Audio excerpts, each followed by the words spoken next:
Good morning. Sorry, I forgot to turn the sound on. Good morning. How is everyone? I hope you guys had a great evening.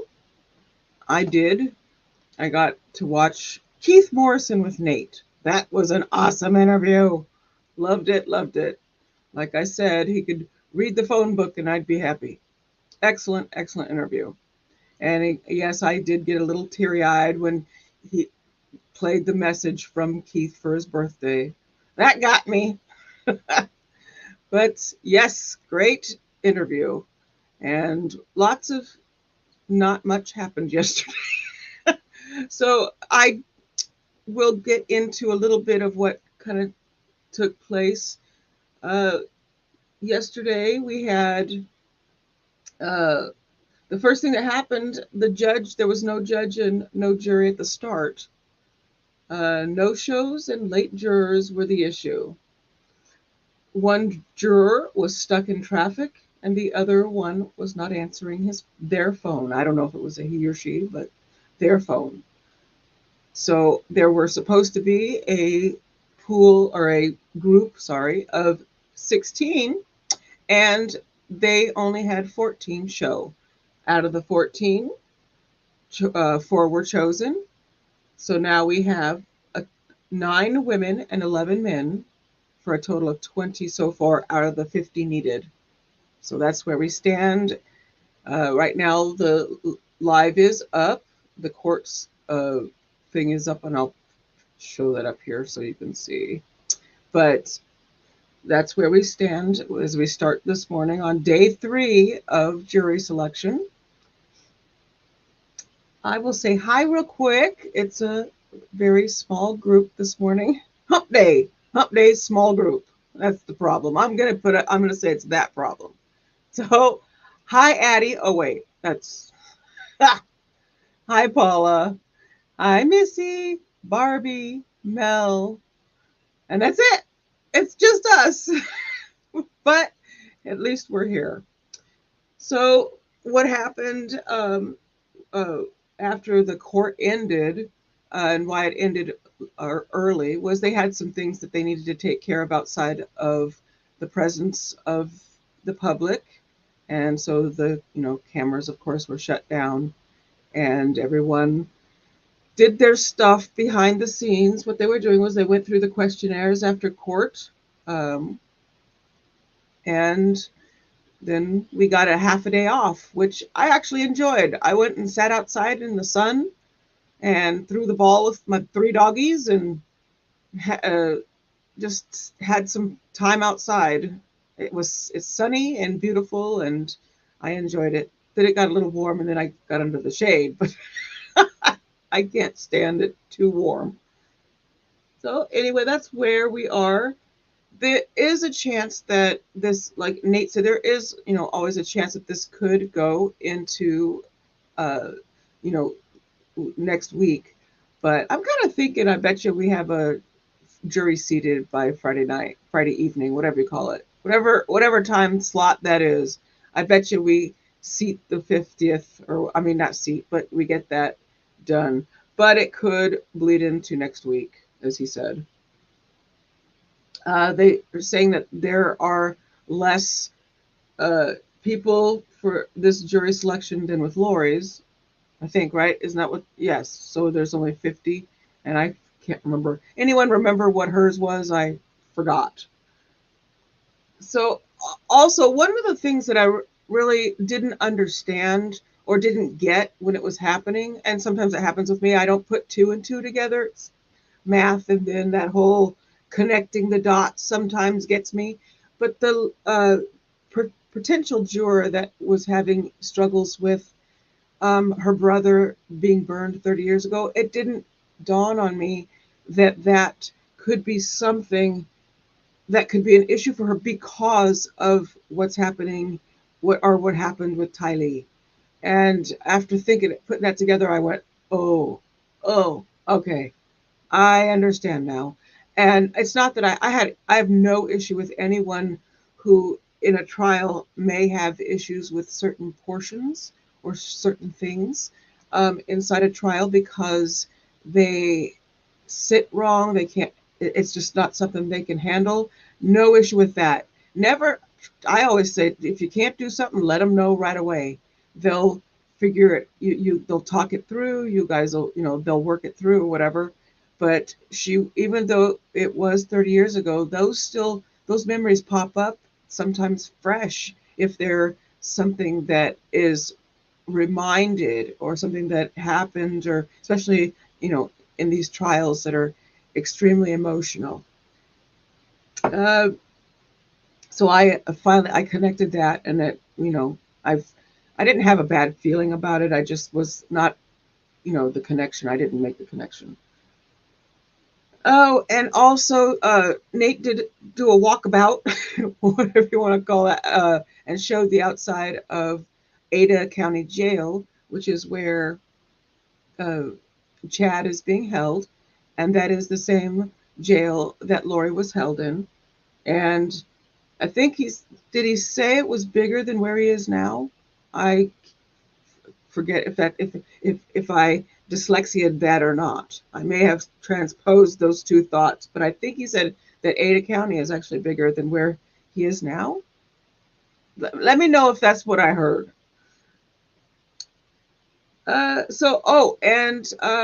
Some good information that I thought was excellent was about why he can have a defense attorney that's not death penalty qualified. We heard from Nate that the public defender has to be death penalty qualified, and there have to be two seated or as counsel for the defendant. But Chad has a private attorney who has never done a DP case. John Pryor is not. This will be his first, which is not. From what I felt, that was not an issue that it would be his first and that he hasn't had one because he is a private attorney. But I wonder if this could affect appeals later on. Could this be something that Chad then says, "Hey, no, I'm sorry, I appeals, help! I had a lawyer who had no idea about death penalty cases and never sat on one." So that could be something. Would it be? I don't know if he's going to go there or not, because they have, as Nate said, they have been discussing the subject of his defender about a Pryor not being death penalty qualified, and this being his first DP case. So maybe it might not be. I guess we'll see as it goes on. Pryor says he's tried to get help by other attorneys who are deaf. I type it DPQ'd, and for a minute there I almost said Dairy Queen. Death penalty qualified, but they are all busy, he said. So that's where he stands with why he's the sole attorney sitting next to the defendant. And one of the things that gets asked a lot that I've noticed over the years of doing this kind of stuff is why and where does the defendant get their clothes that they come in, and why are they dressed in street clothes? We all know that defendants have the right to not give a certain look to whatever you want to call it, appearance to the jury, and coming in prison garb is what I call it, in the orange or whatever the color is, could cause could sway a jury in their thinking, seeing that. So they are given the right to wear street clothes. And, sometimes you have parents or family who bring the clothes in. But if not, the attorneys will bring clothes for their client.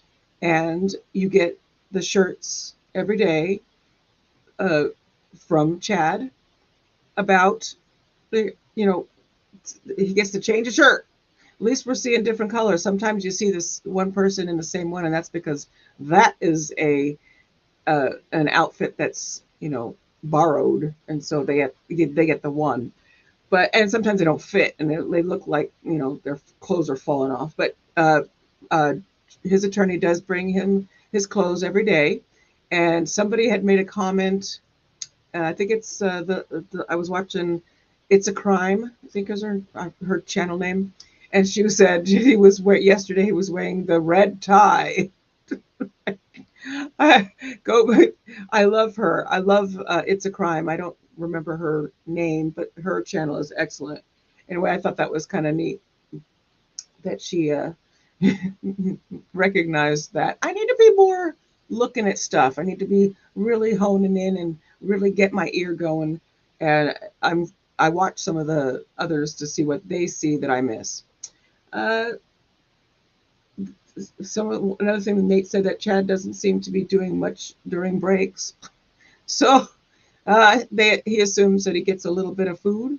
So, he does get fed. I had heard that one time a defendant didn't get to eat until they got back at the end of the day, back to the jail. So that's got to be a long day of nothing. That makes me want to take a sip of something.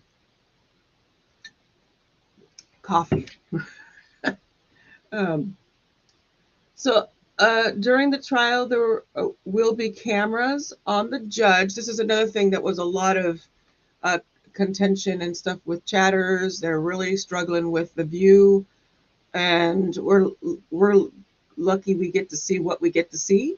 We have the two views, and that's the way it's going to be. The first view will be centered, focused on the judge and the uh, the witness stand. The second camera will be like we see it now. It'll be focused on the attorneys on both sides, and those are the two that we will get.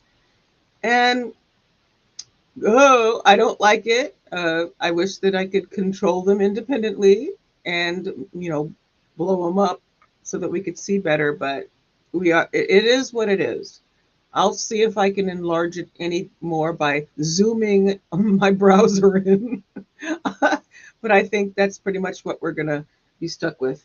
And it doesn't help. My vision is, as you can see, I wear glasses. My vision is not good. So sometimes I'm like squinting, trying to see. I can't see facial expressions. I can't see anything. I, at first, didn't really know which side he was on until I went, oh, wait, there's two of them. Look for the two sitting together. And then I think that behind Pryor is his investigator, I think it is, seats right behind him.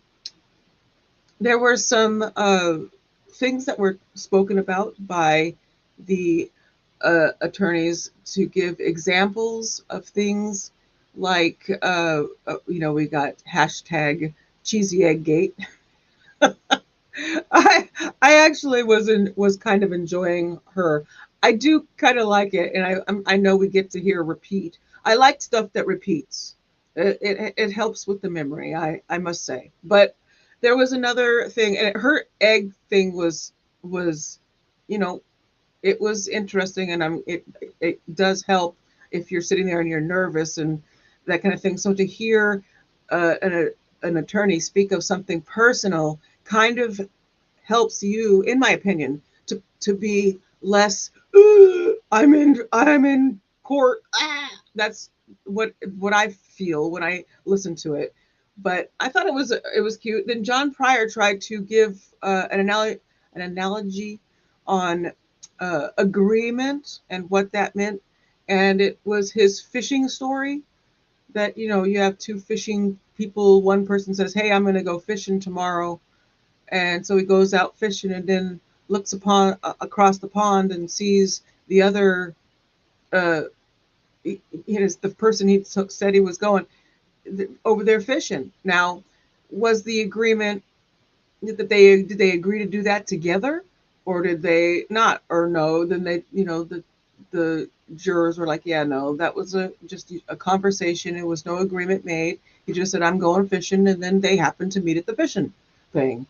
And then there was the part added to that. Well, if one fisher guy, I don't know what you're fisherman guy fishing is cited for too many fish, does the other person who was also there, because he was there, does he get cited as well? That kind of thing. This whole analogy really fell flat, I think.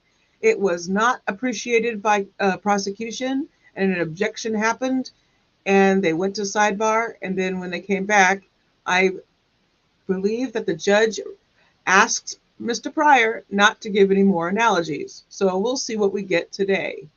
It is now 8, or not 8, 9 o'clock. So I'm going to get set up and bring up the live. So I have a feeling we're going to be doing the same thing. Let's see what's going on.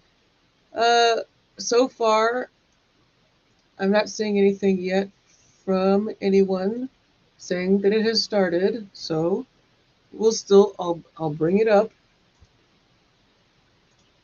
So at least we are prepped. See, let me check also, see who else is here. And I see Eileen. Hi, Eileen. Good to see you.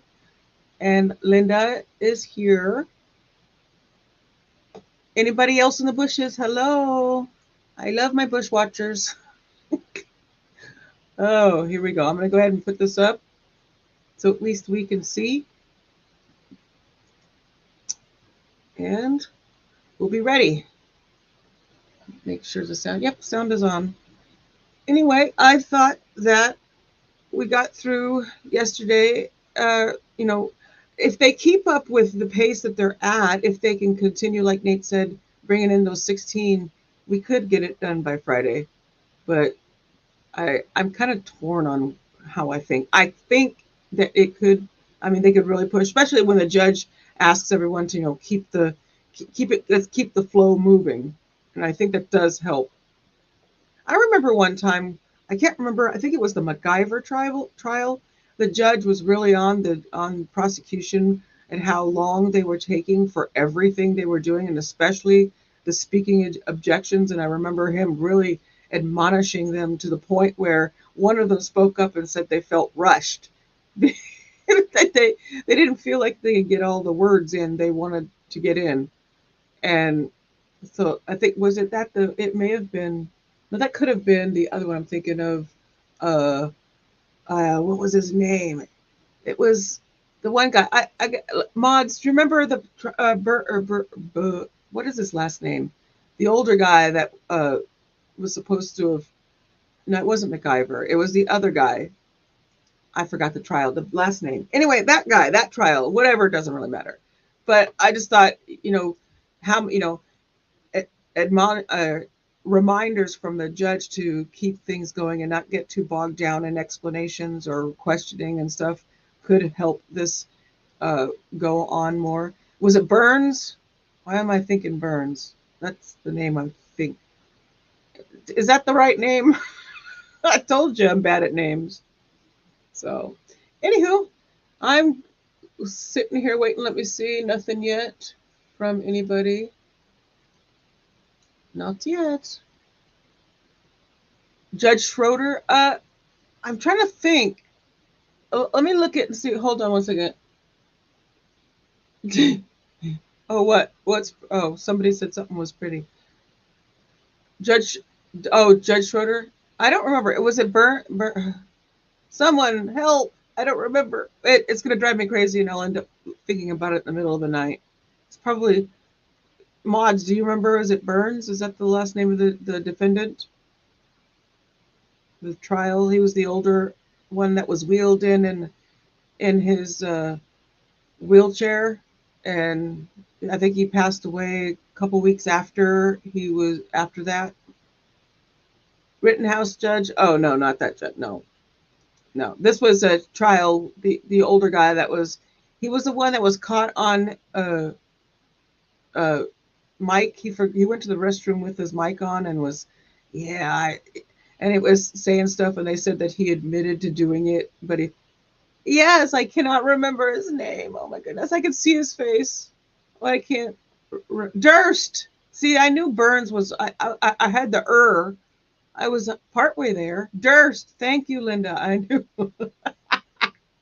Racking the brain. Did that hurt? It hurt me.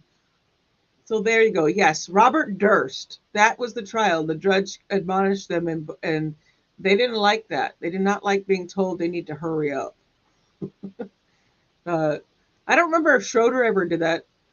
Schroeder, I struggled with that judge. His voice, I'm very affected by voices, which is why I love Keith Morrison so much. He's so awesome. His voice, I could just, I could sit and watch for hours everything he does and just listen to him. Like I said, he could read the phone book and I'd be good. But yes, Schroeder's voice. Sorry, sir. I just couldn't. I had to turn him down. Aha! Look at what I have. Look at what I see. Okay, I'm going to take it full. We should be getting started. Nope, not that one.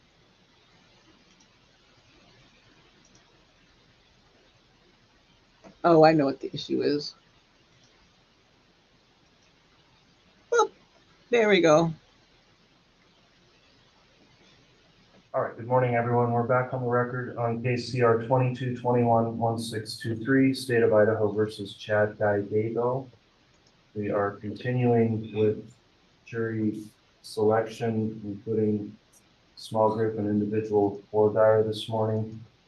Court will note that the state is present, represented by the prosecution. The defense is present, represented by the defense attorney, Mr. Pryor, as well as the defendant here present. Are the parties ready to proceed with voir dire this morning, beginning with the state?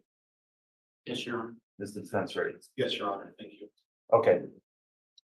We will go ahead and have the bailiffs bring in our jury group. I'll please remind everybody in attendance here today that we are subject to the court's courtroom conduct order, so please make sure any of your devices are silenced or turned off. They'll be taken by the marshals if they cause an interruption. And counsel, I'll just also remind you to please not have, well, never mind. We'll go through the voir dire individuals once the jurors are brought in here. And I'll confirm that we are broadcasting at this point. Is that correct? Okay. So we're on the record broadcasting. I'll advise the jurors of that when they come in. And so we'll have the jury cover. All right, please. All rise.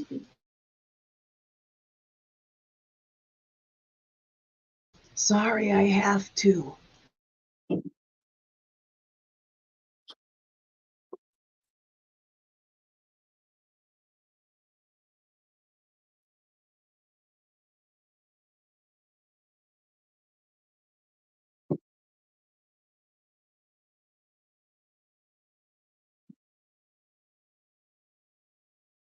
Time is all present, Your Honor.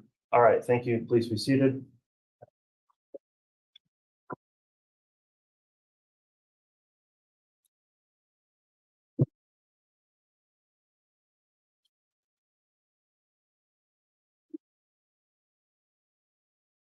All right, good morning, everyone. We are on the record on case CR 2221-1623, State of Idaho versus Chad Guy Daybell.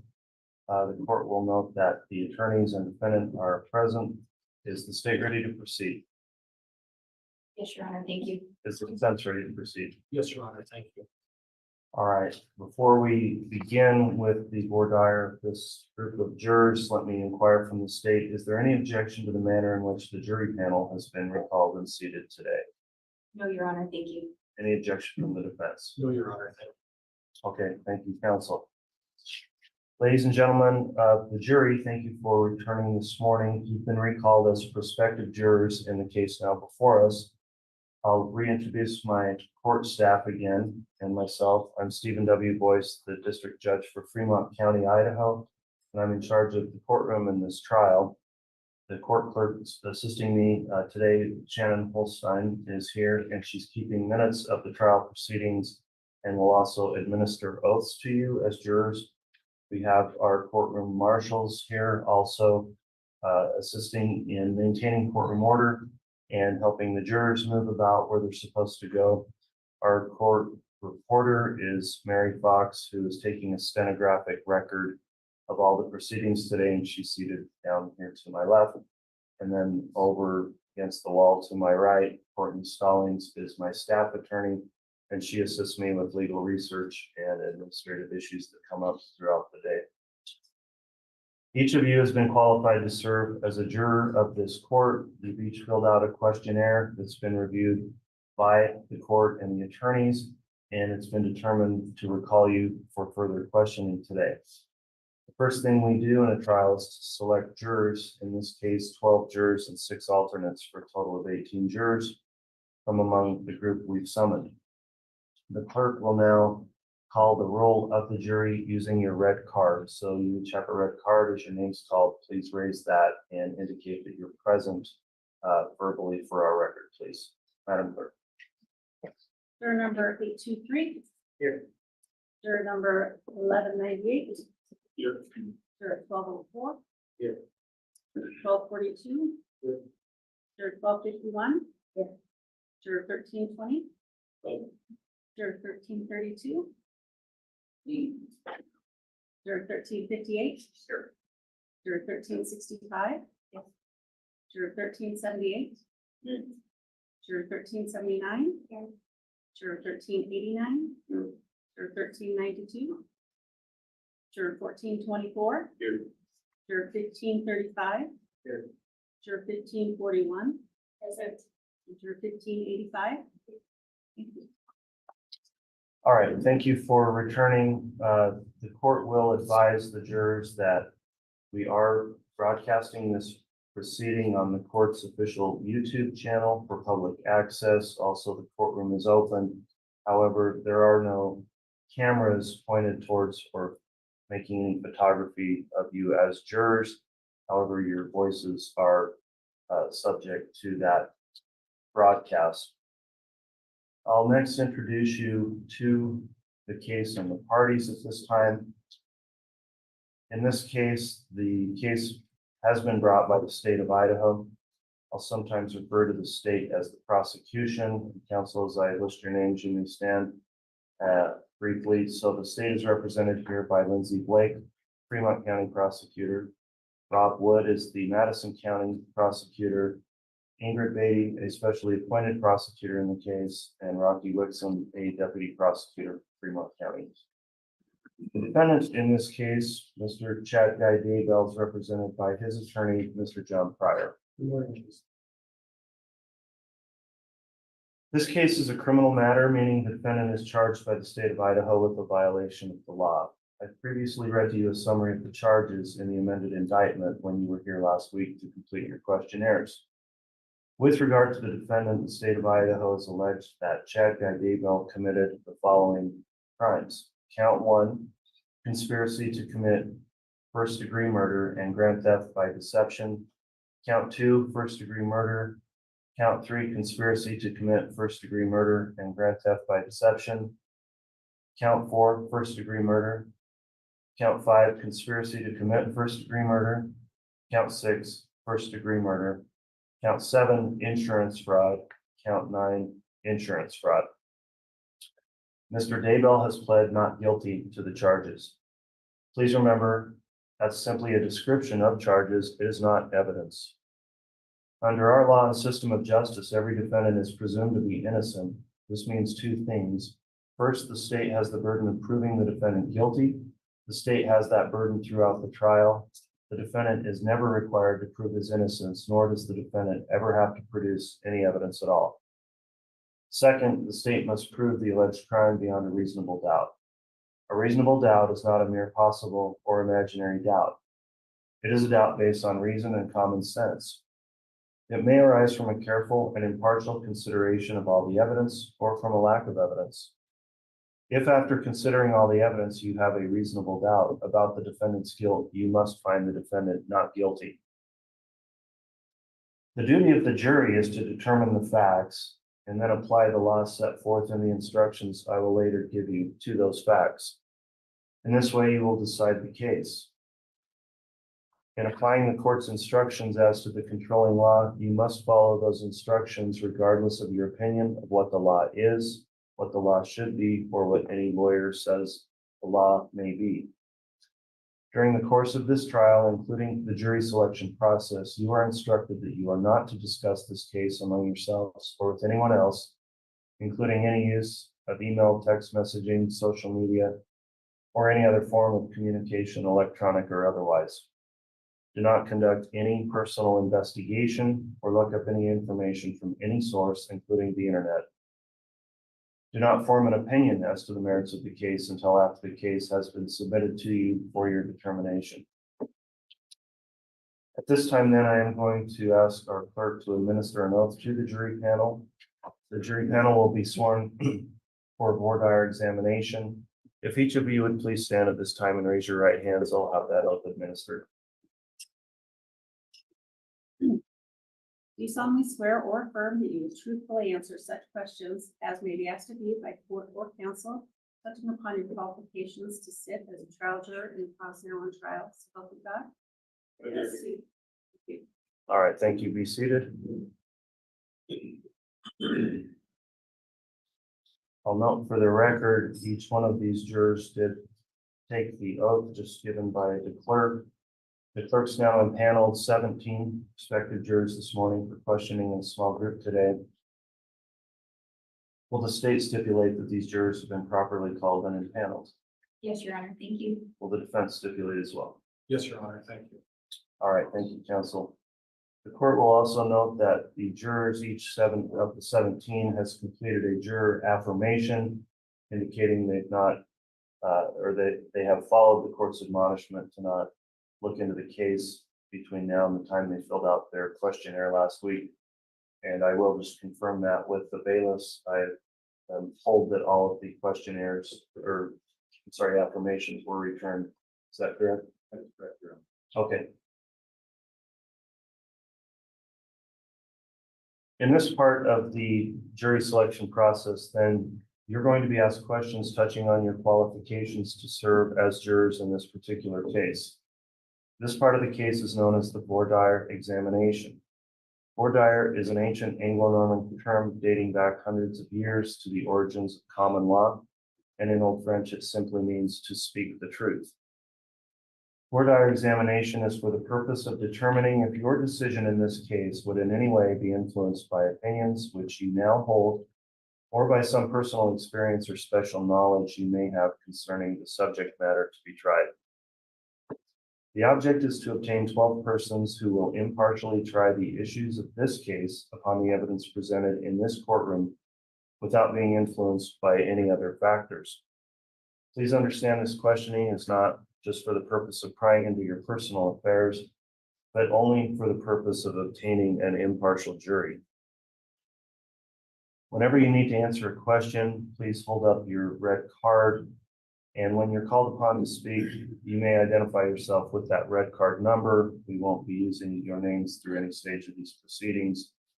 Because this proceeding is being reported by our court reporter, please make verbal responses to any questions such as yes or no, and try not to just shake your head or say or because then we don't get a clear record of what's stated. In addition, try not to talk at the same time as any attorney that may be questioning you in the court, again, so we keep a clear record.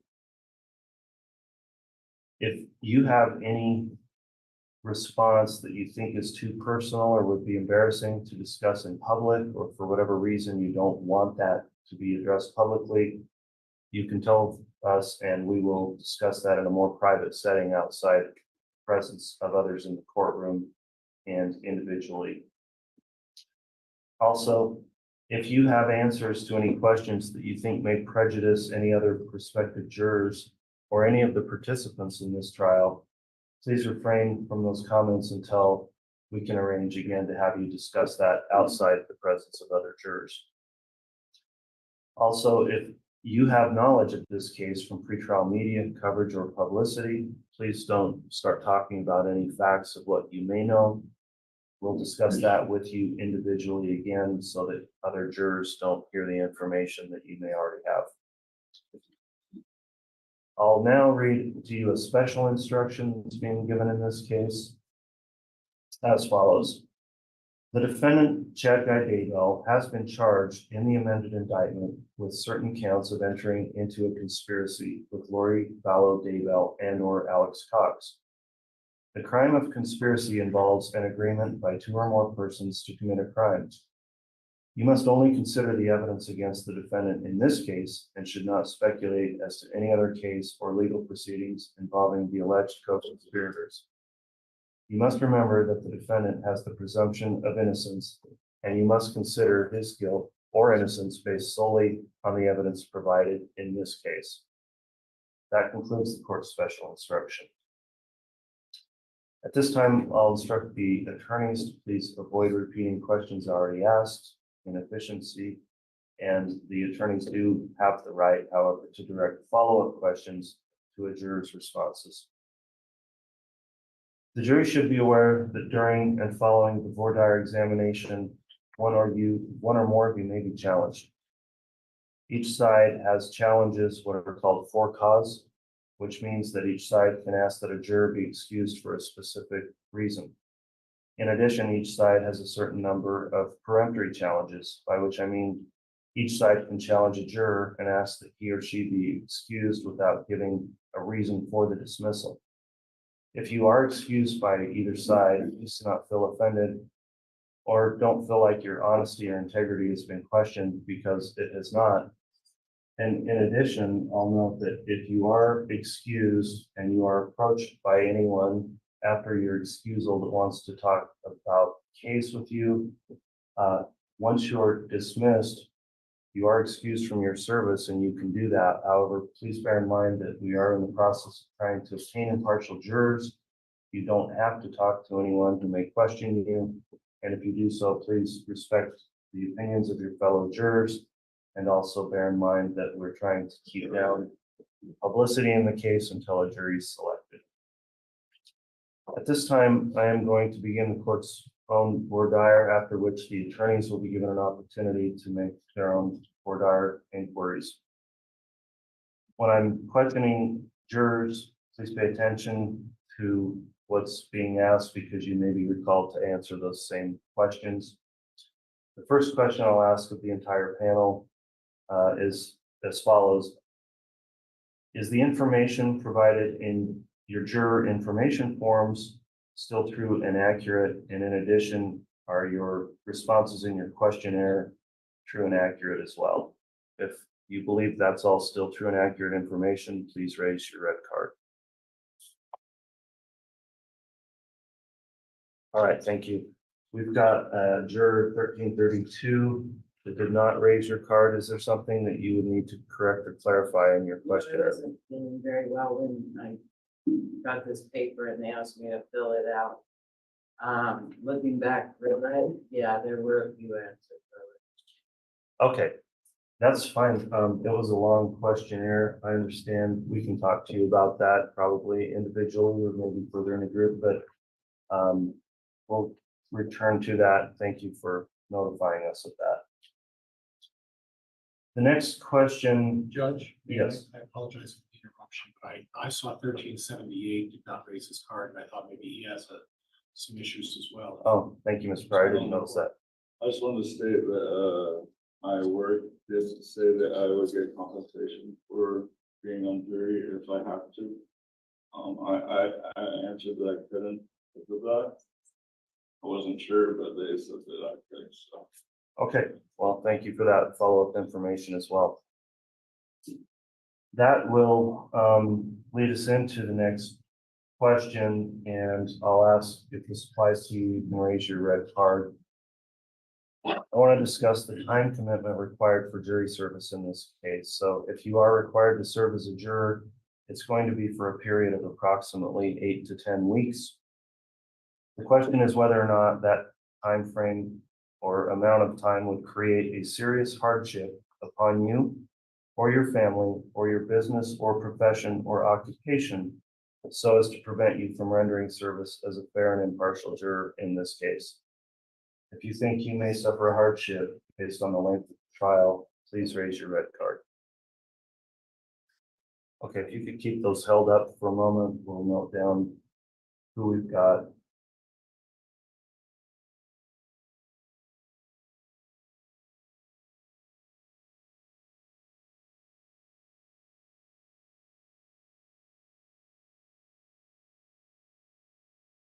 All right, we're gonna go through individually and talk to each of you about this at this time. And the court in this stage of the proceedings will allow for attorney for Dyer also on the issue of hardship. So the first juror we'll speak to is juror 1535.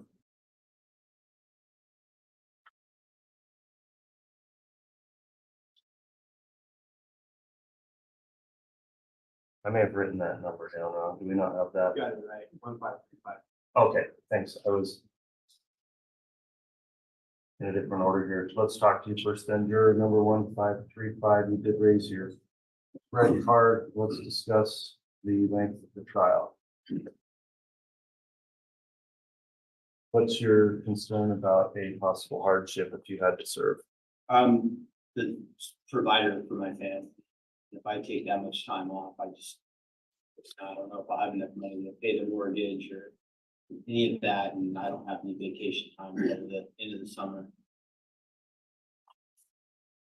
Have you had a chance to discuss with your employer the possibility of serving and whether or not there's any way that you receive any compensation if you are serving? I haven't asked him about compensation, but he knows that I'm here today, obviously.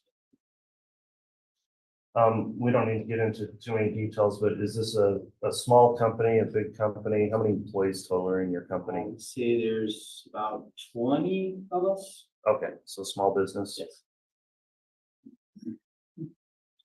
And you are concerned then, if I'm understanding, that if you're required to serve, you may just be going without a paycheck during that period?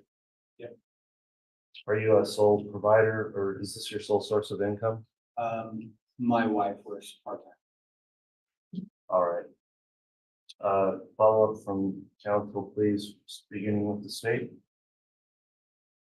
No follow-up, Your Honor. I think given that information, the state would challenge this juror for hardship. All right, Mr. Pryor. Judge, I would agree that this is a hardship.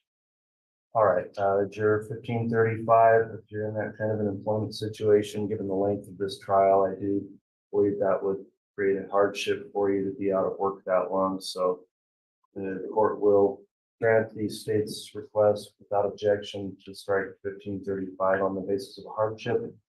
Thank you for returning this morning, and thank you for filling out your questionnaire last week. You can submit that questionnaire, please, to the bailiff on your way out, and you are excused from jury service. You're welcome.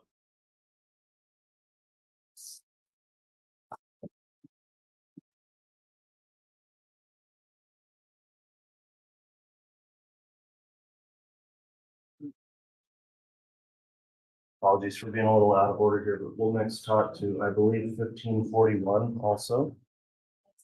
Okay, The only concern I have is that I'm a team of 3 and we are just hiring a new administrator and a temp, and I have a coworker that's going out for surgery. So my hardship would be my team at work for that long period. And she has surgery on April 18th, be out for about 3 weeks. And we'll be training a new administrator and a temp, training a temp on April 8th. okay, and again, without going into detail here, your employer is the county, correct? Ada County Highway District. Okay.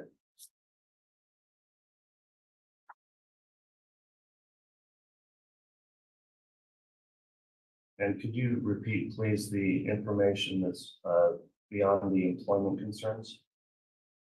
My team is considered of 3 of us, and our administrator left us. We're hiring one. Hopefully we'll find out the new administrator at the end of this week.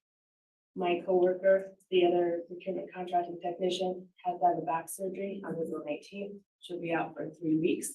We are hiring a temporary employee to help and assist us, and she starts April 8th. So they'll be really short-handed if I'm here in 8, between those 8 to 10 weeks. All right, let me ask for any follow-up or dire from the state.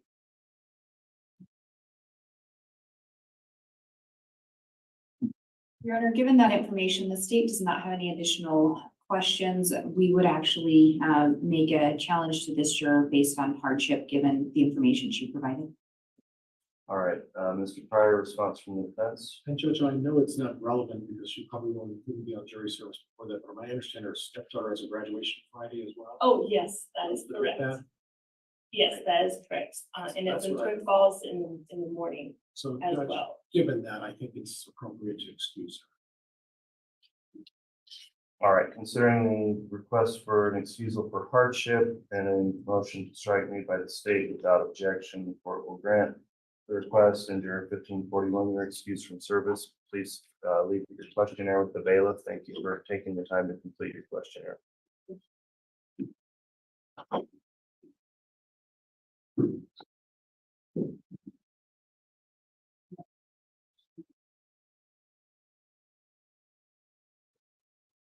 Let's next go to juror 1585.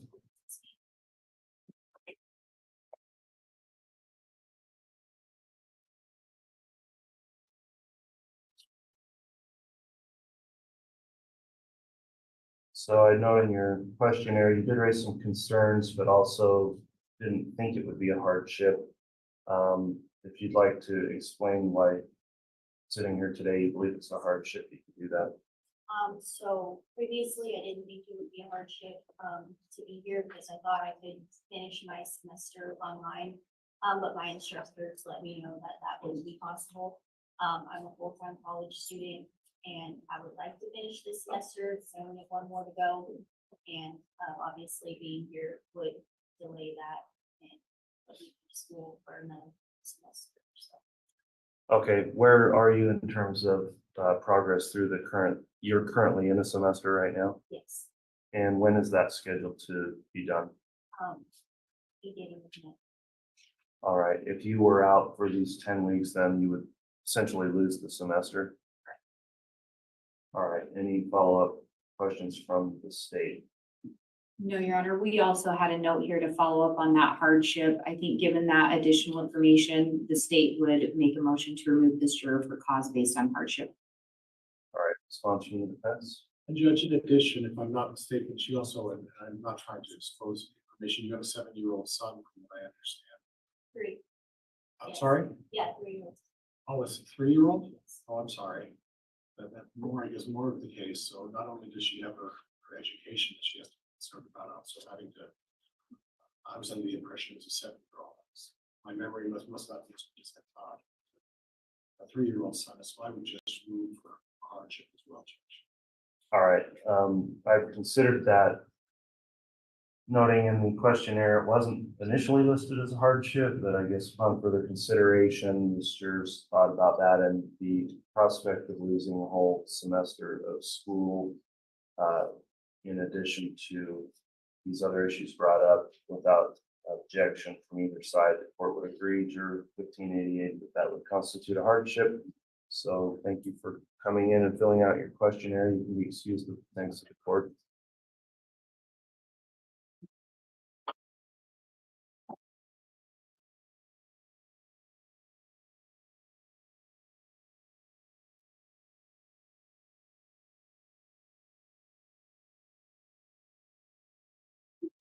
Let's next talk to juror 1198.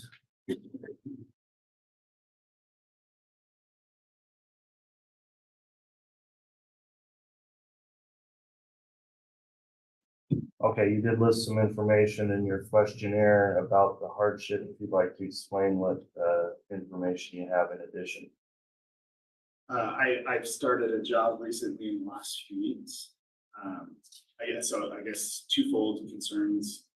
So just recently starting a job, I only have access to the person who I am replacing for just a few weeks, so just concerned that a lot of the knowledge that I should be learning will leave with the person that I'm replacing, so that's the first concern. Speaking with HR at my company, I am only compensated for 2 weeks of jury service, and I am a sole provider. Kids. All right, follow up from the state. Your Honor, the state also had a note to follow up on that hardship and specifically what he'd indicated. I believe there was also an indication of a soccer tournament in May, and a triathlon in April. I have since not done a triathlon, but yes, I have 2 children doing soccer. Is that still a concern for you as well? Yes, because I believe there will be some Fridays. Your Honor, I think given the work hardship as well as the obligations to the family hardship, the state would make a motion to remove this juror for cause based on hardship. All right, request or response from the defense. Judge, I would have also moved for excusal based on hardships also. All right, the court's considered that with the explanation from this juror that may only receive paid for a 2-week period, and given the length of the trial and that he's a sole provider of income for the family, the court does find that there's been an expressed hardship requiring your excusal. So juror 1198, thank you for coming in and completing your questionnaire. You can be excused. Thank you, Judge. You're welcome.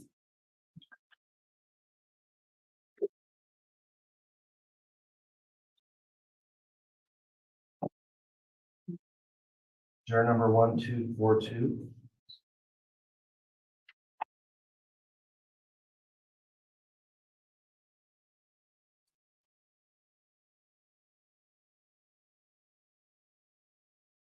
In your questionnaire, you didn't list any type of hardship. Can you explain?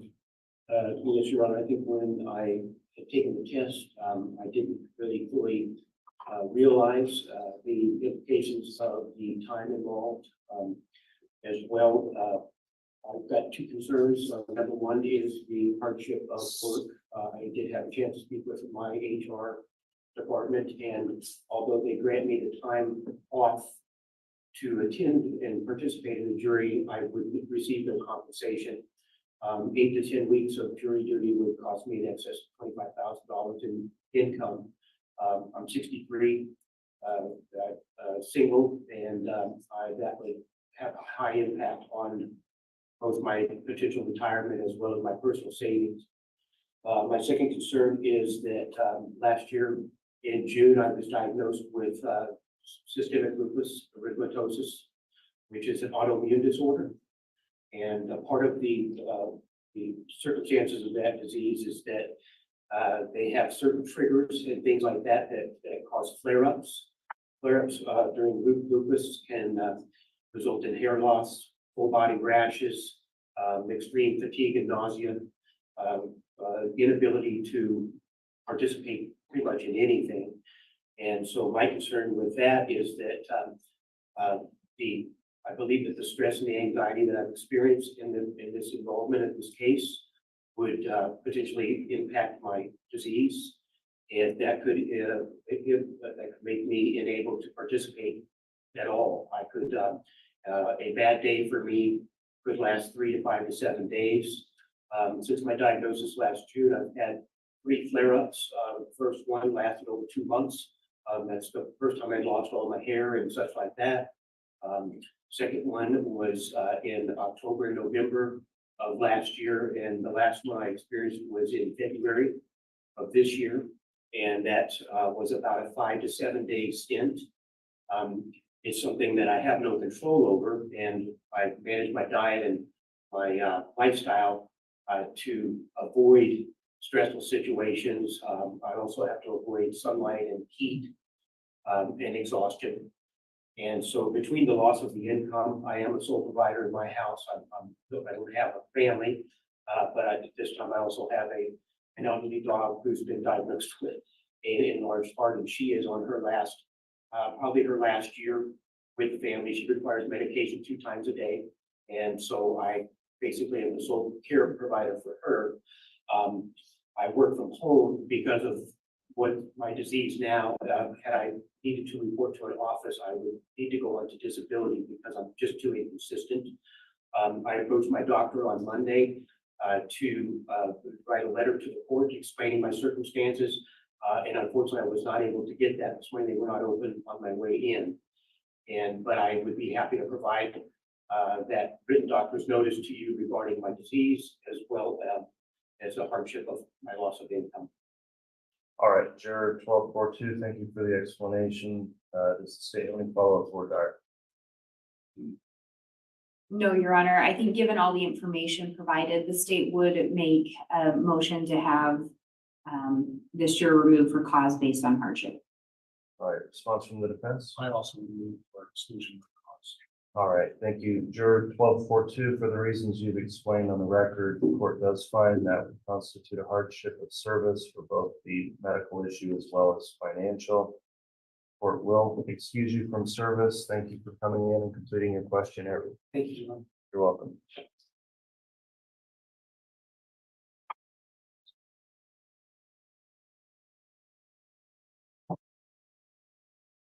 Oh, we have a card going up on juror 1204. I would like to add my number as possible hardship as I did enter information on the question about possible hardship. Okay, we'll come back to you then in a moment. Let's talk to juror 1332 next.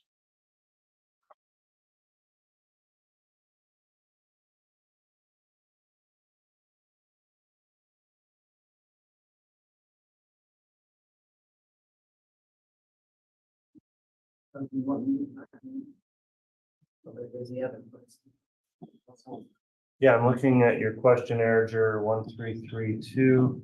You filled out a, on that part of the questionnaire and did talk about a potential hardship here. Would you like to explain that to the court this time?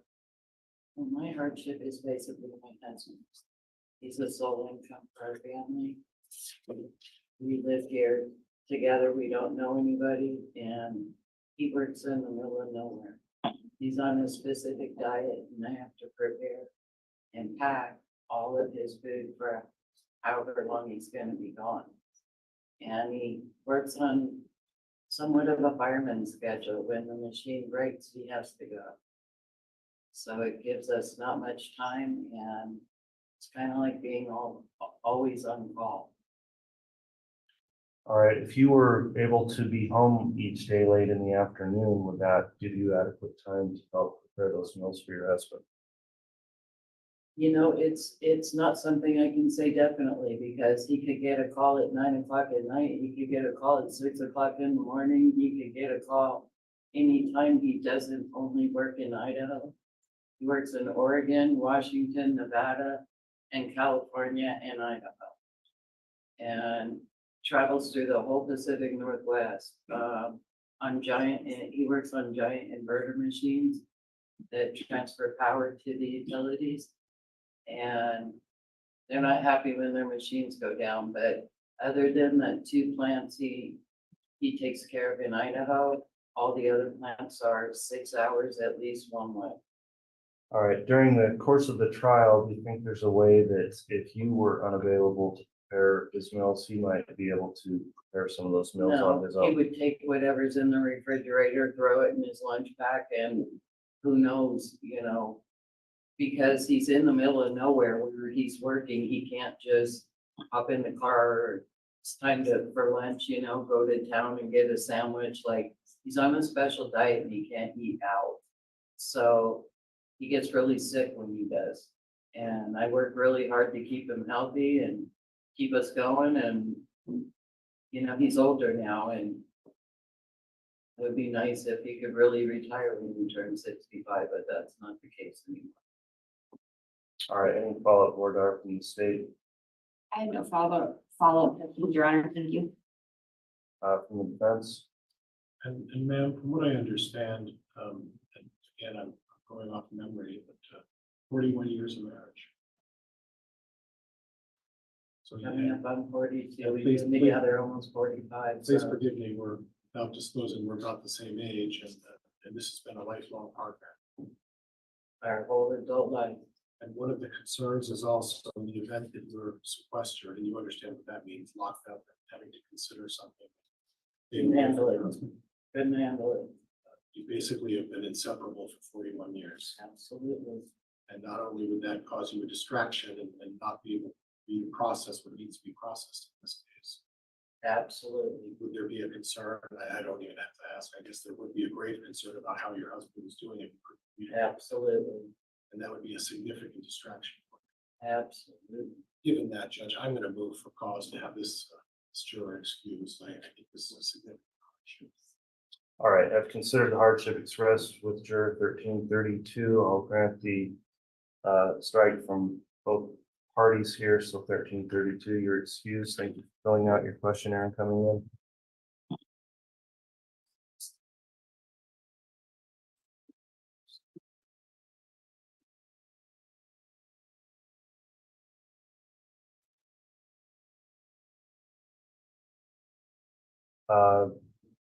Level 4. I believe you also have something you want to discuss. Is that correct? I just have a family vacation June 15th, which I think it's odd. I know the time frame, depending on when the trial starts.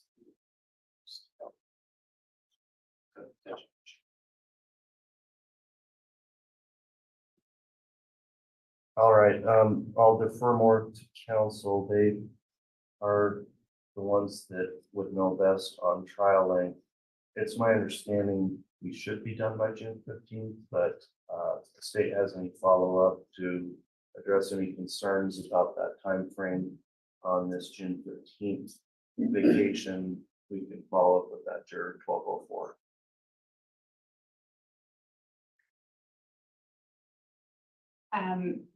Is this trip, if I can ask, is it paid for, pre-planned? Pre-plan is paid for. And would you be able to get any money back if you weren't able to?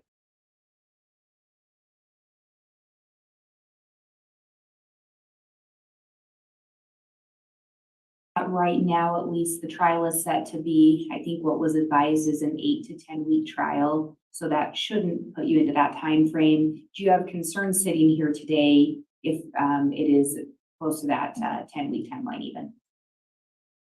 March out. Straight up. Okay, the state has no additional questions at this time. Any further board data from the defense?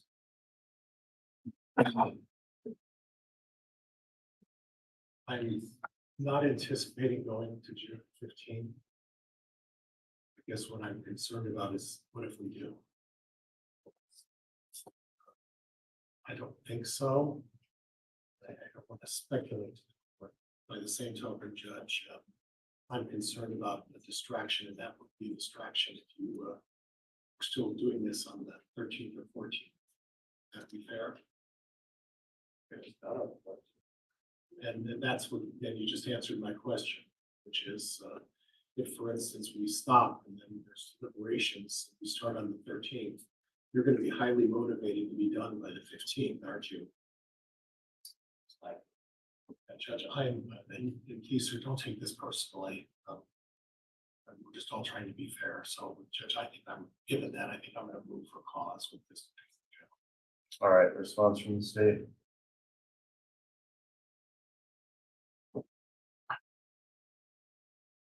Judge, the state would just submit on the information provided to the court. All right, the court is at this point going to overrule the challenge for cause on 1204. We have to try to fit in this trial around everyone's schedules, including jurors, and I'm in good faith going to tell you I do believe the trial will be done not to interfere with that schedule. We can't all predict the future with certainty, so we're trying our best to move things along, and from what I see so far, it does seem to be moving along on schedule. So juror 1204, appreciate your concern. We're going to have you remain in the jury pool for further consideration. We go through another step of peremptory challenges after this, so with that, the court will allow 1204 to return for peremptory challenges. Thank you.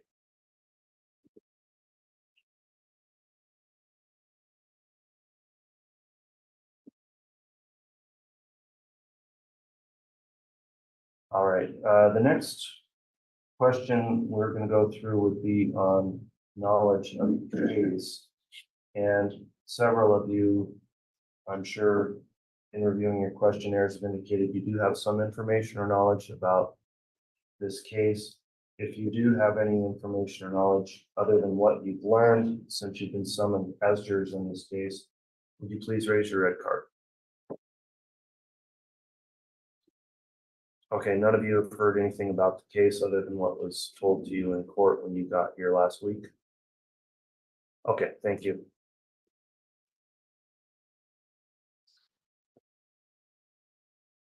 Let me next discuss the subject matter of the case. This case involves charges the state's filed, including charges of murder, conspiracy, and insurance fraud. Is there anything about those charges and the nature of those charges that you think would make it impossible or difficult for you to fairly and objectively evaluate the evidence in this case and render a fair and impartial verdict? Your Honor. Okay, no one answered affirmatively. I'll next ask some questions that seem like they might be very obvious, but I'm required to ask them pursuant to some Idaho statutes and law. Are any of you related by blood or marriage to the defendant or know him from any kind of business or social relationship? Okay, no one answered affirmatively. Do any of you have any kind of legal relationship with some of those involved in the court here? So does the relationship of guardian and ward, master and servant, employer and employee, creditor and debtor, landlord and tenant, boarder or lodger exist between any of you and any of the attorneys involved here? Okay, everyone answered no. Are any of you a party in any kind of civil litigation or lawsuit against the defendant, Mr. Daybell? No. All answered no. Have any of you ever brought a criminal complaint against the defendant or been accused by any of the prosecutors here of any crime? All right, everyone answered no. Do any of you have any kind of attorney-client relationship or previous attorney-client relationship with Mr. Pryor or his law firm? Okay, all answered no.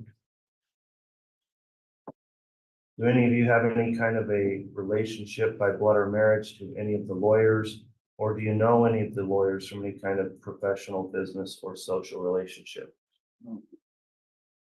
All right, everyone answered no. Have any of you ever formed or expressed an unqualified opinion that the defendant is guilty or not guilty of any of the charges in this case? And if you do answer yes to that, we'll talk to you individually. Have any of you formed an opinion already about this case? No. All right, all answered no. Do any of you have any bias or prejudice for any reason, either for or against the defendant, Guy Daybell, in this case? No. Everyone answered no. Are there any of you here that would be unwilling to follow the court's instructions to you as the jury? No. Everyone answered no to that. Do you have a religious or moral position that would make it impossible for you to sit in judgment of another or to render a fair and impartial verdict in this case? No. Okay, everyone answered no there. Would any of you be unwilling or unable to render a fair and impartial verdict based upon the evidence presented in this courtroom and the laws instructed by the court? No. Okay, everyone answered no there. One final question I call the catch-all question. Do any of you have any other reason you haven't discussed here already why you could not give this case your undivided attention and render a fair and impartial verdict? All right, everyone answered no to that. With that, that will conclude the court's voir dire examination. I'll next let the state proceed with their voir dire. After that, the defense may. Who's going to be conducting voir dire? I will be, Your Honor. All right, Ms. Blake, you can commence.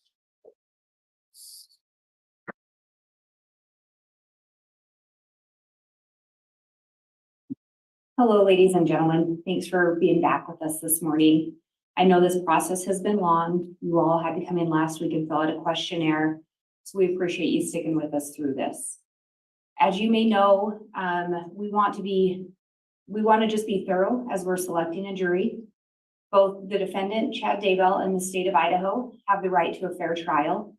So we're going to ask you some questions today. None of them are meant to offend.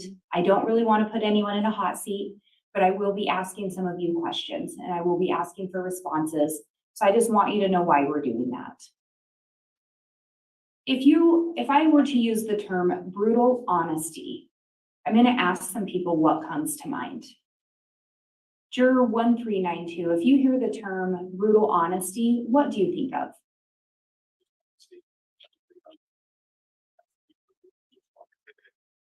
So just telling the truth, saying it how it is that fair? Okay, and juror 1379, same question. I think I would agree, just honesty without fear of consequence, just being honest regardless of what the consequence might be. And would you all agree that it can also mean not holding back, not trying to spare someone's feelings? Would everyone agree with that? And the reason I bring that up is we're going to ask you to commit to being honest or brutally honest, both today as we go through these questions with you, and also at some point, if you're selected as a juror, you're going to go back once you're instructed by the judge and start deliberating with each other. And we want to ensure that anyone serving on the jury can be brutally honest, both here today and further into the process.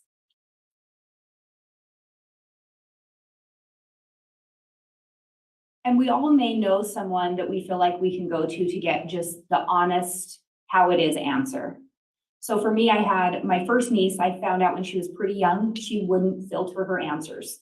So if I really wanted to know how something looked or how I was looking that day, I could go to her and she did not hold back. And so I don't know if some of you have someone like that in your life, but that's what we're asking for today. Don't hold back. Just tell us how it is. You've also heard from the judge what the charges are in this case. We have multiple counts of conspiracy to commit murder, and we also have multiple counts of first-degree murder. You had a question on your questionnaire regarding seeing graphic images. This case does involve the murder of 2 children, as well as a mother of 5. There will be some images shown, most likely.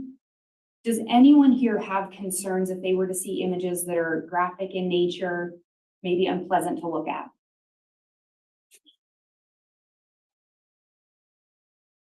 That, and juror 1365. I think you have some children, they're older now. Does it cause you any concern of the idea of looking at images of maybe children that are graphic?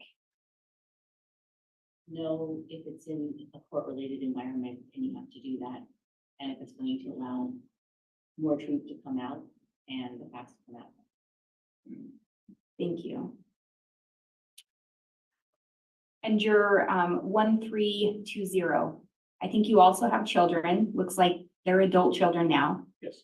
Does that cause you any concern, the idea of looking at images of children that may be graphic? No, as long as it goes towards facts of the case.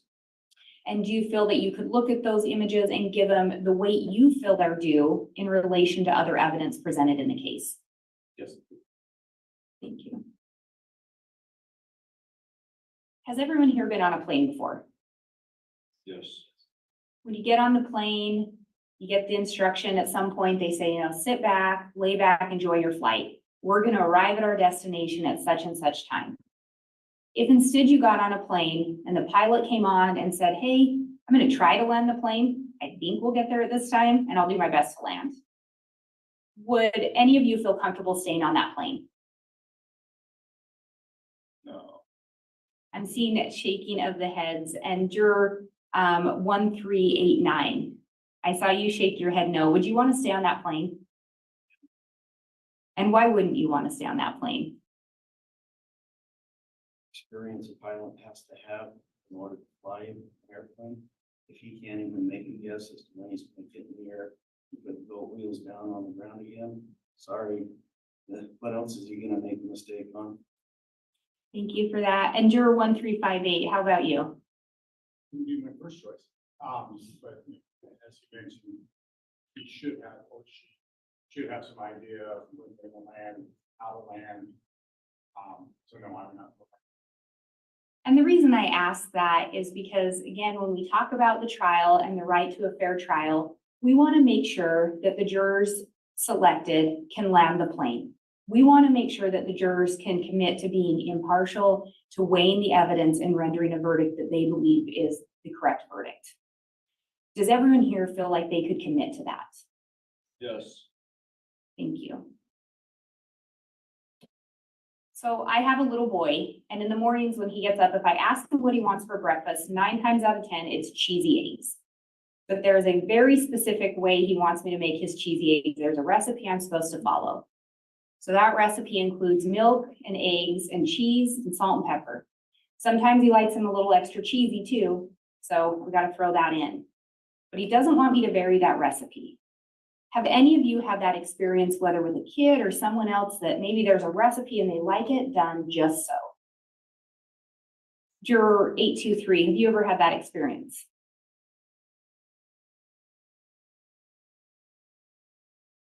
Yes. Somewhat, okay. And juror 1204, have you had an experience like that? Not to that extent. Do you have kids? Are there any specific ways they like their food made or cut up or that they used to? They're pretty easygoing, okay. And juror 1251, how about you? I'm okay with deviating from the recipe. Okay. If you were given a recipe and told this is how you have to do it though. So, and what I'm talking about is the judge is going to give you some jury instructions, and those instructions are going to say how you have to handle this case. And he's going to give you an instruction that includes the elements of each offense that the state would have to prove. And there's going to be specific elements or ingredients. So you may look at them and think, well, and kind of like a recipe, you may think, well, if you added this or if you took this away, I think it would be better. But in the courtroom, you wouldn't be able to do that. Could everyone here commit that even if there was something that you wanted to see and you wish was an element or an element that you didn't think should be there, can everyone commit that you would actually follow exactly as that recipe or instructions written out? Yes. Does anyone have concerns with that?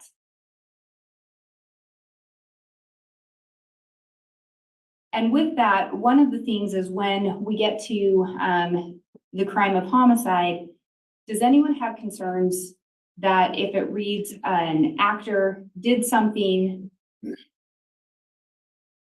that caused the death of another person, but the actual cause of death is not an element? Meaning if it is, the state has to prove that a murder occurred, but one of the elements isn't the cause. Does anyone have concerns with that, with following that instruction? Thank you.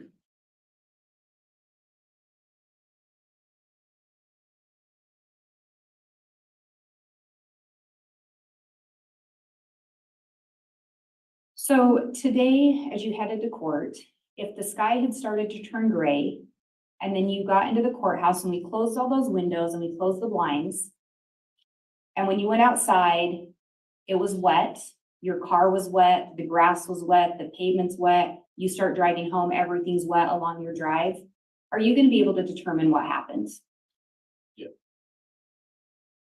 And your 823, what would you determine had happened? And your 142, how about you? Oh, sorry, 1424, I apologize, yes. Yeah. And you didn't have to see it rain to make that determination, correct? So in this case, you'll hear different types of evidence, and some of the evidence you'll hear referred to as circumstantial. Does anyone have concerns that with the type of evidence presented, you would have concerns weighing that and giving the weight it's due?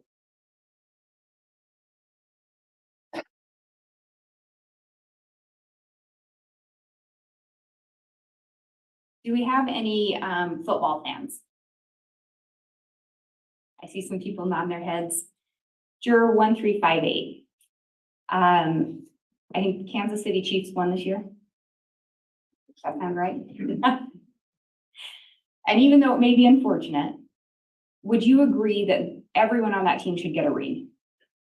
So even though the quarterback may have played a bigger role, would you agree the punter should still get a ring? And the coach? So all those involved in that victory should get the ring. So you'll get instructions in this case, and again, kind of talking about that recipe that will say what the elements of each crime are. And it may include elements of aiding and abetting, commanding another, being involved that way. Does anyone have any concerns in following those instructions? And the judge gave you a bit of an instruction on, and it involved other co-conspirators or other individuals involved. And he's instructed you, you're not to concern yourselves with anything that's happened to them or cases. But in this trial, you may hear evidence or testimony regarding what those co-conspirators did and actions they took. In a conspiracy, if the state proves to you that there was an agreement to commit a crime, and then an additional element would be, and then one of the persons involved in that agreement took some action to further that plan to commit the crime. Does anyone have concerns if person B is the one that went out and committed an overt act or some act in furtherance, but the crime itself is the agreement to commit that crime? Does anyone have concerns holding person A still accountable if you're following that recipe and that instruction?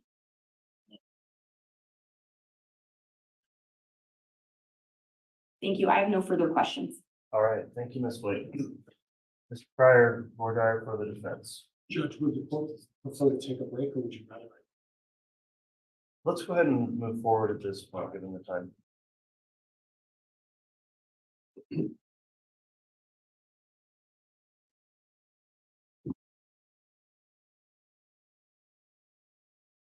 Ladies and gentlemen, I introduced myself before. I'm John Pryor. I'm the attorney for Mr. Daybell. And we're going to have to ask, some questions. And I don't want any of you, please, to imply that Chad is guilty of anything, because I'm going into areas of concern, and it's just part of the process. What we're really trying to do is to get your feelings and your honest feelings about a variety of subjects. And the reason we do that is because this is an important case. It's a serious charge against Chad. And we need to get as much information about your opinions, about bias, about knowledge of different topics, about how you feel. And in order to do that, we're given a very short window of time to do that. Ms. Blake asked you to be brutally honest. I'm just going to ask you to just answer the questions as best you can. I'm going to ask you to tell me how you really feel, and remember that there really isn't any wrong answer.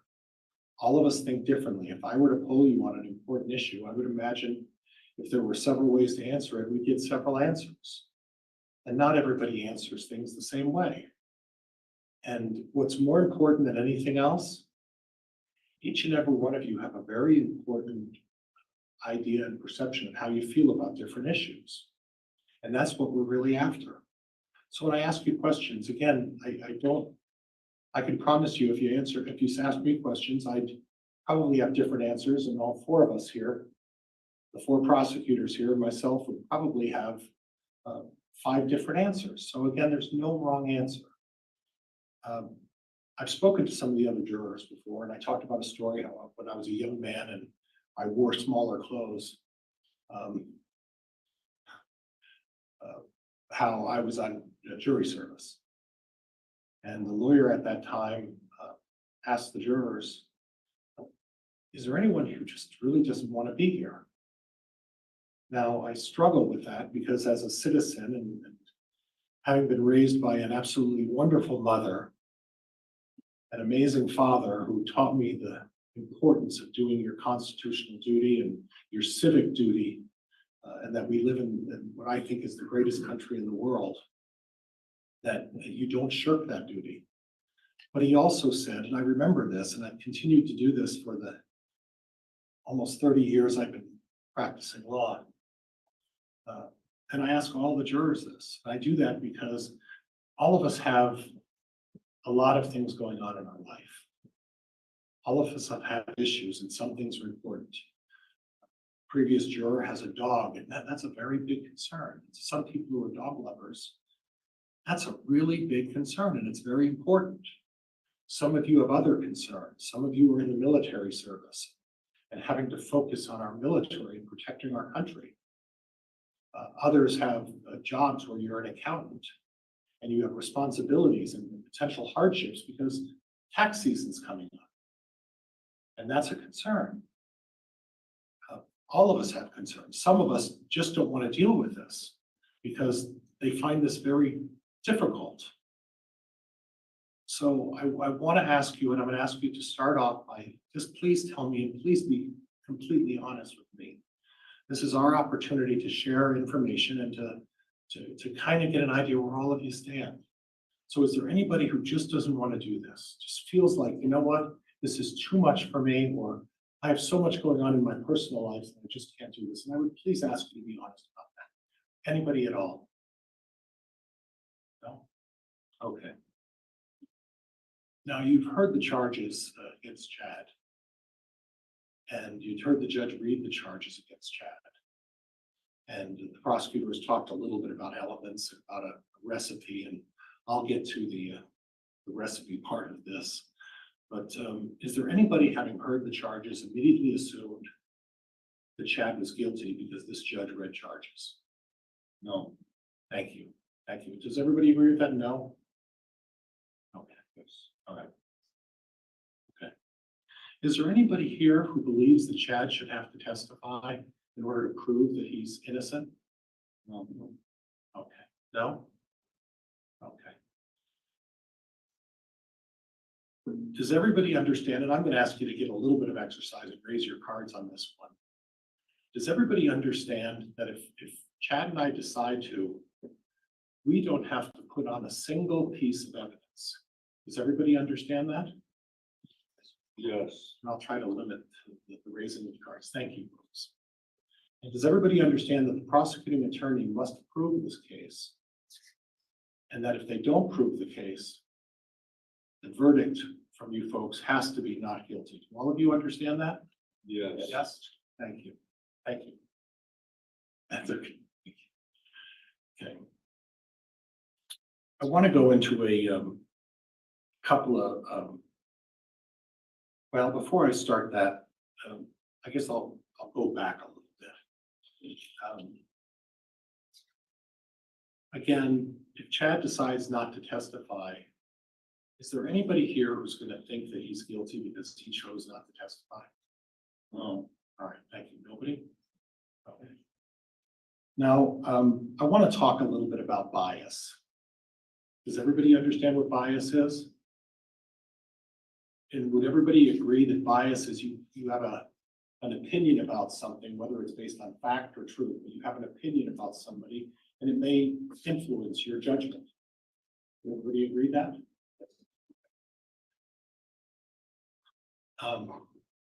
And I brought my mother up a couple of times and I'm going to bring her up again. Just a tremendous influence in my life. When I was a very young man, and please don't hold this against me, anybody, please, but I'm a transplant to the state of Idaho. I'm not quite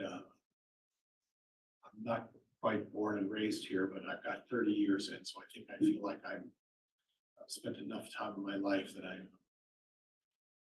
consider myself a true Idahoan. I was born in the early part of my life was in the back east. And I lived in a neighborhood. And my mother's very best friend had a very close friend. And they didn't share the same beliefs, faith beliefs. And one day I was sitting there with my mother, and it was a very hot day in back east. Back east, it gets incredibly warm. And this person at the time, and my mother was probably 35, I'm sorry, 40 years of age, and they were sitting there in the backyard. And I looked over at her best friend, and on her right arm were numbers. And there were about 5 numbers. And they had been tattooed on. So I asked her, why do you have numbers tattooed? And she said to me, well, I lived in Germany for a little while. And then I stayed at a camp called Auschwitz. And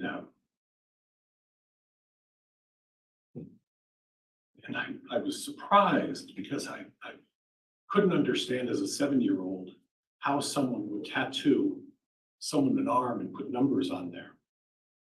And that was a good lesson for me, because what it showed is that there are people who have feelings so strong that they would engage in that kind of conduct.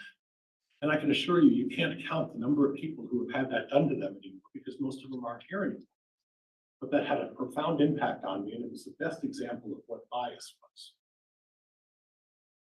And I want to ask you folks, is there anybody here who feels that you should judge somebody just because they may have different beliefs than you do? Please raise your cards. This is important. No. Saying no or saying yes? If you say no, raise your cards. Okay, unanimous. Thank you. Do all of you understand that it's important not to judge somebody because of their beliefs? Okay. Do all of you know that we all may have different beliefs? That we all may believe some things that are different? Do all of you agree that regardless of how unusual or how unrealistic those beliefs are, we have to respect people for their beliefs? Would everybody agree that? And that we can't judge someone just because they may have unusual or beliefs that we just don't find realistic? Would everybody agree? And would everybody agree that you're not going to judge a person just because they may not conform to what you think is normal or average or standard beliefs about various topics? Would that be fair to ask that of you of that? Thank you. I'm going to move on a little bit. Have any of you watched any video, audio, programming regarding this case or anything associated with this case? No. Not read any newspapers about it? Yes, I have. You have? Would you talk to me a little bit about that? So, Mr. Pryor, if we're going to go into detail here, I'd like to do that individually. Okay, all right, thank you, Judge. Then I'll move on. And which juror was that? That was 1242, I think. Okay. 1424, forgive me. Now, I'm going to give you an expression. And I want to know if anybody can give me an explanation. And if you can, and you want to, raise your card and I'll ask you individually. I listen to all kinds of music. I try to be open-minded about that, but I love country music. And that was developed because when I moved here, that seems to be a natural, maybe the way we live, at least from where I live anyway. And there's a really great song that I love, and when I listen to it, it always moves me a little bit. And the song is from a guy named Dan Seals. I don't think he's alive anymore, but he wrote a wonderful song, and it says, "Everything that glitters is not gold." Is there anybody who doesn't understand what that means? Is there anybody who understands what that means? Raise your cards if you understand what that means. Okay. And I'm going to pick on 1389. So why don't you talk to me a little bit about what you think it means when you say everything that glitters is not gold? In the physical world, there are a lot of things that can glitter. For example, light striking off a crystal. Okay. Glitter off a crystal with a diamond. Any other reflective surface, so it stands to reason that it's not going to be gold no matter what. Okay. Okay. And I'm going to go to 1379 because you've got the biggest, finest smile I've seen for at least 2 or 3 days. And it's refreshing to see someone smile like that. So talk to me, because I think you're thinking about something else. No, I loved the very, definite, Right. description he gave. I mean, I was thinking more in, not quite such a literal sense, that, Okay, just what were you because you thinking? see, just because something is shiny and sparkly doesn't mean it's necessarily valuable or gold-like, so. Does anybody look at that? Because the song really goes back to talking about relationships. And juror number 1365, boy, was that a strong nod. And I'm not going to get into your past or your history or whether you've been in the situation where something was glittery but it wasn't gold. But you talk to me a little bit about that. I look at it more, I guess I think of like the perfectly dressed couple and they're in the perfect house and you think, my gosh, they're making, all this money and then you find out that just because it's on the surface, that deep down inside, it doesn't mean that it's glittery on the outside, but everyone always has issues on the inside somewhere. Right.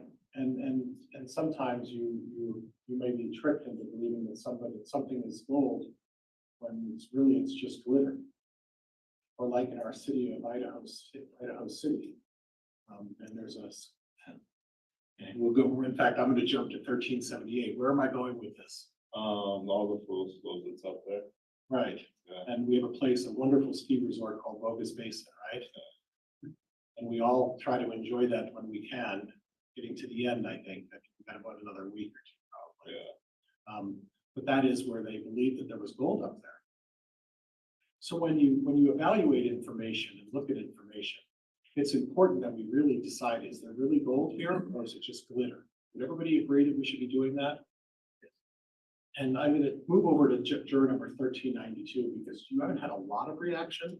You had a couple of things. What are your thoughts on this? Everything is glitter is not gold.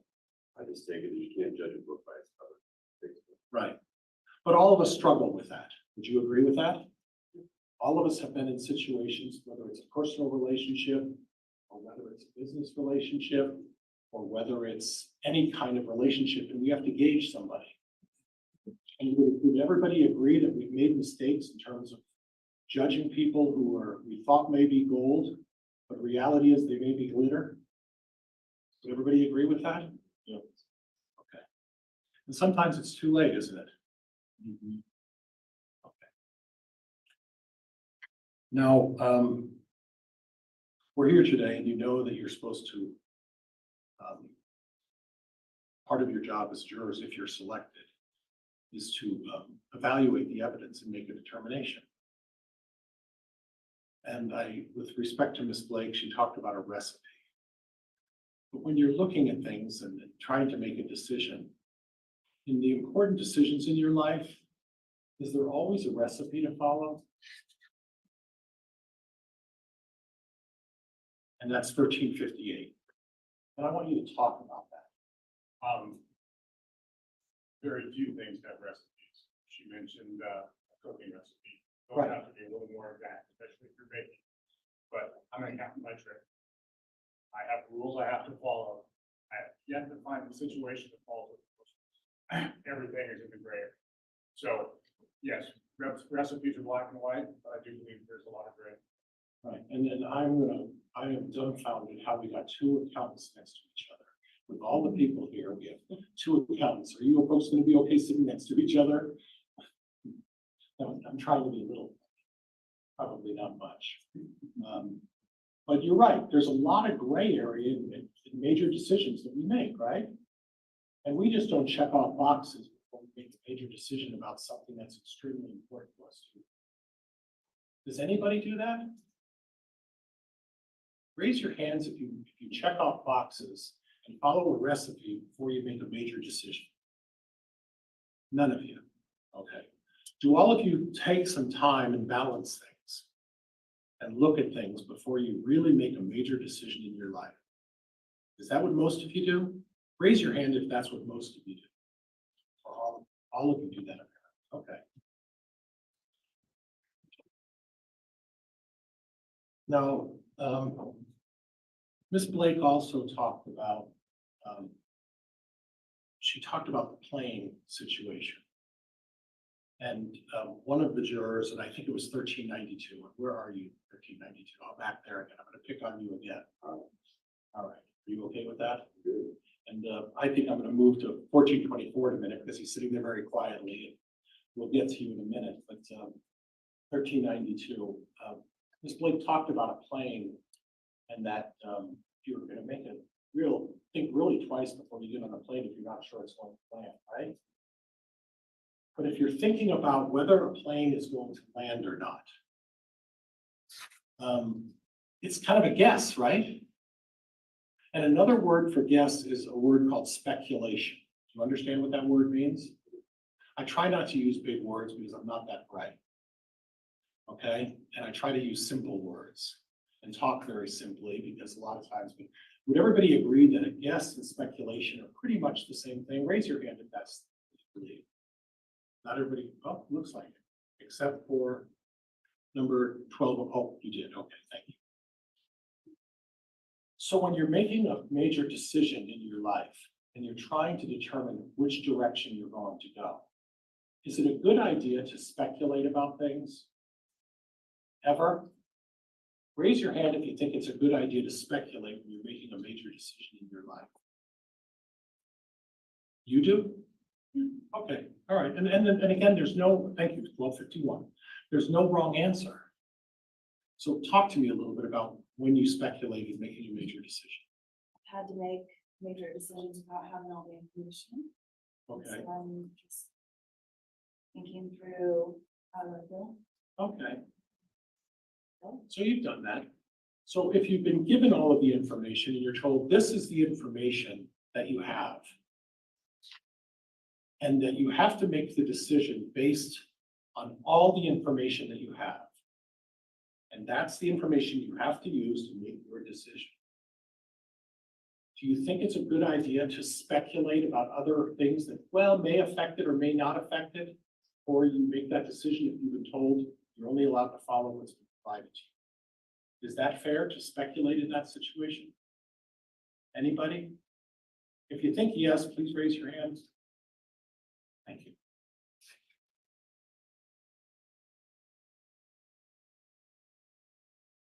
I'm going to go into two more areas and then I'm done, I promise, okay? And I'm going to go to 1424 this time. The prosecuting attorney, it was Ms. Blake today, talked about graphic pictures and seeing graphic pictures. And in the context of the media and these folks who, put things out on the media, would you agree with me that sometimes the media portrays images to get a reaction?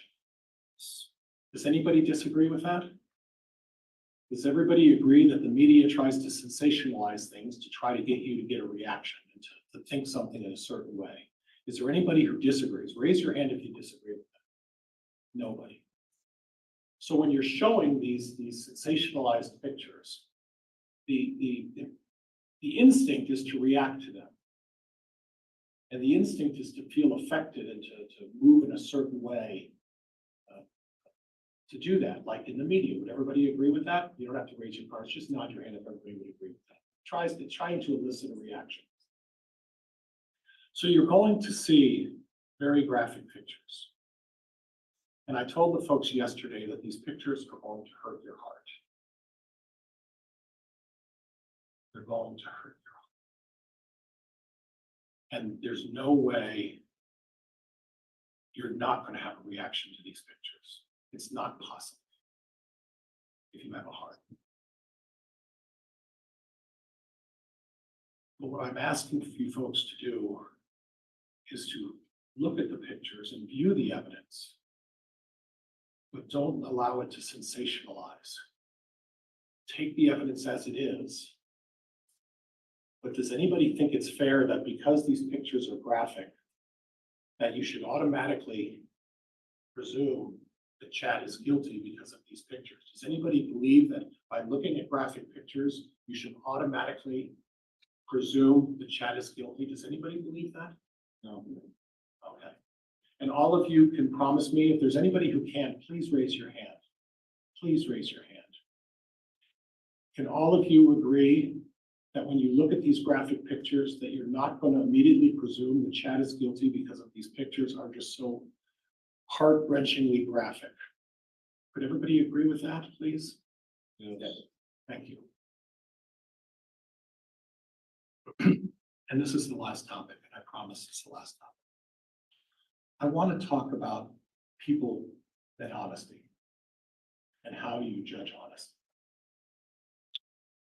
I'd like to see if there's anybody here, and I'm going to put my hand down because I don't apply to this.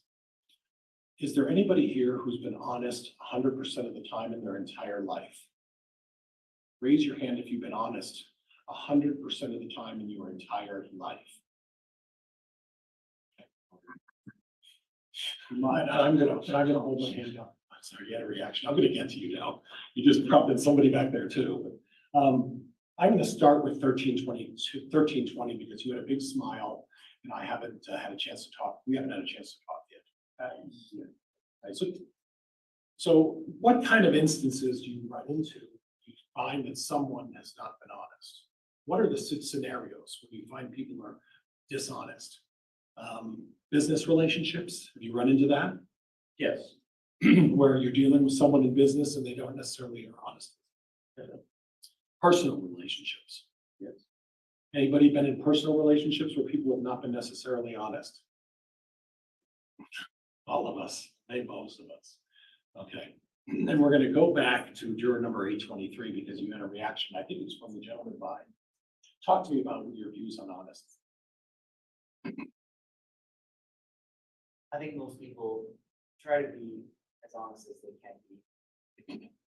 But sometimes people are a little more dishonest with their feelings or to get away with Get away with something. yes.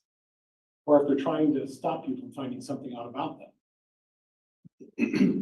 Or if a guy says, honey, I was working late last night, and in fact, he was at a tavern with a beautiful young lady having a cocktail, he's not going to admit that, right? And people tend to be dishonest if they're maybe doing something in a personal capacity that they shouldn't be doing. Would you find that people are in that situation who have a tendency not to be honest about everything, to cover it up? Yes. Okay, anybody disagree with that? Okay, we're going to go back to 1378 because you're the one who caused 823 to have the reaction. So talk to me a little bit about honesty. So I recently bought a car and it was a used car from dealership. Okay. And someone, before they traded in the car, figured out some codes in the system, get a better trade value. Luckily, the dealership was working with me and taking care of those issues. They were not cheap issues. And I just think it's awesome that the dealership's being good to me, but I'm not very grateful I don't have my car, but I were good loaners, so I'm happy. But you think that people maybe, or instances, whether it's a business or people, if they're trying to protect something, and it could be something very simple, they'll be dishonest, right? We talk about people who have financial hardships. Juror number 1365. The couple shows up with the fancy suits and the sports cars and all the big house and all the other stuff, and then we find out that they don't have a, better watch my expression, right? They don't have a you-know-what in. And that's in a sense is dishonesty as well, right? But that's a simple thing. They don't want to be embarrassed or they don't want someone to find out about it, so they may not be truthful about situations. And that may be a small white lie, it may be a big white lie, but it's because sometimes they're embarrassed about it, right? And that's why people lie as well. And then I'm going to go to 1379 because you keep smiling again and you're catching my attention with that smile. So please don't stop. So let's talk a little bit about honesty and what your thoughts are on that. Well, it's a big topic.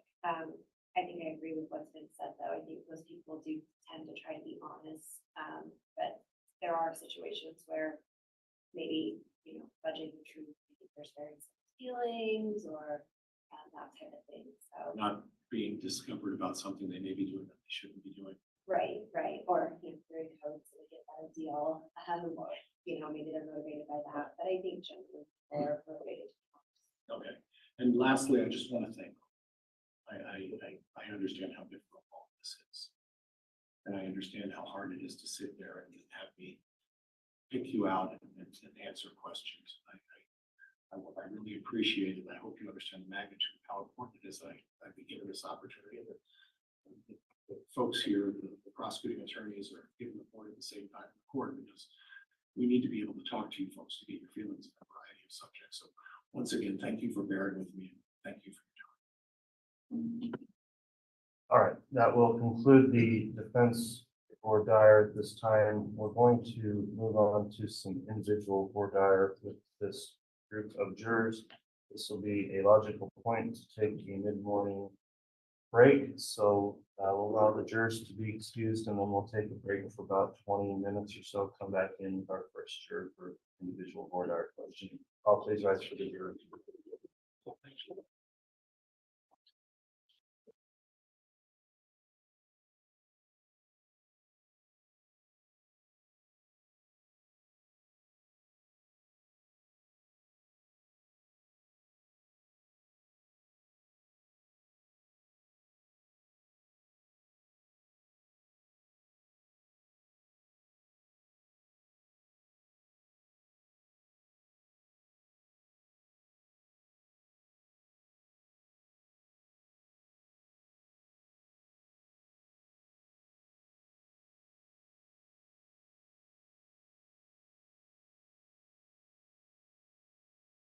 All right, we'll take a break and return.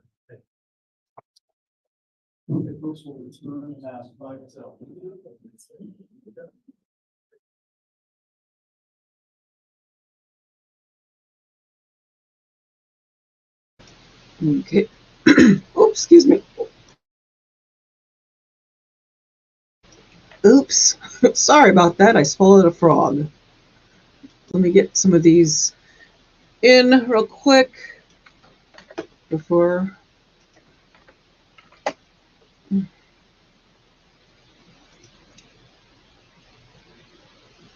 Okie dokie. So now we are on our morning break, about 15-20 minutes. So, thoughts on any of the analogies used so far? Did some kind of swallow their tongue a little bit on some of them? It's I do agree with something one of you said, that you asked, is he going to keep talking? I feel like talking down to the jurors. I think he has that thing where he's trying to say, he doesn't want to say, I'm going to dumb this down for you. I know that sounds really bad. Sorry. Don't take offense. But I mean, that's my feeling when I hear him say the things he does, when he says, I know I have to see this a certain way because in other words, he's basically saying he's making sure that everybody understands. I think it would be better to say it that way, because it comes across as, to me, as condescending. I've learned that with autism, I tend to have something that people consider a condescending tone. I didn't know about it until it was said to me, and then I learned, I need to study up on that. And so now I try as hard as I can not to do that, even though I might not even know I'm doing it. I wonder if he knows that's the way he comes across, but that's how he's coming across to me when I'm listening to him. Like he's kind of talking down to the jury. There's a way to make things sound simple, more simple, a better explanation than to make that person feel like they're not gonna, like you think they're not gonna be able to understand you. And I didn't know that that was a thing until it was called out to me.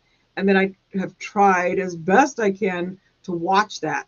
I tend to really exaggerate my tone and things. And that's not because I'm trying to make people feel a certain way, like, oh, you're not going to understand me. It's just emphasis. But anyway, I I kind of get that from him, and I hope that he doesn't continue, but I think that's the way he is. I think that's his method and manner, and I think we will see it throughout the trial. And it's going to be something that it's going to probably annoy the crud out of us, at least for me it will. But it also, hearing it helps me then look back at and see, hey, am I doing that? Even though in the moment I may not know I'm doing it, that's kind of how I see it. So anyway, let's see what we got here. We got Jane says, your tone is perfect, Addie. When you explain stuff to do with cases, you make it so everyone gets it. And that's because I don't know. Thank you. I try. I don't ever want anyone to think that I think they can't think. And I guess that's probably why Pryor does what he does. He doesn't want you to think he doesn't think you can do it. So therefore he tries to form it in such a way, but it would be better to form it in such a way without saying anything about how he misunderstand or might misunderstand something or whatever. Just explain it the way you need to explain it, and it will be accepted. But if you point it out, that it's like if I have something going on with me and you say, hey, you're doing that. Oh, what's that? What are you doing? That to me is pointing something out that I don't know that I'm personally having a problem with. So I don't want to point it out if I think anyone's not understanding me. Does that make sense? I hope that, that it doesn't happen with him during the trial, but I think it's going to. So we'll just understand, I guess, and not let it bug us. Or maybe we'll have to make some sort of hashtag. You know me, I like to make my hashtags. We're adding cheesy, what is it? Cheesy, I've just lost it. Cheesy egg gate to my list. Right along the side of Box Fort. Oh, and if anybody doesn't know what that is from the Darrell Brooks trial.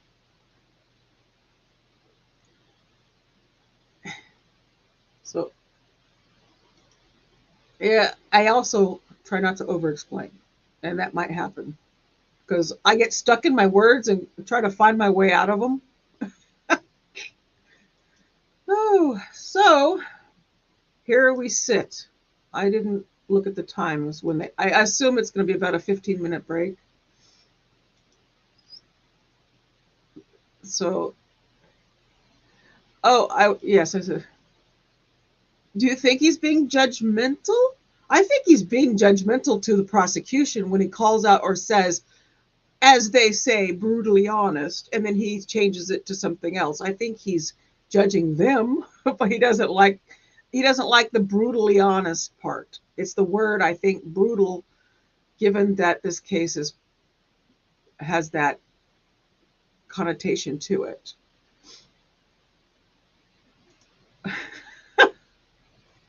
Yep. So, anywho, I'm gonna take. Oh, wait. Let's see. 1 second. Eileen says, if it was a friend that told you that you did that, that's a really good friend. Brutally honest, even. Actually, no, I don't agree with that. I don't. I agree. I don't think that if somebody does something, excuse me, that's the nature of them. Like it's, for autism, if there's something that I'm doing or whatever, and somebody points it out and go, why are you doing that? That goes against my personal desire, that is acceptance. Awareness and acceptance are two different things. Don't point out. If you have a gigantic mole on your cheek, and even though it drives me crazy, I'm not going to point it out or stare at it. I'm going to look away. I'm going to act like you're just this, doesn't bother me. No, what, you know what I mean? Because I don't want you to feel like, oh, so I don't really want that on me either. So that's kind of why I always say, let us all be how we are and don't worry about what we do. If I do something or if I whatever, it is what it is. That's my favorite term. It is what it is. And yes, I know I get a lot of, why do you talk about autism all the time? Because I feel like as part of acceptance, if I don't, then the acceptance will never happen. So that's it for the autism for today. Oh, let's see here. So, uh, can you also clip sound bites, because I think we are gonna hear some good ones in this case. Oh, my attention span. I need somebody to go or to make time notes. I'm trying to listen. What I could do is I could try to remember, oh, that's a good one, and then make a mark on the video. But that's a lot of work on a 8, 9, 10 hour video to have to go through. But I could do. There's a way that you can mark at certain points in a video, uh, that you can, say, you can go back and look and go, okay, yeah, there's a clip there around there, that area. But that I probably won't remember to do that. But I will see. I will keep an eye out for that. Let another one. Right. Next subject. Does anyone here eat cheesy eggs? Absolutely. Absolutely. I eat a lot of cheese. I keep the cheese, I keep them in business all by myself. We have a ton of cheese. I probably have bricks of cheese flowing through my veins. um, but yes, my husband makes a delicious scrambled eggs that he learned from his brother. The recipe, it's eggs with cream cheese. It is delicious. I love it. It's one of the best textures. That I'm a texture eater. It's one of my favorite textures, and I love it, love it, love it. So yes, cheese eggs.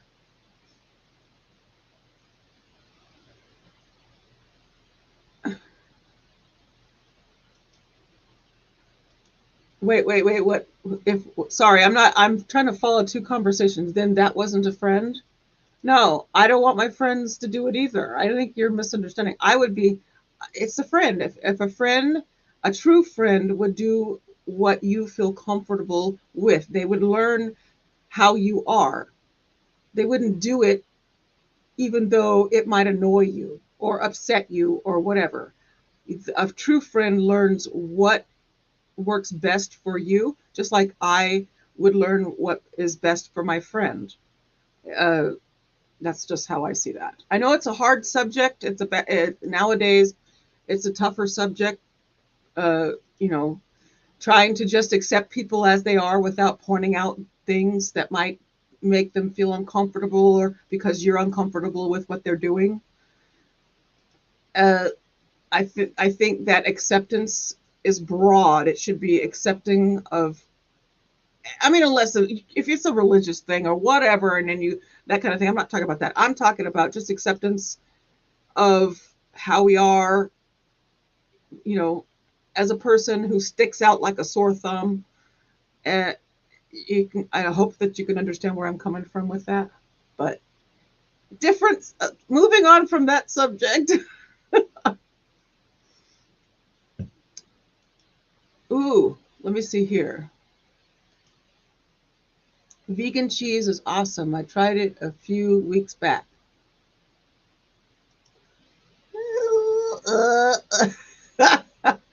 I'm sorry. I'm a meat. I am not a vegan vegetarian. I couldn't. I have actually, the reason I am not is not only because I'm not fan, and I am a huge fan of those things, but I also I have to eat for the amount of protein, because I have to have a certain amount of protein every day to maintain certain parts of me, because of certain things that I've had in my life as far as surgeries go. And so the only way that I can absorb enough is to eat my weight in those things, and it's most the protein and stuff, even though it causes other issues like gout, but it's what it is. And if I don't get it, I have issues. And the other thing is that I struggle with plant-based things for protein because they then cause a whole nother issue. That's as far as I'm going with that. So yeah, I don't have a problem with veganism, vegetarianism, or anything like that. Just for me, on the do counts, I'm not a fan of cutting those things out of my diet, and I also need them in my diet. So I get my vitamins a different way. I take extremely high volumes of vitamins on a daily basis because if I don't, I'm sick. But moving on. I tried to click on something. There it goes. For a true friend, you are perfect just the way you are. I think that that's exactly how I try to live my life, and I hope that that would be, you know, awarded to me as well. Okay. My understander may not understand right all the time. Not to make a big deal out of a subject. It's just a certain thing that all my years of what I had to deal with as a kid, growing up and trying to be, not even knowing who the real me was until I was an adult. It is what it is. Jane says, I'm not vegan. I just like it because the dairy cheese gave me a headache for some reason. Oh, okay. Maybe it was something in the cheese. Maybe I wonder if was it a natural type of thing? Do they put additives in it for, you know, I know that some people have issues with sulfides that give them headaches and stuff like that. Who knows? I also have to be careful what type of cheese I eat as well. Some cheese hits me wrong. I have to have, my favorite cheese is the Colby Jack, I think it's called. That's the stuff I eat mostly. I used to like Sharp, but it's not as good for me anymore. Oh, this trial is slated 8 to 12 weeks. I keep hearing different numbers. Like yesterday, the counts. I kept hearing different numbers on how many potential jurors there were. But because I think some of us didn't realize that they actually had called 16 in and only 14 showed, which I got confused on the number. And so I heard several different numbers yesterday, but it finally got all worked out. Yes, at first it was slated for 8 to 12, and the judge is now saying that it's looking like 8 to 10. Because 8 to 12 was the first number that I heard from the very beginning. But he's looking at the pace they're going at, and that could always change. We could end up, you know, being way longer or way shorter, depending on how how counsel handles the questioning and all the stuff. And this is a penalty phase, or the penalty phase is for death penalty, so it's going to be, it's going to take a bit longer for that.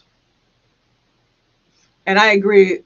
Yes, the judge has said that. Not to say that he didn't say that, but from the beginning, I kind of stick with the original and then kind of try to see where we end up from where the judge said it. Sounds about average.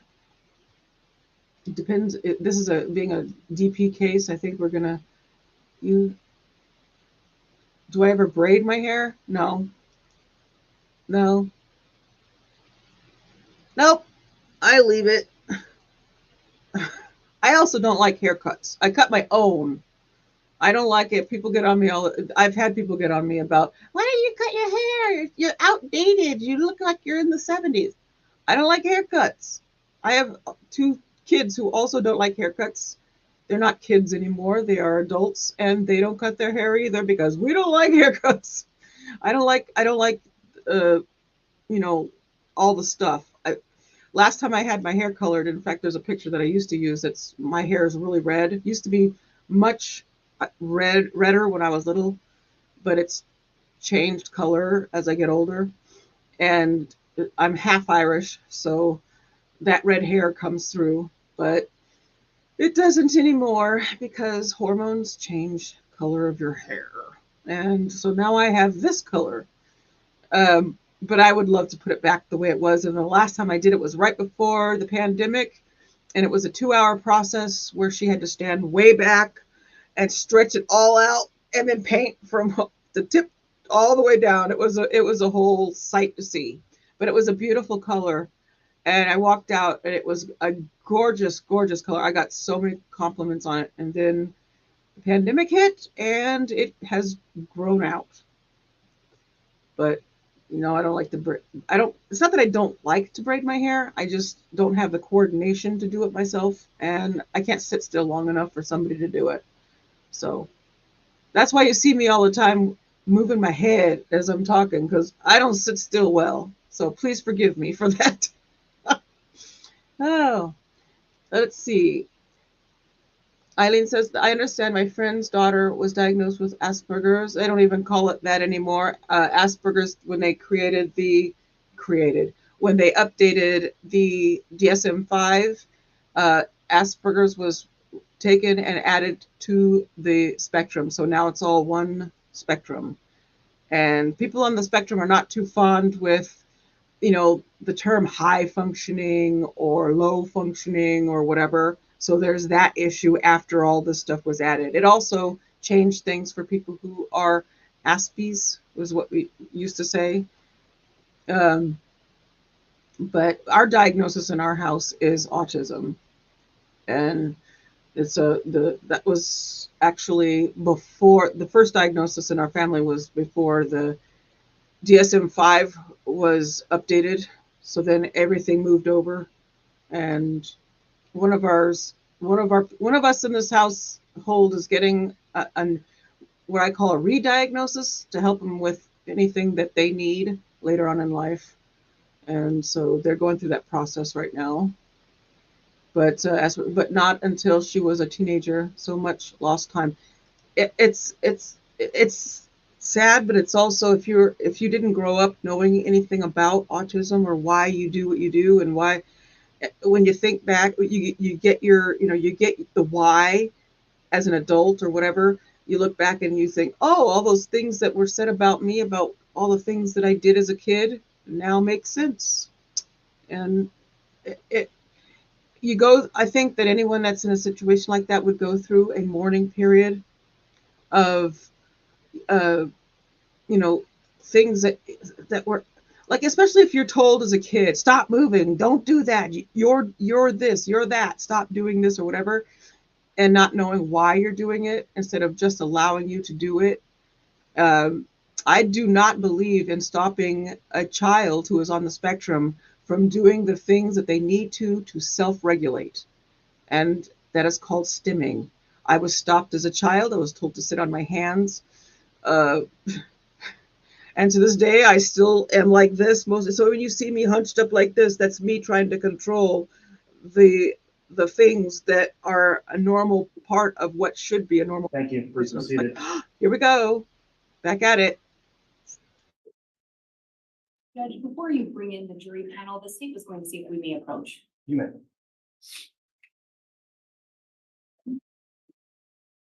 Sidebar here with the light.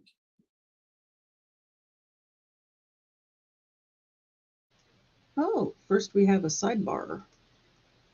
Hold on one second.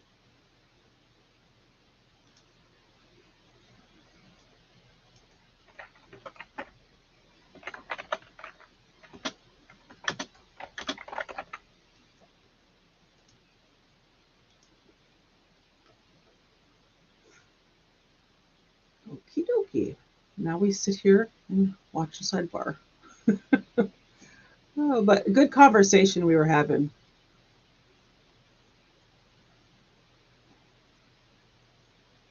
Oh, Luna says, thank you.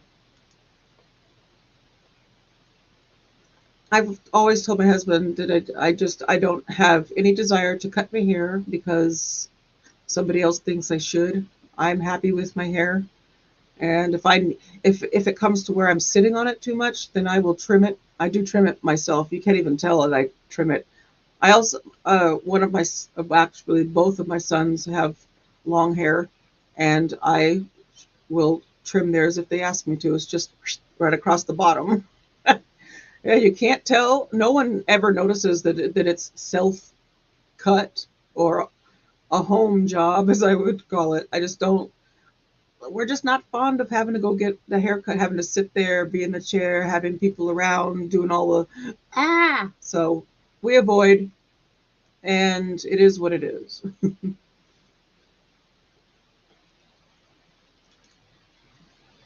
Oh, good question. That's something we could Google together on the lunch break. If we can remember, maybe we can get the answer during the lunch break on that. I used to know the answer. I have no idea. Okay, so the judge said it should be over by June 15th to the guy who was it? I want to say that vaca. I want to say that like in Spanish, vaca, but that I don't know what that is. Let's see. I mean, trials are always run off schedule. You can't absolutely no. You never. I think there's always a grace period that you got to leave, and it could take longer or shorter. Doesn't ever. There's no prediction, right? Linda says the analogies and scenarios are just as opposite as the prosecutor and defense are, in my opinion. Eileen says, I am wondering if the judge added deliberation time because it's a DP case and that can take a long time. He might be factoring that in. I don't know. He didn't. He didn't say. I don't think. we are. We were back for 2 seconds.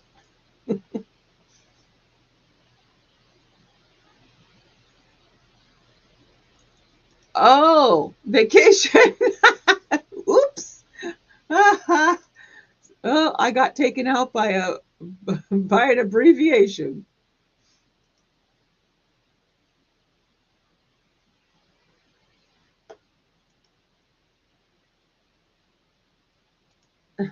Thank you, Jane.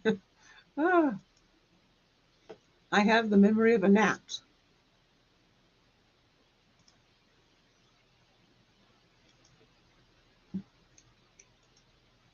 Thank you. And here we sit. So he's not, I assume, oh, I do know that there is a sound in the courtroom it's what I call the static sound. Nate mentioned it, that you can hear the static during the sidebars. So it doesn't appear to me that uh, the defendant is listening into the sidebars. And I wonder if he's like made to stay in that position. He can't get up and go with them. Some courtrooms will actually allow the defendant to go up with counsel and listen into the sidebars. Eileen, yes, sorry. I went the other way. I went to a different language. I was like, oh, she's saying vaca like a cow in Spanish. Oops. And here we go. Sidebar over.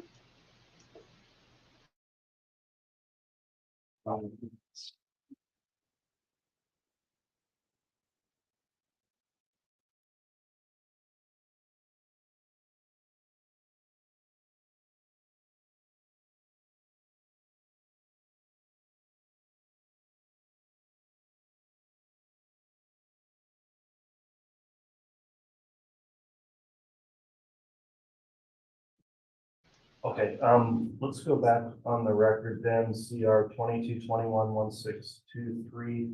We are going to now conduct individual for dire of this remaining panel of jurors. And we'll be starting with juror 823. So if we could please have the marshals have that juror brought in.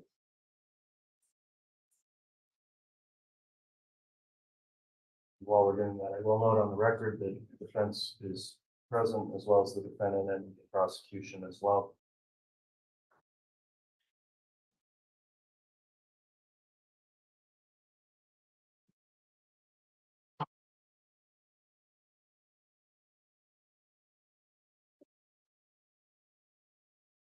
All right, thank you, juror 823, for returning this morning. We've got some additional questions on individual voir dire. And I'm just taking a moment to review the questionnaire again. One thing I'd like to just bring up, because our schedule is set and everything's important here. I did note that I think you didn't appear when you were supposed to, but you did appear today, so we're happy you're here. And not to necessarily call you out on the spot, but I do think it's important we have jurors that are able to follow the schedule and be here dependably. And I would like to know if there was some explanation as to why you weren't able to appear when summoned. Was there some confusion there? Did something happen to prevent you from appearing before? No, Your Honor, no confusion. It was just a honest mistake. I used my phone as my alarm clock and it came unplugged or something. And regardless, my phone died overnight. Woke up already too late. Okay, I understand. We had a couple of relative peers and I guess just a bit of a follow-up on that. You generally consider yourself to be dependable enough that if you move forward in this, you'd be able to make it here when you're supposed to each day? Yes, very. I'm in the military and it's we're on time. Okay, that's all I needed to follow up on that. I just wanted to make sure we had some answer there. The other issues we would look at this time is whether or not there was any kind of a hardship or bias issue. And with this particular juror, I didn't see anything of concern as it relates to bias and getting no knowledge of the case nor of hardship. So I don't have any follow-up question on either of those areas. Does the state have any follow-up for the juror on hardship or bias? We do not, Your Honor. Nothing from the defense. Okay. So there's one other topic we'll talk to you about individually, then juror number 823. In your questionnaire, you filled out and completed a section on your attitudes regarding the death penalty. And that is in your questionnaire starting on page 12.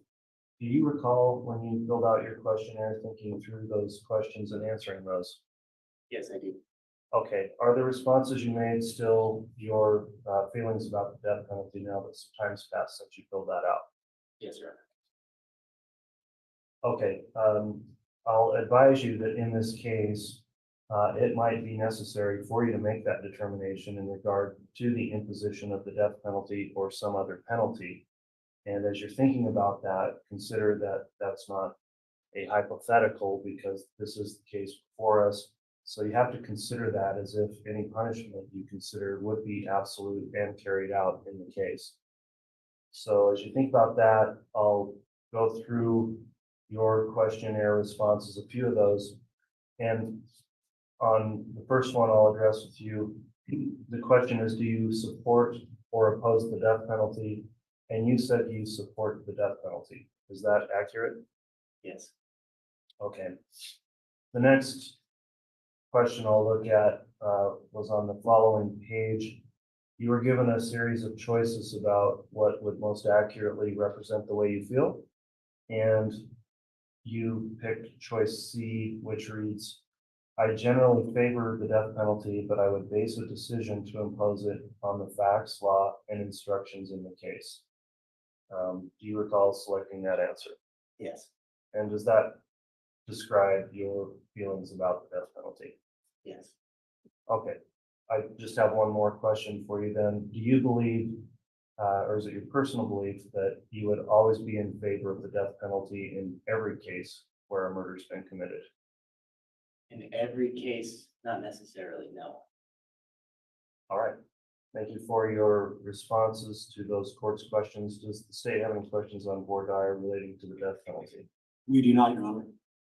Does the defense have any questions? Just a couple questions. Certainly. This. Mr. Pryor. Oh, microphone. Oh, my goodness. You said, in every case, no. Can you give me some insight into, is there a line there where you say, you know, this is an absolute for the death penalty, or this is not an absolute? Is there some sort of black line that you draw, or can you elaborate on that for me a little bit? Well, it's, you know, every case is different, obviously. Different circumstances, such as, right, it's not specified whether it's, you know, an intentional murder or like an accident, or, you know, just all sorts of different things could be. You'd have to weigh in on, I think. Okay. So if it's an intentional murder and there are children involved, is that an automatic death penalty? No.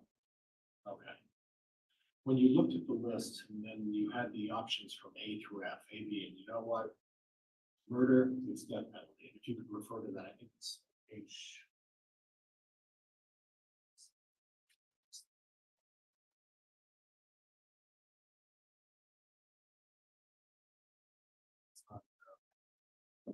Bottom of page 13. Let me know when you're there. I'm there. Okay. So when you read that, was there any hesitation to choose between C and D? If there was and I'll ask you to answer that first.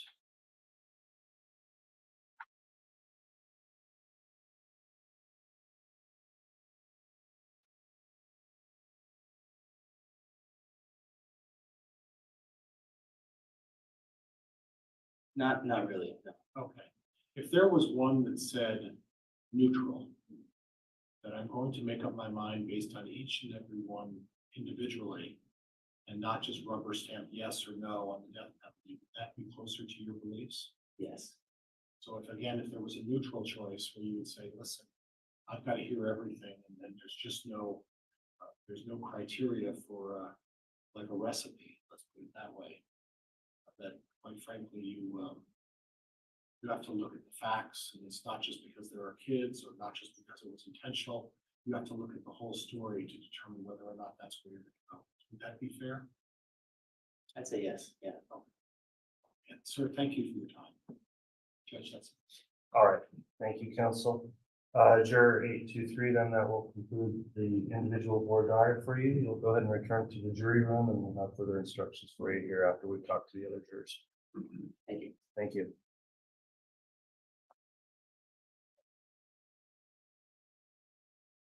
Next juror we'll have brought in, please, 1204.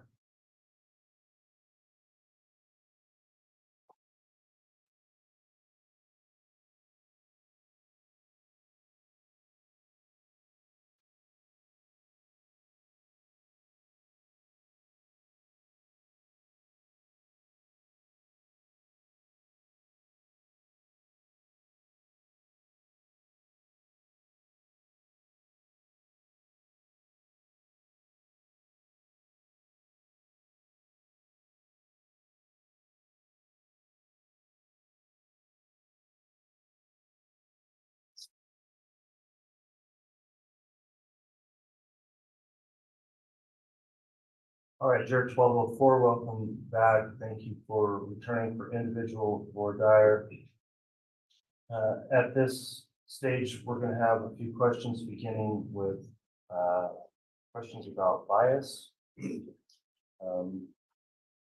already talked, I think, probably sufficiently about the fact that this juror also has a vacation partially paid for or paid for. They don't want to miss starting June 15th, but I think we're through that issue. So counsel, there is some indication this juror has previous knowledge of the case, and I'd like to have any questioning counsel requests relating to potential bias from media exposure. So I'll start with the state asking you questions and then allow the defense to board our individually this juror. Thank you, Your Honor. Good morning, sir. I just wanted to briefly discuss with you the media attention in this case. And you indicated in your questionnaire that you had heard a little bit about this case from basic news. Is that correct? That's correct. And that you had heard from the news that Mr. Daybell was involved and that he would be going to trial at some point. Correct. During this trial, you're going to be instructed that Mr. Daybell is innocent until the state meets its burden of proof, and that is proof beyond a reasonable doubt. And that means that as Mr. Daybell sits here today, he's innocent. Do you understand that? I do. Do you understand that nothing that you've heard on the news is evidence? Now, when you learned on the news that there would be a trial at some point, did that lead you to form any conclusions about his guilt? No. Okay. And you indicated on your questionnaire that you had not formed an opinion on this case. Is that still accurate? And you also indicated on your questionnaire that you would be able to put out of your mind what you have read or heard about this case and render an impartial verdict. Is that still accurate? Yes. Thank you very much, sir. I have no additional questions for this jury, Your Honor. All right, thank you, Ms. Beatty. Mr. Pryor for the defense. Thank you, Your Honor. Which I have done as far as hardship. Okay.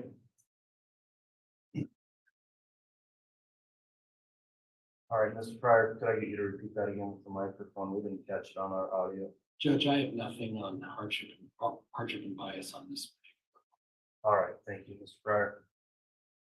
The next section we'll look at then is in your questionnaire, juror number 1204. Do you recall reading through and filling out questions relating to your attitude regarding the death penalty? Do. All right, and are the responses you made in the questionnaire still the way you feel about that as you sit here today? All right, you indicated when given the option of support or oppose, question, do you support or oppose the death penalty? You said support. Is that correct? That's correct. In addition, there was a section that gave you some pre-written responses to choose from, and it's which one most accurately represents the way you feel. You circled in the questionnaire what's labeled as 6C, and that reads, I generally favor the death penalty, but I would base a decision to impose it on the facts, law, and instructions in the case. Is that still the way you feel about the death penalty today? It is. Okay. Another question then. You are in favor of the death penalty. Do you believe that the death penalty should be imposed in every case where a murder has been committed? Answer that. No.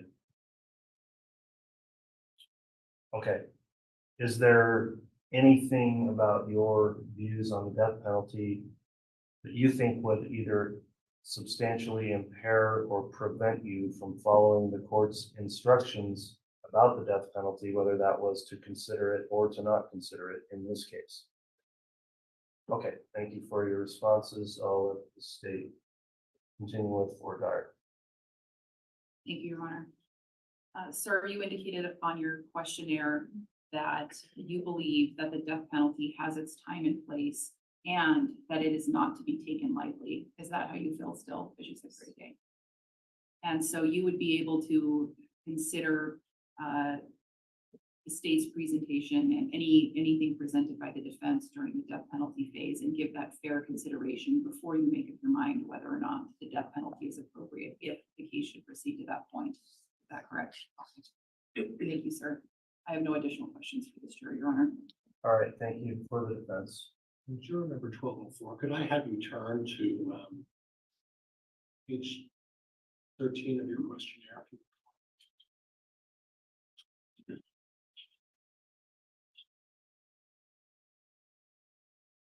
Now, at the bottom of page 13, you circled number C. Correct. All right. At the time that you were reading that, would you take a look at number D? Let me know when you're done.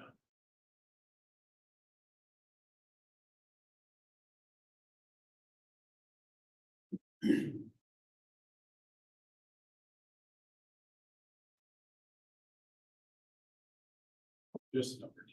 Okay.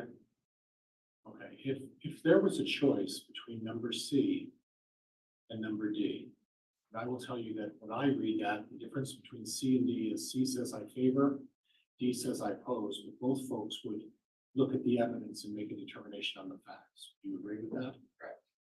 If there was a choice that said neutral, and that I'm not going to make up my mind until I've had a chance to look at all the facts and not just prejudge it, evaluate the facts and circumstances, not one way or not the other way, and then make a decision.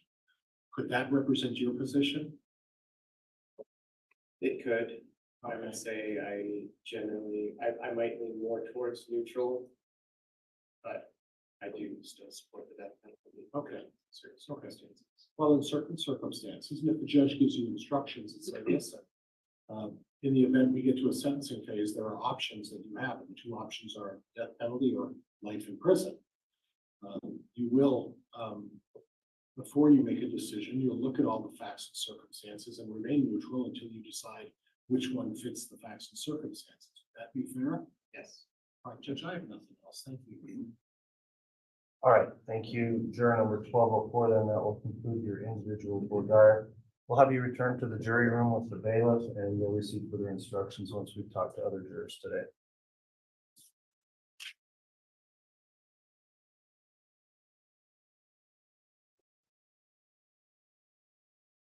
Next, talk to juror number 1251, 1251.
All right, thank you for returning. Juror number 1251.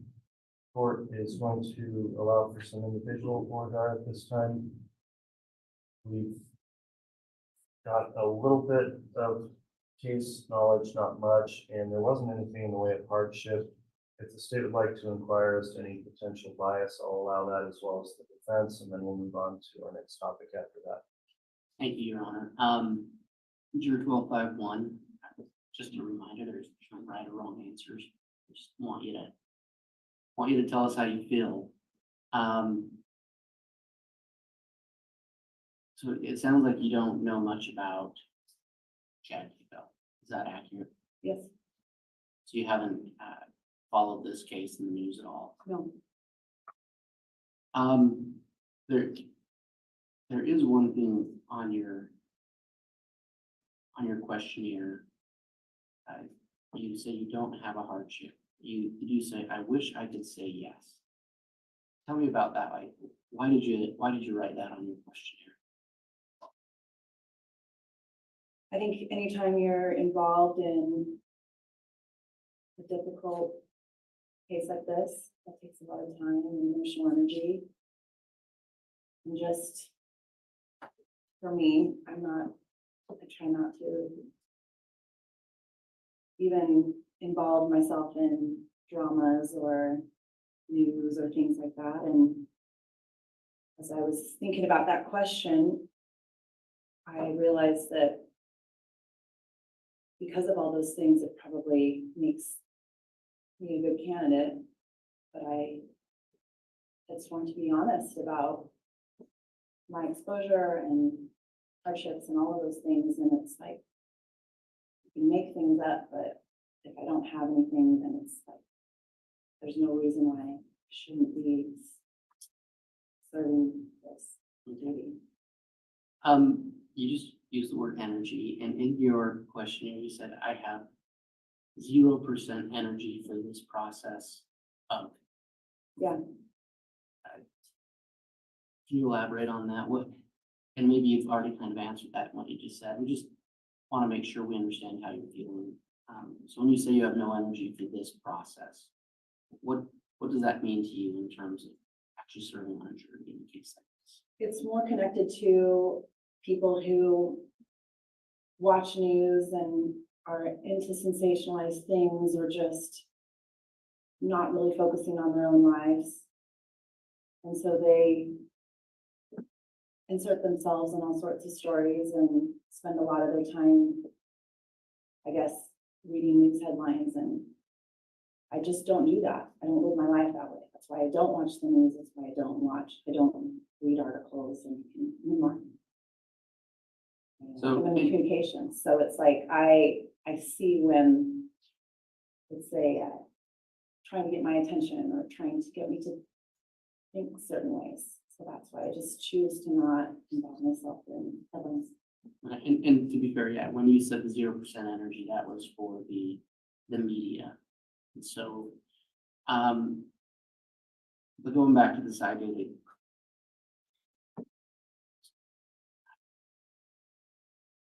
on page 19 of your questionnaire, I wanted to ask if you can put anything you have put out of your mind. You say yes, but then you say, do I want to be involved? No, I do not. Does that mean you don't want to be on this jury? I was being prosecuted. I would want an unbiased jury. And as someone who doesn't know anything about this, that's where it's like, I would hope that there would be people stepping up if I was in this situation, just to hear both sides of what was going on. So even with what you wrote, can you commit to, if you are put on this jury, that you will fully engage in that process of weighing the evidence, listening to witnesses? Yes.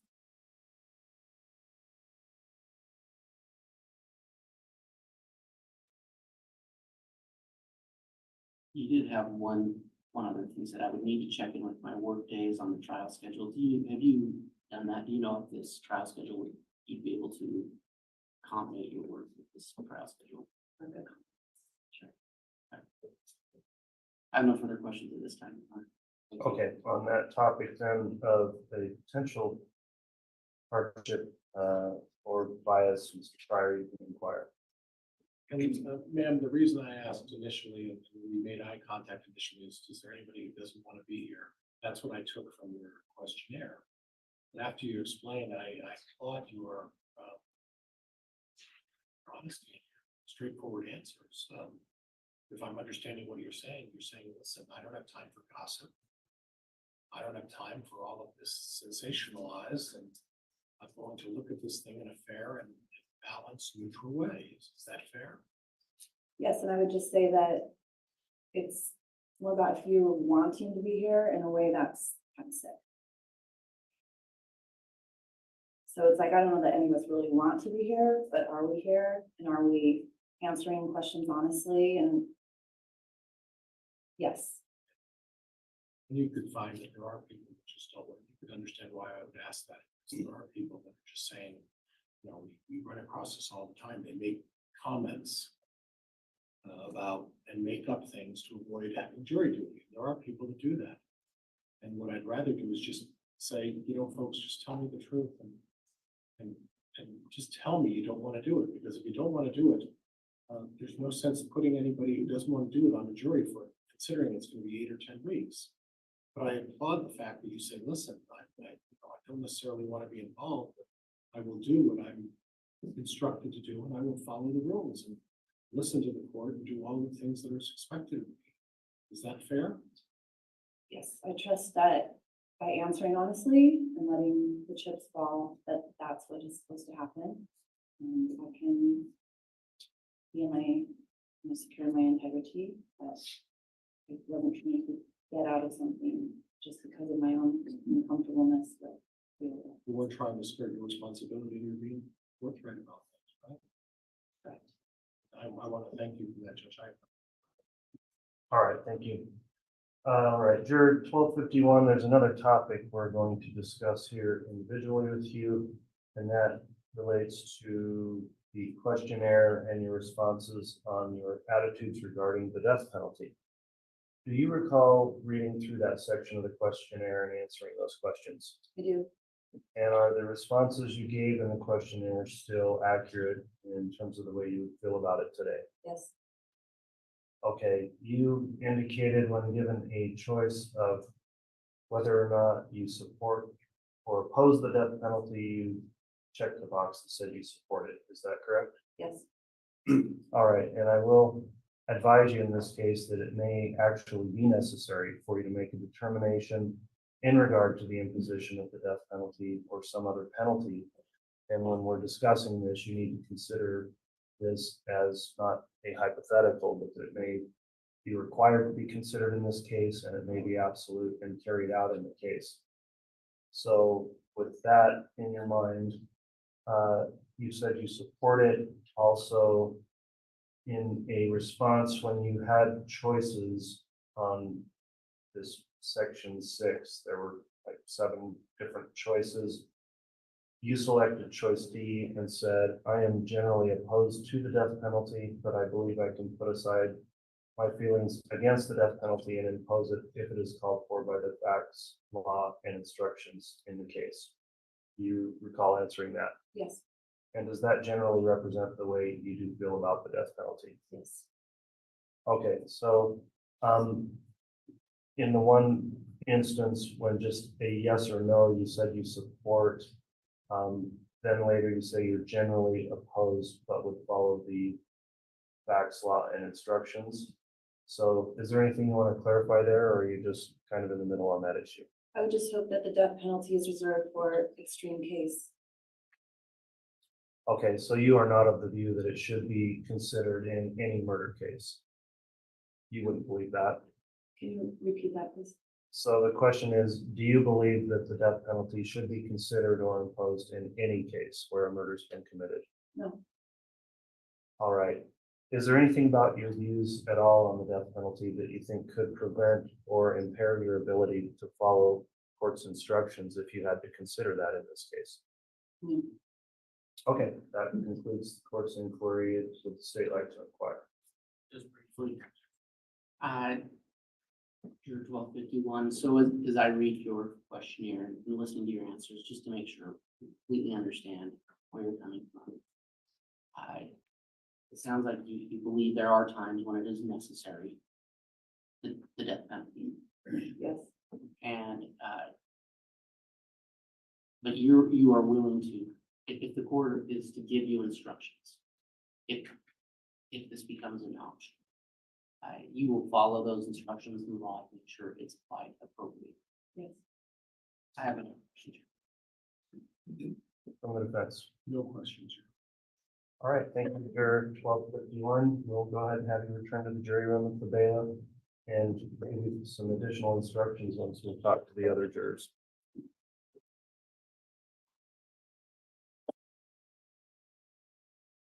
We'll next talk to juror 1320.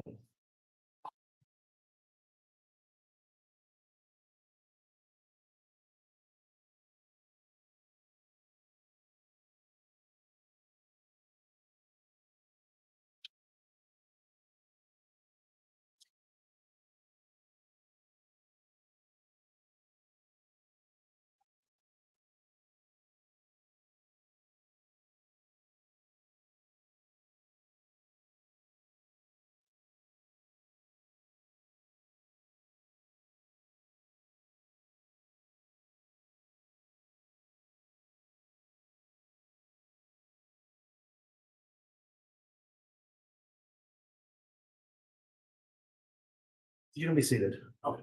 Thank you. Okay, juror number 1320 has returned for some individual voir dire. We're doing this with all the jurors, so don't be concerned that you're here alone. There's some question in the review of the questionnaire about some knowledge of the case, as well as you did explain potentially a hardship here. Maybe I'll just address that with you and then allow the state and the defense to question on hardship or bias. On the trial length, where you were told that in the questionnaire, and also it was reiterated here, you said you did check the box, yes, you'd have a hardship. You said, I have a job and a life to live, but I'll serve if selected. So with that, could you explain a little more what impact that may have if in fact you are serving for a 10-week period? Okay, yeah, I looked into it since then. The work will give me 2 weeks pay for 10 days. And then I'd have to take my time off and I've got a month of that. So the 6 weeks of pay and 4 weeks of no pay, I guess, as I would come out. Which I found. It's not like I'd be living on the street after that, but you know, it would be Okay. money. I appreciate you doing the follow-up, looking into that with your employer also. If in fact this extended out, you said you are willing to serve, very much appreciate that, and you still feel that way, even considering that it could go beyond that 6-week time frame and cause some financial strain. Yeah, I'm not living from paycheck to paycheck, and so yeah, wouldn't be fun, but okay, I guess. Well, thanks for your responses on that. On the bias, I didn't have any specific questions. The state can conduct voir dire on either topic, and then I'll allow the defense. Morning, sir. yes.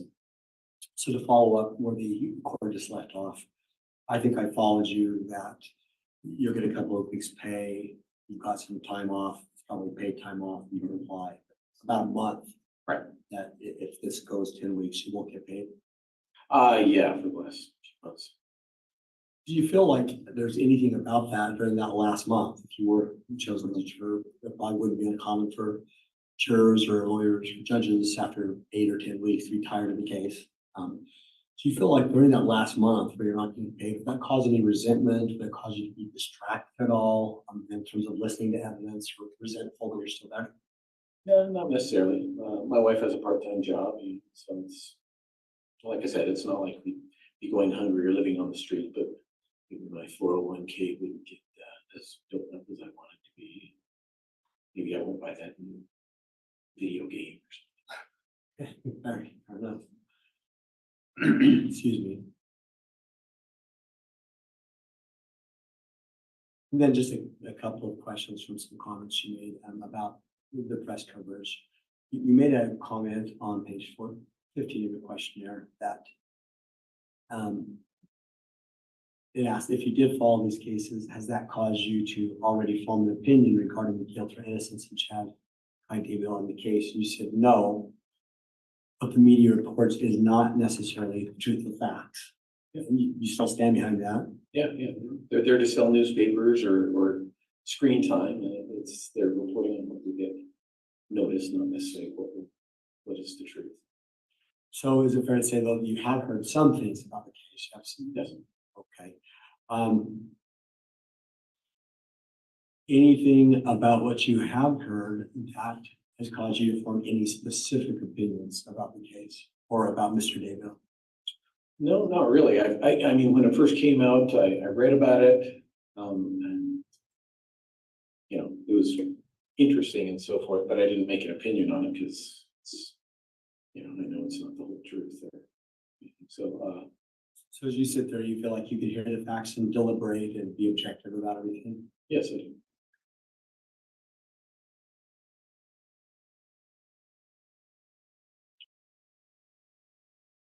Your Honor, on bias and hardship. The state has no further questions. Thank you, Mr. Woods. No questions from the defense, Your Honor. Thank you. All right, juror 1320, then we'll move on to one final topic with you in relation to the part of your questionnaire you completed called attitudes regarding the death penalty. Do you recall reading through that section in the questionnaire and answering it? Yeah, I did. Okay, and if you would like to reference it, it's page 12 and 13. Yeah. So considering those responses you made last week, are those still true and accurate in the way you feel today? Yes, I believe so. Okay. I will advise you in this case, it may be necessary for you to make a determination in regard to the imposition of the death penalty or some other penalty in this case. So remember, this does apply to the case, and any penalty you're considering should be considered as if it is absolute and will be carried out in the case. So with that in mind, there was a box checked by you on the question, do you support or oppose the death penalty? Check the box saying you support it. Is that the way you feel? Yeah, I think in some cases, it's warranted by the law. If that's what the law says, then that's what should be done. Okay. On the next page, there were some more detailed choices you had there out of 7, and this was the questionnaires words, not your own, but you selected a choice you thought most accurately reflects the way you feel. You checked a box that said, I am generally opposed to the death penalty, but I believe I can put aside my feelings against the death penalty and impose it if it is called for by the facts, law, and instructions in the case. Kind of contradictory, wasn't I? And that's fine. If you'd like to explain any more about your thoughts on it, this would be the time. And I don't know that that necessarily is contradictory, but do you have any explanation on that choice? No, it's just that, I would, no one should have to die, but if the law, if the case says and the law states that that's what's to be done and that's the punishment, then that's what should be done. So you don't feel then, as I gather, that the death penalty should be in place or considered in every case where a murder's been committed? Not unless it's asked for by the prosecution or the facts being that it's advisable by the law or whatever. Okay, so one final question then, is there anything about your personal views or thoughts or feelings on the death penalty that you think would prevent or impair you from following the court's instructions on that if you serve as a juror in this case? No, I don't believe there is. Okay, thank you for your responses. Let's have the state, if there's any follow-up or dire on that topic. Thank you. We do, Judge. Sir, probably just a couple of questions. So on page 12 of the questionnaire, on the bottom, you had answered in a question, do you feel the death penalty is used too often? You X that box. Then you explained so much more costly to pursue than life in prison without parole. Showing not an uncommon opinion. As you consider that there, well, first of all, is that an accurate expression of how you feel about it? Well, as far as do you feel the death penalty is used too often, too seldom? I don't know. Maybe I don't know is the right answer. I don't know. Seems like there's not a good choice there at all. Yeah, I've heard that it's more costly to pursue a death penalty. Fair enough. And there's no wrong answer, sir. Where you're coming from. Yeah. So I guess my question is, if the case does proceed, if there's a conviction and then we get into a death penalty question, the judge will give you certain instructions as to how to evaluate the death penalty, whether it should apply.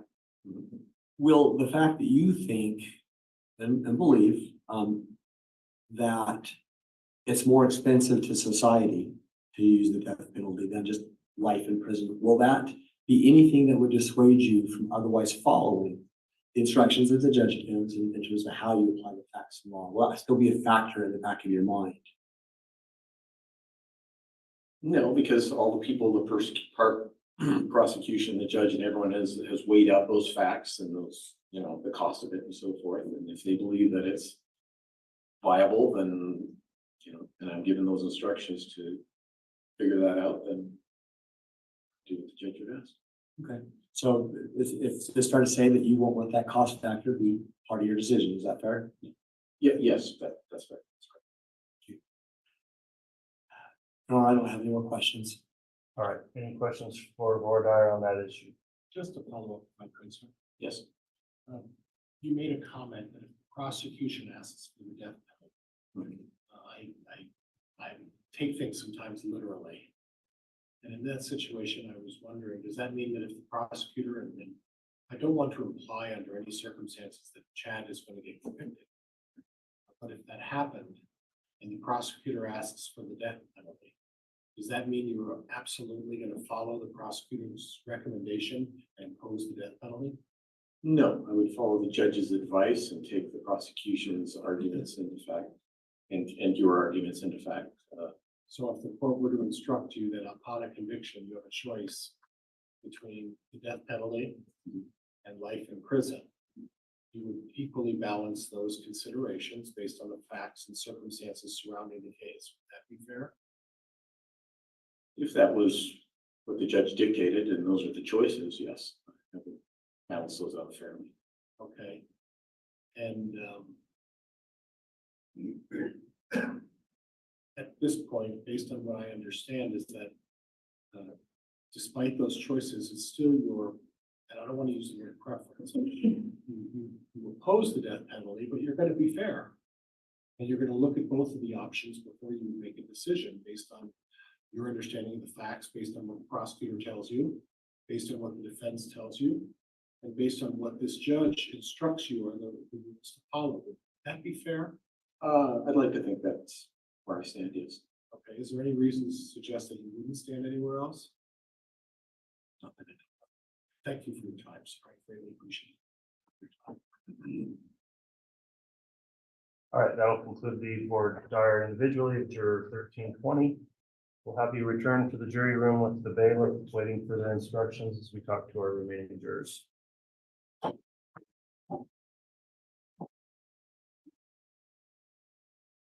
Our next juror will discuss individual Vordire with is 1358.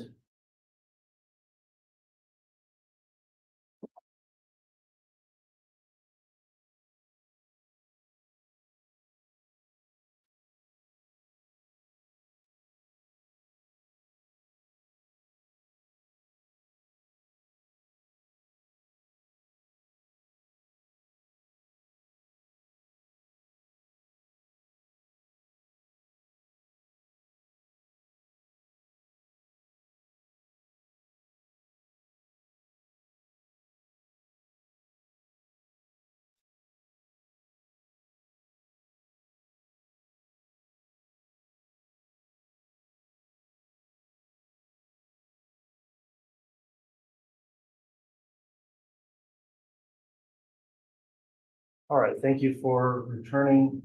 Got a couple of follow-up questions for you here.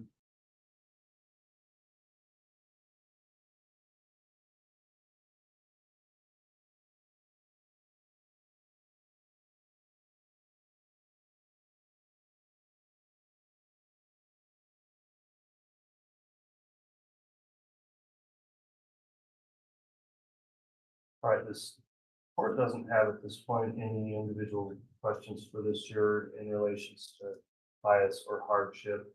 So I'll allow the state to make any inquiries on those topics, if any, and then the defense, and then we'll move on to the other topic. And Your Honor, we don't have any questions for this gentleman about those topics either. Thank you. On either hardship or bias questions, anything from the defense? The only thing that caused me some hesitation is I'm pretty familiar with accountants' responsibilities. And the likelihood is that if you're picked, we're going to be 4/15 is a very important date for you. So, I work for a private company. I'm the controller. The 15th deadline is for corporate, and again, we have some entities within that need to be filed. We made a lot of progress in the last week, with, I won't use the word anticipation, but knowing that this is a possibility. So I think we're in decent shape. If I am selected, nights and weekends through the 15th, I'm good on that front. So I don't believe that that's a hardship. Unless there's sequestered between now and then it could be. What if you're sequestered in late May or June? Is that going to create any problems for you? Not at all. That's all I had, Judge. I just wanted to make sure. Thank you, sir. You're welcome. All right, the next issue we'll discuss then with this juror is in relation to your questionnaire responses on attitudes regarding the death penalty. Do you recall going through those questions and answering them last week in the questionnaire? I do. Okay, having thought about the questions and responses since then, are those still accurate, or is there anything you change about your opinions stated in that questionnaire? Those are still accurate. All right, you had an option of either support or oppose were the only choices, and the question was, do you support or oppose the death penalty? You said support. Is that accurate? That is accurate. Okay, you also, when given a range of choices, said what most accurately represents the way you feel. You selected a choice that reads, I generally favor the death penalty, but I would base a decision to impose it on the facts, law, and instructions in the case. Is that still the same way you feel about this? Yeah. All right, I will advise you that in this case, it may be necessary for you to actually consider this and make a determination in regard to the imposition of the death penalty or some other penalty. And you have to be considering this not hypothetically, but as if it would be absolute and carried out in the case. So thinking through that, does that change at all your opinion on those choices? No. Okay, one final question I'll have then is, do you believe that the death penalty should be imposed in every case where a murder has been committed? I do not. All right, that concludes the court's questions on that topic. I'll allow any board member from the state and then the defense.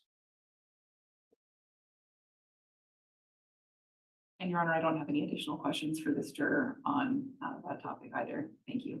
All right, from the defense. No questions. All right, juror 1358.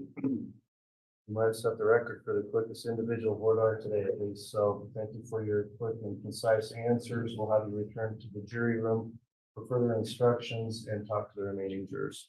Appreciate it.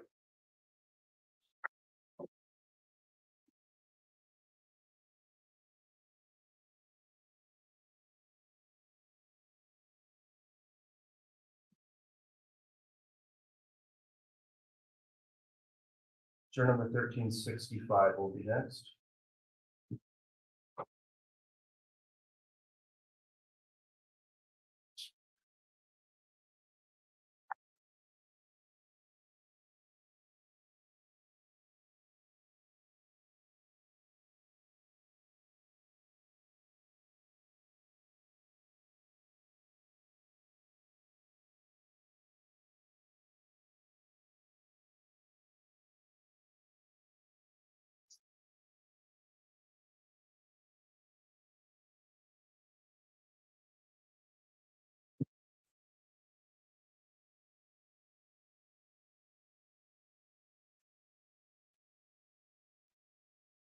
All right, thank you for returning. Juror number 1365.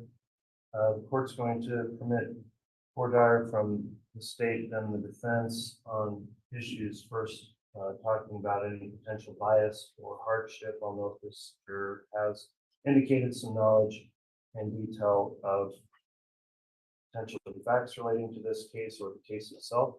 So with that in mind, who's going to be conducting Dyer? I am, Your Honor. All right, Mr. Wood, if you'd like to inquire, you may. Thank you. Sure, 1365. Looking at your questionnaire, it looks like you do have some familiarity with the facts of this case. Is that fair to say?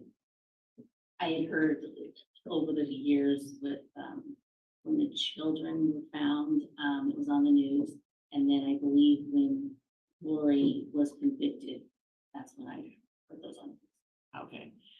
And did you seek out the news on this particular case or?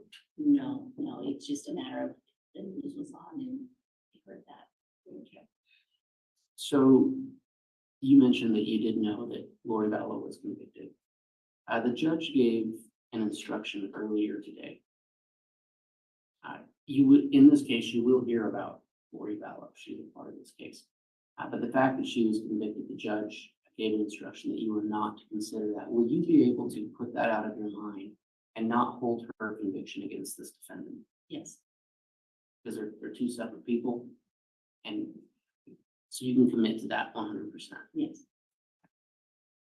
And similarly, just the other facts you've heard about this case. Can you commit to only making a decision based on what you hear in this courtroom? Yes. Your Honor, I don't have any further questions.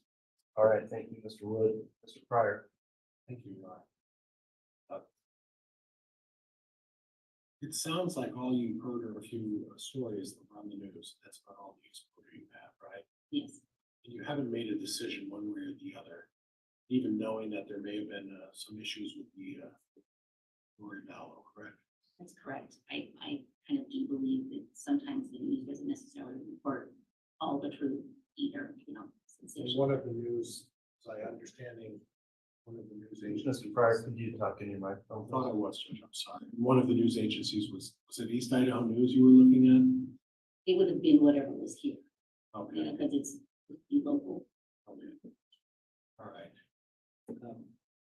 When you look at page 13 of your questionnaire,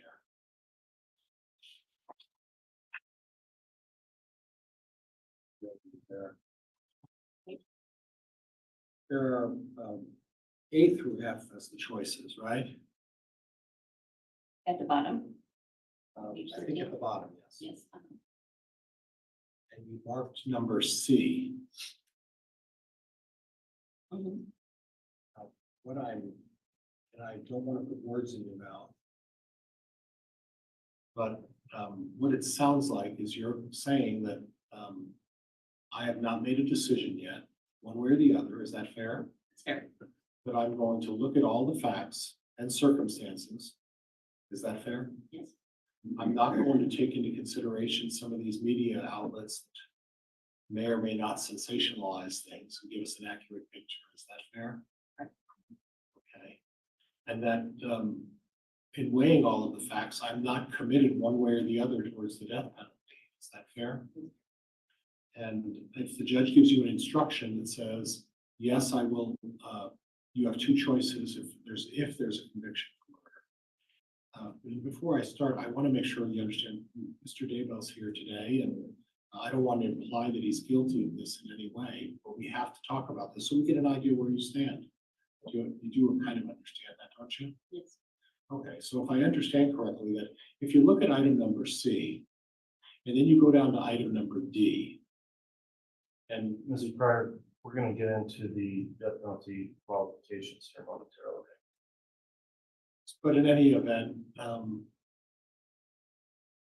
you're going to base your decision just on the facts as you see them if you were chosen at the time of the trial. Is that fair? That's fair. And introductions. Oh, thank you very much. Nothing else. All right, thank you. All right, the next topic then the court will go through with you is on your responses to the attitudes regarding the death penalty section of that questionnaire. Do you recall answering that? Yes. Okay, and having thought about that, since you did your questionnaire last week, do you still feel like these are accurate representations of your attitudes on that? Yes. All right, I will advise you here in this case that it may be necessary for you to make a determination in regard to the imposition of the death penalty or some other penalty in this case. And remember, any penalty you're considering should be considered as if it is absolute and would be carried out in this case. You understand that? Yes. All right, you had a selection here as one of your answers. Do you support or oppose the death penalty is the question. You said support. Do you recall that? And is that still your thought as you sit here today about that? Yes. All right, one other choice you made out of 7 choices in some more detail provided about what most accurately represents the way you feel. You selected choice C that says, I generally favor the death penalty, but I would base a decision to impose it on the facts, law, and instructions in the case.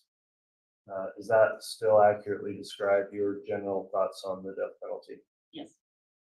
Okay, finally then, with your position on the death penalty, is it your opinion that the death penalty should be imposed in every case where a murder has been committed? Absolutely not. Okay, is there anything then about your views on the death penalty that you think could in some way prevent or substantially impair you from performing your duties in this case if you received instructions about the death penalty? All right, that concludes the court's order on that issue. Mr. Wood? The state has no questions, Your Honor. Thank you. Mr. Pryor, any board ire? Yes, I jumped the gun. I apologize for that, Judge. That's I think it's just happening. So we're going to go back to item number 13, A through F, I believe. And I don't want to put words in your mouth. I don't want to suggest an answer to you. So just but what I think I'm hearing is that if the judge instructs you that the death penalty is a possible sentence and life in prison is a possible sentence, at this point, you're going to go into this process if you're a juror and you're not going to make or be favored one way or the other at that point, and you're going to look at both options. Is that fair? Fair. And then only after you've reviewed all the evidence and listened to what the state has said, listen to what the defense has said, and then listen to how the judge instructs us. At that point, you'll make a decision based on both of those options. Is that fair? Okay, so if there was an option between C and D on number 13 that said, I'm neutral and I'm going to look at all the facts, all the circumstances before I make a decision in this case, would that be closer to your position? I think that would be more accurate. Okay. And thank you for your honesty. I really appreciate allowing me to spend some time with you. Thank you. Judge, I have nothing else. Thank you. Very well. That'll conclude individual voir dire for this juror. Thank you for answering those questions. We'll have you return with the bailiff to the jury room and talk to our remaining jurors.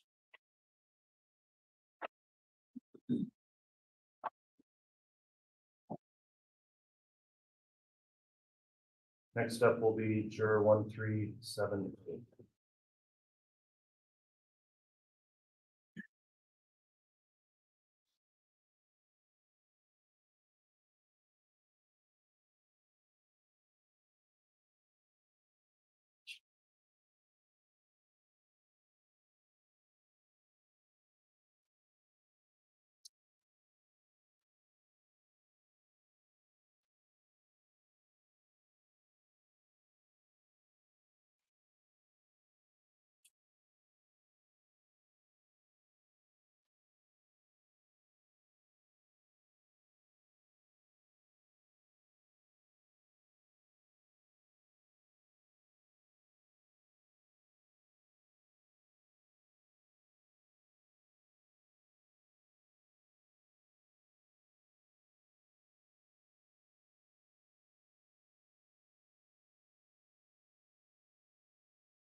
All right, thank you for returning juror 1378 for individual voir dire. This time, I'll inquire as to whether the state has any voir dire in relation to hardship or bias issues. I don't think there was much at all in the way of bias here on any exposure, but potentially hardship. We got into that before. Once the state's concluded voir dire, I'll let the defense as well have questions for the juror. Who's going to be conducting voir dire for the state? I will, Your Honor. All right, go ahead, Mr. Roots. Thank you. Wait, sir. I really just have one question for you. On your questionnaire on page 20, you just made a notation under the hardship section. I'm only worried about my job because I started on January 2nd, 2024. Is that right? Yes. This is a pretty new job. Yeah, and they are willing to work with me. I talked to HR about it. So whatever worry you had. When you Yeah, I no longer have that worry. So whatever worry you had, no longer have that worry. No, I do not. So then, is it safe to say that as far as you're concerned, if selected, you don't believe that being a juror would be a financial hardship or impairment to your job? Is that fair? Yes, that is fair. Your Honor, no other questions on this. All right, thank you. Mr. Pryor? There are no questions, Judge. Okay, we'll next move on then.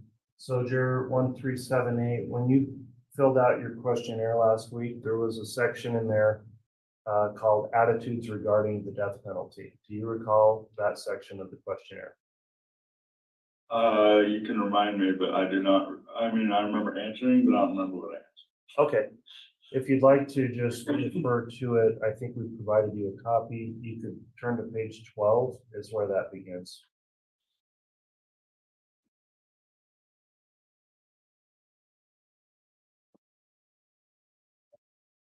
So when you answered your questionnaire, right, kind of in the middle of page 12, there's a question that says, do you support or oppose the death penalty? And you check the box saying support. Is that accurate?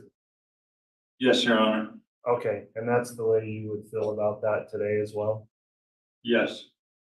All right, and as we go through these questions, I'd like you to consider that in this case, it may be necessary for you to make a determination about the imposition of the death penalty or some other penalty. And when we're discussing this here, remember, you need to consider that as if it would be done and be absolute and carried out in the case, if that's what the jury determined. You understand that? Yes. Okay. On your questionnaire, you also, on page 13, you'll turn there about 2/3 down. There were choices you had about what most accurately represents the way you would feel about it. You selected a choice C, which reads, I generally favor the death penalty, but I would base a decision to impose it on the facts, law, and instructions in the case. Do you recall looking at all those options and checking that one? Yes, I do. Okay, does that still then represent the way you think about and feel about the death penalty here today? Yes. Okay, final question I have then. Do you believe that the death penalty should be considered or imposed in every case where a murder has been committed? I do not know. Okay, so if there were instructions to either consider or not consider it, would you be willing to follow those instructions regardless? Yes. Okay, then is there anything about your views on that issue of the death penalty that you think prevent or impair you from performing your duties and following the instructions here in this case? No. Okay, thank you for your responses there. That concludes the court's voir dire. I'll allow the state to conduct voir dire and then the defense. Thank you. Sir, for my question, it's based off a response you gave on page 12 of the questionnaire. And you were asked in question section A, how do you feel about the death penalty? And you responded, if guilty and required, I agree, but 100% without a shadow of a doubt, guilty verdict has to be the cap. Am I reading that correctly? The case. Yes, sorry. Could you explain what you meant when you wrote that? When you come to a guilty verdict, you can't be 99% sure, and you have to be 100% sure without any doubt. That's what I meant by that. So is it safe to say that in your mind, you just are would only be inclined to impose the death penalty if in fact in your mind there had been 100% proof that whomever Mr. Daybell had is guilty. Is that correct? If he was guilty, yes, and I do not know without facts. So, sir, then my question would be, if the judge gives an instruction and explains that the standard to determine guilt in this case would be that the state would have to prove beyond any reasonable doubt.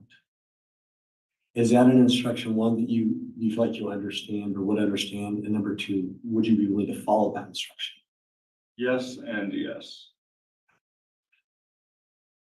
So then you wouldn't necessarily hold the state to prove 100% without a doubt that he was guilty.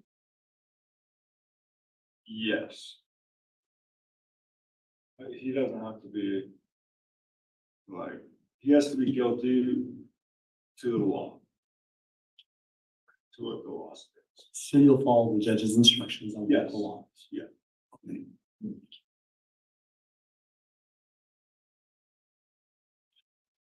You know, I don't have any further questions. All right, thank you. Mr. Pryor. Sir, if I could get you to turn to page 13 of your questionnaire, if you could, let me know when you're ready. All right. Okay, on page 13, you marked item number C.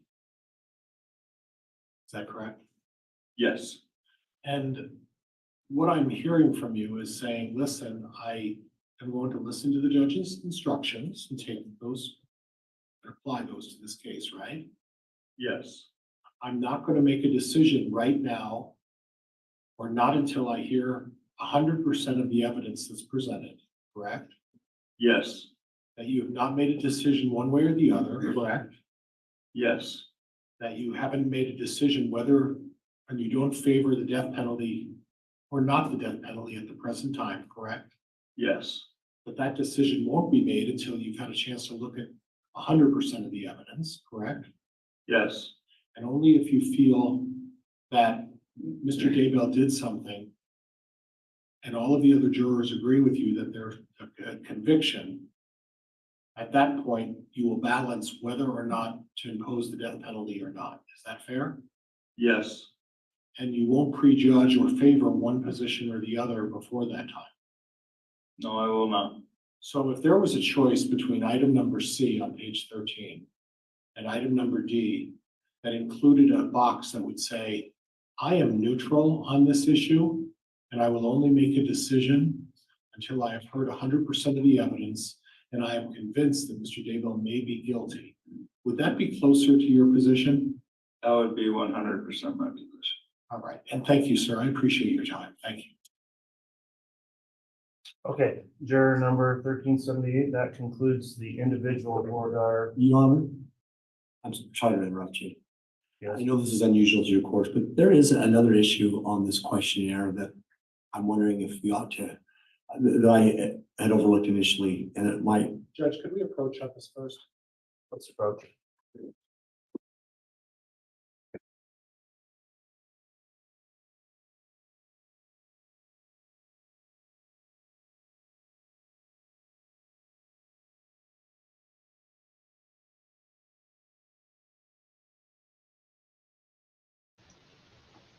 Okay, so wonder what it was that he saw. Guess we'll find out when they get back.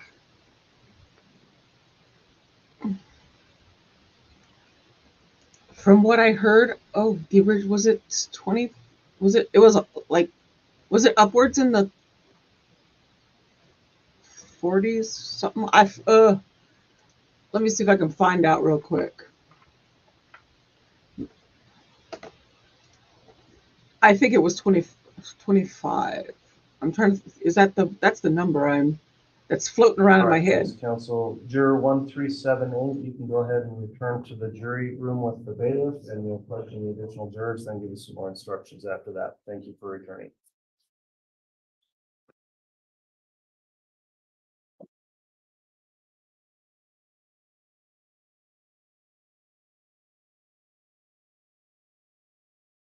We're going to next talk to juror number 1379.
All right, juror number 1379, thank you for returning. Court's reviewed your questionnaire and we've determined individual voir dire is appropriate on certain topics, including that of potential bias. There's some information the juror has from media surrounding the case and knowledge of the case. And I don't think we had any hardship issues. So if the state would like to inquire to discuss whether or not there is any knowledge of the case, and in this setting, of course, juror 1379, you can discuss whatever facts or knowledge you have in answering, since the other jurors aren't here. So who will be conducting voir dire for the state? That would be me, Your Honor. Thank you. All right, Ms. Beatty, you may proceed. Good afternoon. Hi. Hi. So I wanted to chat with you a little bit about media exposure in this case. And you had indicated that you saw some documentaries and news about the case. Yeah. And I think you had indicated on a question about your knowledge of the victims, that you would your awareness was just what you'd seen on the news. Yeah, exactly. Yeah. Right. Can you kind of describe what knowledge you do have about the victims in this case, specifically what you have heard? Like I said, nothing more than what's been on the news. Just I usually have the news on in the background, so just kind of snippets of the case here or there, but not much more than kind of headlines and news stories. Okay, great. Would you be able to put aside what you've heard on the news and render an impartial verdict? Absolutely. And you'll be instructed during this trial that Mr. Daybell is innocent until the state proves him guilty beyond reasonable doubt. Are you comfortable with that? Yes, I'm comfortable with that. Yeah. Sorry. You would be able to follow that instruction? Yes, I would be. Sorry. And then you also understand that nothing that you've heard on the news is evidence? Yes. And that the evidence is what will be introduced at trial? Yes. Thank you very much. I have no additional questions for this jury, Your Honor. Thank you. All right, as to potential bias, Mr. Pryor, you can inquire. And I appreciate you being forthright about the articles, the news, and all of that stuff. And based on what you've seen on the news articles, and everything else, you haven't made a decision one way or the other at this point, have you? No, I know that the news is just a very brief skim of, what's known. I understand that And that's not. And something that you put in your questionnaire really drew my attention. Okay. Let's go to page 19. Okay. Down at the bottom, you have a sentence that starts with "I believe." Yes. Would you read that to me? I just said that I believe strongly in the due process of law. And in the due process of law, that means that you listen to all the evidence, right? Yes, exactly. And that you don't take into consideration or anything regarding the stuff that some of these media outlets or these podcast people who are making a living on something unfortunate. Mm-hmm. And we don't take any of that stuff into consideration. We just base it on what you hear in terms of what's been presented. You'll be able to do that, right? Yes, I will. Okay, thank you, Judge. Nothing further. All right, thank you, Mr. Pryor. There's another topic we'll discuss next then. So juror 1379, in filling out the questionnaire, there was a section in there called attitudes regarding the death penalty. And that was a section beginning on page 12. Do you recall thinking about the questions thoroughly and answering those last week? Yes, I do. Yeah. And are the responses you provided still the way you feel about that today? Yes. All right, in going through these questions about it then, I would like to advise you that it may be necessary for you to actually make a determination in regard to the imposition of the death penalty or some other penalty in this case. And remember, when you're considering that, you need to consider that as if it would be done in absolute and carried out in the case. So as you consider that, I'll note that when given a choice, you selected that you support the death penalty when asked if you support or oppose it. Is that correct? Yeah, that is correct. Okay. You've also selected a choice when you had a variety of choices about what accurately represents the way you feel. You picked the choice that says, I generally favor the death penalty, but I would base a decision to impose it on the facts, law, and instructions in the case. Is that still the way you feel about the death penalty? Yeah, I'd say that's accurate. I'd actually, I kind of struggled between C and D. I remember, it felt like I had to have an absolute, but either way, if it is instructive, then I believe in following the instructions that the court provides, so. Okay, and so you had considered maybe leaning towards generally opposed, but following the instructions and putting aside your feelings? Yeah, I kind of wanted a neutral in there. Like I'm neutral, but I would follow it. I believe that it's necessary in certain cases, and I will follow the court's instructions when it comes to part of it.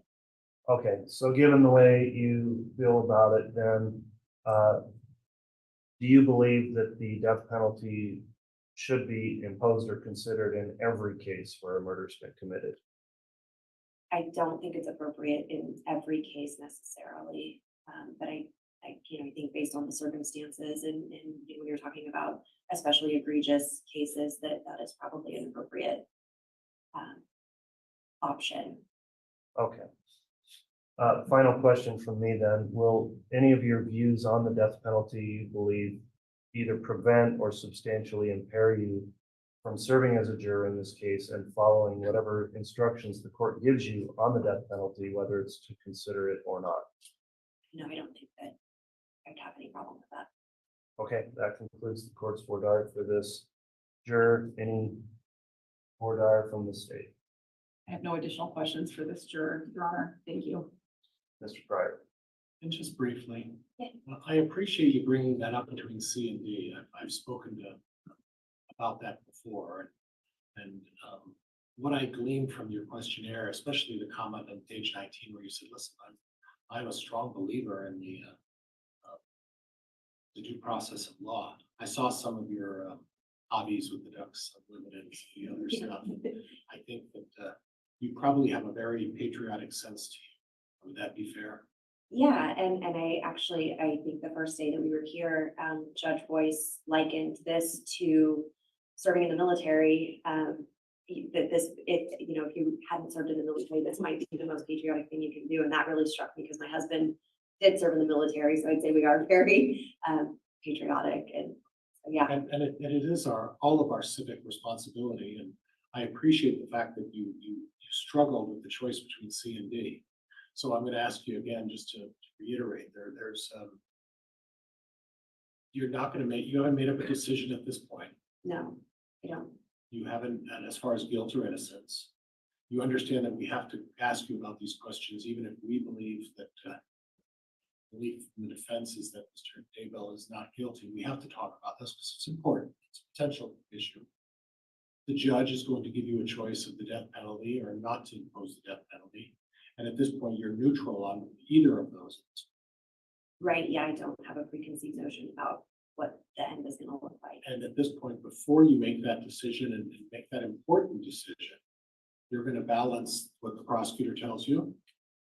Yes. What the defense attorney in my office and what I'm going to present to you.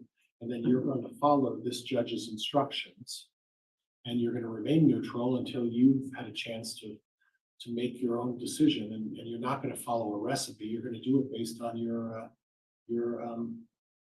view of the facts and circumstances, correct? That is correct, yes. Thank you, Judge. I have nothing else. All right, thank you for returning for the individual questioning. 1379 will have you return to the jury room, and we'll talk to our remaining jurors and then give you further instructions.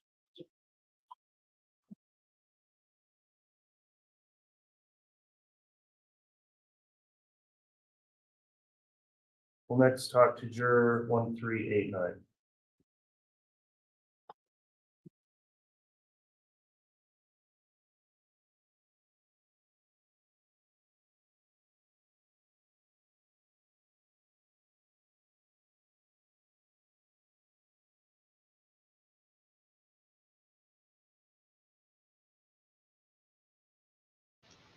Inching closer to 30.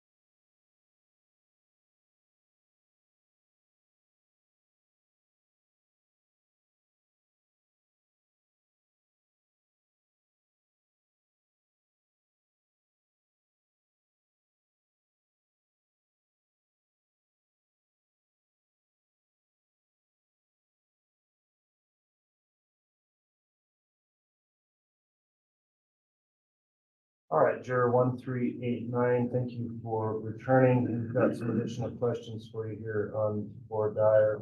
One of the things we're looking at and can discuss here openly, since other jurors are not around, is whether or not your prior knowledge of this case might serve to cause you to form some sort of an opinion. I would note that in looking through your questionnaire, you seem to know quite a bit about the case. Is that accurate?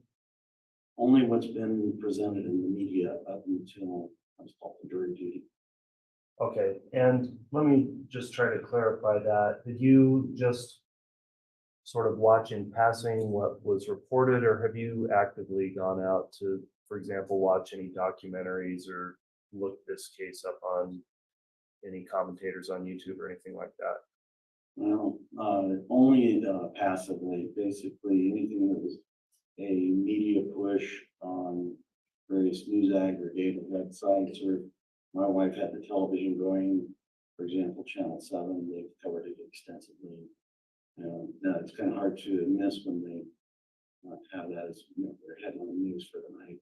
Okay, and sure, and again, there's absolutely nothing wrong with knowing about it, knowing as much as you know. That's what we need to determine. A lot of people do follow the news and get interested in stories. That's why they are in the news, is because they're interesting sometimes. The one response you had in your questionnaire was whether or not you formed an opinion regarding the defendant's guilt or innocence, and you said possibly, but only because some of the victims were young children. So on that issue of whether or not you possibly formed an opinion, and we'd like you to be as honest as you possibly can here, with this defendant here in this trial, can you tell us if you do believe you have formed some opinion about his guilt? Well, given what was on the news, I think it'd be extremely difficult not to have already formed some sort of an opinion. It just makes it more impactful that small children were victims in this case, and it kind of hits you. It really hits you kind of hard. Something happened to those children. Who or what did it? I don't know. Just whatever's been reported. Okay, and to follow up on that, not what may think or someone else, as you sit here, what is your opinion at this time? At this time, I honestly don't know. I have to go in maintaining that. I don't know. The impact is significant, yes. But if I were to, if somebody were to ask me to make a judgment right now, this moment, I have to say I can't.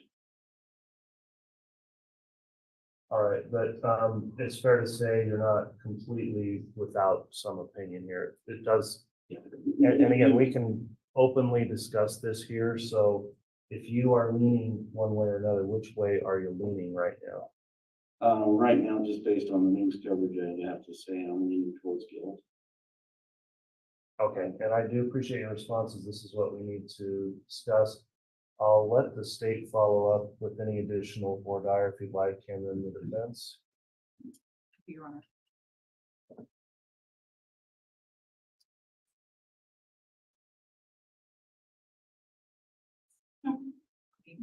Sorry. Thank you, Your Honor. Juror 1389, on your questionnaire, and again, there's no right or wrong answers here. And so please feel free to just tell us exactly what you're thinking. On page 19 of your questionnaire, your question 10D, it asks if any of your exposure to the media has caused you to form an opinion about Mr. Daybell's guilt or innocence, and you said possibly, which is pretty similar to what you just said. And the question I want to look at is that 10E. Would you be able to put out of your mind what you have read or heard about this case and render an impartial verdict based solely upon the evidence in this courtroom? And you did mark yes, and you said possibly. So what do you mean by possibly? Well, basically, I'll refer back to what's already been covered in the media. It predisposes you to lean toward either this defendant is either guilty or not guilty. That's just how it's been presented in the media. If it were to come to trial, and I'm sitting here, I would have to set that aside and, bring your A game, bring everything you've got to show me that, yeah, whatever you heard in the media is either wrong or it's correct. So, well, and that brings up an interesting point.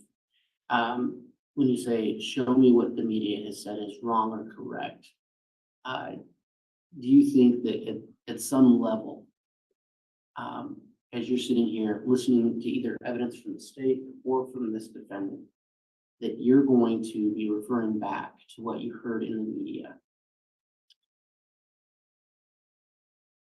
It will be at the back of my mind, but again, there's going to be one side saying one thing, the other side saying something, either counter or present another facet.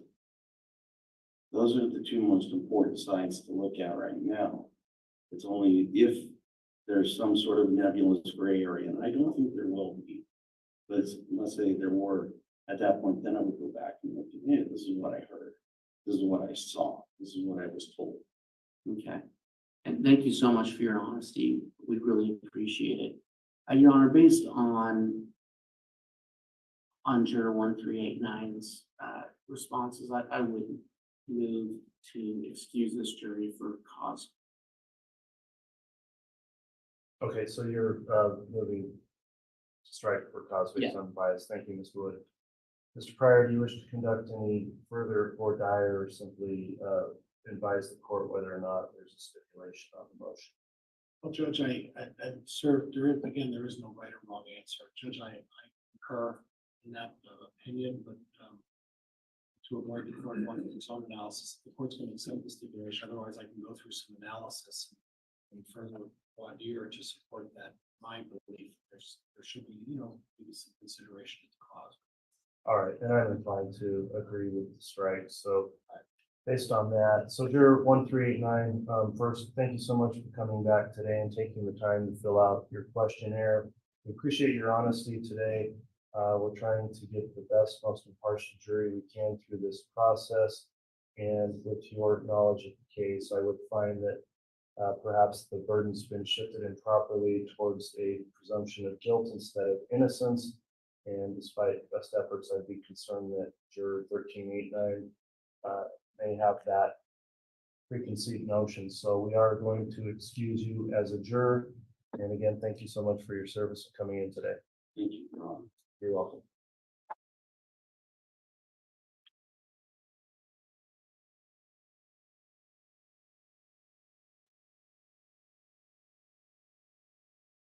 All right, next up will be Juror 1392.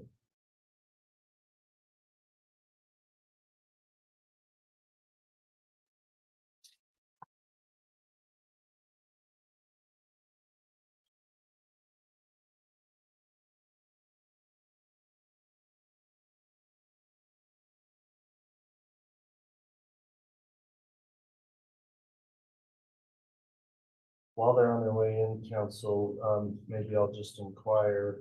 I don't see any type of bias or hardship presented at all in the questionnaire.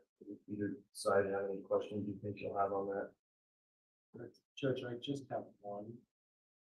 And it was towards the end where he talked about the fact that because of his employment, not a lot of media coverage. And there was a concern there. In terms of blocking the media coverage. Okay, I'll allow that. Is the state going to have any individual or dire? Just one question on part 4.1a response was made. Okay. Juror 1392, thank you for returning for your individual or dire. This time I'll allow the state and the defense to conduct any individual or dire on the issues of hardship or bias. Yeah, Your Honor. Yes. Sir, I just have one question for you. On your questionnaire, on page 7, under part 4, paragraph 1A, there was a question, do you feel that a defendant should be required to testify? You marked X as in yes. What did you mean by that? I might have misread it. I don't say they have to testify. I think it's just read it wrong or misinterpreted. Fair enough. So would it be safe to say that if the judge instructs you that if the defendant chooses not to testify throughout his trial, that you shouldn't hold that against him? You're willing to follow that instruction? Yes. Thank you. I have no other questions, Your Honor. All right, thank you for the defense.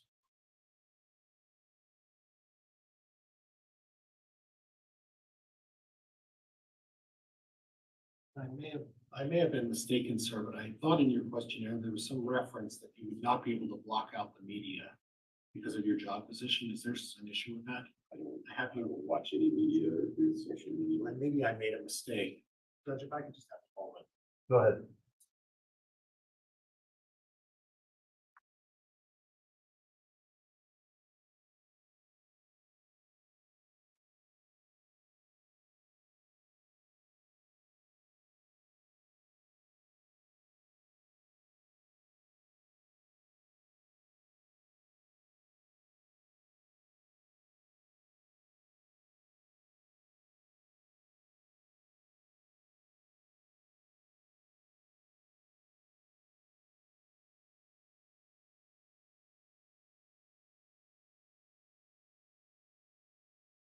Nothing further, Judge.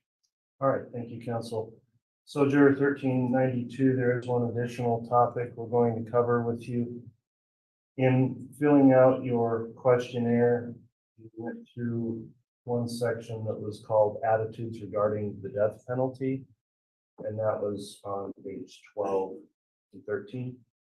Do you recall thinking through those questions carefully and answering them in the questionnaire? I remember answering the best of my ability that day. Okay. Let me advise you that in this case, it may be necessary for you to make a determination in regard to the imposition of the death penalty or some other penalty. And remember, when you're considering that, you need to think about it as if it would be done or absolute and carried out in the case.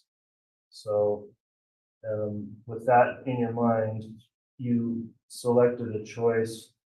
First of all, when you were asked, do you support or oppose the death penalty? You said support. Is that still the way you feel as you sit here? In the right circumstance, if somebody is proven guilty without a shadow of a doubt, then I don't have a problem with the death penalty at all. All right. You also selected one choice out of 7 you had about what best represents the way you feel, and you said, and this is a quote written in the questionnaire, that I generally favor the death penalty, but I would base a decision to impose it on the facts, law, and instructions in the case. So given those choices you had there, is that still the way you feel about that? Yes, basically I'm just saying I don't have a problem with the death penalty as long as the defendant is found guilty on reasonable doubt. Okay, and is it correct for me to say then, well, I'll ask you just a question. Do you believe then that given your support of the death penalty in certain circumstances, do you think it should be considered or applied in every case where a murder has been committed? No, not every case. All right. So finally, I'll just ask you, is there anything about your views on the death penalty that you think would, for some reason, prevent you from serving or substantially impair your ability to be a juror on this case if you were required to follow instructions about the death penalty? No. Okay, that concludes the court's questioning on that topic. I'll allow the state any additional voir dire and then the defense. Just one question again, sir. Not to mince words, but you had mentioned you would consider the death penalty if the state proves beyond the shadow of doubt.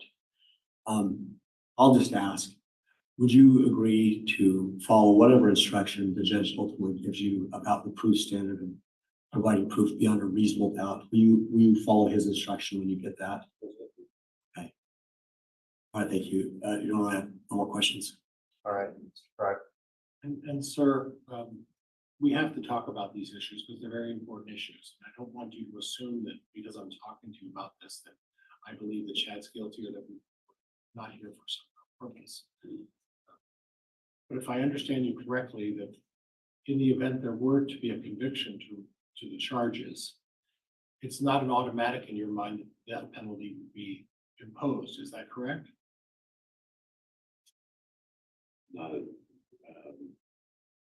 Not necessarily, I guess. It'd have to be without a shadow of a doubt that he was guilty, and if the death penalty was handed down, I have no problem with that. Okay.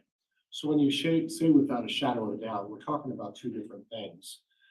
You understand that the judge will give you instructions that in order to convict him, the evidence has to prove that he's guilty beyond a reasonable doubt. You understand that, right?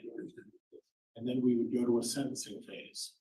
And I guess what I'm hearing from you is that at the time of sentencing, although he may have been convicted of beyond a reasonable doubt, it's going to need to be no doubt in my mind whatsoever before I agree to subject someone to the death penalty. Is that fair?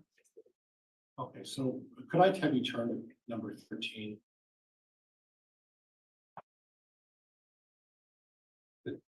And your choice is C. Is that correct? At the bottom? Right. And in reading C, what I'm hearing is that, I don't have any problem with the death penalty as a penalty if it's supported by the facts and circumstances. Is that really what you're saying? That's how I understood it.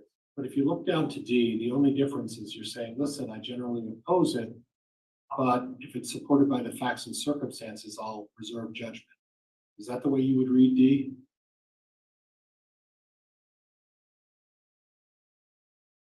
Yes. Okay. So if there were one between the two of them that said, I'm neutral on whether or not to give the death penalty, but what I'm going to do is I'm going to listen to the prosecutor's evidence, I'm going to listen to the defense's evidence, and I'm going to follow the judge's instructions, and I'm going to remain neutral right up until the point that I make my decision. Would that be closer to what your opinion is? 100%. All right, Judge, I have nothing else. Thank you, Your Honor. All right, juror 1392, then that concludes your individual voir dire. We'll have you return to the jury room with the bailiff. We've got one more juror to talk to individually, then you'll return for further instructions.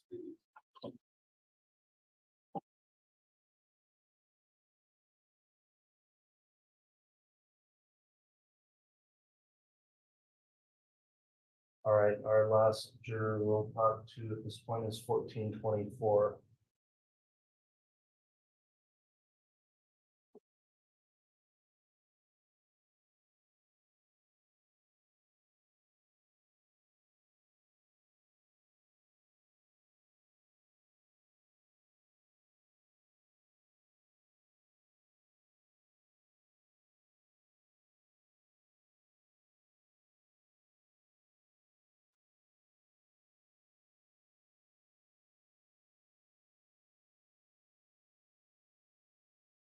All right, juror number 1424, you're returning for individual voir dire.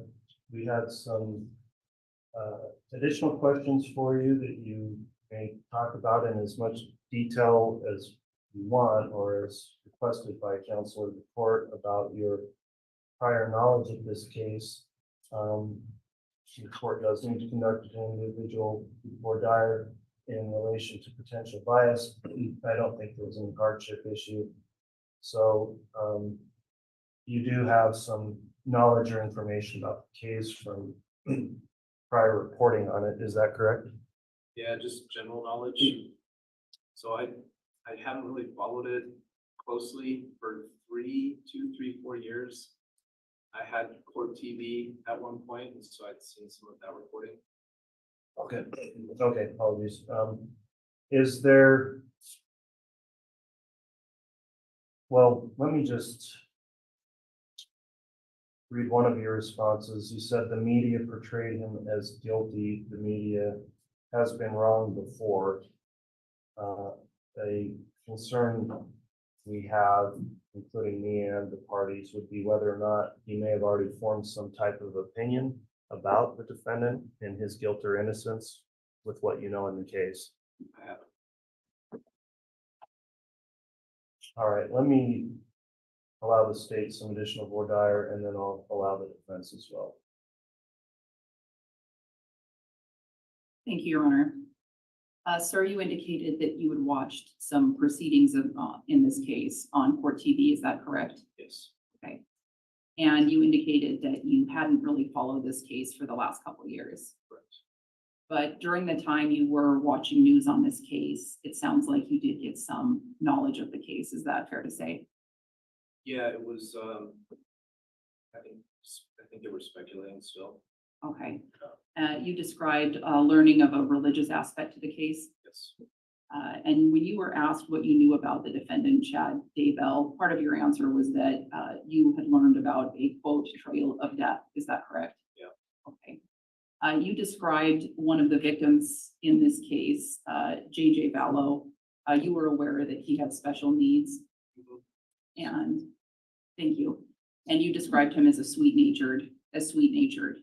Is that correct? Yeah, I think it was his grandfather who might have said that. Sure. So based on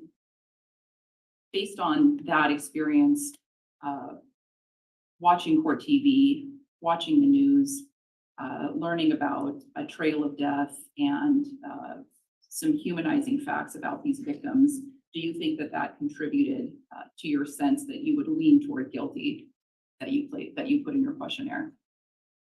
I think if I didn't know anything further, that's the way I would do it. Okay. So when you filled out your questionnaire on page 19, there were a couple different places where you wrote that you were leaning guilty just at this point. That's fair to say. Okay. And as you sit here today, are those answers still accurate? Yes. Okay. Your Honor, I would move to excuse this juror for cause. Thank you, sir. Mr. Pryor. And so there's no right or wrong answer, okay? But obviously we have to evaluate. Judge, I'm going to stipulate the two answers. Okay, the court's considered the responses here. I'll also agree there's a concern the burden may have shifted here where the juror's statement, if we didn't know anything further, that's what he would think, which may require more than his due process afforded to Mr. Daybell in this case. So juror 1424, thank you very much for your service and for taking the time to fill out your questionnaire.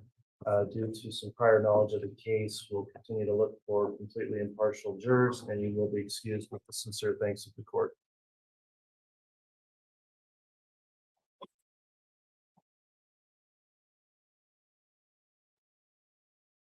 All right, if we could have the remaining jurors who were asked for cause brought back in, then we'll conclude with this group.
All right, great.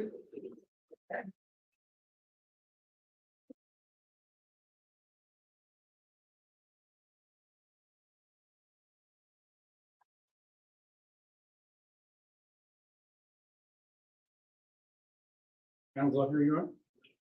Thank you. Please be seated.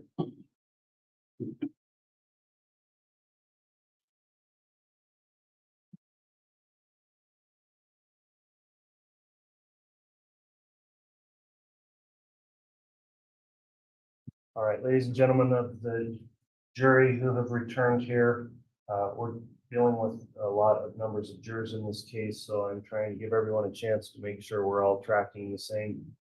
If you don't mind, the first thing I could have you do is just please hold up your red card again and do that for a moment, and we'll all confirm who's remaining.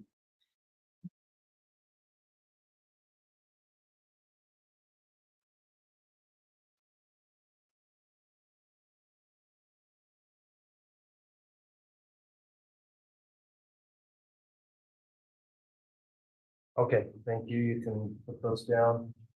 Having considered this remaining group, then, does the state pass this small group for cause? Yes, Your Honor. Does the defense pass this small group for cause? Yes, Your Honor, thank you. Thank you. Ladies and gentlemen of the jury, you've now been passed for cause. We are continuing to question additional groups of jurors until we reach the necessary number to have the attorneys exercise their peremptory challenges. At this time, then, you are going to be released for the day. You'll be instructed to contact the jury commissioner on the way out, Randy Rutland, who will give you further instructions on when you're going to return. While you are waiting, and some days may pass, please follow the court's previous instruction to not do anything to look up this case, research the case, find out about the case. If you see the case reported in the news, etc., please try to avoid any exposure to that. Don't discuss any of the facts of this case or your jury service with anyone else. However, you may talk to friends, family, or employees, employers, etc., about the possibility of your service and when that may occur. Just avoid talking about the details of the case. That way we can maintain your impartiality and have you return for the next step of the proceedings. So thank you for the time you've committed so far. That will conclude your service for today. And again, you'll be instructed on when to return. With that in mind, is this small group allowed to be released today from the state? Yes, Your Honor, thank you. From the defense? Yes, Your Honor, thank you. All right, followed, please rise. Thank you. This way, please.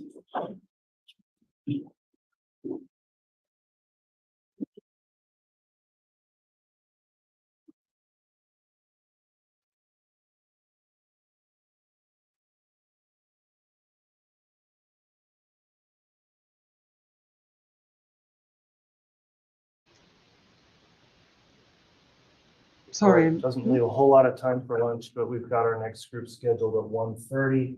I understand that might start a bit late if we need to make arrangements and have lunch, but everybody try to, I guess, shoot for that time as much as you can, and we'll be in recess until then.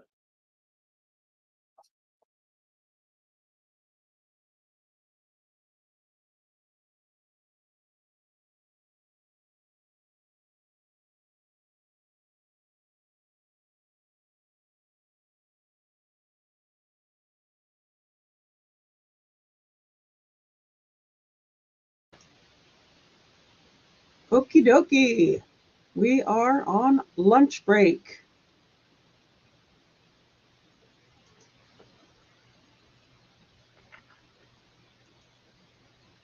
We have a small group with us today. Not much for me to say. So what I'm going to do is I am going to actually put on music, and then I'm going to enjoy lunch. And if I'm done before they get back, and people are here, we'll say hi and stuff. But for right now, I'm going to take a much needed break. So let me get the music set up, because there's not really a lot to say. We know where we're at. We know that we are at this point with that last group being passed for cause, and this is where we sit until 1:30. So we shall enjoy some music.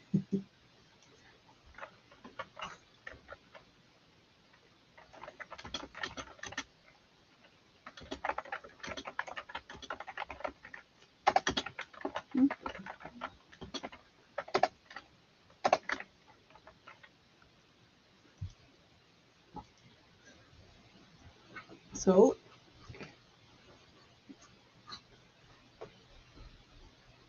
you can hear my dogs are playing behind me. They're like, we would like our please.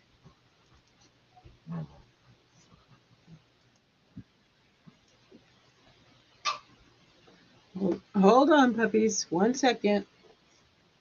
Are you on? Hold on. Let me turn on. Hold on.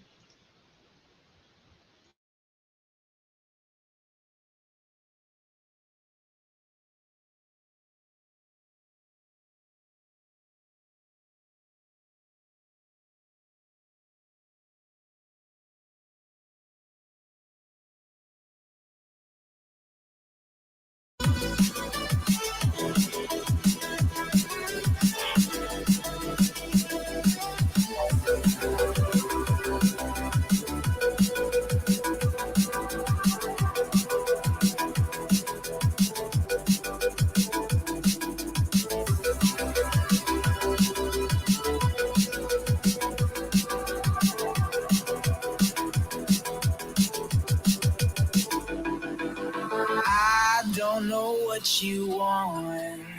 Let's have a bit of fun till I downfall. My love, if you feel like I do right now, don't say you're on the run to the other side. My love, you say you wanna try, but you never do. Sugar, there's a reason why we lose.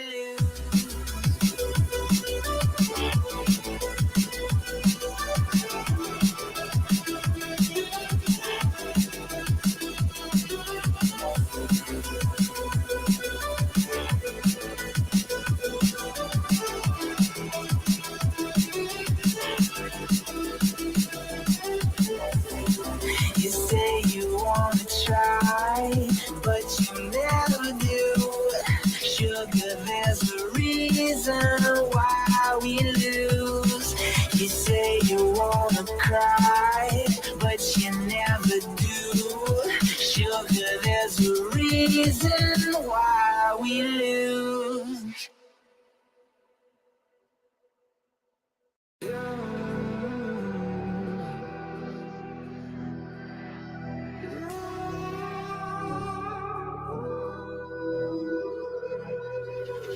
There's a distance between us.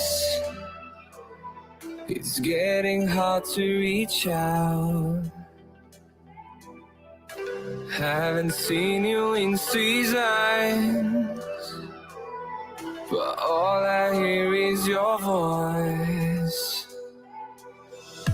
I know my limits, you can break me down, but I'll stay till the finish line. And I've been counting minutes for quite some time now, just to see you again. And I've been counting days to get away, to see you again, see you again. Been finding ways to get away, to see you again, see you again.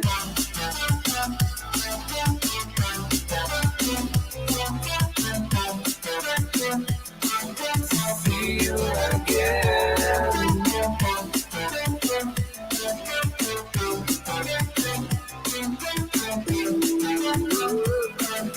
See you again.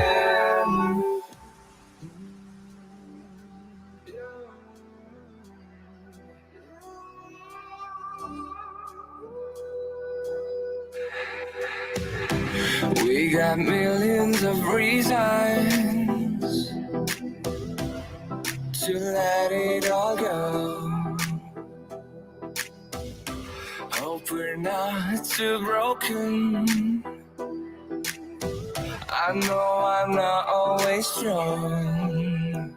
Oh, and I've been counting days to get away, to see you again, see you again.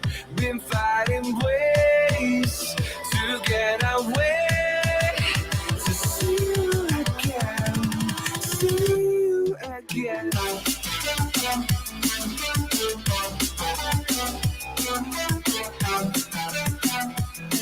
See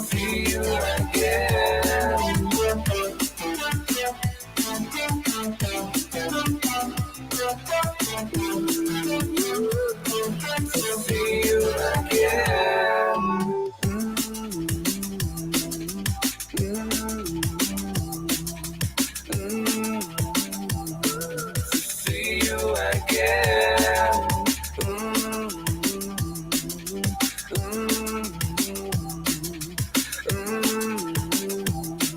See you again.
Take a moment right here, feeling like it's out gear.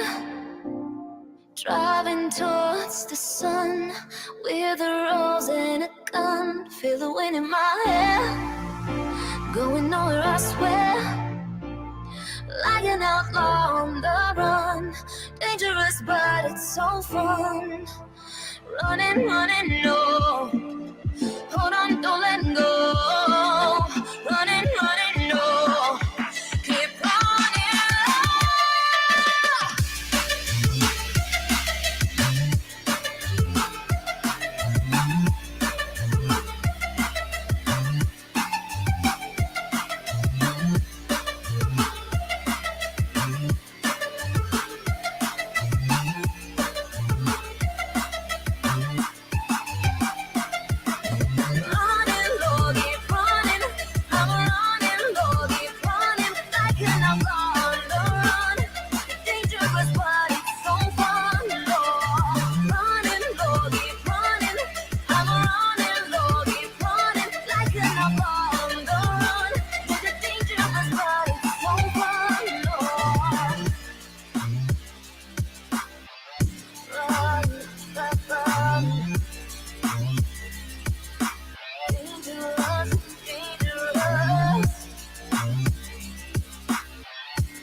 Told my boss that I'm done. Had no luck with my mom. Say, what will you do with your life? You know it's hard to survive. A cigar in my mouth. Maybe guilty but proud. Now I'm an outlaw on the run. Dangerous but it's so fun. Running, running, no. Hold on, don't let go. Running, running, no. Keep running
all tied up like a captive. I'm to you. Used to pay on my life, standing the rainbows, playing it cool. I was all this in ages and have no patience, so won't you please stay a bit longer? You're making me stronger, making me stronger. Stay a bit longer.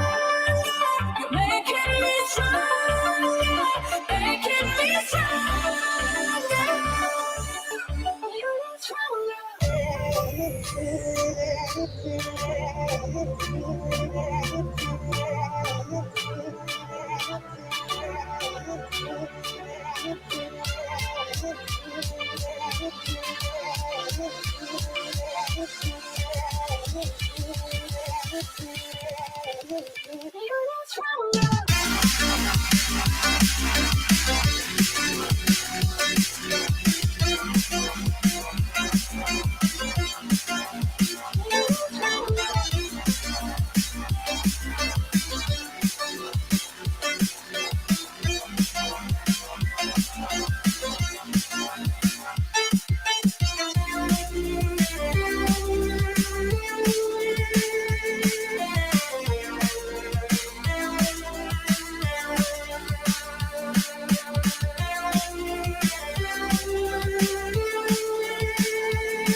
Like devotion, empty notion.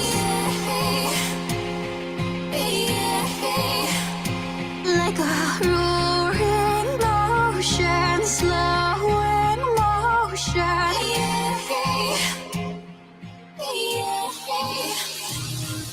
Lay down your troubled mind. We are only kind and will kindly cease to be. As we intertwine within universe and its cosmic symphony.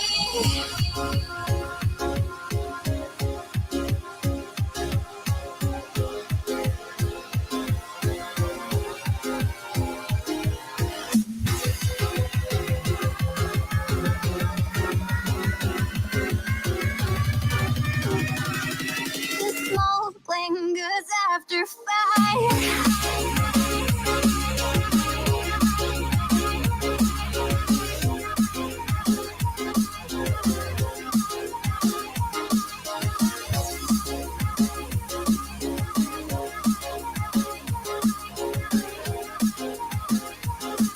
The smoke lingers after fire.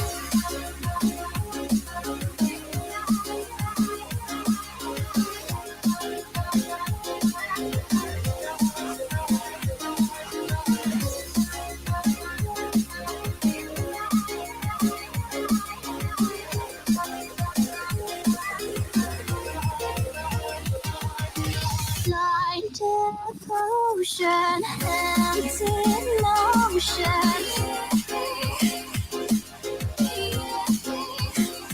Like a roaring ocean, slow in motion. The smoke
intertwined with their universe and its cosmic symphony.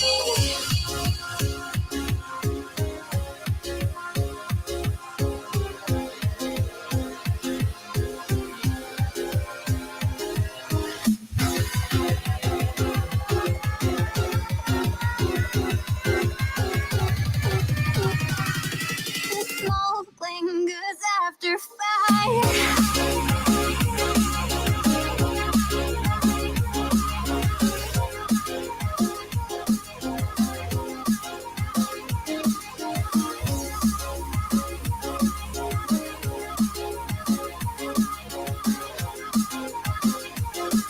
The smoke lingers after fire.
Say I'm good-hearted, but I'm just getting started. Got my eyes on the target.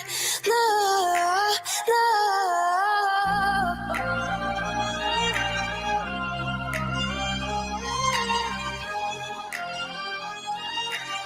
Till the battle's won, till kingdom come.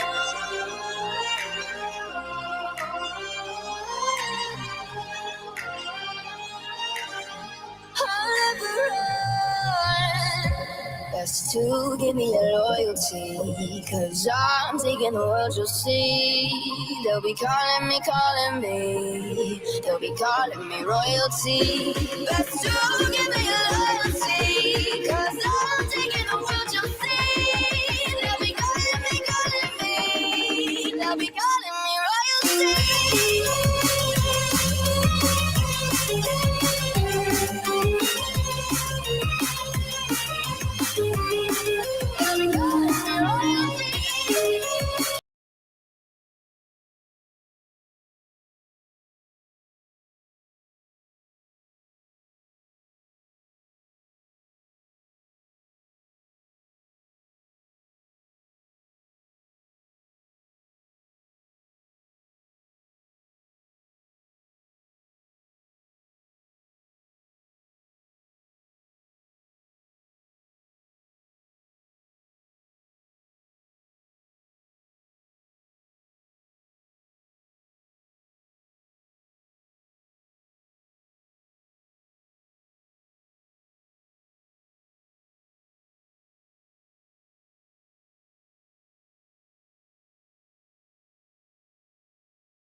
Okay, we should be coming back soon.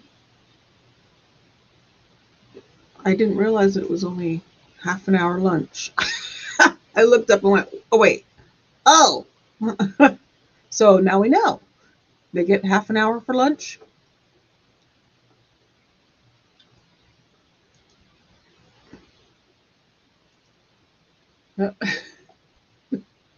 Sorry, I read something behind the scenes.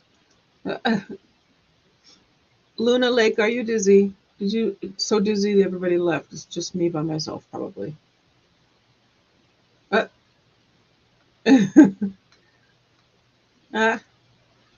Did I lose the stream? No. So yeah, they should be back soon. It is now 1:29. I say they're back in 5 minutes after the hour.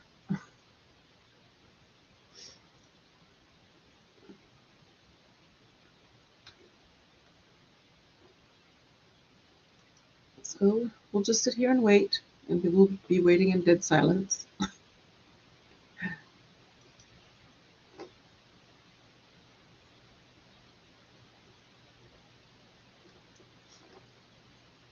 Hi, Kim. Good to see you.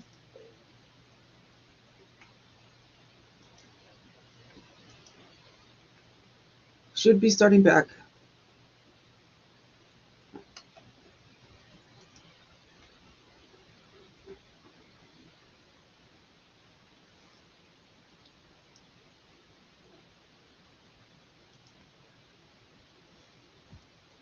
I'm thinking the music is not something that really keeps people here, which I understand. But I had to eat something. I had no choice. I also had little doggies that were barking at me saying, "Please give me something to eat." So I had to take care of that too. The trying to run a stream at home.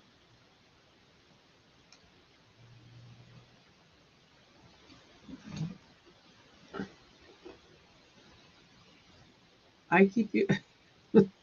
I keep you here. I don't keep me here.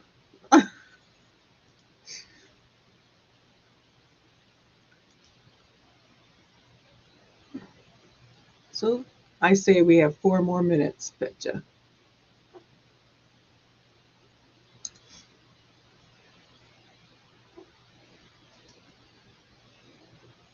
Maybe next time I'll try a different choice of music. I'm trying to get through one of the things that I'm using at a time, so I'm not using all of them up.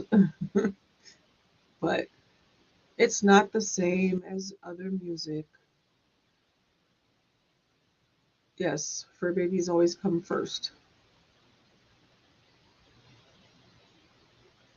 Mal says I complete her trial and chat need. Ugh.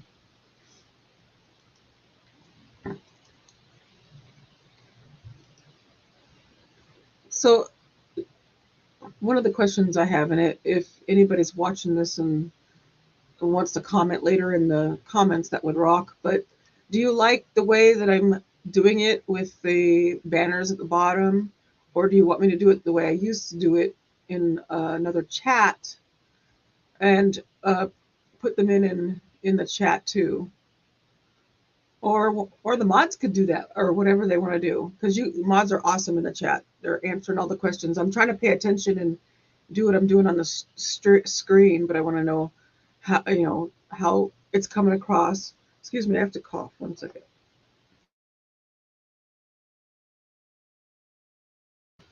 Okay. So just wondering if the method I've got going visually and all that stuff is working for everybody. Let me know. If I don't hear from anybody else, I'll assume y'all are okay with it.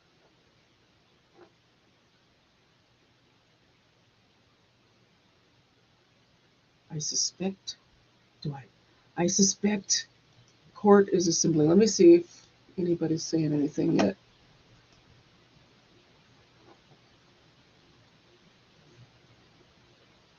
Nope, no word.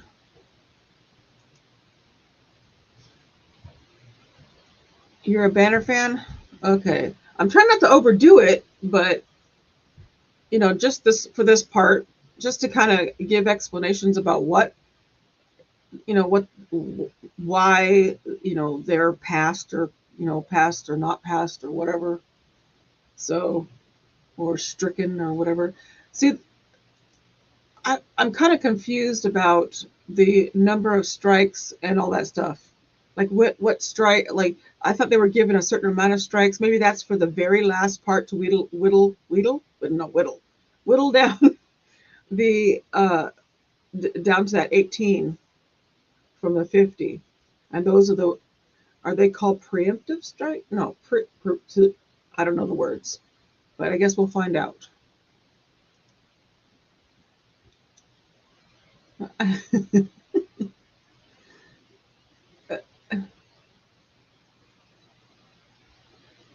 Okay. Thank you, Mal. I try not to talk over the what's going on in the courtroom, and I'll get better at trying to fill in during the silent moments. It's just this is all new for me, but it's fun. Gives me something to do throughout the day.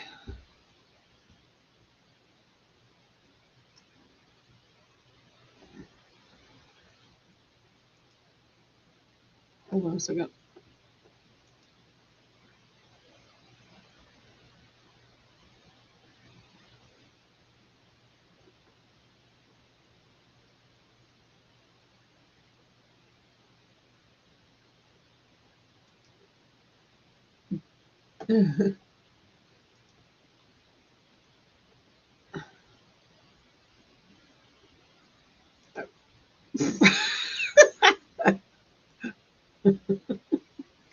I got the reference.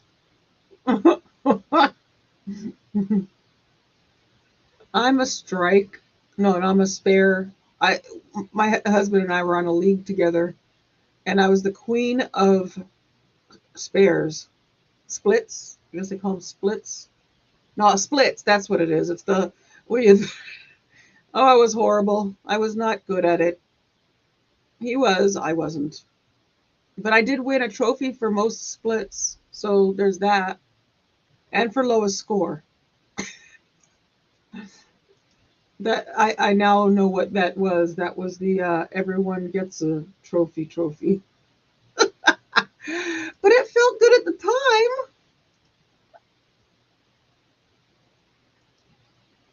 time. Thank you, Luna. Bring your friends. Everybody go say tell everybody that we're over here now.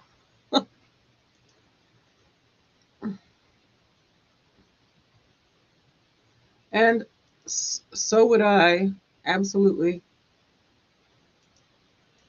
I pull a muscle just getting out of the car to go in.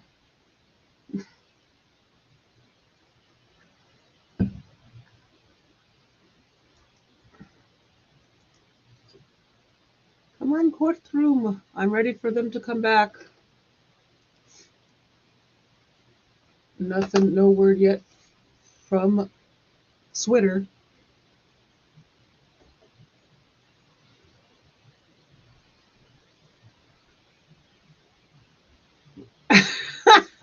Linda. Oh, bowling alley food is good, I will say.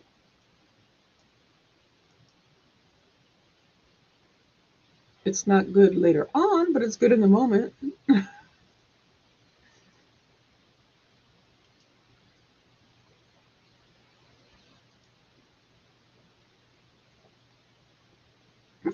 So nothing really key has really stood out to me today in this group. We did. I'm glad we're at. What mark were we at? I forgot. Let me take. Wait. Let me look. I forgot. Okay. Yes, we're at 29. So we're halfway there. Over almost halfway. There. I think we're half. What? Half? Yeah, halfway ish. I still think that we're gonna see openings on Monday, or at least finishing up the jury and openings on Monday. But I'm hopeful. I live in hope. Not normally, but in this, I'm hopeful.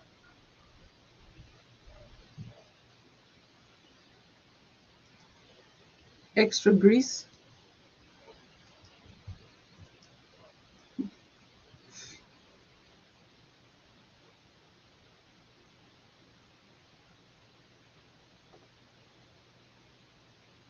Oh.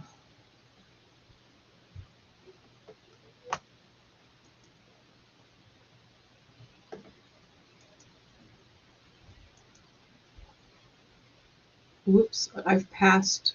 I said 5 after. 5 minutes. They're now 9 minutes past.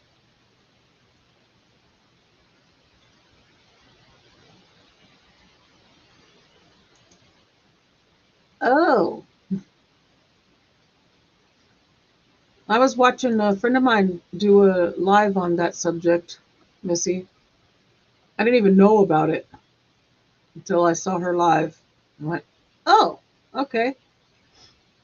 So we have a solar eclipse coming, which makes me want to sing a particular song.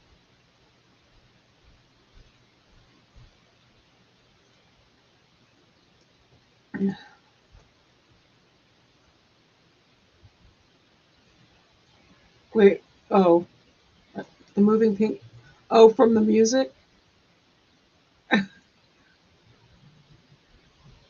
Or I just realized how much my lights are really vibrating behind me. It's the camera picking it up. I'm gonna see if I can lower it so it's not so flashy.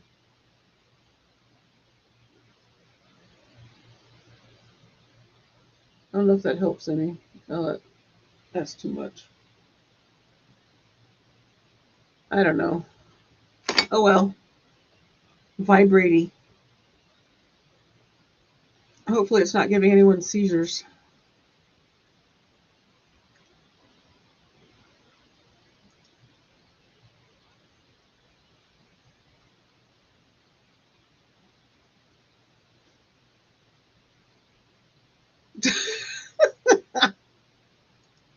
I just saw.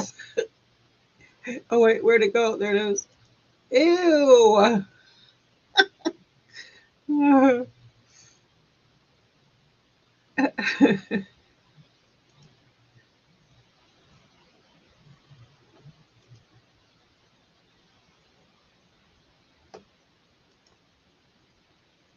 Oy, oy, oy. Who's getting tired? I am.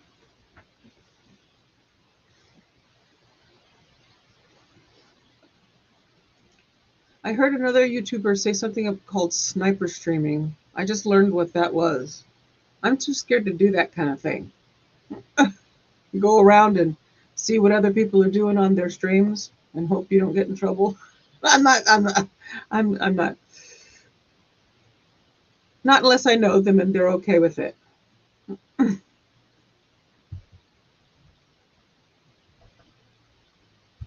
we have a snack budget? No. Sorry. Not yet. Forever. Guess we'll find out.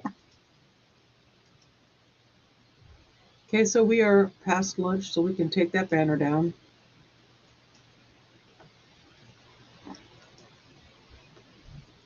I just want to make sure that, okay, no. Did my stream stop? No, it did not.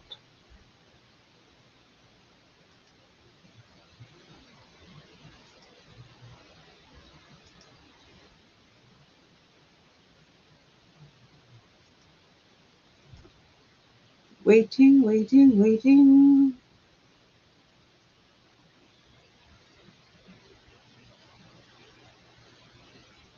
You need the trial to be peppier, so I have stuff to talk about. I don't have any subjects. Anybody have some subjects to talk about?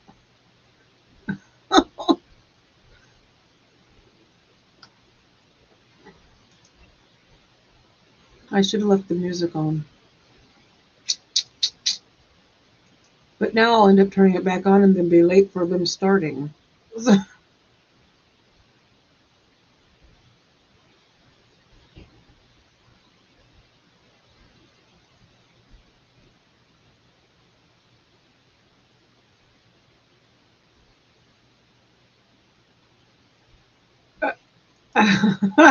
I love it.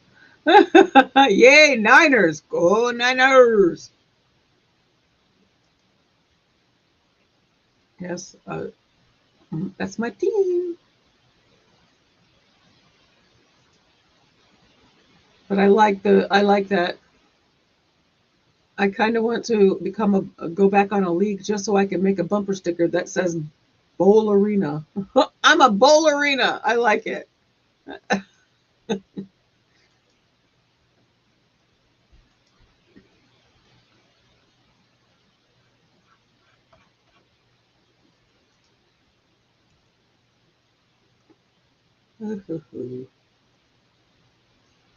I'm getting wiggly. Stop.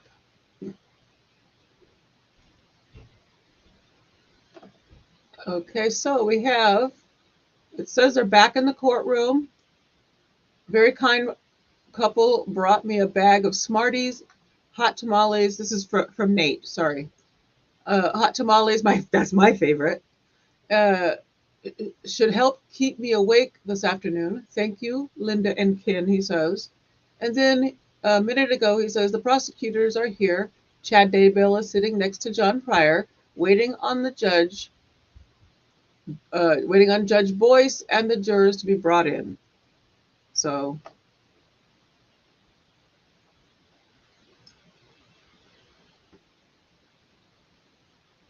that is where we are.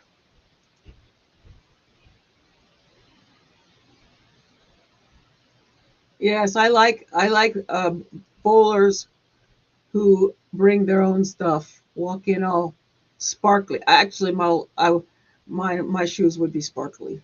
They would be bedazzled. I'd want to bedazzle the ball, but that would be a bad thing. So we won't do that. But I will bedazzle the bag it comes in. I'm all about the sparkle.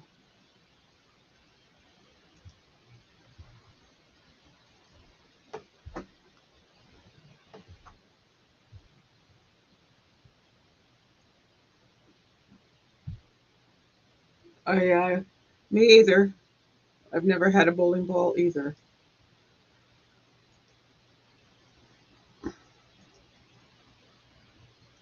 I'm not a fan of having to put on shoes at the bowling alley, though.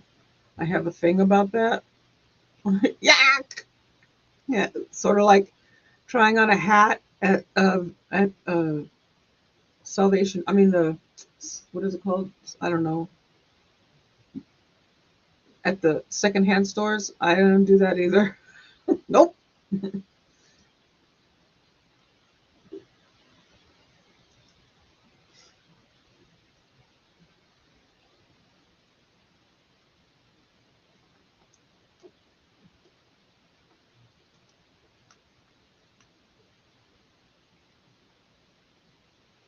No word yet. So you don't like that either? The whole thought of putting on shoes that billions of others have put on as well? I'm glad I'm not alone in that.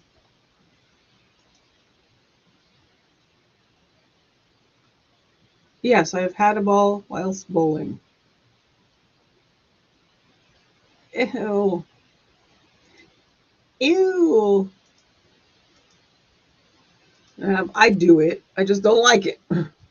What I do is take a pair of socks, use them, and then throw them away. Is that weird? Probably. Rent to own, yes.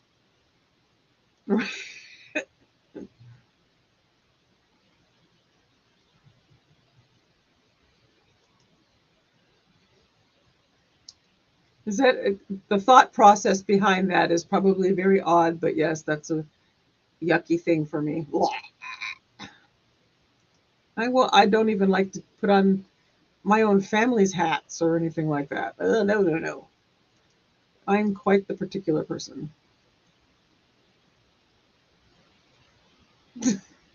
See? Now, granted, I would take my oldest pair of socks, so I'm not throwing away something brand new, but so then I would feel okay if I tossed them out as I walked out the door and then grabbed a couple pumps of sanitizer on the way out. I tell you, I was actually kind of happy that we had a gigantic bottle of sanitizer during the pandemic. I was actually, hey, this is making me feel great. I'm probably not doing myself any justice whatsoever, but whatever.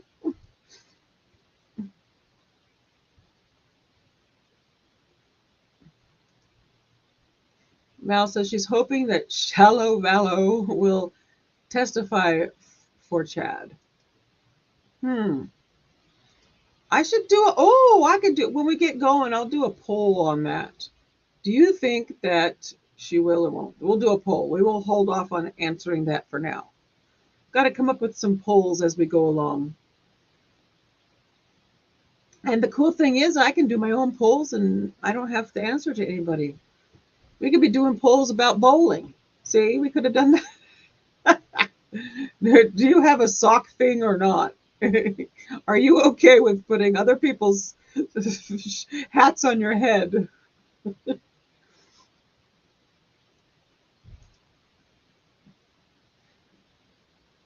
Yeah, that's a good question from Mel. I personally don't think so. I don't. I think that the plan for the defense in this is to blame her for everything, and probably her deceased brother.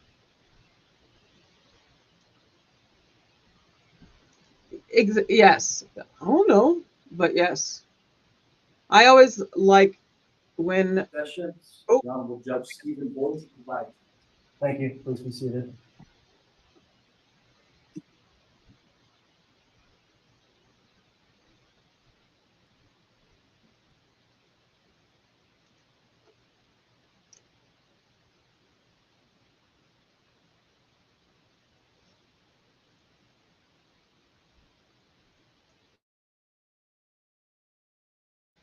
Wish I could zoom in more. I All tried. right, we're back on the record on KCR 22-21-1623. We are continuing through small group board dire with the second group here ready.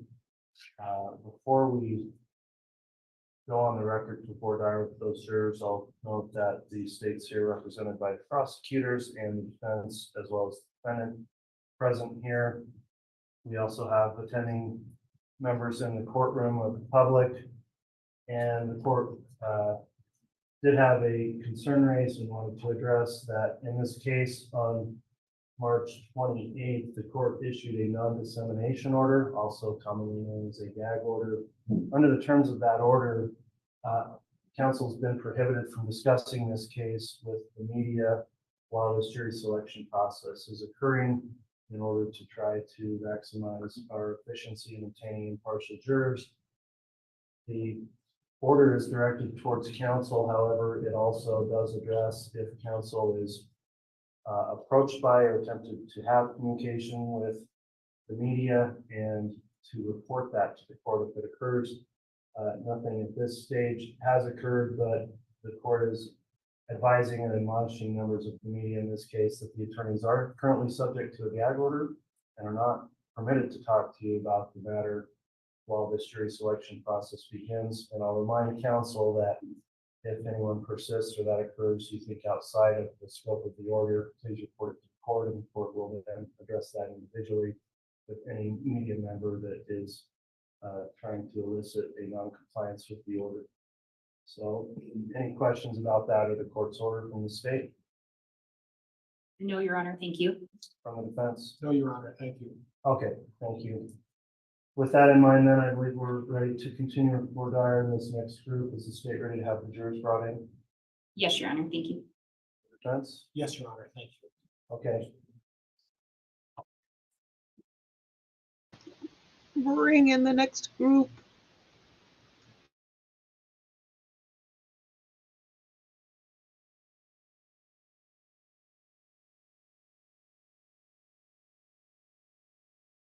So it'll be right before that. Yes, sir.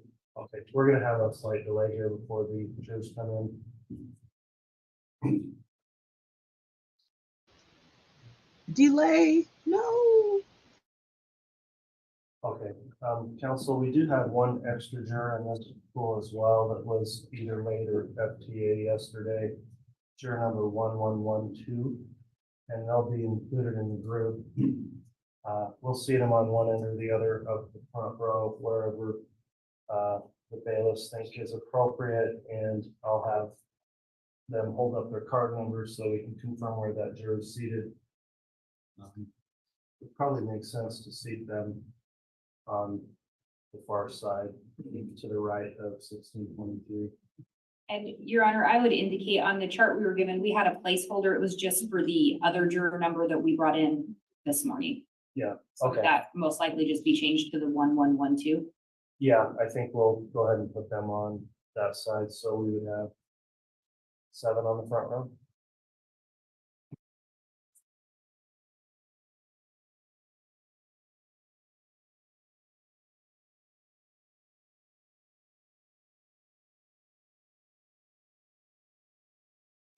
So is this the one who didn't show up or the one who didn't answer?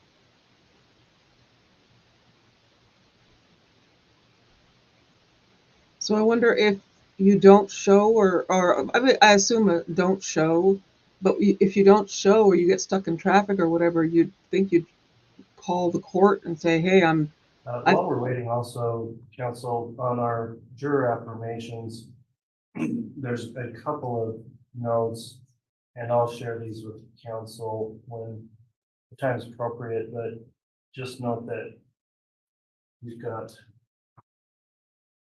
jurors number 240 and 265. There's something else we'll address with them individually relating to their juror affirmations, and some additional information. I'll get you copies of these affirmations so that you can see what they've noted on there, and we can address those in our individual court hour with those jurors.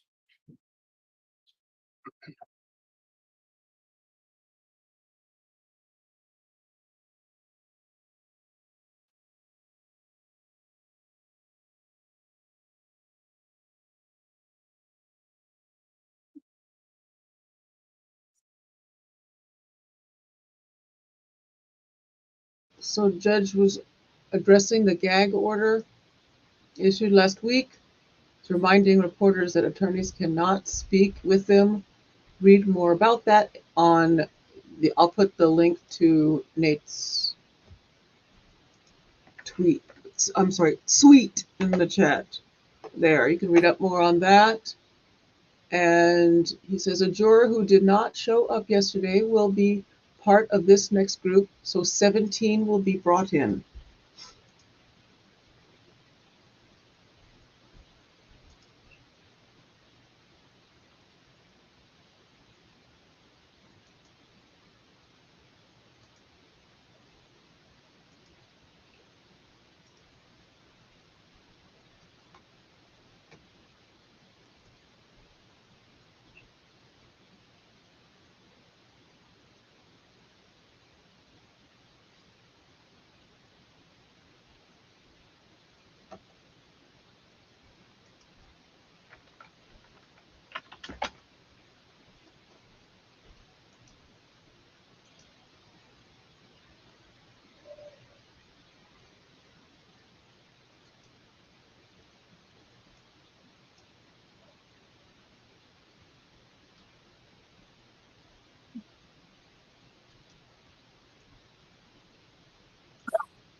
All right, please. They're coming in now, as you can tell. All rise.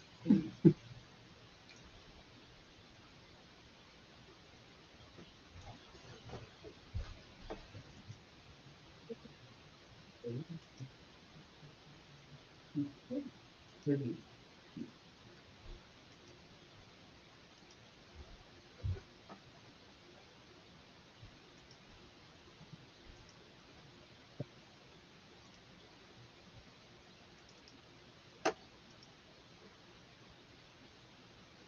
you are.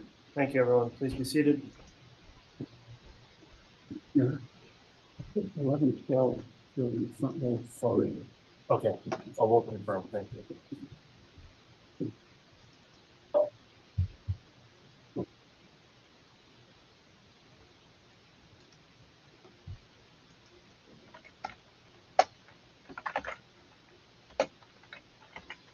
Okay, we're on the record on KCR 22-21-1623, State of Idaho versus Guy Daybell. I'll note that the defendant, Mr. Daybell, is here present with his counsel, Mr. Pryor. State's here as well represented by prosecutors, and they'll be introduced individually here shortly. Is the state ready to proceed? Yes, Your Honor, thank you. All right, is the defense ready to proceed? Yes, Your Honor, thank you.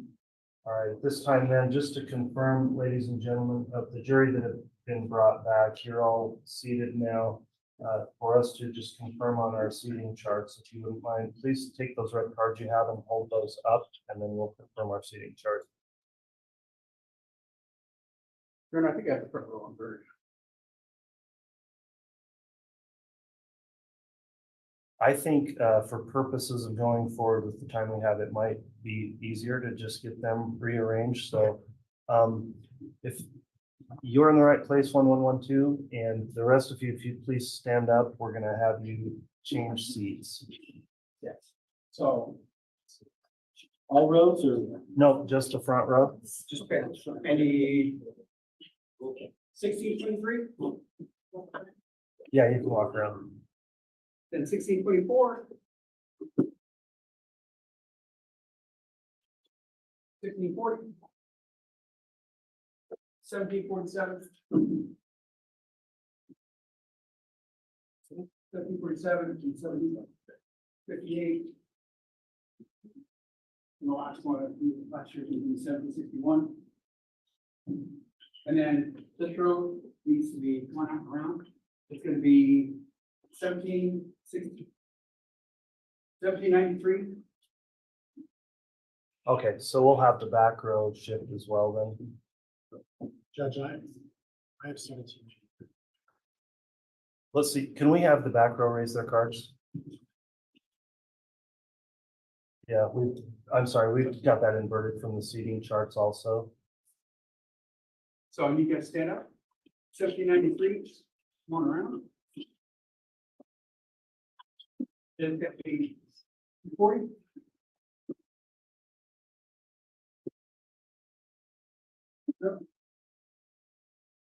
You feel before you come down, you use the second seat.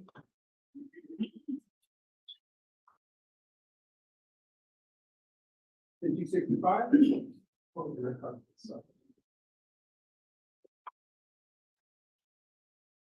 1393, 240, 250, 265, 311, 328. Then 48,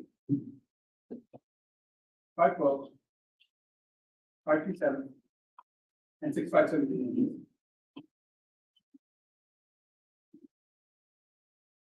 Now I got him here. Thank you. Okay, thank you, Mr. Bailiff. Appreciate that.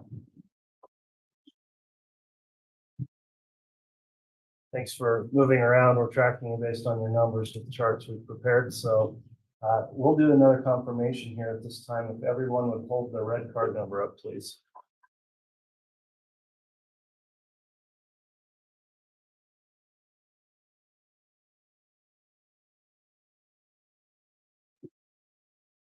Okay, thanks each of you. I think we've got it lined up with our chart at this time. Before we begin this portion of the voir dire, I'll ask the state and the defense, is there any objection to the manner in which this jury panel has been recalled and seated today?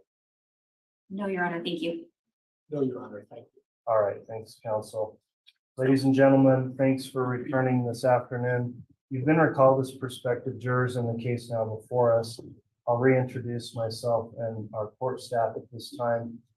My name's Stephen W. Boyce, and I'm the district judge for Fremont County, Idaho, in charge of this courtroom and this trial. Our court clerk today is Shannon Holstein, seated to my right, and she's taking a record and minutes of these trial proceedings, as well as will administer oaths to you as jurors. Our courtroom marshals are here maintaining order in the courtroom and working with you jurors in where you'll be during the proceedings today. And our court reporter is seated down to my left. That's Mary Fox, who takes a stenographic record of all the proceedings. And finally, my staff attorney, Courtney Stallings, is seated to the far right, and she assists me with legal research and administrative issues that come up throughout the day. Each one of you is qualified to serve as a juror of this court, and you've all filled out a questionnaire that's now been reviewed by counsel and the court, and it was determined you could be recalled for further questioning. The first thing we're doing in this trial is to select a total of 18 jurors, which will be 12 trial jurors and 6 alternates from among you. The clerk at this time is going to go through a roll call of each of you using your red card number, and we'll start at the front row with juror 112. But Madam Clerk, at this time, would you please go through the roll call of the jurors? I call your number, if you could say that you're here audibly. Juror 112. Here. Juror 1623. Here. Juror 1624. Here. Juror 1640. Here. Juror 1747. Here. Juror 1758. Here. Juror 1761. Here. Juror 1793. Here. Juror 240. Here. Juror 250. Here. Juror 265. Here. Juror 311. Here. Juror 328. Here. Juror 438. Here. Juror 512. Here. Juror 537. Here. And juror 657. Here. Thank you. All right, thanks everyone for your attendance again. To assist you in understanding and participating in the jury selection process, I'm going to reintroduce you to the parties and their attorneys. I'd ask each as your name is called to briefly stand and face the jury panel, then retake your seat. The case has been brought by the state of Idaho, sometimes referred to by me as the prosecution. The state is represented at this trial by Lindsay Blake, prosecutor for Fremont County, Idaho, Rob Wood, prosecutor for Madison County, Idaho, Ingrid Beatty, a specially appointed prosecutor in this case, and Rocky Wixom, a deputy prosecutor for Fremont County, Idaho. The defendant in this case, Mr. Guy Daybell, is represented by his attorney, John Pryor. This case is a criminal matter, which means the defendant has been charged by the state of Idaho with a violation of the law. Last week, when you completed your questionnaires, I read to you a summary of the amended indictment containing the charges. With regard to the defendant, the state of Idaho has alleged that the defendant, Guy Daybell, committed the crimes of count 1, conspiracy to commit first-degree murder and grand theft by deception. Count 2, first-degree murder. Count 3, conspiracy to commit first-degree murder and grand theft by deception. Count 4, first-degree murder. Count 5, conspiracy to commit first-degree murder. Count 6, first-degree murder. Count 7, insurance fraud. And count 9, insurance fraud. The defendant, Mr. Daybell, has pled not guilty to the charges. Please remember this is simply a description of those charges and it is not evidence. Under our law and system of justice, every defendant is presumed to be innocent. This means two things. First, the defendant has the burden of proving, first the state has the burden of proving the defendant guilty. The state has that burden throughout the trial, and the defendant is never required to prove his innocence, nor does the defendant ever have to produce any evidence at all. Second, the state must prove the alleged crime beyond a reasonable doubt. A reasonable doubt is not a mere possible or imaginary doubt. It is a doubt based on reason and common sense. It may arise from a careful and impartial consideration of all the evidence or from a lack of evidence. If after considering all the evidence you have a reasonable doubt about the defendant's guilt, you must find the defendant not guilty. I'll next discuss your duty as jurors. Your duty as jurors is to determine the facts and then apply the law set forth in my instructions to the facts. In this way, you will decide the case. In applying the court's instructions as to the controlling law, you must follow those instructions regardless of your opinion of what the law is or what the law should be, or what any lawyer may state the law to be. During the course of this trial, including the jury selection process, you are instructed that you are not to discuss this case among yourselves or with anyone else, including through use of email, text messaging, social media, or any other form of communication, electronic or otherwise. Do not conduct any personal investigation or look up any information from any source, including the internet.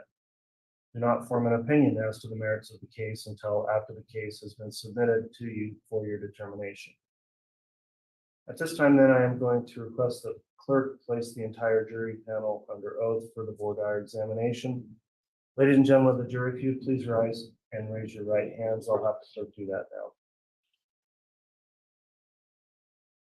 Do you solemnly swear or affirm that you will truthfully answer such questions as may be asked of you by court or counsel, touching upon the qualifications to sit as a trial juror in the cause now on trial, so help you God? Yes. Thank you. Please be seated. In this part of the jury selection, you'll be asked questions touching on your qualifications to serve as jurors in this particular case. This part of the case is known as the voir dire examination. That is an ancient Anglo-Norman term dating back hundreds of years to the origins of the common law, and in Old French it simply means to speak the truth. Voir dire examination is for the purpose of determining if your decision in this case would in any way be influenced by opinions which you now hold, or by some personal experience or special knowledge which you may have concerning the subject matter to be tried. The object is to obtain 12 persons who can impartially try the issues of this case upon the evidence presented in this courtroom without being influenced by any other factors. Please understand that this questioning is not for the purpose of prying into your personal affairs, but only for the purpose of obtaining an impartial jury. Whenever you need to answer a question, you can raise your red card. When you're called upon to speak, please make a verbal response to any questions so we make a clear record, and try to avoid talking at the same time as anyone questioning you, again, so the record is clear. I'll note at this time also that these proceedings are being broadcast on the court's official YouTube channel. You are not being filmed or videoed. However, your audible answers are part of that public access through the court's channel. So with that in mind, if you have an answer to any question that you feel would be potentially embarrassing or just something you don't want to discuss open in the public, then please let me know and we'll arrange to have a more private setting where you can discuss that with the court or attorneys asking you. Also, if you have an answer to any question you think could prejudice or bias any of the other jurors here, please refrain from that, and we will discuss that again outside the presence of other jurors. Additionally, many of you may have knowledge of this case from pretrial media coverage and publicity. If you do, please do not discuss in front of the other jurors any specific facts or details of the case. We'll talk to you individually about those as well. And that way we can try to maintain impartiality through what you know not being communicated to other jurors. I'm going to now read you a special instruction that I'm providing in this case, and that's as follows. The defendant, Chad Guy Daybell, has been charged in the amended indictment with certain counts of entering into a conspiracy with Lori Vallow Daybell and or Alex Cox. The crime of conspiracy involves an agreement by two or more persons to commit a crime. You must only consider the evidence against the defendant in this case and should not speculate as to any other case or legal proceedings involving the alleged co-conspirators. You must remember that the defendant has the presumption of innocence, and you must consider his guilt or innocence based solely on the evidence provided in this case. That concludes the court's special instruction.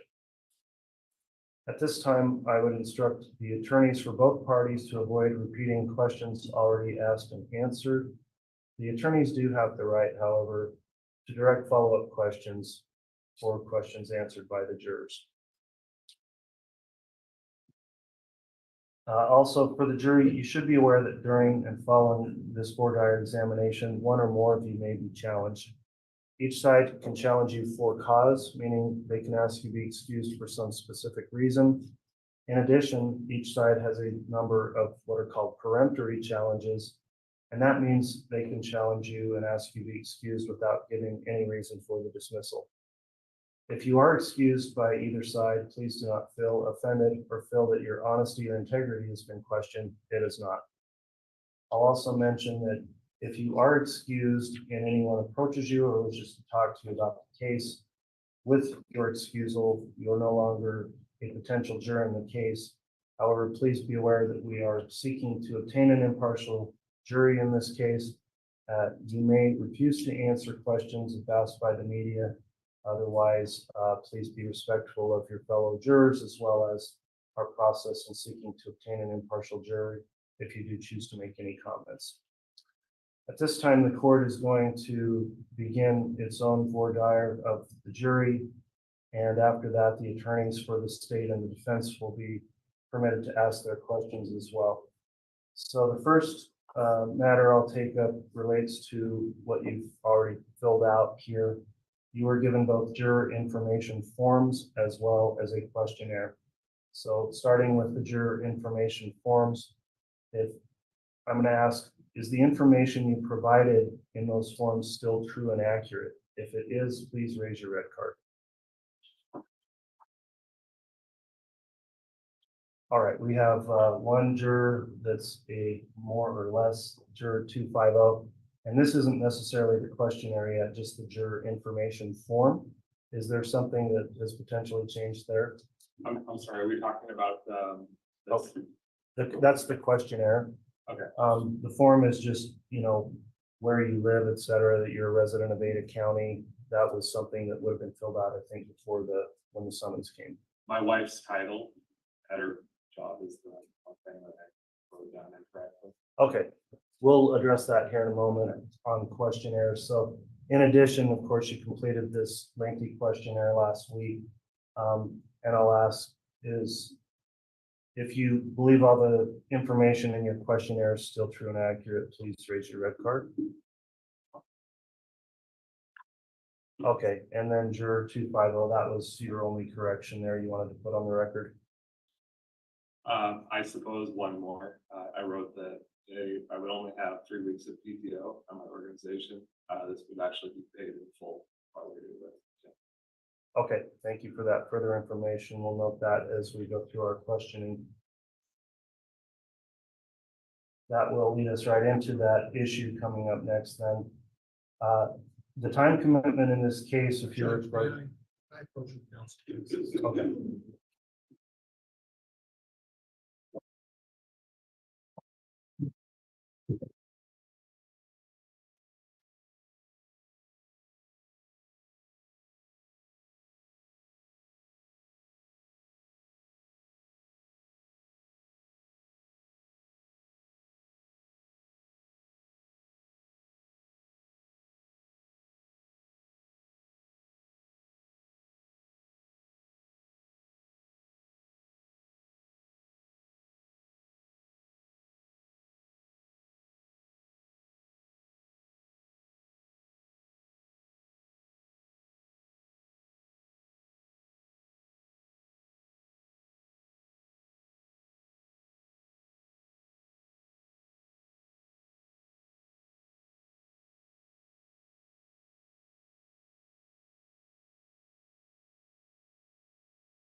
All right, the court just inquired on the accuracy of the questionnaires and information forms. There was a question for juror 328. Did you in fact raise your card, or is there something that needs to I be did changed? not. I have an amendment to my medical condition has changed since I filled this out. Okay, we will bring that up with you also once we get into more specific questioning. So thank you for that information.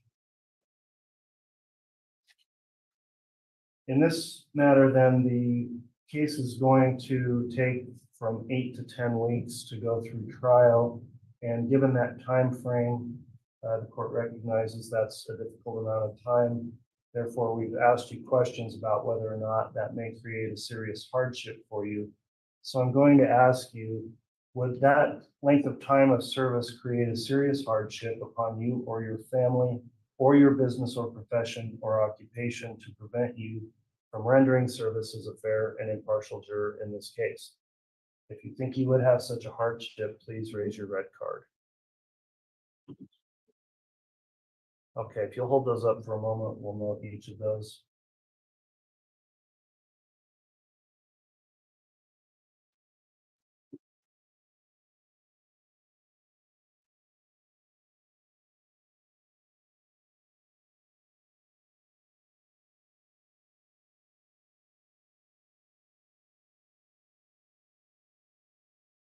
Okay, thank you. All right, on the issue of hardship then, let's start on the front row with, give me just a moment to locate your questionnaire, 01747.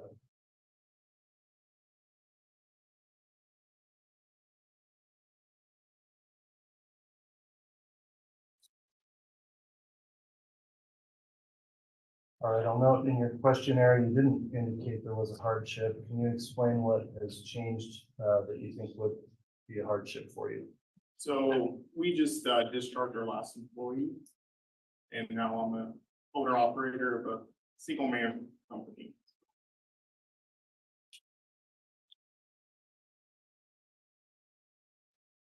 So at the time you filled out the questionnaire, you had help and now you don't? Correct. Okay, and is this business your sole source of income? It is. Explain to me what would happen if you were here doing this full time for 10 weeks, given that situation. We lose contracts, no source of income to pay rent, utilities. Those kind of things. And again, that's a change that occurred just in the last week here. Correct, yes. All right, let me ask the state if the state has some follow-up regard for this juror on hardship. No, Your Honor, given that information today, the state would move to strike this juror for cause based on hardship. And Judge, the defense would move to strike him for cause for hardship as well. All right, well, juror 1747, I agree that that would constitute a hardship preventing you from serving in this case because it is a very long trial. So thank you so much for taking your time to complete your questionnaire and to return today. The court thanks you as well as the parties. You can be excused with the thanks of the court, and please drop your questionnaire off to the bailiff on your way out.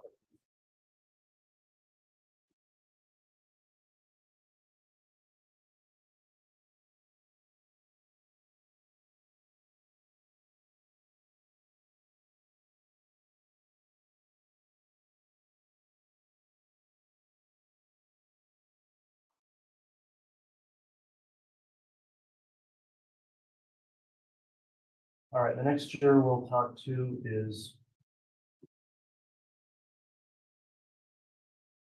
1793.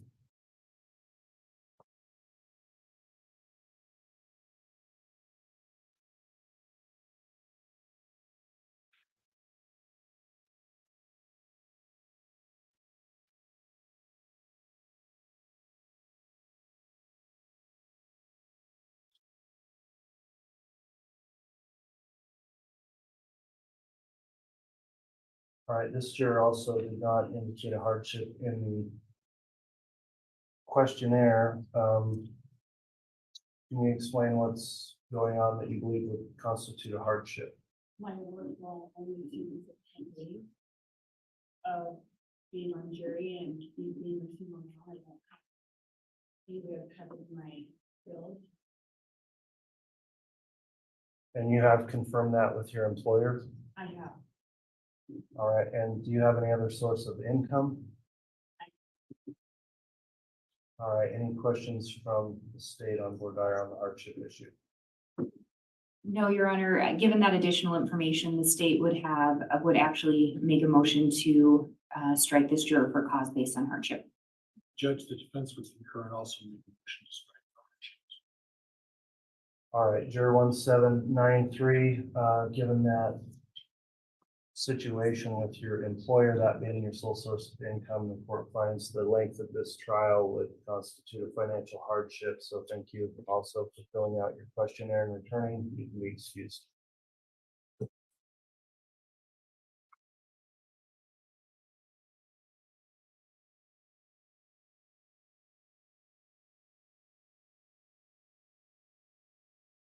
Let's next talk to juror number 265.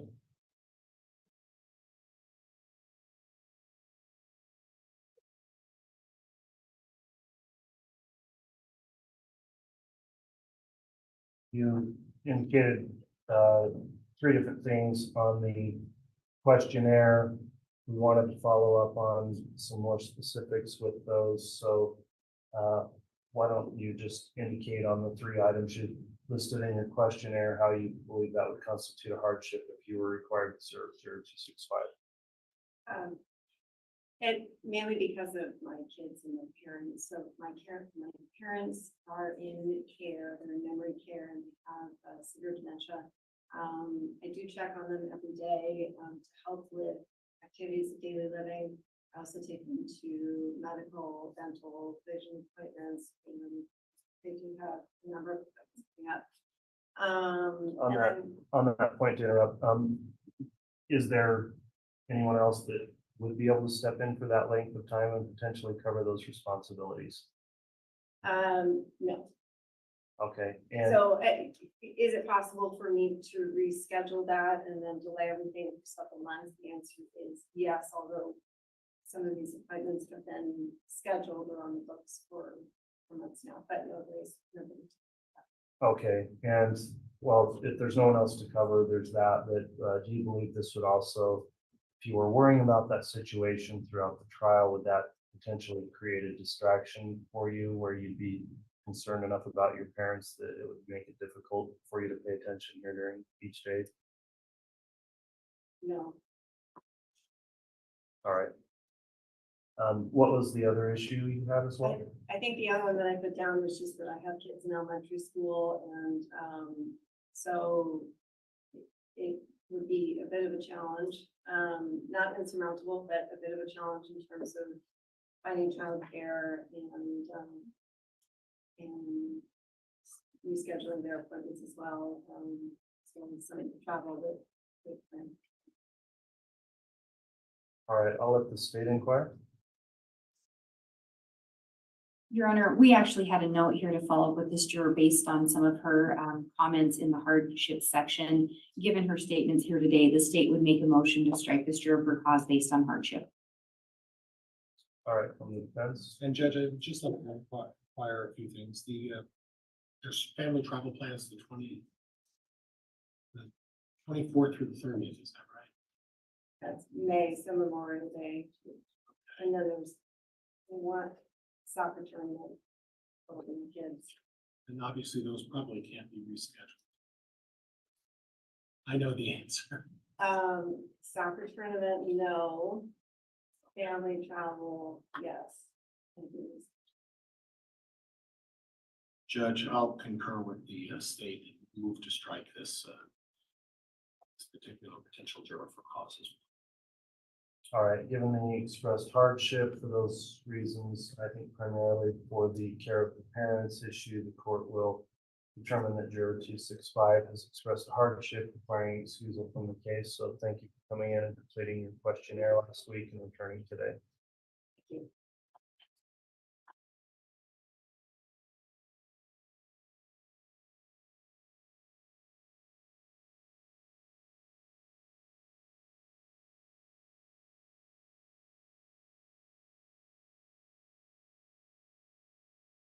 Next year will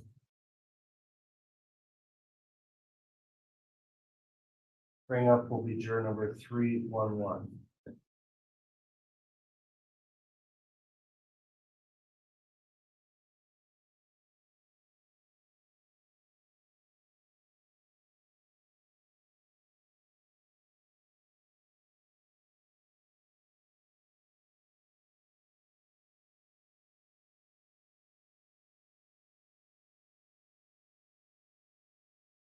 Juror 311, I'm inclined to perhaps just have a quick sidebar over in the white noise area with this juror briefly on the hardship issues, if that's okay with counsel. Yes, Judge. All right, juror 311, if you don't mind, if you could just step down for a moment. Okay. Author. Stand by for me.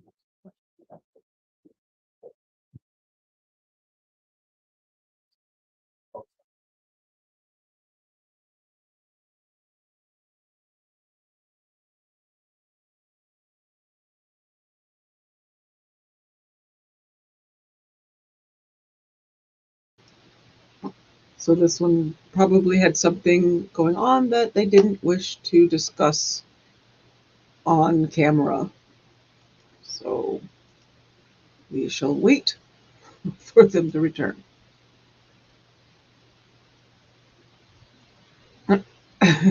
Wait, who? Who heard cheese? Who what?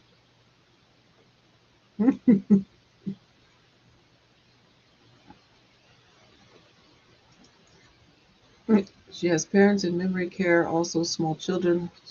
So glad she was excused. Cheesy eggs. I promise not to make any more comments about cheesy eggs from here on out.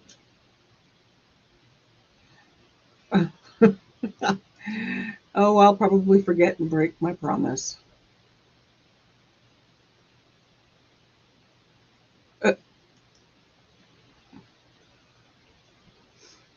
No, yeah, he wasn't. He said, do not do that, please.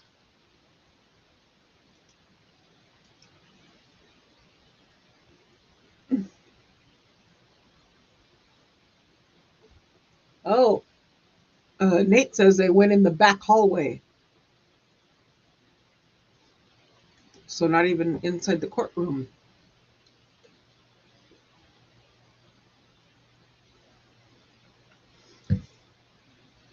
I thought that was kind of neat that Nate put together that drawing of what the courtroom looks like, because we didn't get to see it during Lori's trial. Okay. Food talk. Yep. During breaks from now on, it is requirement for the rest of this trial.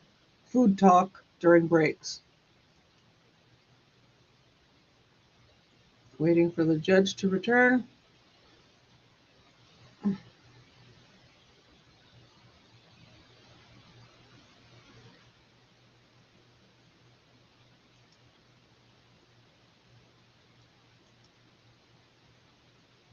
Here comes the judge. Here comes the judge. Thank you. We can resume the broadcast if that was halted momentarily there. We're back on the record. The court reviewed in private with juror 311 the hardship issue. Counsel agreed, and the court does that would constitute a hardship. Is the state having an objection to 311 being excused? No, Your Honor, we would stipulate to this juror being excused for hardship. Thank you from the defense. Defense is also going to stipulate her. All right, juror 311, you are excused with the thanks of the court. Thank you for returning today and for filling out your questionnaire. Please drop that copy off with the bailiff and you may be excused.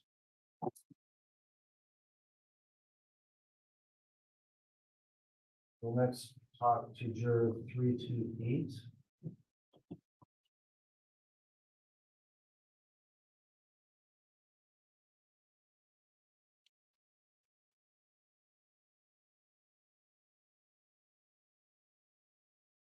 All right, juror 328, you've expressed a concern about plans you have assisting with the work camp and May 26th through the 31st. I wanted to confirm, is that still plans you've got? Yeah. All right, can you explain what would occur if you were to miss that? I helped plan and run that camp and I have for 23 years, so I just need to be there to do that, and I have people that count on me to be there, so I wouldn't be able to do that. All right, and I won't keep pressing, but I'll just ask, have you thought about or determined if maybe somebody else in your absence would be able to cover that this time? There's a group of staff there, so I'm sure they would find someone to lead my team in my place. It would become a fit, but I'm sure they'd find someone. All right, let me inquire of the state if you've got any proposed regard for this juror. Your Honor, we had a note on this as well, given the representation that there was this camp and the strong desire to attend it and the commitment that had been made to it. Given all of that information, the state would make a motion to remove this juror for cause based on hardship. Defense would concur. All right, well, sounds like a good cause you're involved in. Thank you for that. the timing is not probably going to work for that for this trial. So based on that, the court does find that will constitute hardship. And with the motion of both the defense and the state, you'll be excused for that reason. Thank you for completing your questionnaire and coming back today.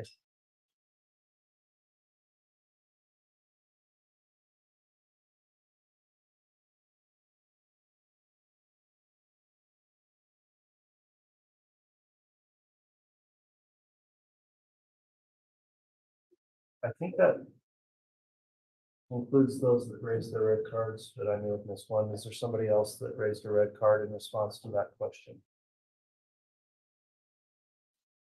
All right, thank you, ladies and gentlemen. I'll next go into the area of previous knowledge of this case, if you do have any. This case has been publicized widely. If you do have any knowledge of the case that you've obtained through radio, television, newspapers, podcasts, etc., will you please raise your red card? Okay, if you'll hold those up again for a moment, we'll take those up one by one.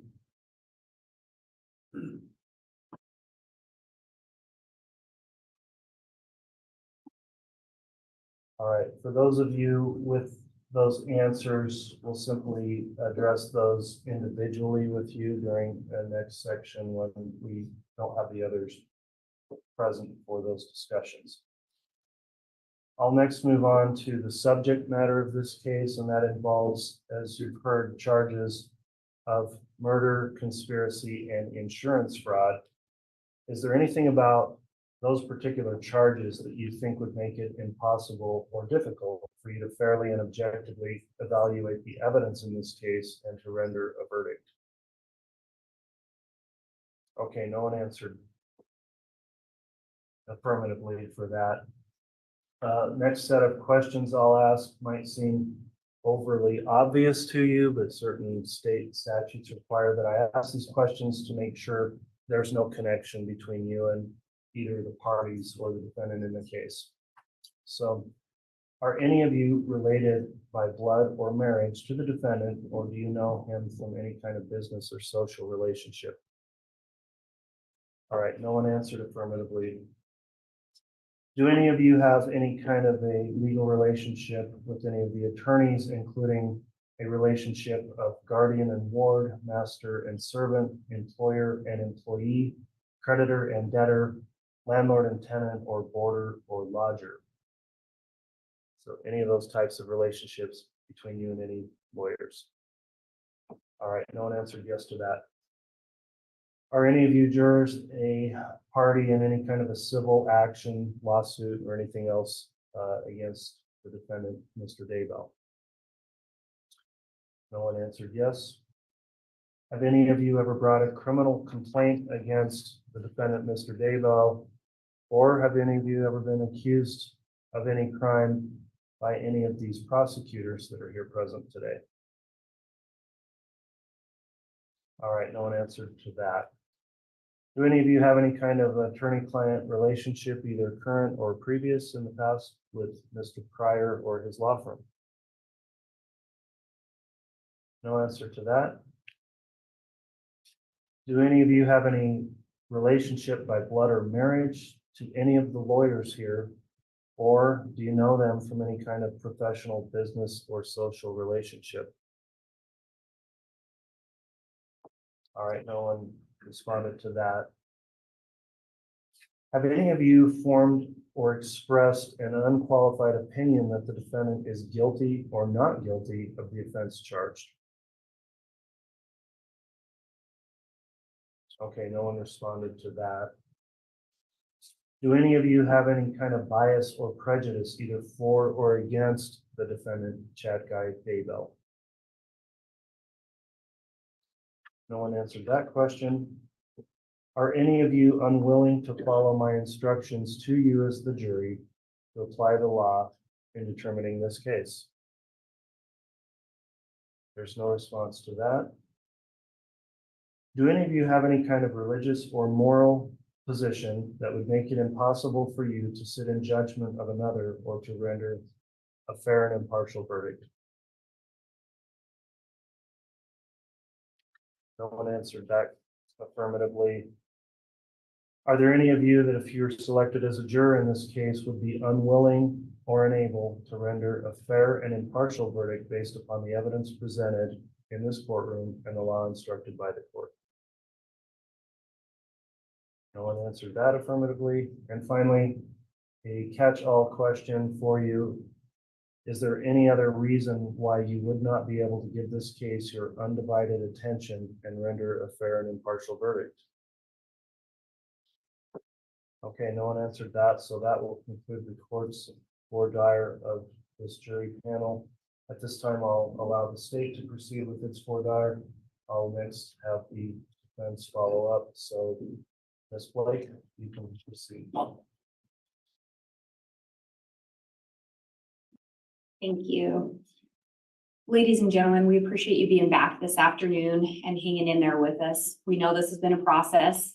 You were all here last week and now you're here again today. Just to kind of talk to you a little bit about why we do this is as we go through this selection process, we want to ensure that we get jurors that can be impartial and that can sit and hear the evidence and provide it the weight that it's due and then ultimately render a decision in this matter. Both the defendant, Mr. Chad Daybell, and the state of Idaho both deserve a fair trial. And so that's why we go through this process.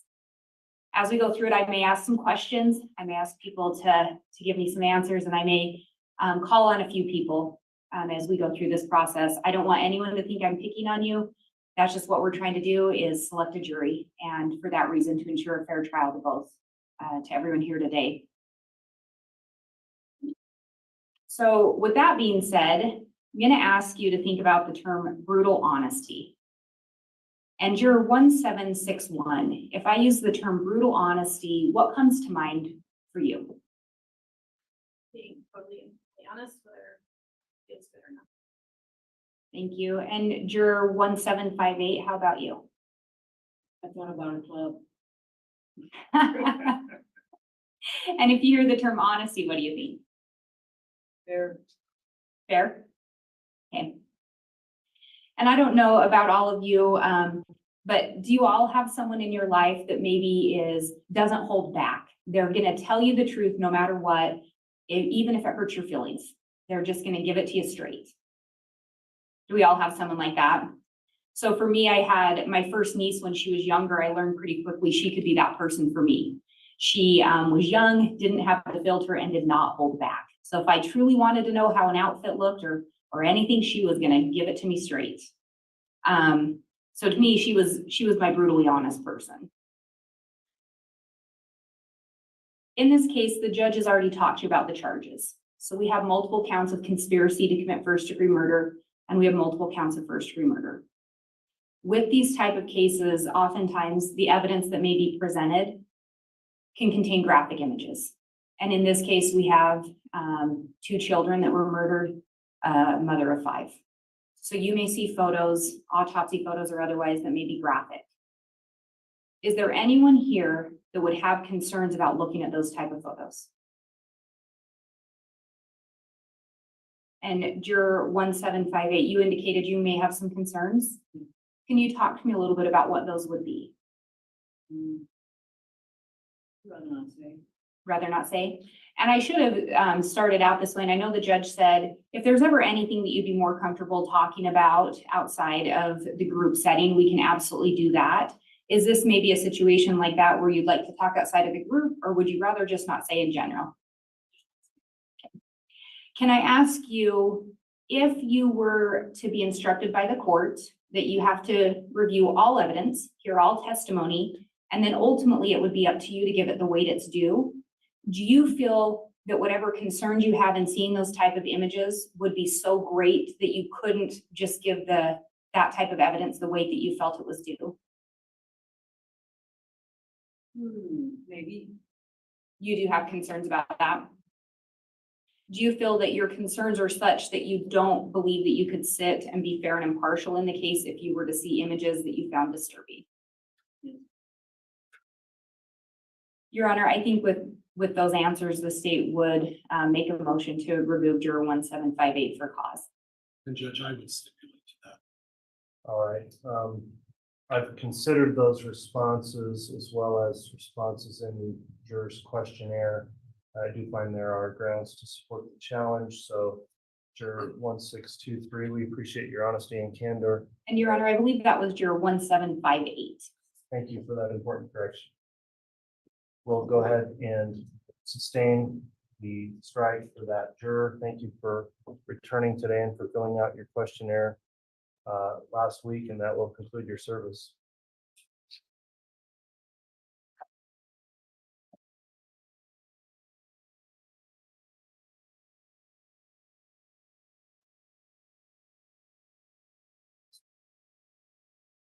All right, you can continue with Fort Dyer. Thank you, Your Honor. And when I talk to you about brutal honesty, that's exactly what we're talking about, is we want to ensure that people can be honest and completely honest as we're going through this jury selection process. And then later on, when you're given instructions from the judge and you're allowed to go and talk about the evidence and deliberate if you're chosen to be on the jury, then you get that opportunity. But we need to make sure that anyone that's doing that can be brutally honest. So I appreciate Juror 1758's very candid responses as we go through this. Juror 1640, would you have concerns about seeing those type of images? I think seeing those images just on humanity side of things would be difficult. I don't believe it would impact a decision. You feel that you could just weigh them in and give them the weight you feel they're due in relation to all the evidence presented? Would that be fair? Thank you. Have all of you been on a plane before? I see nods from everyone. So when you get on the plane, at some point, the pilot or the stewardess comes on and announces, you know, sit back, enjoy the flight. We're going to arrive at our destination at such and such time. If instead of that, the pilot came over the intercom or the PA system and said, hey, I'm going to try to land the plane and I think we'll get there at this time. How many of you would feel comfortable staying on that plane? I see some people shaking their heads. No, I don't see any shaking their heads. Yes. So Juror 438, would you feel comfortable staying on that plane? And why wouldn't you feel comfortable? Just, it's unsure. The uncertainty of it. And Juror 250, how about you? I wouldn't feel comfortable. And why wouldn't you feel comfortable? Because I don't think that they'd be qualified for what they're doing.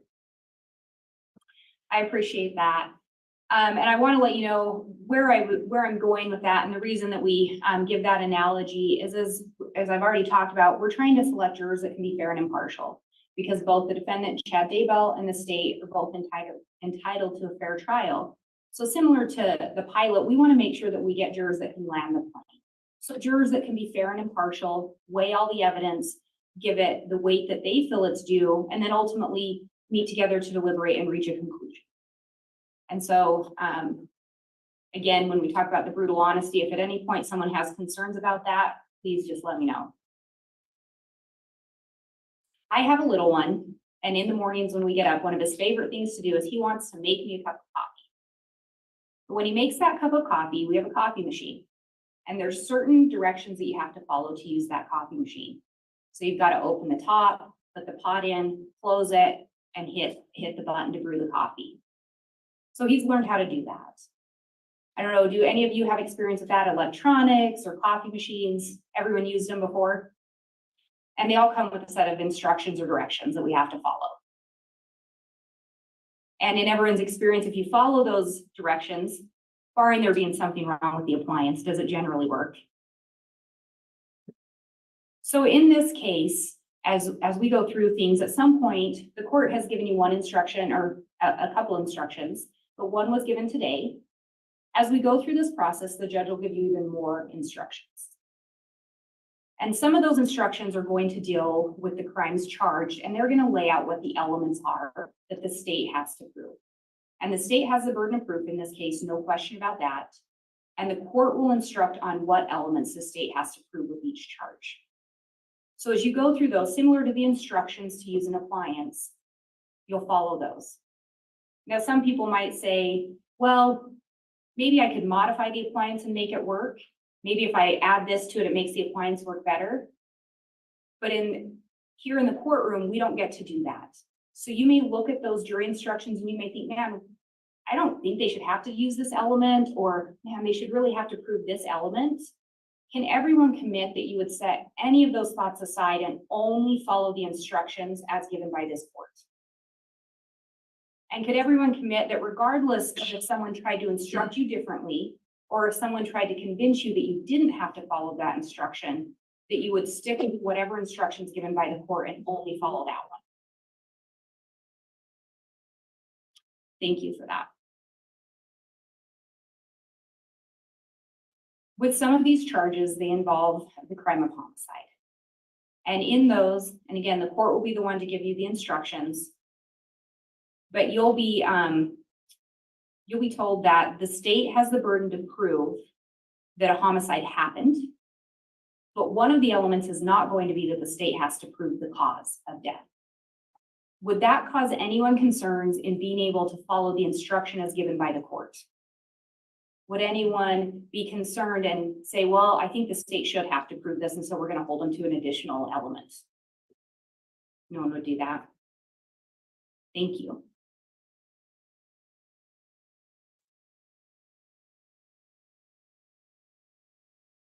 Does anyone here watch football? I see some people kind of. Okay. Juror 1624. Or no, sorry, 1623. I think you're the one that was said kind of. So this year in the Super Bowl, Kansas City Chiefs won. And some people may be happy about that, some may not. But regardless of your feelings of who won, would you agree that everyone on the team should get a ring? A Super Bowl ring. So even if you look at it and you say, man, the quarterback did a lot more, would you agree the punter should also get a ring, and the coach, and even the second string that may not have even played on the field? Because they're all part of it.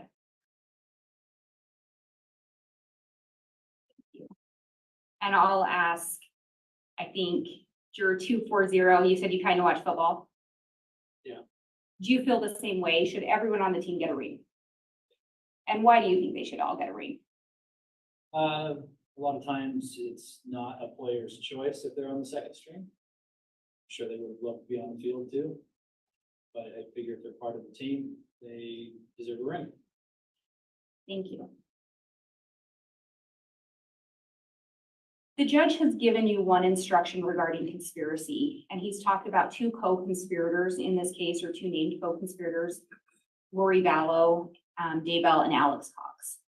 And you've been told and instructed by the court that you shouldn't concern yourselves with anything that may or may not have gone on with regard to those two co-conspirators.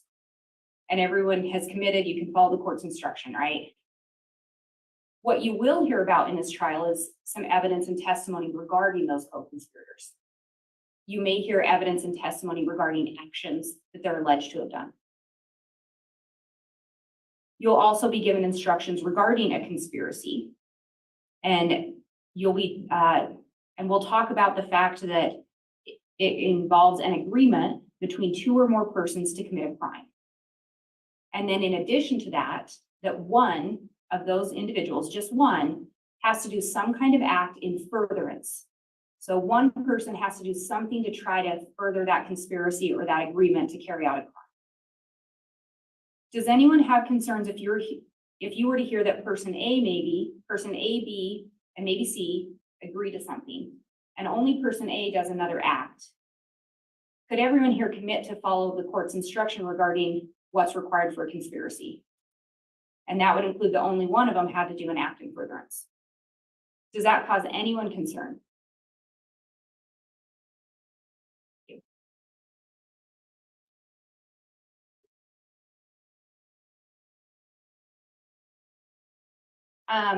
If today you had gotten out of bed and come to court, and as you left home, the sky was turning a little bit gray, and you came in the courtroom and we shut all the windows and you couldn't see outside. And when you get outside, you notice there's rain all over your car, the grass is wet, the pavement's wet, you start to drive home and you see everything's wet. Would you be able to determine what happened? I see people nodding their heads yes. And juror 1624, now I'll come to you. What would you determine had happened? Obviously, rain. Thank you. And juror 438, how about you? Same thing. It rained and hailed and something. You got one. And juror 512? It rained. And would you be able to make that determination without actually seeing the rain? So in this case, you may hear different types of evidence, and you may hear the term circumstantial evidence. Do any of you have a problem with weighing all the evidence presented and giving it the weight it's due and reaching your conclusion? Would anyone here say, if I don't see this particular type of evidence, I'm not going to be able to consider everything in this case? Does anyone come in here today with a preconceived notion that if someone's charged with homicide, we have to see this specific piece of evidence? Nobody?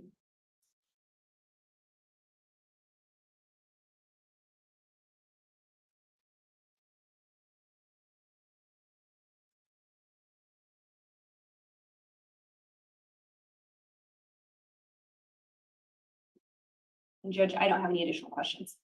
All right, thank you, Ms. Blake. Mr. Pryor, you can commence with the defense or direct this time.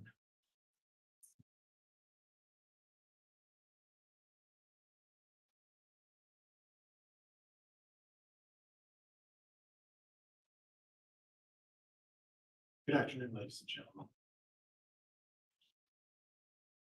We're here today because obviously we have a disagreement between the state of Idaho, the prosecutors, and the defense. Part of the process that you're involved in is for us to be able to ask you some questions, to talk to you about your feelings about a lot of subjects. And I understand it can be uncomfortable, it can be difficult, but really this is our opportunity. The prosecutors, they want to get to know you a little bit better. And I'd like to get to know you a little bit better. And all of your opinions are important. Every single one of your opinions are very important to us, because that's the only way we can determine if it's going to be a fair, partial trial. All of you folks kind of understand that? And one of the important things, and Ms. Blake was kind enough to point that out, that we need to talk to you about trying to be as honest,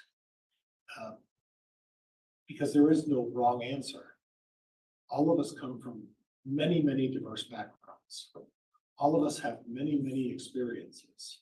Most of you are a lot younger than me, and I have a much different experience than many of you who are still very young.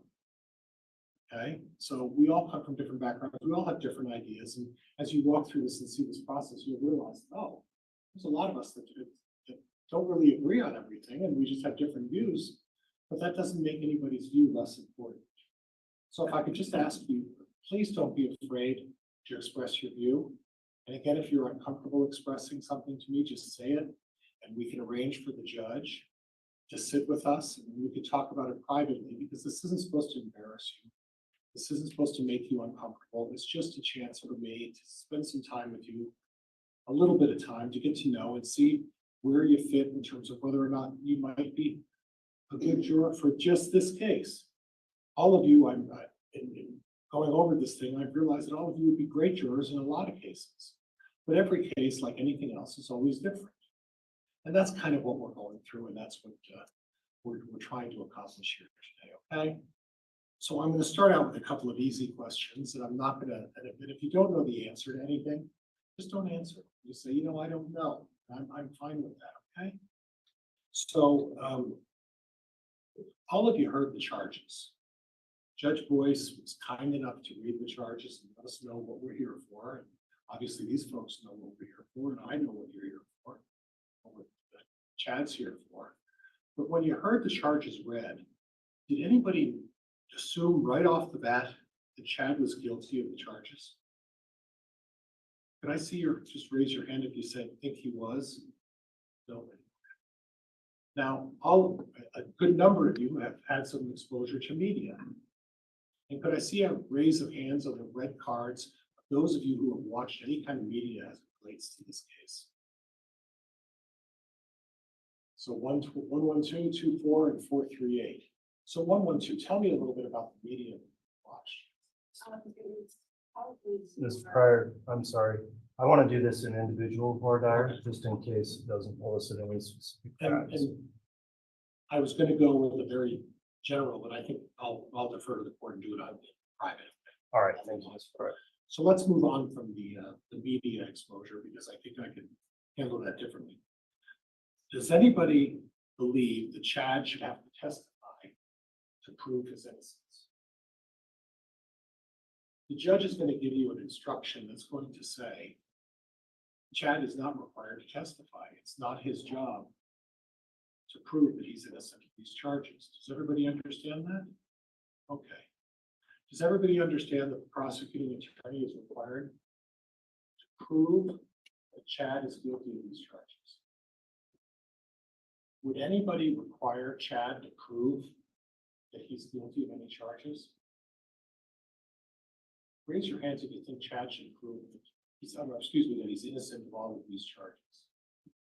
Anybody require Chad to prove that he's innocent? Juror 1112, you just hesitated. Well, I was trying to, in my mind, understand what exactly you were asking, because it was like, I mean, he's here in court, so he has to somewhat say he's not guilty. So I was trying to decide how you were wording it. If I think he needs to be part of the versus. And that's what that's really great part of this discussion we're having tonight.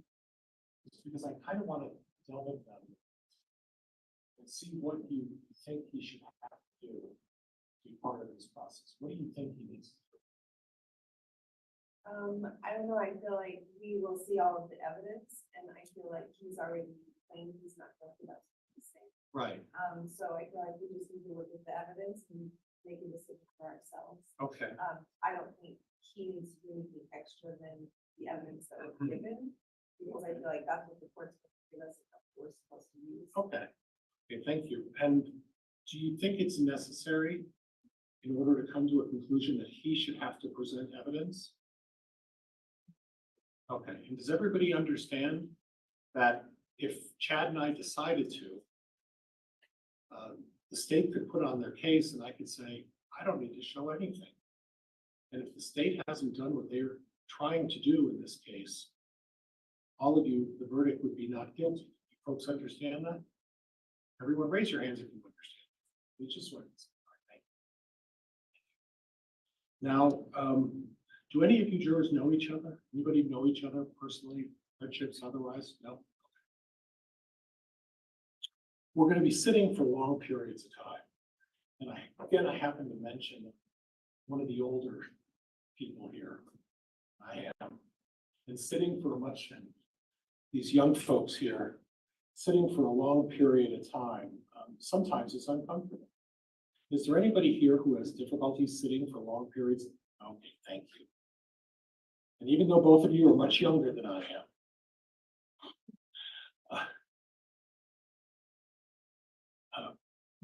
tell me, is there a limit, or is it going to be a problem for you to have to sit for a long period of time?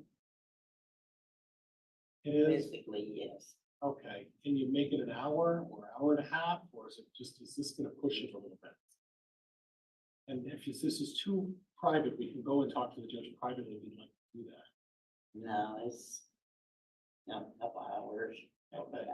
Need to stand up after that. And, and we're going to be doing this for 8 to 10 weeks, every day, 5 days a week. Is that going to be tough for you? Probably. Do you think it was going to be tough enough that you're going to have trouble concentrating and focusing on the case? No, I got it. Got a mind. Well, I don't want to question your mind. I have oh my gosh, I don't want to say how old she is, because she really get at me. My mother is sharper than I am, and a lot smarter than I am. So I'm not questioning that, but I know I get uncomfortable after sitting for 2 hours. I just want to make sure you're going to be okay. Be okay? Will you let us know if you change your mind on that? Will you bring it back? Promise me. Okay. And then we had juror number 512. Did I get your number right? Yes. Let's talk about the same thing. And like I said, because you're so much younger than I am, it's hard for me to believe that. I get really restless, tingling to my body, restless syndrome, but I have medication that doctor gave me for long overseas flights that I can take. It doesn't affect my ability to think, just makes things not so jumpy. Okay. I'm okay with that. And are you gonna be able to do this for like 8 or 10 weeks? You sure? And if there's a problem, and again, the judge isn't gonna let me get out with that. If I tell him that my legs hurt and I need to stand up, he's probably not gonna let me do that. But for you, I'm pretty sure he's gonna do that. Don't hurt, it just jump. Okay, okay, thank you.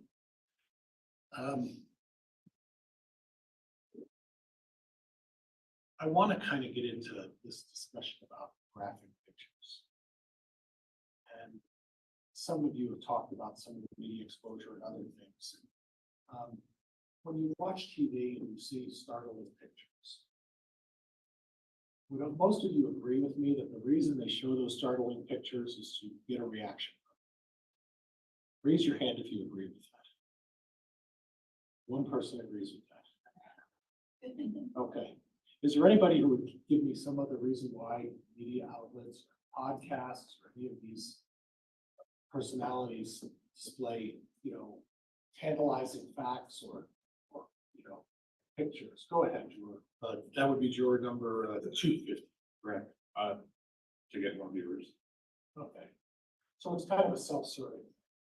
They sensationalize things, they inflate things, and they do it to try to get people to watch their show. At the root, I would just. Okay. Now, if you're shown very graphic pictures, okay, it's going to be difficult not to have a reaction. Go ahead. I don't know. You don't think so? Well, when I was growing up, I've seen I've seen a lot of gory videos. It doesn't make sense. Do you think that applies to the rest of these folks? No, not at all. I think I'm unique. And juror number 1620. Oh my goodness, 1620. My profession is safety, so I've seen a lot of really, reaction would be just like, oh, but not a reaction to make a decision factor on it. Okay, that's really where I'm kind of going. Because quite frankly, we're going to be looking at some very, very graphic pictures. Look at some tough pictures. These pictures are going to hurt your heart. They're going to hurt your heart a lot. These pictures hurt my heart. But as juror number 1623 said, you may have a reaction, but you don't make a decision based on that reaction. Would you agree with that? Okay, does everybody understand that? So when you look at these graphic pictures, you can look at them, observe them, but does anybody think it's fair that when you look at these graphic pictures, you assign your reaction and immediately make Chad responsible for those? Is that fair? Would anybody raise their hand if they think that's fair by looking at graphic pictures and immediately say, well, it's all his fault? Does anybody believe that's fair? Please raise your hand. Thank you. Okay. Now, Ms. Blake was talking about the plane and getting on the plane. And if the pilot makes the comment that he does, you don't know what's going to happen to the plane. If you're trying to determine what's going to happen to the plane, would you call that trying to determine what's going to happen to the plane a guess? Because we don't know. Would everybody agree that that's a guess, or you're speculating what's going to happen to the plane? Would that be fair? Anybody disagree with that? No. Okay. So when you speculate or you guess about things, does everybody agree that could be problematic in a number of ways by speculating and guessing? And I see some heads shaking, and I see some people acknowledging that, and I'm going to pick on 1640 a little bit. I don't want to use pick on. I think what I'm going to say is I want to hear your opinion because it's important. And all of your opinions are important to me, all of them.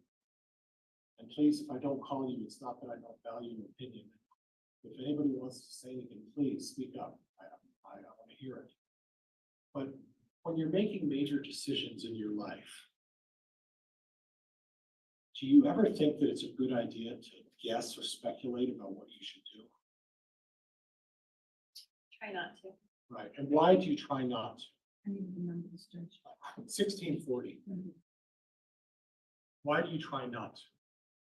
If it's a major decision in my life, I like to go with as much concrete facts as I can. And you could understand how important that is, because if you're making a major decision, whether about yourself or about anybody else, it's extremely important that you make that major decision on concrete facts that you have. Would anybody disagree with that? 1761, you shook your head and you said, no, I wouldn't disagree with that. Do you think it's important that when you make a major decision, regardless of what it is, that you base it on concrete facts that you have in hand? Yeah. Should you guess about other things and speculate and say, well, maybe that kind of thing, or should you really be making it on the concrete facts? Okay, all right. Juror number 657, you've sat there very quietly, and I also want to hear from you, because I want to value your opinion. Tell me a little bit about speculation and guessing. Is that important when you're trying to make a decision on important things? I think you shouldn't just like guess on a whim on something or just think, oh, okay, you know, I'll choose this or this. You really do need to weigh everything that you have in mind, whether it's been presented to you or you already have knowledge of it. Well, I guess that's kind of a poor way of wording it. But basically everything that you know of properly, that's been presented to you properly, you should weigh that. Okay. Okay. And juror number 537, can I hear your thoughts on that a little bit? Yes, it's really important, especially if it's going to be something that's going to affect you or affect those around you, that you make the best possible decision based on the information you have. You try to guess or anything like that, you're not taking the facts and you're not taking it and making that decision. You're maybe letting your heart or somebody else's influence cause you to make a decision. All right.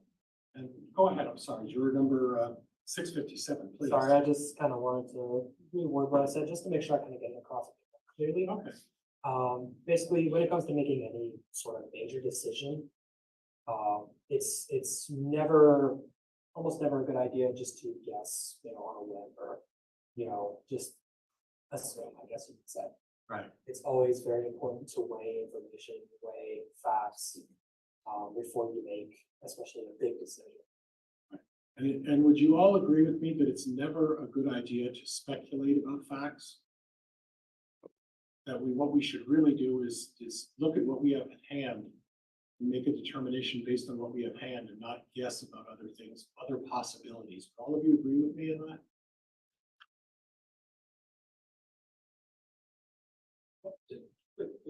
Go ahead. I saw you. We're talking about two different things here, because that's saying about this case, which I agree with, right? I'm talking about. But there was also Hold on. a personal side. Hey, wait. We cannot talk at the same time as each other, so we need to have question Go ahead, and I'm answer sorry. for the court reporter. He's 438. Mr. Pryor, if you just pose a new question and then let's make sure to not have that. And I apologize, Juror. I wasn't talking specifically about the case about speculation. I was talking about major decisions in your life, how you go about making decisions about them. So go ahead. Well, sometimes I don't have all the facts, like major decisions. It might be a financial decision, buying stocks. I collect all the facts that I have at the time, but there is an element of speculation when it becomes personal. I have to make a decision. Okay.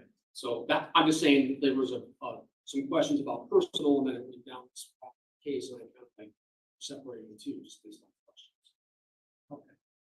And lastly, and then I'll, well, maybe lastly,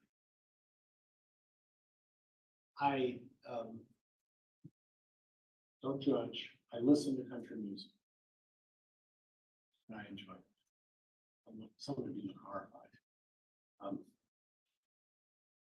And there's a song that I like occasionally play. It's a song that says, everything that glitters is not gold. And it talks about relationships. And I see some heads shaking, 112, 11, 1112 shaking. Tell me what came to your mind when you heard me say that? You know the song? I think so. And I mean, I agree. I think there's a lot of things that are distracting or that might look really nice or things that you think are good things and then you realize they're not. And the things that probably are worth more gold are things that are tangible. So, so yeah, I agree with that, there's not always a face value of everything. And would you agree with me, and all of you agree with me, that sometimes you look at something and it's shiny and it looks great. It looks like a wonderful opportunity. And then when you delve in deeper, you realize that maybe this glittering gold isn't what it's been represented to me. And that's juror number 537. Talk to me a little bit. I see you nodding. Yeah. For instance, if a job opportunity is presented to you and they really hype it up and say, this is going to be so much better than what the place that you're at already. It's going to be the same thing that you're doing, but we're going to give you more money. The culture is going to be better. It's going to be better emotionally and physically for you. And you go, oh yeah, because you're maybe not super content where you're at, but you like what you're doing. And then you go to this other place and you're doing the same thing and you still love what you're doing, but it's not what they said it was going to be. And the problem is that if we're talking about a job, you quit your other job. You move on with your life and you put some investment into something. And you believe all these things, whoever it is telling you that this is gold and you're going to love this. And then when it's too late, you find out it's not gold, it's focus basin and it's fool's gold. You all know what I'm talking about. That's a real situation. Would you agree? Would everybody agree with that? People fall into that trap very easily. And it's very easy to get people to fall into that if you dangle them the gold in front of them. And all of us are susceptible to that. And when you fall into that trap, it's painstaking, isn't it? Do you agree with that? Especially if it's a job. Folks, I want to thank you. You made this very easy. I hope I haven't inconvenienced you or embarrassed any of you. And please, I want to thank you for your time. It's important that we have a chance to meet each other and talk about these things. And I appreciate the time that you've given me today. Thank you, folks. All right, thank you, Mr. Pryor.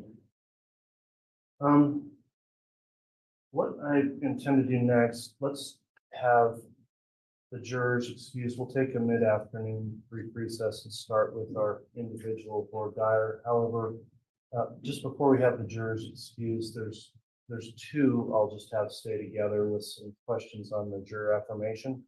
So we've got juror 240 and 265. And if we could have the rest of the juries retire for a minute, and I'll pass to counsel these for their review, and then we'll have a few questions on that, and we'll continue with individual. Your Honor, I think 265 was already excused. Oh, apologies, I should have been tracking. So we'll only need to talk to 240 then. All right, great.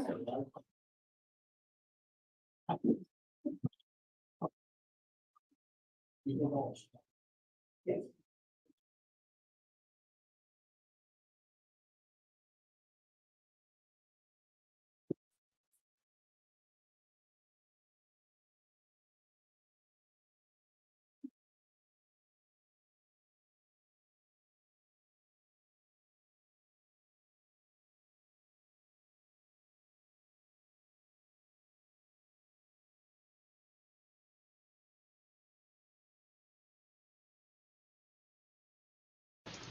Okie dokie, we are now on the afternoon break. Oops, ignore the typo.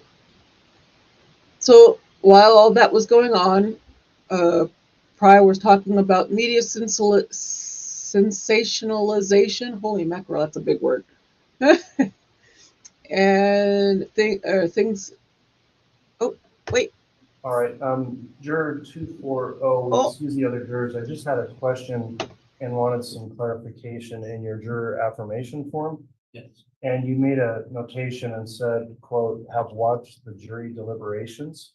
So, I think it meant selection, but yes.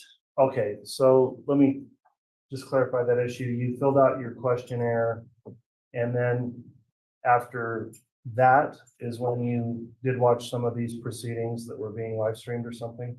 Yes, I was curious about what questions would be asked of the jurors. And I knew that the jury selection was being live streamed, so I pulled it up and watched maybe half an hour of it. All right. And I appreciate your honesty on that. Did you understand that you were advised not to do that? I guess I didn't think about it at the time, but I also didn't think that official court business would be an issue. Yeah, I guess I didn't think about it. Okay. I guess the concern I would raise is if this is a continuing instruction and if we make it more clear, is this something you think you'd be able to refrain from doing and follow the instructions, including not watching any further proceedings either now or when trials taking place? Yes, that would not happen. Okay. I want to have a little additional voir dire from the state and the defense just on that issue, and then we'll determine where we are. And in fact, just in the interest of efficiency here, if we want to just do the individual voir dire first with this juror, let's just go ahead and do that. But the first, I do want to bring up the subject of that with the affirmation. And again, I very much appreciate your honesty in advising the court of that. And I think that does say a lot that you did advise us. And I can understand that may not have been entirely clear and may not have been clear to you that we were actually going to be broadcasting these proceedings. So if the parties are ready to do that, do you say have any questions regarding that comment in the affirmation? Not with regard to that comment, Your Honor. Thank you. Mr. Pryor. Judge, I do have a comment in regards to that, but it touches on what he said in his questionnaire. One of the comments he made in his questionnaire, give me some latitude. And you would rather wait, I can wait, Judge. Yeah, I will. There's some potential bias in here from pretrial knowledge also. So if you want, we could just start with looking at that issue as well. Your Honor, if we may have just a moment to confer with counsel. Why don't you do that, and then we'll just take up sort of the full individual questioning of this juror on the individual voir dire. Thank you.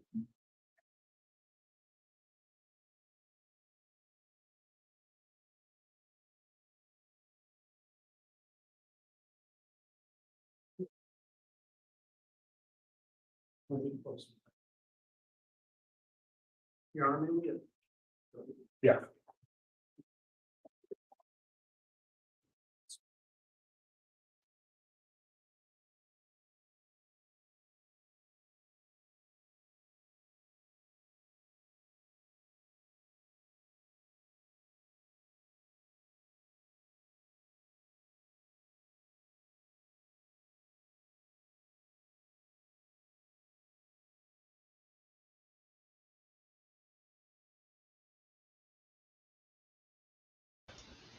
So they stepped off to do sidebar, probably outside of the. Did they? Wait, let me read that again. Did it? No, there's no update on that one. Sure says, oh, there it is. But did he say he was going to keep him in? That part I was typing instead of paying attention.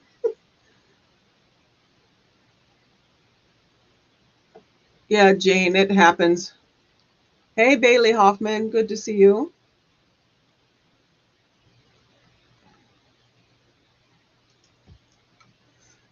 It does, it happens. If it happens during this trial, which it shouldn't because of the way that the cameras are positioned, it should be fine. Counsel's coming back. But if it happens, I'll just have to go edit it out. Because usually what it... Okay, we're back on the record now. We had a sidebar discussing briefly with counsel the issue as well as topics raised in the questionnaire for juror 240. The court understands that the parties would essentially stipulate and agree that 240 may be dismissed based on responses for bias at this stage. Does the state move to strike this juror based on that? We do, Your Honor. All right, any objection? All right, well, juror 240 again, thank you so much for your honesty in filling that out. For reasons also stated within the questionnaire about some knowledge of the case as well. We've determined that it would be inappropriate for you to serve in this case, just mainly based on that prior knowledge of the case. And so for that reason, you will be excused. And we appreciate you coming in, filling out your questionnaire and returning today. You may submit your questionnaire to the bailiff there, and you are excused from service. Thank you. You're welcome.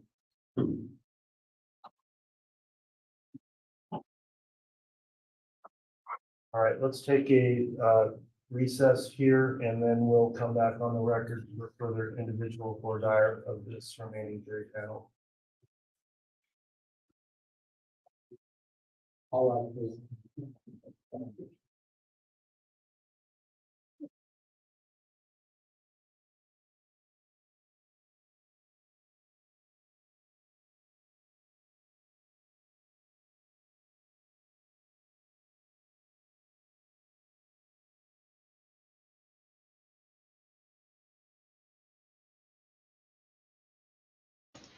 All right. Break time. So yeah, that's the problem with doing this kind of thing with live streaming trials. You have to take more precautions. In my opinion, he knew better.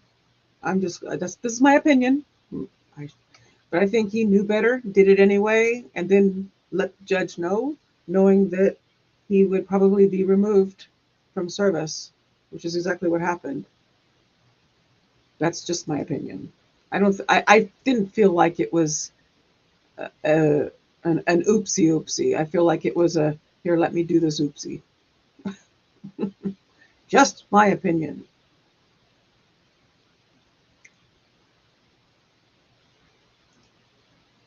Take care, Jane. Thanks for stopping in.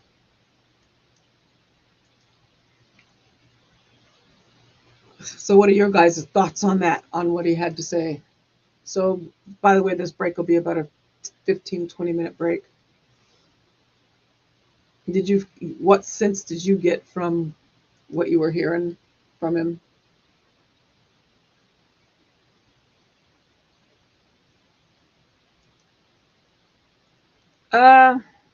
Probably not. I'm just doing this one because that would require me to try to stream two different things at once, and I haven't. When we were doing it before, it was different, but now I'm on camera, so it would be a lot of me going back and forth between two trials. So I think I'm just going to stick with this one and see what happens. This one I know I can stream by using the judge's web camera, so that's why our whatever you call it, webcam. So that's why I'm doing this one. I have stopped keeping up with that trial. It makes me sad, but yep, my job changed. So this is what I do now for fun.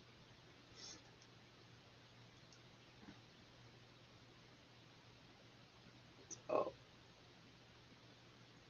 But yes, so when you're a juror, you can't be looking at stuff to find out what they're going to ask. Even I hate the thought of having to fill out these questionnaires. I don't particularly care for survey questionnaire stuff. They give me complete panic. anxiety. So, but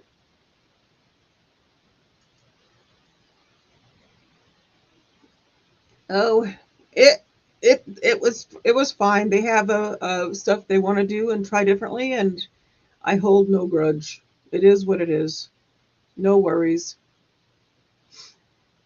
They went a different way. So I just hope it all works out for them. Oh, thank you. I guess I could. Uh, there we go. Ah! So this one, so far, this has been interesting actually listening to jury selection. We don't get to hear it that often. I'm trying to keep an eye on the time. So we are, where'd it go? Oh, there it is. 4 minutes into a 15 to 20 minute break. How's that trial going over there, Bailey? Anything good happening? Anything earth shattering?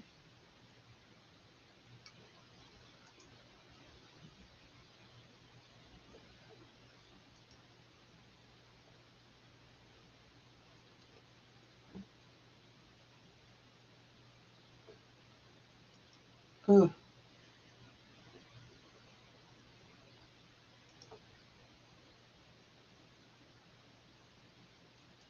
Oh, don't forget tonight after the trial day ends that Nate Eaton will be on East Idaho. I'm sure he'll do 6:30 again. Oh, there's a motion to disqualify. Oh, does it look like they're going to, or do you think the judge will deny it?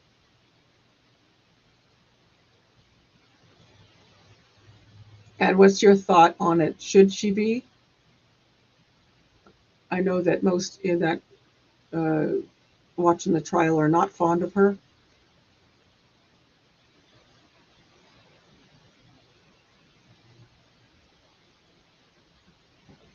Maybe we can do some updates while that goes on tomorrow. I mean, in the chat and stuff. I can say it here. I don't know. So Bailey Hoffman says, and then the state says they still have 120 trial days left of witnesses. So the trial will likely go well into 2025. I figured so. Yes. So we could, if I could figure out a way to do some quick recap stuff on that, I could do that. But I don't want to cover more than one trial. Do this sitting here trying to do this myself. Doing it before, I had a crew behind me who was making all that stuff to where I could do. We were doing sometimes up to 7, but right now this is my. I've got this setup that I have. Plus, I had others remotely, which I don't have access to anymore. So I'm limited now to what I can do, and I kind of just want to do this for fun, See, just try and see what happens with this trial. This trial is a long time, 4 years now that he's been sitting in jail. So this is definitely one that I'm definitely interested in. And if anything happens where stuff changes in my abilities of doing this, then I'll just do recaps or something. We'll see. Bailey says she inserted herself as a witness based on communications. Oh no, I did that already. Sorry. She had with communication she had with a witness that they had to arrest to get her in. Judge Glanville, though, will not disqualify her. The bias, in my opinion, is real. It's been, I was trying to be neutral with that one and not say too much, but I feel like he likes to argue with defense for sure. I was noticing that quite a bit, his arguments against, on that side. Now I felt kind of sort of he gave a little bit more leeway to Love, but but I think I think that that's just how he is. I don't think it had anything to do with, like, people wanted to say that, oh, they're in a relationship. No, I don't think that's the. Oh, oh. The fun is fun. The chat is now out of hand over there since you're all gone. The R and stuff is insane. I like chilling here. Well, we're here as long as we're here, we're here. I will try. Um, and feel free to discuss in my chats or here. I don't care what we discuss. I'm open. I get to say what I want within reason. There has to be a little bit of restraint on my side, on my part. A little bit of decorum, but I have to remember to think before I speak. But yeah, we'll talk about it, and whatever updates or whatever anybody wants to bring from any other trials, you can bring them in here, and we'll give them a quick go through whatever. I have no issue with that at all.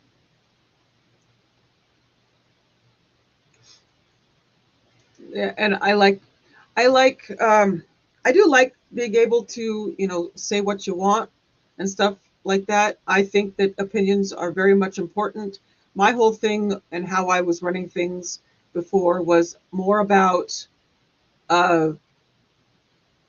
like saying things that would be hurtful, that family members or friends of those in the trial, like defense, victim, attorneys, judge, all the stuff that would hurt, to see said in a chat, because that was a large chat and everyone, was paying attention to it, and that's where they would go for that. And so that's why I had that rule in place. And actually that rule was in place long before law, or before law and crime. It was in our other one that we had for court chatter as well. We have always had the rules about not going after people, trying to keep the attacks and stuff down. But it just became so bad when the YSL trial popped up. It got worse and worse and worse, and we would try to handle it more and more and more. It just became really strict, and we were having to get rid of a lot of stuff, and there were people that were upset at that and causing problems because they didn't want their, sorry, my dog probably heard the mailman, most likely. They didn't like being told, you can't say bad thing, nasty things about people in the chat. So it didn't go over well. And so whatever works for the chat, I hope it continues to flourish and do what it needs to do, whatever way it goes. I think with a chat, though, oops, I whistled. With a chat, there needs to be what I always call an ebb and flow. If you have to tighten up on stuff, you tighten up on it. If you have to let it go, you let it go. It's how the flow is of the chats. You'll know, by how things are, what's being said, and that people will learn, oh wait, I can't say that kind of thing. It's not okay to say that. Most of the time, for the most part in the YSL chat, up until certain things started taking place, I didn't have any issues with it, and you could say what you want and whatever, because it's opinion, but just don't do the attacks and stuff. But it got to where it became a thing. So yeah, Bailey says it's actually unbelievable now. They do not stop it at all. It is bad. Well, they'll do it. It's all one can do is try. But it just, if you want to keep us updated on what's going on, that would be kind of cool. You want to stop in every now and again and let us know, or stay with us, or whatever you do. Just, yeah, let us know who's going what and doing what, because that it's going to be a while with that one. That if I don't know if if I were to cover that, it would bring a whole new thing over. I don't know. I'll just maybe just keep updates and stuff. The mods and I can keep, everyone updated on it. Let's see where we're at. How long have we been in break? We have been in break for 13 minutes now.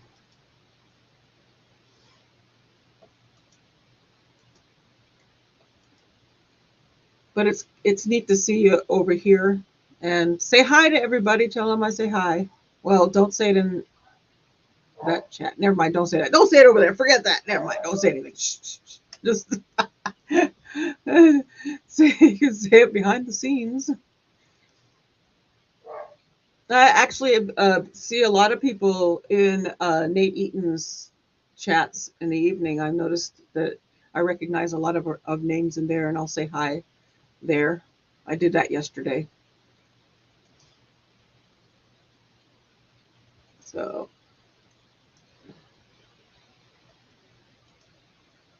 Bailey says, yeah, I certainly can. You know, the trial will be wild.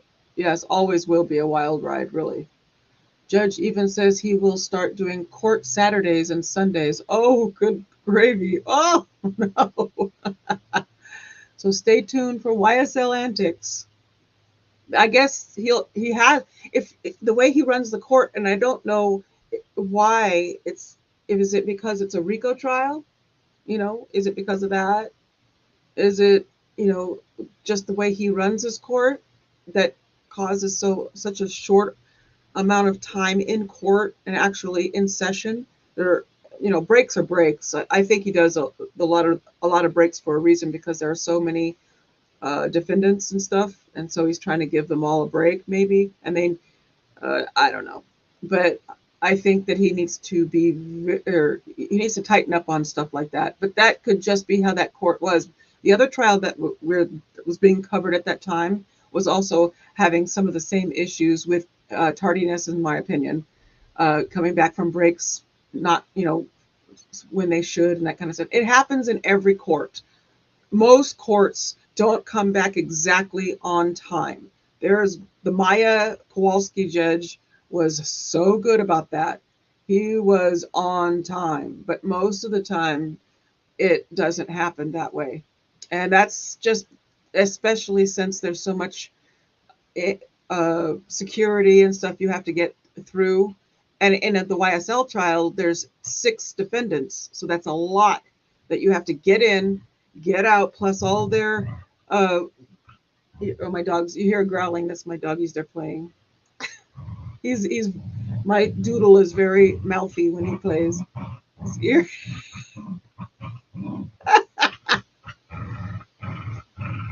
Yes, everybody hears you.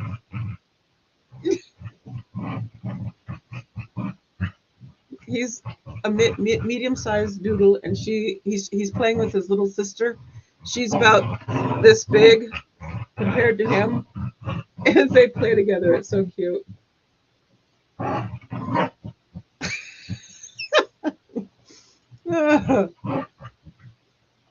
So, hey, there's Alien. He said he didn't want to be doing the trial during the next Super Bowl. Oh. Bailey says that is what he is doing with these round of motions this week, since they are out on leave for the week. Oh, it's not even in session. So no. Oh, okay. Okay. So out on leave for the week. Yeah, no. Oh, I'm shocked. Yes, I am shocked. Says no one ever. So, yeah, okay. So he's handling all that stuff now.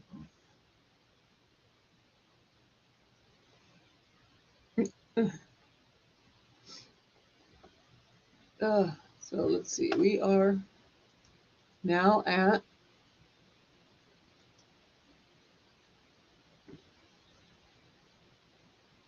where'd it go? Oh, 17 minutes into a 15 to 20 minute long break. So they should be back any 5 minutes.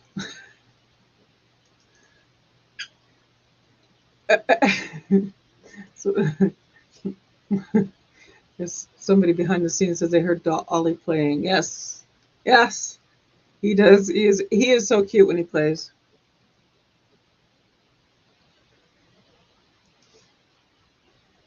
He's what is he, about 2.5? So still young, very much young at heart. She's 12, almost 13, but she still plays like a baby.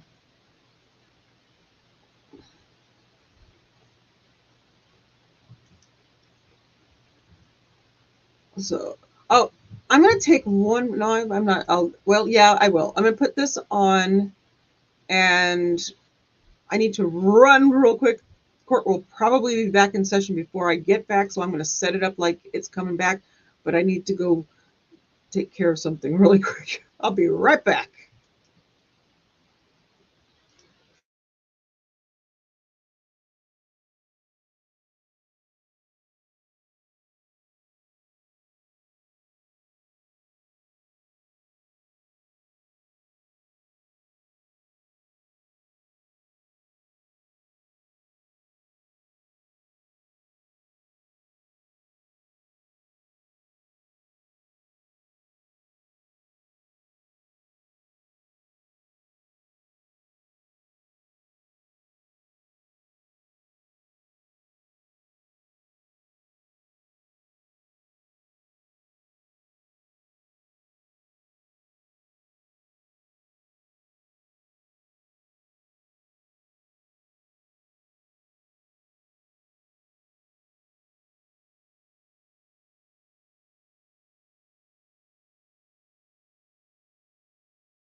Okay, we are 20 minutes in, 22 minutes in to a 20-minute break. I'm just going by when Nate Eaton put, "We're on a break" in Twitter. So I'm going by his time on his tweet. No, I'm sorry, tweet.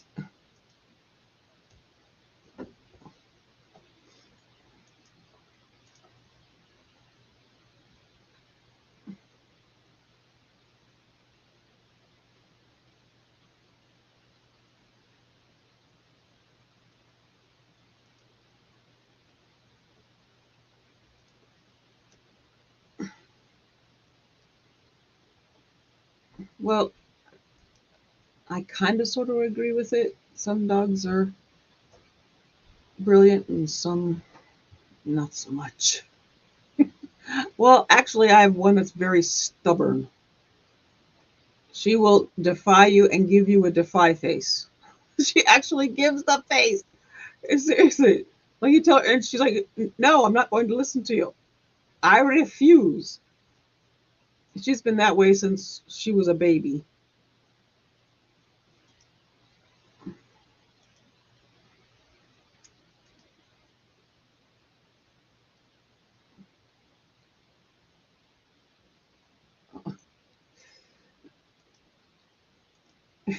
Sorry, I read something. Thank you to the person who said that.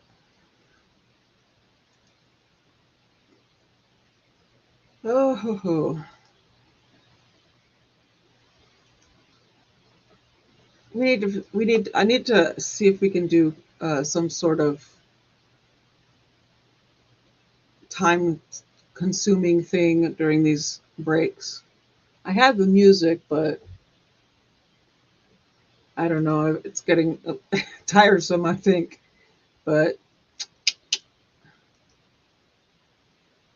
I should actually, what I need to do is look into other trials and keep up with them. And I have no idea what else is out there. I've just been focused on this one.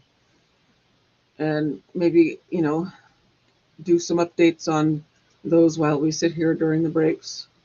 What other trials are y'all keeping an eye on out there? I don't even know what's going on. I've been out of the loop for at least a month now. Oh, Thank you. here we Please go. be seated.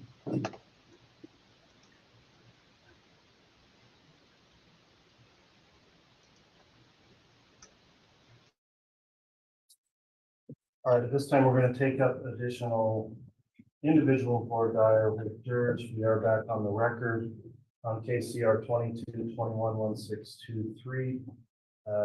My intention in order will be the front row farthest away to my left and then the back row in that same order. So the first juror we'll have brought back will be juror number 1112. Is the state ready to proceed with Fordar? Yes, Your Honor. Is the defense ready? Yes, Your Honor. Okay, thanks everyone, and we'll instruct the bailiffs to please bring that juror in.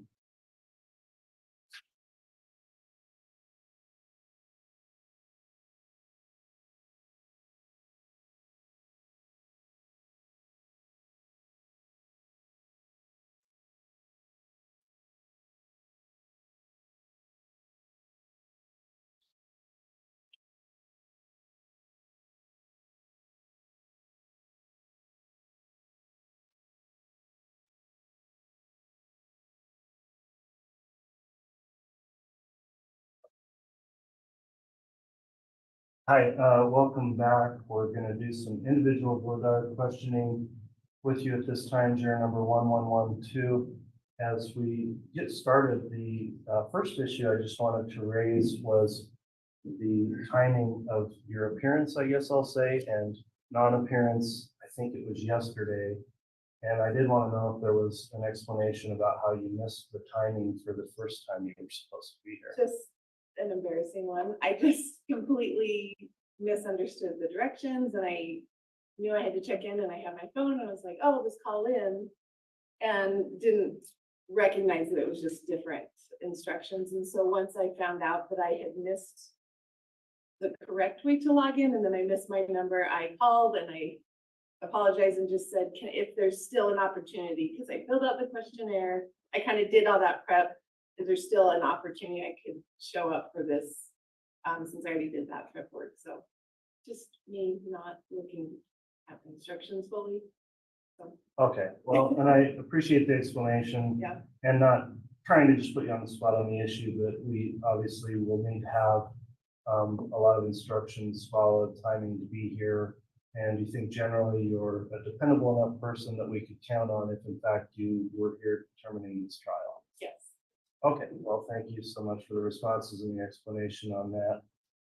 Moving on then, for the remaining issues here, the courts looked at the questionnaire in this case and did see that you've somewhat followed this case in terms of knowing about it, or maybe watched some media about it, you know, some details of it. And I would like to start there with questions of possible bias. On your questionnaire, you said you did have some kind of personal opinion or belief. And one of the ways you stated it was, well, a couple different ways. Circumstances seemed too obvious that he was involved, and it is obvious he was involved in some way. So, and again, your feelings on this, we want to know really accurately where you stand on that, to see if you are or could be impartial in the case based on what you already know. So when you answer that way, do you have some presumption already in your mind potentially about him being guilty? No.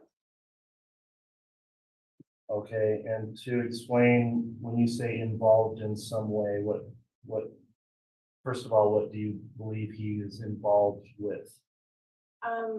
Just because of seeing what's on either the news or in any of the coverage. Obviously he was there on the video, and he was with Lord Vallow, so just seeing that on the media, so I knew that they knew each other.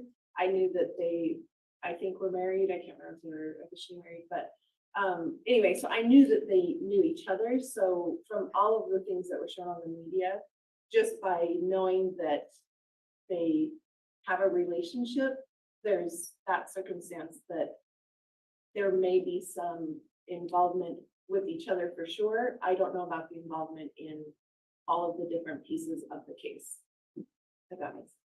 Okay.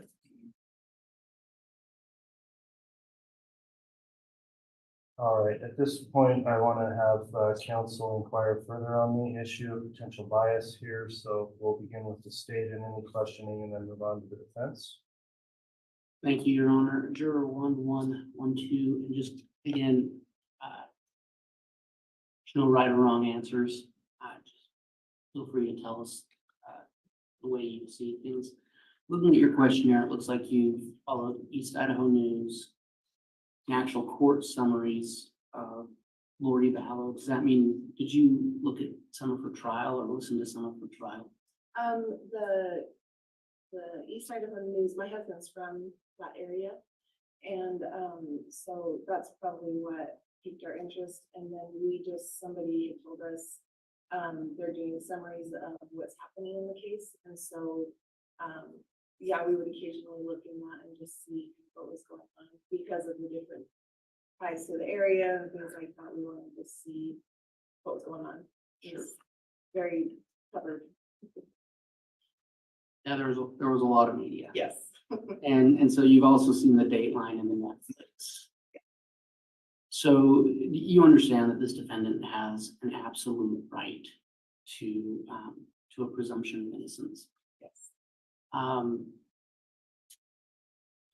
the bottom of page 15 of your questionnaire, you say, and I think the judge might have already pointed this out, but circumstances and evidence the news showed seem to point a guilty picture, but I will look at the actual evidence.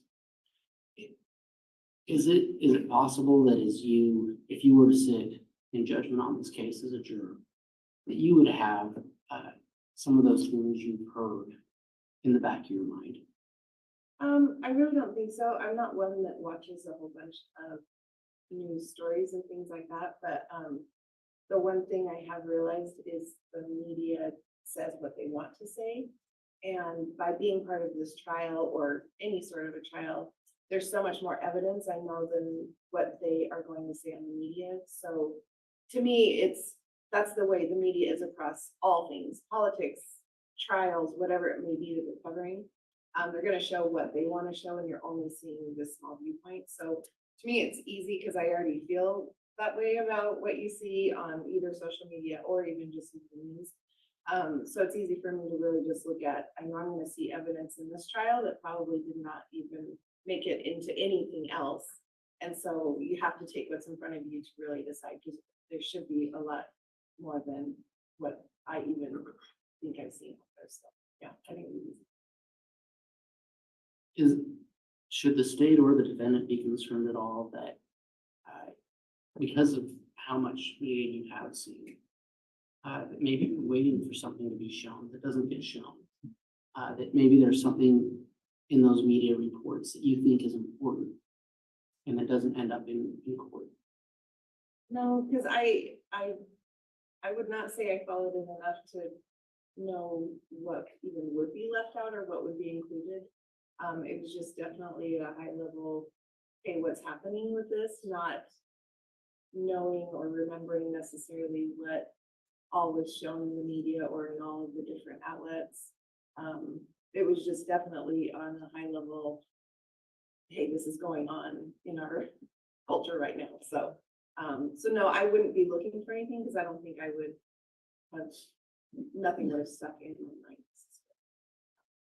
Okay. Thank you for your honesty. Thank you for your answers. Your Honor, given just the nature of what was put in this questionnaire, that and with all respect to juror 1112, the state does have some concerns that just so much has been seen, and so we would move to have juror 1112 excused for cause. All right, response from the defense on the motion. Well, Judge, I really appreciate Judge 112's sincerity. I really do. But my concern, Judge, is unfortunately you watch the Netflix thing. Then you watch the Dateline thing. Then East Idaho News. You watch the summaries.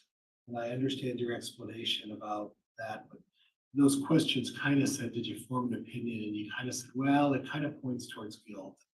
I'm a little concerned, Judge, that, you know, she's going to be able to look at this stuff, but in the back of her mind, she's going to say, well, you know, I saw that on Netflix and all of that. So I'm deeply concerned about that, but it's not to imply anything about you. I think I really appreciate your honesty. I really do.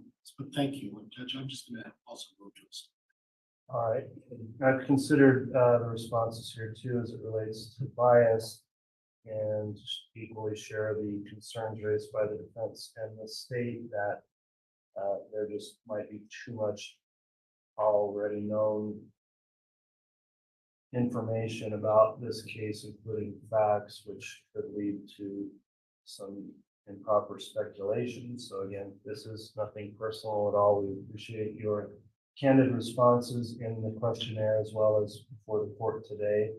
And with the sincere thanks to the court, I will grant a strike on juror 1112 for perceived bias or actual bias, and we will allow you to be excused. So thank you for returning for further questioning.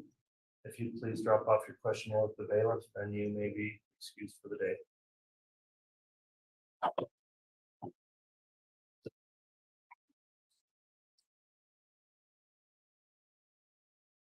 We'll next speak to jurors 1623.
Welcome back, juror 1623. We've got some further individual questioning for you at this time outside the presence of the other jurors. Beginning with questions about your knowledge of the case. You do indicate in your questionnaire you followed some of the case, you do know some of the details, so this would be the time for us to be able to fully discuss that, where other jurors wouldn't be hearing what you know. But we would like to delve into that, so. I don't see anything in particular that I feel I need to board dire on, but I will allow the state and the defense to ask some questions. One issue I just wanted to ask you about, I guess, in the questionnaire where you talked about what you've seen, you did say state versus Lori Vallow, news reports, and final verdict. I did, yes, I did watch the final verdict when it was televised. Okay, so that was televised and you observed that as it occurred? Yes, I did. Okay. All right. Did you watch any other parts of that? No, I did case? not. No, A sentencing hearing? just the one that was televised at the very end. When the full verdicts came down, that's the only time I didn't watch it any other time. All right, thank you for the response there. If the state has any equal dire on this issue, you proceed. Thank you. Thank you, Your Honor. Ma'am, I do have a couple of questions. On your questionnaire on page 18, you were asked, what have you heard or what do you know about Tamara Daybell, Tylee Ryan, or J.J. Vallow? And you had responded, among other things, that what you hadn't understood was that the children's bodies were found on Mr. Daybell's property, and that Tamara Daybell's body had been exhumed. I just wanted to ask, those are substantial allegations the state is making in the case. Have you inferred anything from that information, anything at all about Mr. Daybell? No, I have not. So even though you've heard about those allegations, you think you can set aside, Absolutely. Influence? Facts are facts. That we presented.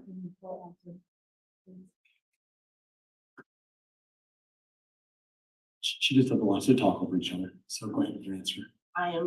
No, there's no decision of anything else. Facts are facts for me. And that's what I have to see in order to make a decision. Okay.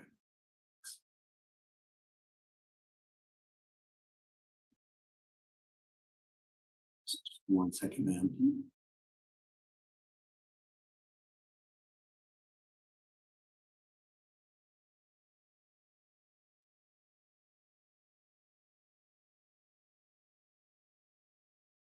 And then just on that, in that same vein, on page 22, you noted that you believe that Mr. Daybell had claimed innocence in knowing where the children's bodies were, but then they were found on his property. So you made a point of noting that. Right. I'm talking about when they were there in Hawaii, and he said he didn't know where they were at, but then the news, everybody's saying that it was found on his property, and that I didn't learn anything else past that. Does that information cause you to infer anything about Mr. Daybell? Would you be more or less likely to believe him if he chose to testify? No, I would not. No, I don't have any more questions on this point. All right, Mr. Pryor. And ma'am, again, there's no wrong answer. And when you heard all of that about what happened in Hawaii, did you have an opinion that Mr. Daybell may be guilty? I couldn't make an opinion.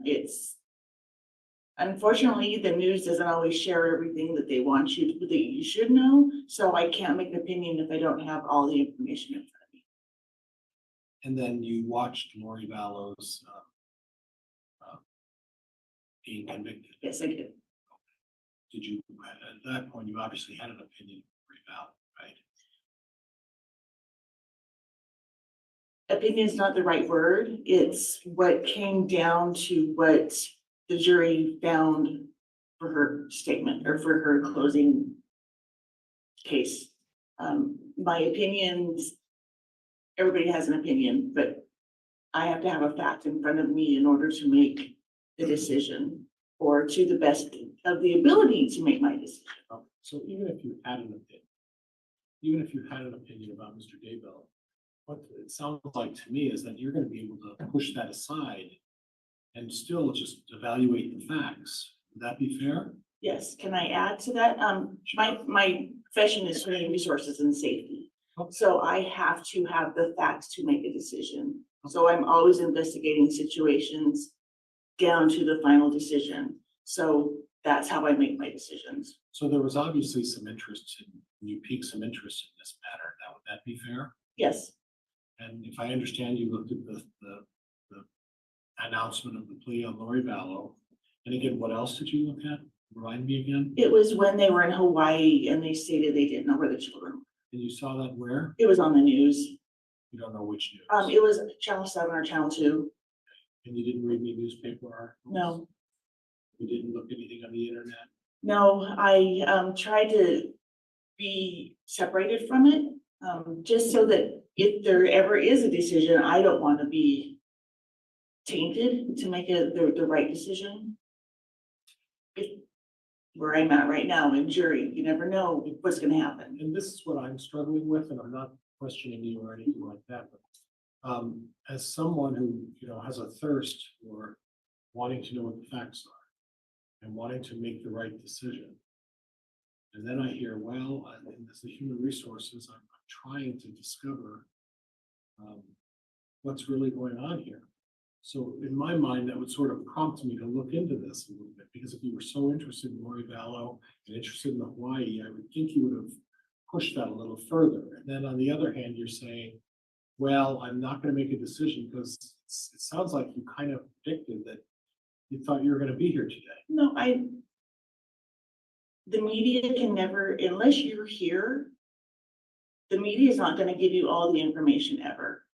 So unless I watch the hearings to see all the information that's provided, I can see the news and it's still not the deciding factor. And I appreciate your explanation. Nothing else, Judge. All right, thank you. Juror 1623, let me just follow up a little bit on your knowledge of a conviction in Lori Vallow's case, which was previously tried. Where you have that information, do you believe that's going to cause you to draw some sort of inference of guilt to the defendant here in this case? I do not. All right, and do you believe you can set that aside and deliberate only on evidence that is provided in this case? Yes, I can.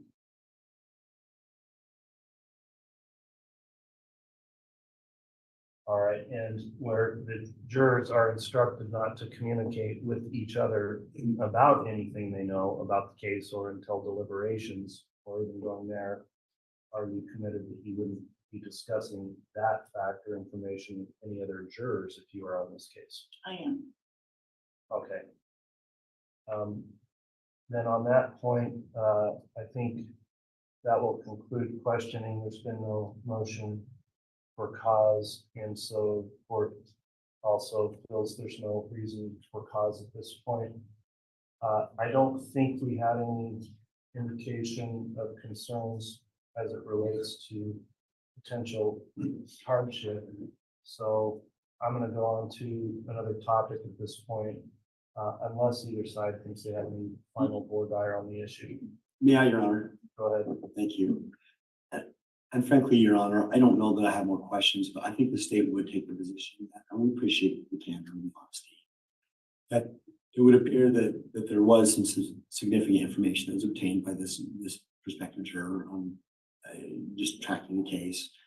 And that coupled with what she does know about Ms. Vallow's conviction, that the state would just find it appropriate to strike her for cause at this point based upon that information. All right, what's the response on the motion for the defense? Judge, I think she's being really sincere, and I really believe that. But my concern is that, again, just having the knowledge of the Lori Vallow case, and I think that's what cuts it off for me, and I'm sorry about that. But I think the knowledge of the Lori Vallow verdict, that causes me just to hesitate a little bit. So I guess I would just move for cause, okay?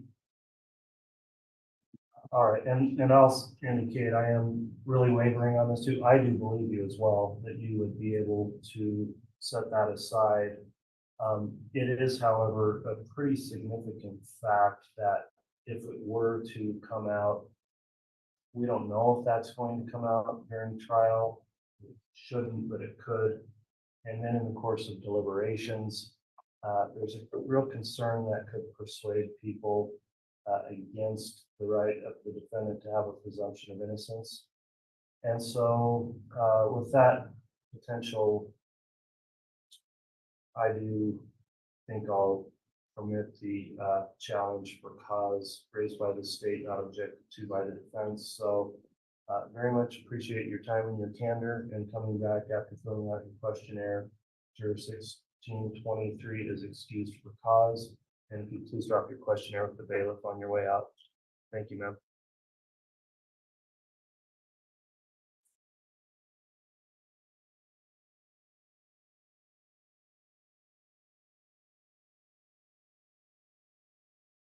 We'll next talk to 1624.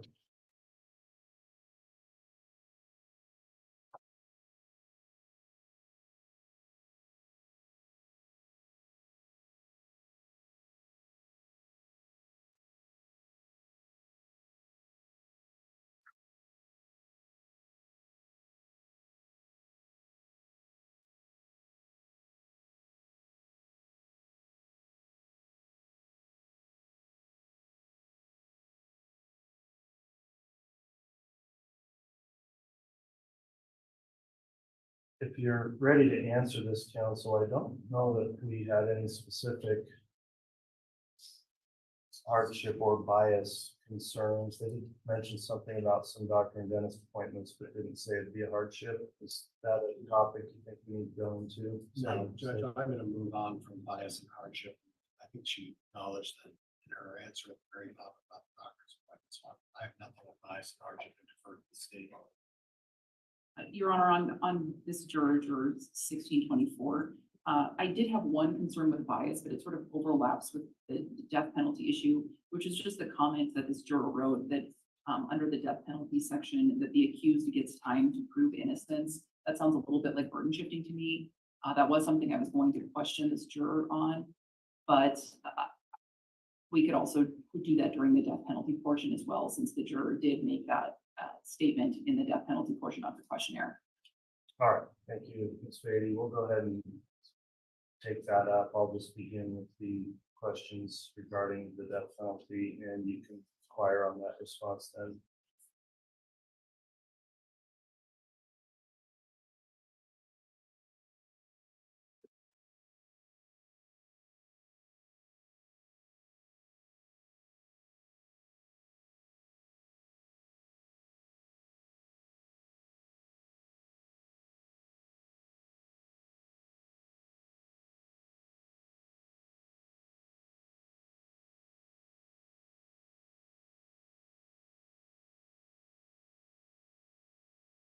All right, welcome back, juror number 1624. We've got some additional questions for you outside of the presence of the other jurors. I believe you've been provided a copy of your questionnaire, and there's a specific section we'll be discussing within that, starting on page 12. And you could just refer to that. The section is attitudes regarding the death penalty.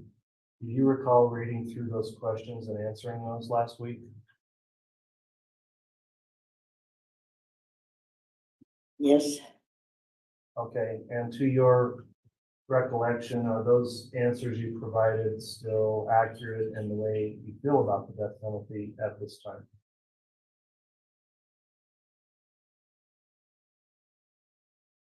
Yes.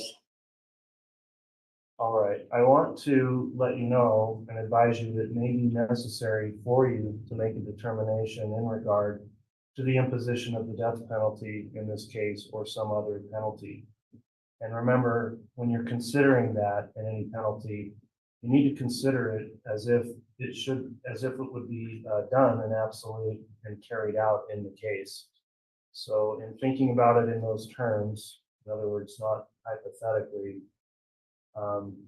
I'll just review with you a couple of your answers. You first were asked, do you support or oppose the death penalty? You said support. Is that the way you still feel?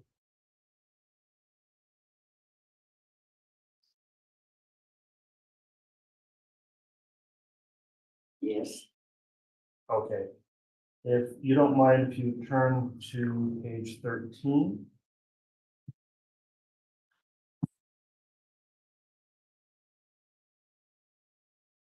And on this page, you were given a series of 7 choices to read through and elect which one best or most accurately represents the way you feel. You circled C, and that says, I generally favor the death penalty, but I would base a decision to impose it on the facts, law, and instructions in the case. Is that still the way you generally feel about the death penalty? Yes. Okay. Given your personal views on the death penalty, do you believe that the death penalty should be considered or applied in every case where a murder has been committed? Yes. Okay. If the court were to instruct you in a case that it was not to be considered for some reason, or the state was not seeking it, would you follow the court's instructions? Yes. All right, so if it were not instructed to you, you don't believe then it should be applied in a case? But if they're asking and the state laws allow it, then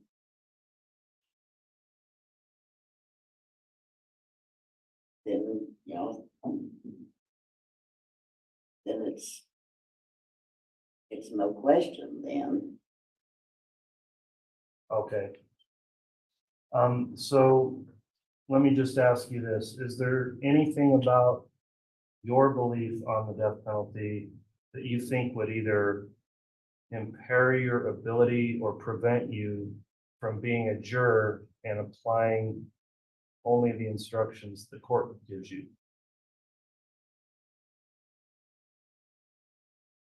Okay. And it may have been confusing the way I asked that. Yes. Let me re-ask it. Will you follow any instruction the court gives you in accordance with the law in this case, even if that includes the death penalty or to not consider the death penalty? Yes. All right, that will conclude my questioning of juror 1624. I'll allow the state if there's any for dire. Thank you, Your Honor. Good afternoon, ma'am. So in this case, during this trial, you will be instructed that the state has to meet its burden of proof beyond a reasonable doubt. And unless and until we do that, Mr. Daybell is considered innocent until proven guilty. Is that an instruction that you can follow? And you consider him innocent with a clean slate going into this? Yes. So if you determine after following the court's instructions that Mr. Daybell is guilty after hearing all of the evidence and deliberating, then you might be in a position to decide based on information presented to you and based on the judge's instructions, whether or not to impose the death penalty, which is a separate decision from whether or not he's guilty. Would you be able to follow the judge's instructions and fairly consider all of the evidence before deciding if you think that the death penalty is appropriate? Yes. So as you sit here today, have you made up your mind that the death penalty is appropriate, or are you willing to keep an open mind and follow the judge's instructions? No, follow the judge's instructions. I've never broken the law. On the bottom of the questionnaire, on the bottom of page 12 in your questionnaire, there was a question, do you feel the death penalty is used too often, too seldom, or don't know? And you wrote, it depends on the laws. What did you mean by that? Well, every state I've lived in several states, but every state is different. Sure. And, Is that because you would base your decision on what the law is and what the judge instructs you? yeah, Okay, I just have another question for you. When, on the part of the questionnaire that asks, how do you feel about the death penalty? You wrote, accused gets time to prove innocence. Now, in this case, Mr. Daybell doesn't have to prove his innocence. The state has the burden of proof and. oh, yeah, that's, Okay, so could you explain what you mean by that, or? well, you know, they get so many appeals. Oh, do you mean that the accused gets time to appeal? Is that what you meant by that question? Yes. Okay. Yeah. Okay, so you understand that Mr. Daybell doesn't have a burden of proof in this case? Right, Fifth Okay. Amendment. Yes, okay, thank you very much. Your Honor, I have no further questions for this juror. Thank you. All right, thank you. From the defense. Hello, juror number 624, where I guess we visit again for a little bit, right? Okay. If I understand you correctly, you're in favor of the death penalty, right? If that's what the state is calling for. Okay, so if the state is calling, if the prosecutor is calling for the death penalty. I mean the state laws. Oh, the state There's laws. Okay. The state laws.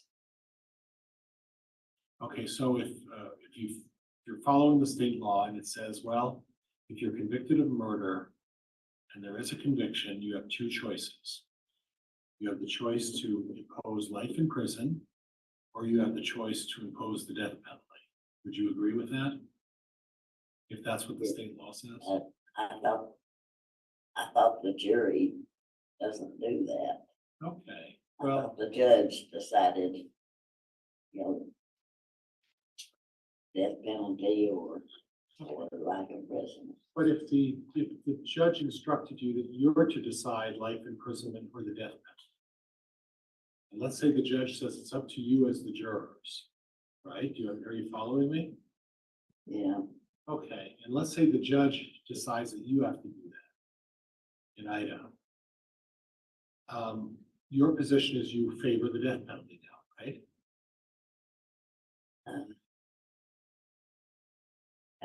That's. There's no wrong answer, ma'am. It's okay. Yeah. Okay, so if you favor the death penalty, if someone's convicted of murder and you favor the death penalty, you start at the point that that person should get the death penalty unless somebody convinces you to impose a different sentence. Would that be fair? Yes. Okay, so if we're gonna, if you know, whoever the defendant is gets convicted of murder, you're a person who strongly believes, and again, there's no wrong answer, that the death penalty is on the table and that person will get the death penalty unless I'm convinced of something different. That is a fair statement of where you are, right? Yes. Okay, Judge, I have nothing else. I'm gonna move for cause, Judge. All right, response from the state. Your Honor, if I could just ask this juror a couple more questions. Ma'am, I'm sorry, I know this process can be a little bit confusing, and maybe in my questioning, I should have made it clearer that the jurors are the ones who decide whether or not the death penalty is imposed. But in this case, should Mr. Daybell be found guilty, it will be up to the jurors to weigh whether or not the death penalty is appropriate. And you'll be instructed that that decision can only be made after considering all of the evidence. And you'll be instructed that you can't actually decide that in advance, but you'll have to consider the instructions from the court. Are you able to set aside any personal feelings or maybe leanings that you have and follow the court's instructions and enter into that discussion with an open mind? Yes. Okay. And on your questionnaire, and this may have already been asked, so if it was, please forgive me for asking you again, but I believe on your questionnaire, you indicated that you generally support the death penalty, but that you would be willing to base your decision whether to impose it on the law and instructions from the judge. Is that still correct as you sit here today? Yes. Thank you very much, ma'am. Your Honor, the state would object to striking this juror. I don't believe that cause has been shown. I think. I'll allow one more line of voir dire on the issue before I make a determination, Mr. Pryor. Thank you, Judge. So ma'am, when you say you favor the death penalty, that's your preference, correct? Yes. Your idea is that that's where you would go if someone's convicted of murder, you would say, listen, I'm in favor of the death penalty. But isn't it still your position that in order to avoid you imposing your favor, someone's gonna have to convince you to change your mind about that, right? I lived in Florida when Ed Bundy was around. Right. Okay. So your belief is that we impose the death penalty unless you convince me otherwise. Would that be fair? Yes. Okay, thank you. Nothing else, Judge. All right, so juror 1624, I guess to try to summarize your thoughts here. If the state is seeking the death penalty and there was a guilty verdict, would you automatically vote for that? Or would you follow the court's instruction and consider all the facts as to whether or not it should apply? The facts would weigh heavily. All right, so to clarify then, you would be willing to follow any instruction the court gives you, even though you may favor that as a punishment, and you would follow the law and the instructions the court gives you? Yes. All right, the court's going to overrule the challenge as it relates to juror number 1624, and that will conclude the voir dire individually of the juror. So thank you for returning. We'll have you go back to the jury room for further instructions as we talk to the other jurors in this case.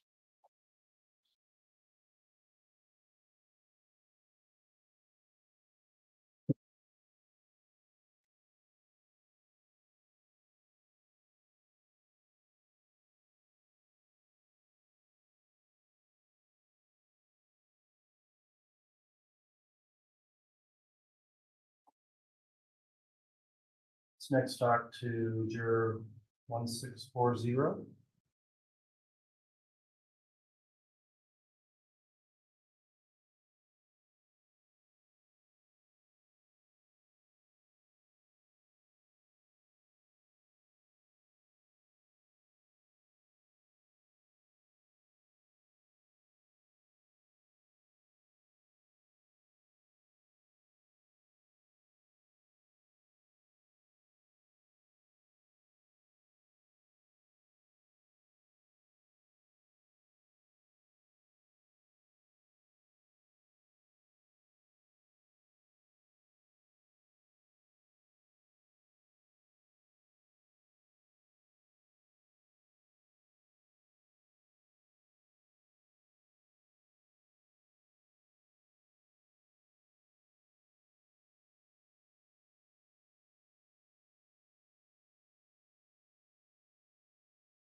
All right, juror number 1640 is returning. We've got some individual questioning for you here. I know we already went through questions about hardship. I did want to note in your questionnaire, you talked about a family vacation planned and paid for May 8th to the 10th. Is that still on your plans, list of plans? Tentatively, yes, it can, the airlines can be rescheduled if needed. Okay, so you are not requesting to be excused because that's something you couldn't move? Correct. Okay. Council, there was some expression of knowledge of the case in the questionnaire, so I'll commence with the voir dire. We'll have the state begin on the issue of any possible bias and then the defense on that. Okay, thank you. So juror 1640, just again, remember there's no right or wrong answers. Just tell us what you think, how you feel. It looks like you did see some headlines from Idaho Statesman or social media. Yeah. What social media would you seen headlines on? Probably Instagram would have been like the platform, and then the news outlet would have been NPR. Okay. And would you say that you followed this case closely? No.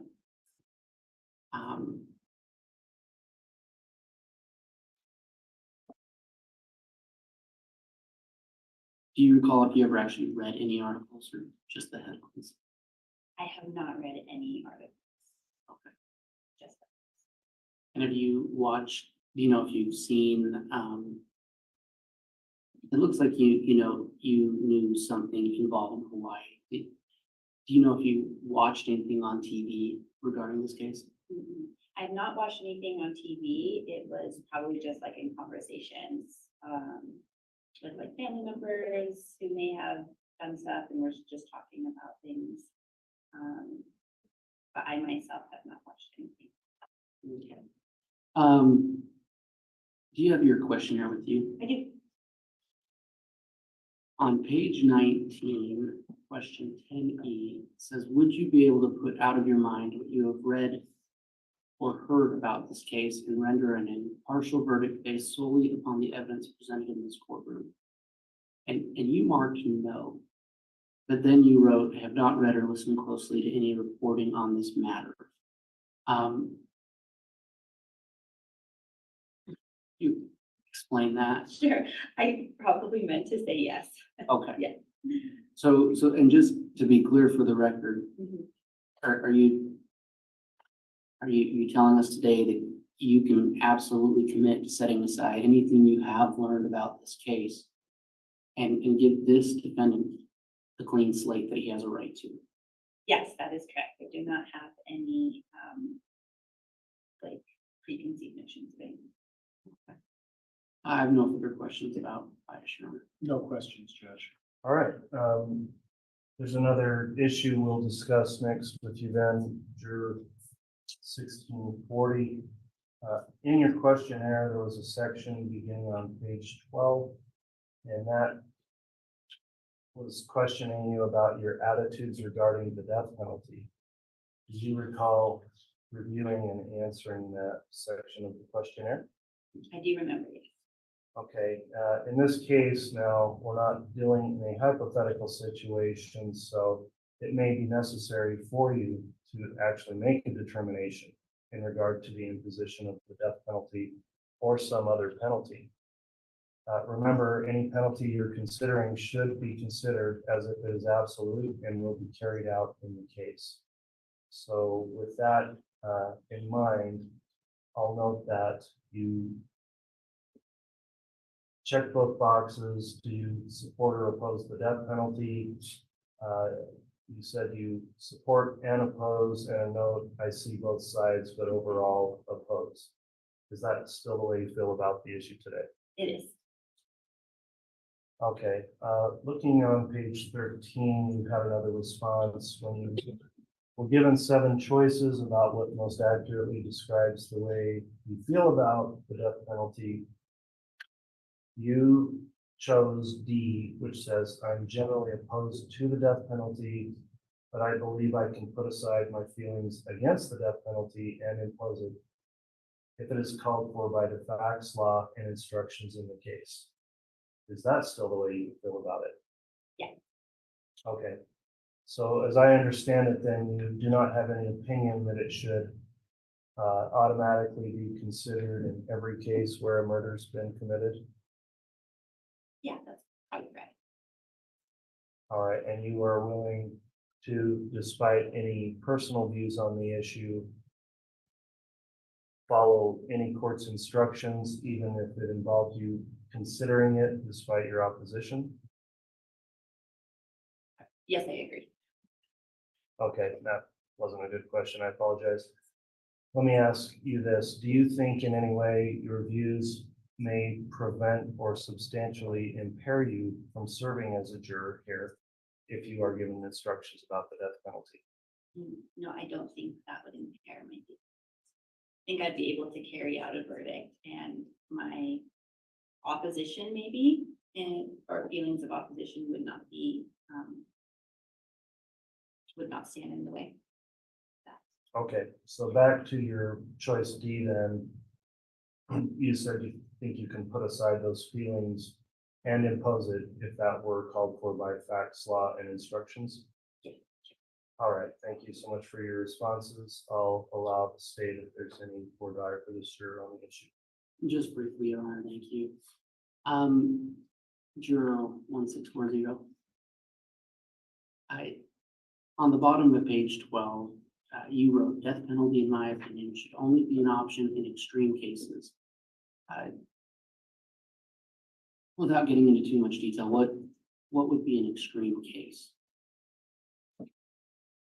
Yeah, so something that was really horrific, and the facts were presented in a way that showed, like, in my opinion, that individual had done something like to the extreme. Okay. Yeah. And it's fair to say, I think based on what you, how you've answered your question, you don't like the idea of giving someone the death penalty, which is normal. I think a lot of people feel that way. And I don't want to retread what the judge has said, but in this case, if there is a conviction, you will get a set of instructions that you have to follow to determine if the law and facts call for the death penalty.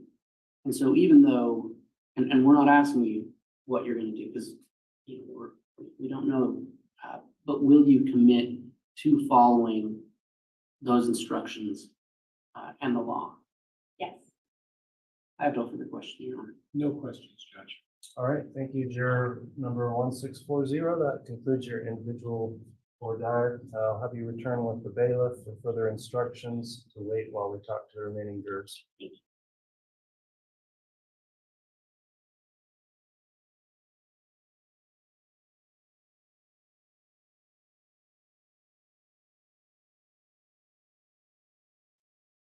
We'll next talk to juror number 1761.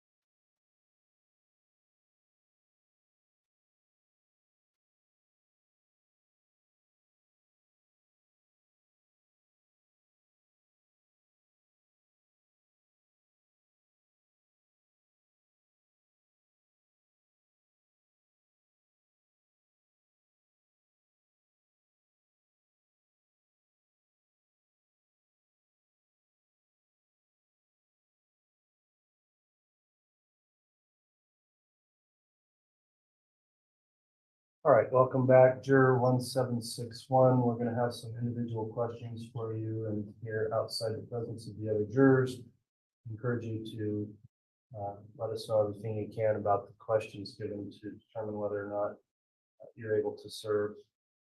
A couple of things raised in your questionnaire I'll begin with, is you did have a couple of concerns about both potential child care and also a long-term training you're involved in.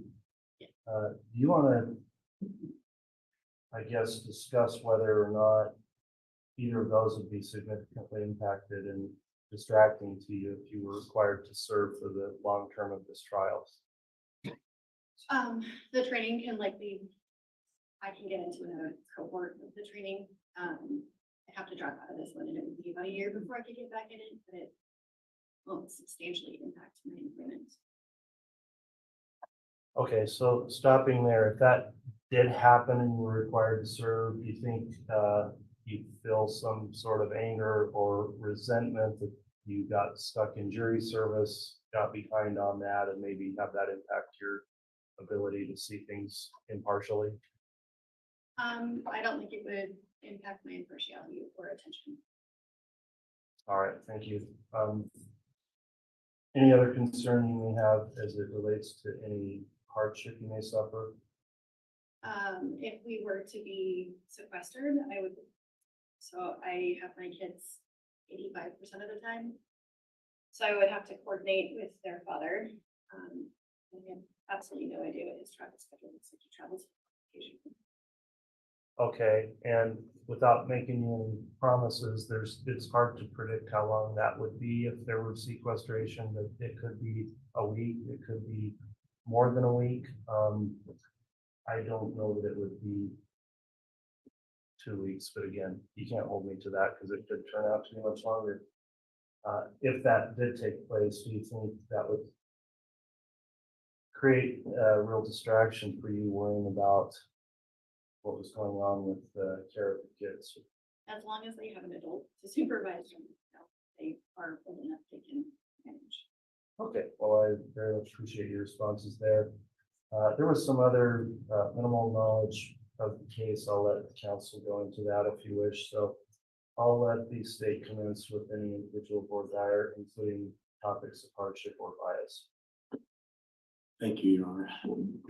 And ma'am, just to follow up on that a bit. Yeah, I wasn't sure if I heard what your last answer was to the court, but do you have another adult to be with your children if there's a prolonged sequestration, your husband's or your ex is out of town? My dad is usually the backup plan. He is traveling for a couple weeks in May. My ex has a significant other who arguably could watch them. I have friends. So, I mean, there are people who would watch the children if I were to not be available to watch the children. So it sounds like that in this regard, you're not concerned about being in service on the jury. No, I think they would be. Excuse me.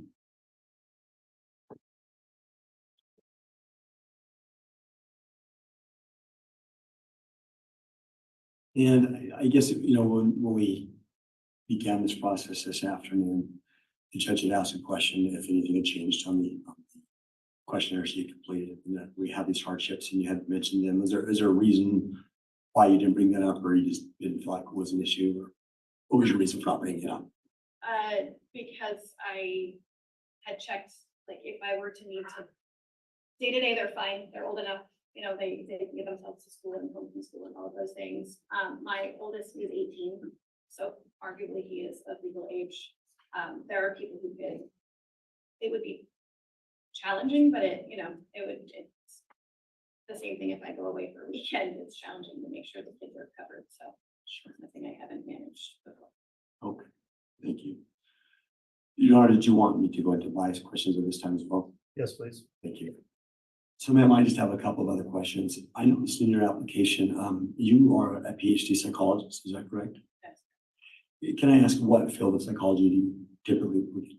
I'm a clinical psychologist. Okay, so you do evaluations and IQ assessments and those types of things, is that fair? Okay. So my question is, with that background, if you were chosen to be a juror and you, let's say you heard from experts or mental health folks and you disagreed with them from your observation of the evidence and information, do you think that would likely impact your ability to be impartial and render a verdict? I mean, the field is relatively subjective as much as we want to say that it's not. So the fun thing about the field is that you have very different perspectives on the same information. So I've learned to not trust my own opinion necessarily in the face of other people who have touched the data, who've done the things they've done. And then maybe with the opposite situation, maybe if it's a situation where you listen to these weeks and weeks of evidence and information, and then you don't hear anything from anybody about any witnesses or parties' mental health, that you think that there should have been something or could have been a problem, would that cause you any concern? No. No. In your work as a clinician, as a clinical psychologist, have you ever been involved in the criminal justice system in terms of assessing competency, or things like that, criminal competency? Not criminal competency, no. But well, in any way, the criminal justice system, have you been? Certainly, sorry. Have you done any professional work as a PhD in any part of the criminal justice system? I have testified in the past as a witness in the capacity of my work. As an expert? Yes. In a criminal case? It was not, how would you define parental termination, parental rights termination? So would that have been in a custody capacity as a parenting type of an issue? It was a situation in which the state was trying to determine if children would stay in foster care or if their rights would, or if they go back to the parents. Just one more over there, please.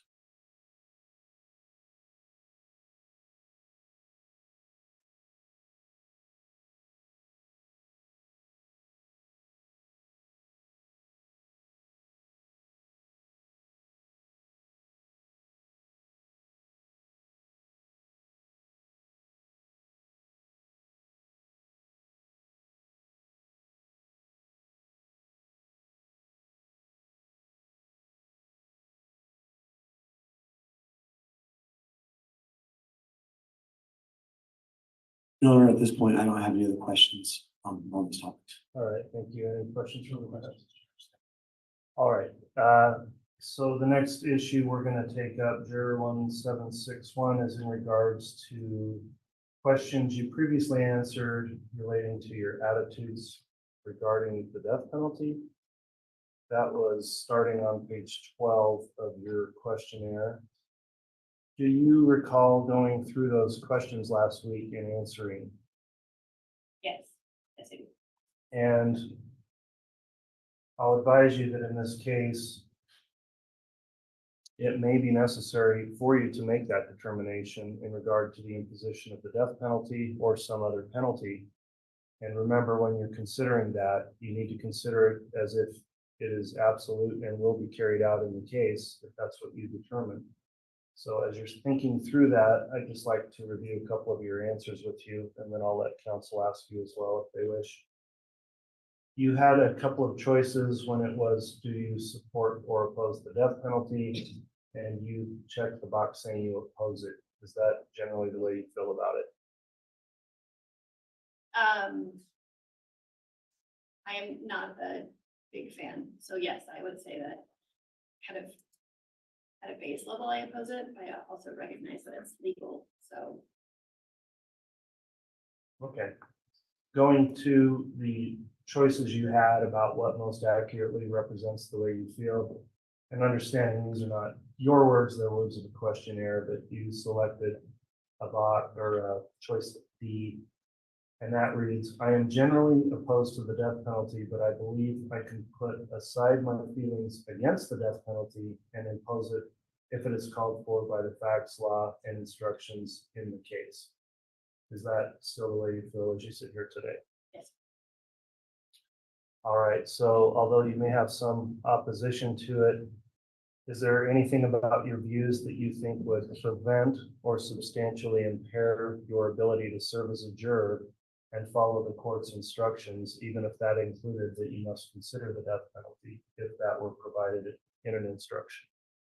I don't think there's anything that would impede my ability to take the instructions. Very well. Thanks for your responses. That concludes my voir dire on the subject. Does the state have any voir dire? Yes, Your Honor. So, ma'am, again, now considering your status as a licensed psychologist when thinking about the death penalty, and I don't pretend to know the answer to this question. Is there any possibility or likelihood that a decision to impose a death penalty would have any ethical implications for your licensure with a psychologist? Is there anything out there like that that you might later discover be an issue? Not for the APA ethics code or the FOC rules. So as you sit there, you don't feel like there would be any inhibition at all in that regard? None. Do you feel like there'd be any inhibition in any regard? I don't think so. When you said that you recognize that the death penalty is legal, but you're not a big fan, can you just be a little bit more specific about that position? Sure.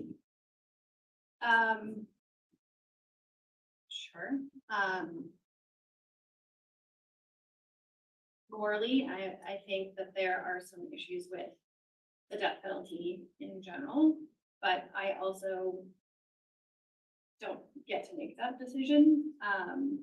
So if I was in a position where I'm sitting in a case and that is part of what I am being asked to evaluate, if that's part of the penalty, that's part of the penalty. And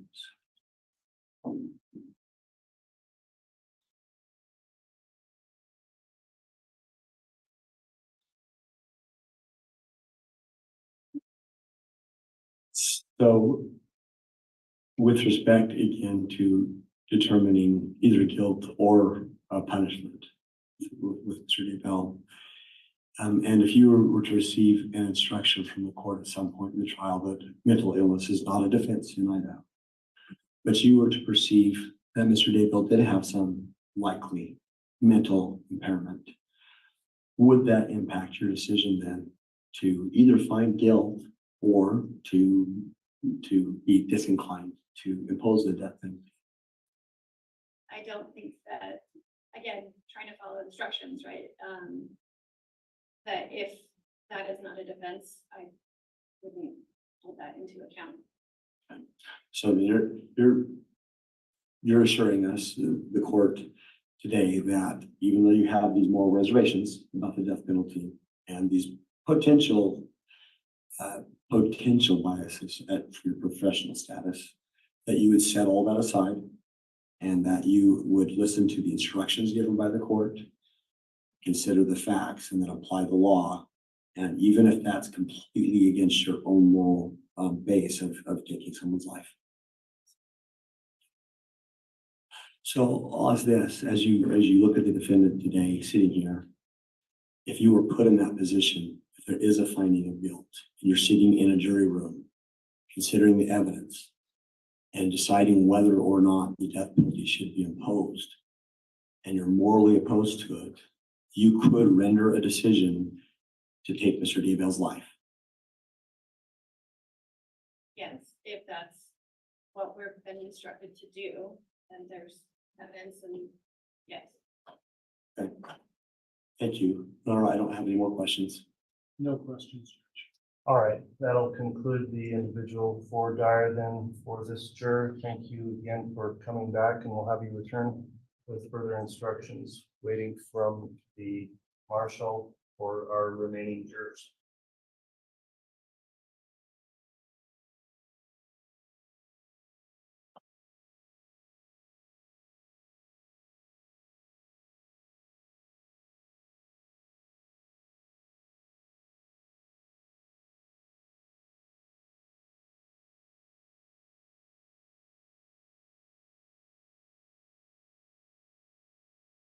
Okay, our next juror will be 250.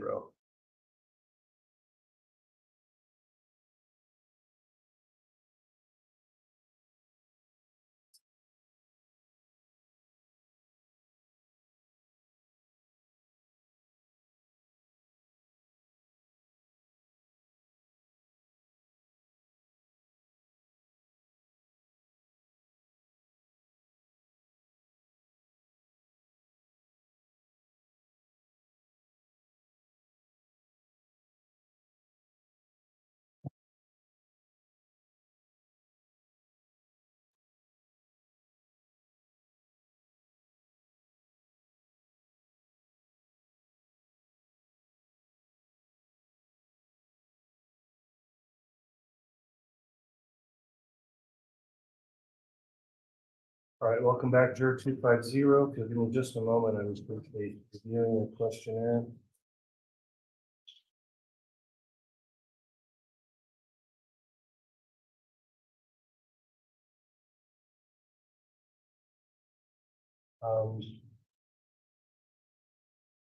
You may have already mentioned this. If you did, well, you did hold your card up that you had some knowledge of the case, and also you did have some concern in your questionnaire about amount of work PTO, but I think you clarified that and have more information. Could you just reiterate that, please? Sure. Do you want to start on the information that? Yeah, in terms of your PTO. Oh, that. So I thought, well, I do have 3 weeks of PTO, but it's irrelevant because my organization will cover the entire jury, or sorry, I don't know how. The time of service? Yes. Okay, I don't think there's any issue then. Otherwise, you related as to hardship requiring additional board hire at this point. There was an indication though in your issue card that you know something about the case, so I'll just allow the state to make any inquiry as to whether or not there's bias, and then we'll allow the defense after that. So any questions from the state? Actually, Your Honor, I did have one question regarding some health concerns that this potential juror referenced about not hearing or seeing things, or hearing things at certain frequencies. Is that something we could chat about? Or would you rather talk about that privately? Sure, go ahead. Oh, thank you, sir. So some of the evidence that's going to be admitted in this case will be audio or video. Do you anticipate that that would be a problem for you? No. Okay, thank you very much, sir. Well, as long as I can play or maybe turn the volume up, but I'm sure it'll be fine. And I think we can make those arrangements to turn the volume up. Okay, we do have ways to make accommodations. If that's an issue, I mean, it should be similar to how we're doing today in terms of volume, what you'd be listening to. But we can certainly make accommodations if needed to for vision, for hearing. So you can continue, Ms. Beatty. Thank you, Your Honor. In your questionnaire, you talked about a class that you took. Is that something you're comfortable talking about? Okay, a psych class? Yeah. Okay, can you talk a little bit about that situation? The first one or The first one, I think that's the one that kind of.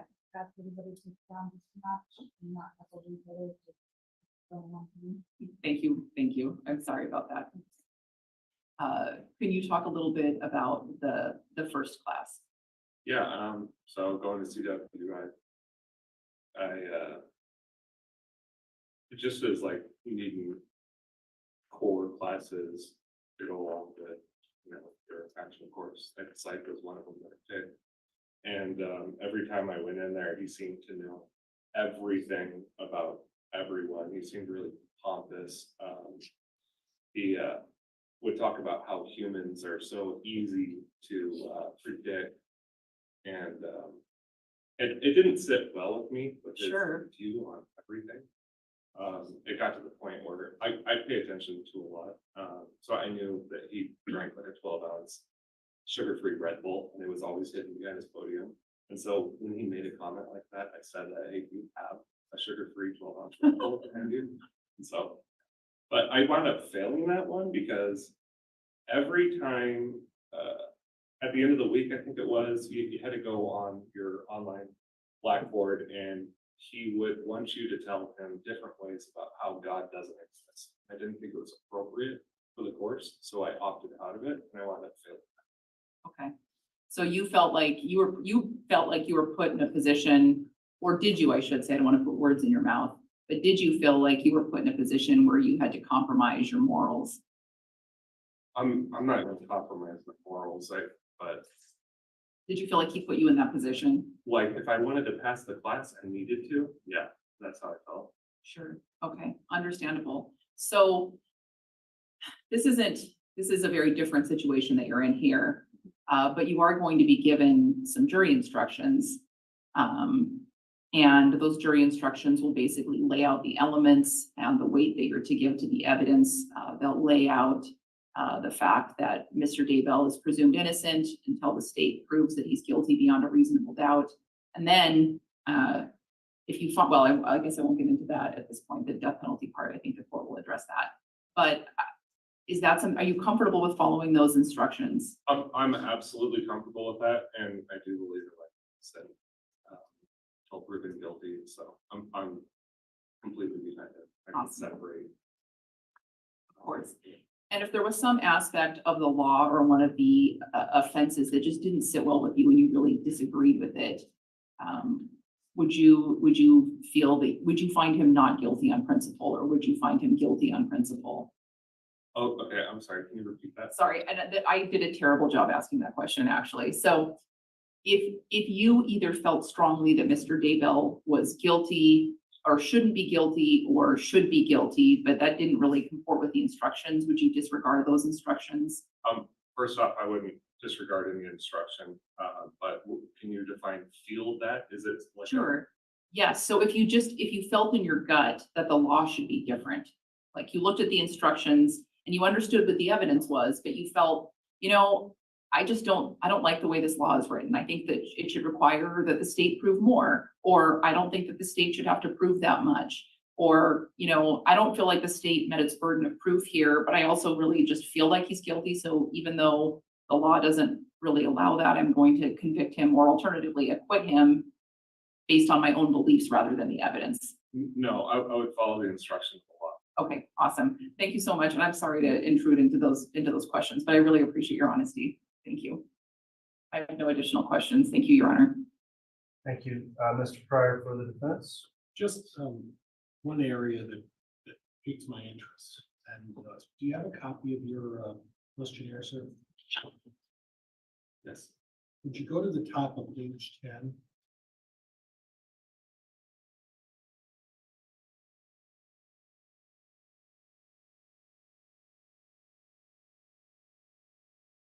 And I'm looking at number 11. It says, do you have any opinions about law enforcement officers that might affect your impartiality or ability to evaluate the testimony of an officer?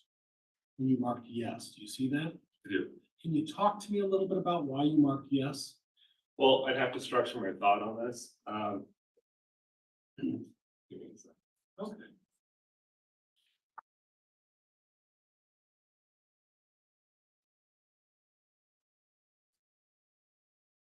I don't know that this applies to Idaho officers, as I stated in the beginning of my response there. But I have seen other states online where police officers will lie to protect their own or turn off their body cams to go through with them.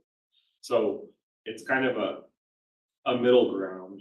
I'm not sure how to answer that. That's why I said yes, because there is a little bit of bias on other videos that I've seen that would be in the back of my head. But I have had so many interactions with police officers in this state, and every one of them has been positive. Right. So I don't feel that way here. Not here. Yes.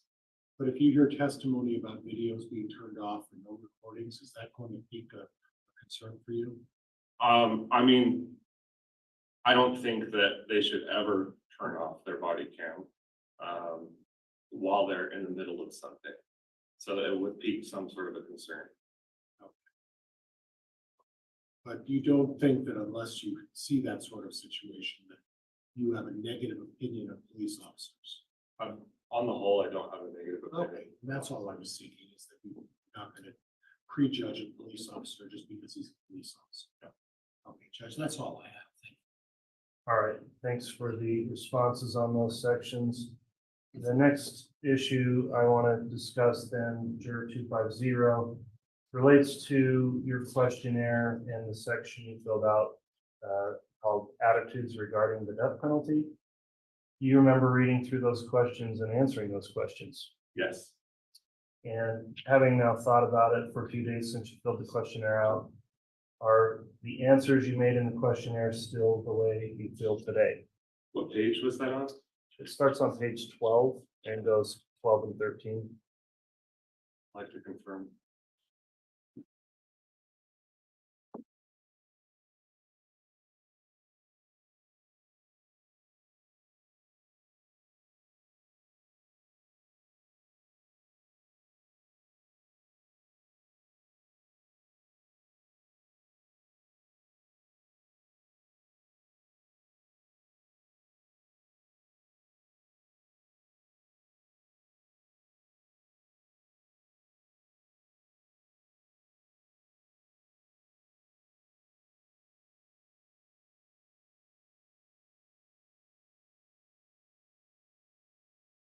Number 5 on page 13. Yes. Well, I didn't quite understand what would bring a death penalty to someone. So that one, being that everyone can change. If somebody was found to have murdered someone, obviously there's law that needs to be followed. So there should be consequences for it. So that's my only alteration. Everything else is accurate. Okay, and thank you for taking the time to review it. I'll have some more questions about it. Let me preface that and let you know that it may be necessary for you in this case to make a determination in regard to the imposition of the death penalty or some other penalty. And as you're thinking about that and considering it, you have to consider it as if it would be done an absolute and carried out in the case.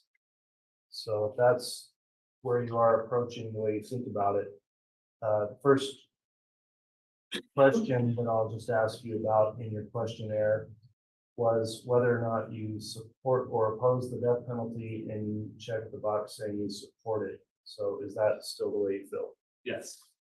Okay. Another answer you provided was part D on page 13, question 6. You had 7 choices there about what best represents how you feel. And about the death penalty, you said, I'm generally opposed to the death penalty, but I believe I can put aside my feelings against the death penalty and impose it if it is called for by the facts, laws, and instructions in the case. Does that still accurately represent your thoughts on the issue? Well, I suppose in a way, but it would contradict my change to 5. The death penalty would be justified. All right, and so I can tell you have thought about it. You selected an instruction saying you would follow the facts, the law, and the instructions the court provided. Is that correct? Yes. All right, so is there anything about your view on the death penalty that you think would prevent or substantially impair you from serving as a juror in this case if I were to give you instructions about the death penalty here? I have no objection to it. I had never had a thought in my life about it, honestly. I just know that bad people would have penalties.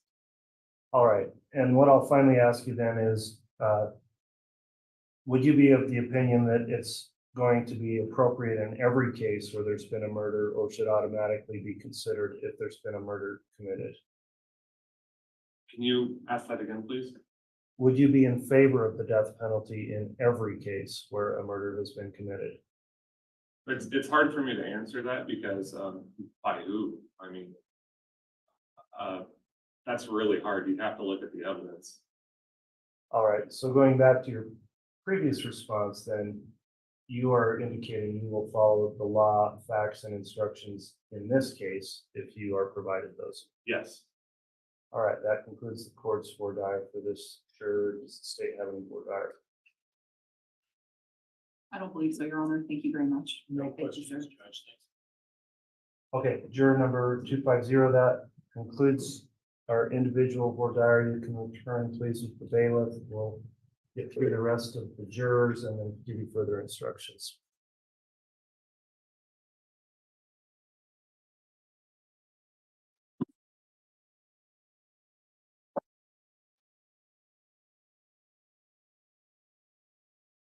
Next up will be juror 438.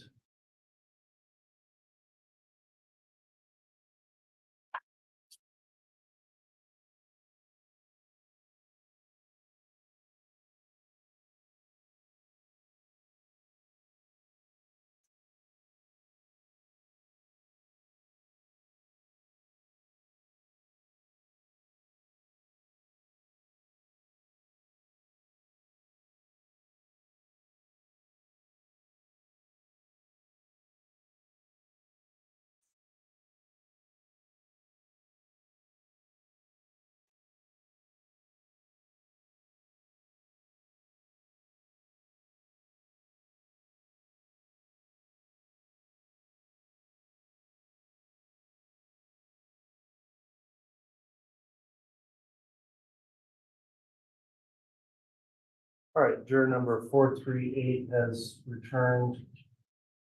There's a couple of issues in the questionnaire we just want to address with you individually, both relating to prior case knowledge as well as, I know you talked about or requested a hardship for some travel plans you had, but also expressed a desire to perform your civic duty, which we appreciate. I think where I'd like to begin then with this particular juror is just some questions about your prior knowledge of this case or any related case. You did, in your questionnaire, have a response about someone being tried and convicted and being tried, I believe, in Arizona. And here without other jurors present, if you could just explain in some detail what you know about that and what information you have.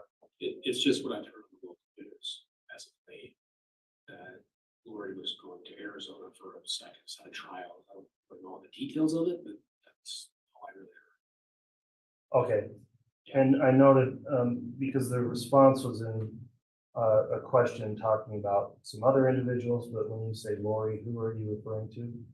Lori Daybell. Okay, I just wanted to clarify that point, and I'll have the attorneys at this point do their report diary beginning with the state. Who will be doing that? I will, Your Honor.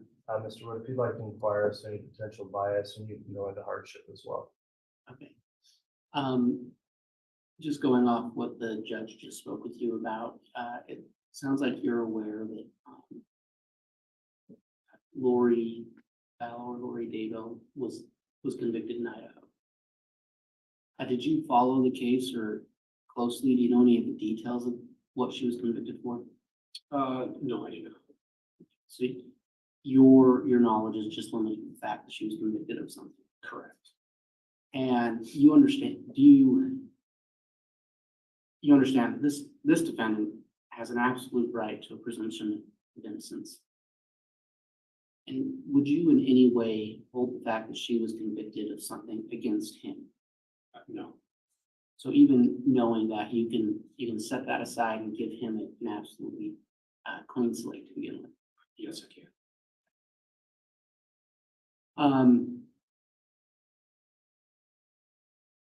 You did mention the hardship. Mm-hmm. Tell us about that. I want an incentive at work. I'm a diehard Detroit Lions fan. Born and raised in Michigan. The draft is only going to be in Detroit one time for the rest of my life.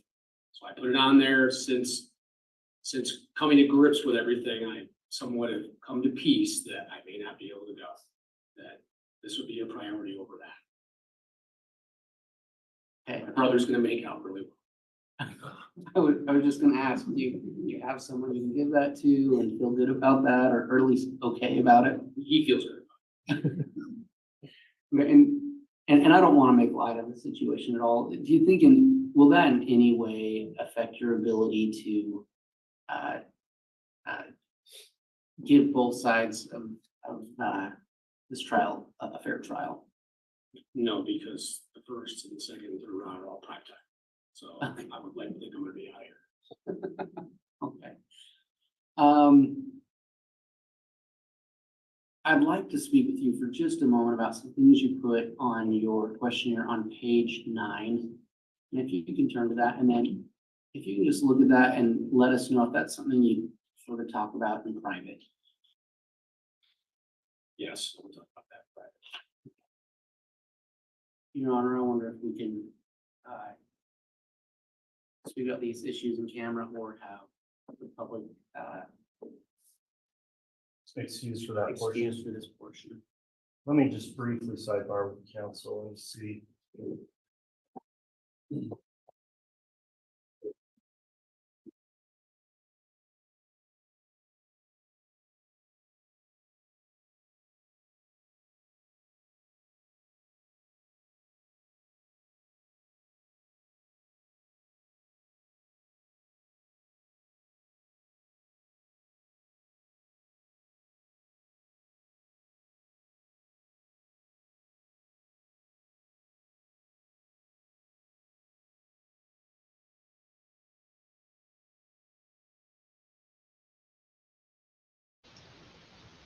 Okay, so we have a sidebar.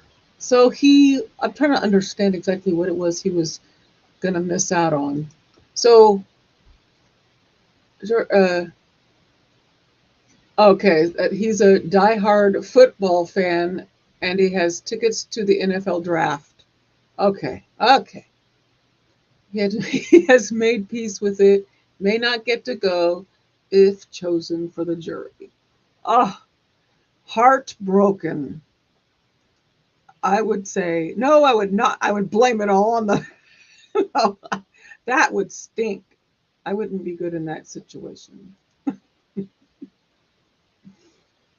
Poor guy. All right, counsel, with this particular juror, we've got one other juror also that have some more personal matters we want to discuss outside the presence of the public. So we are going to suspend for that time frame the broadcasting of the proceedings as well as clear the courtroom of everyone except required and necessary personnel to remain on the record and discuss matters that to which these jurors are entitled to their privacy. So I'm going to request that our marshals do clear the courtroom. If the clerk sees the broadcast at this point, and we will come back on the record with additional or dire publicly once we've concluded that with these two jurors. So marshals, if you please take care of that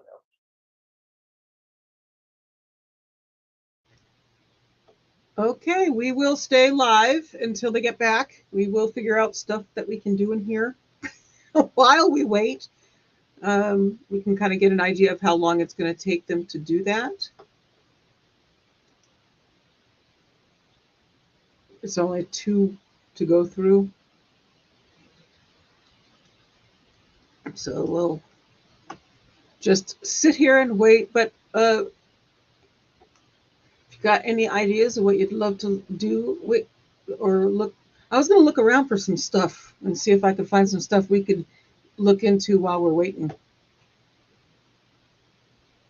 Let me fix this real quick. I need to put this in.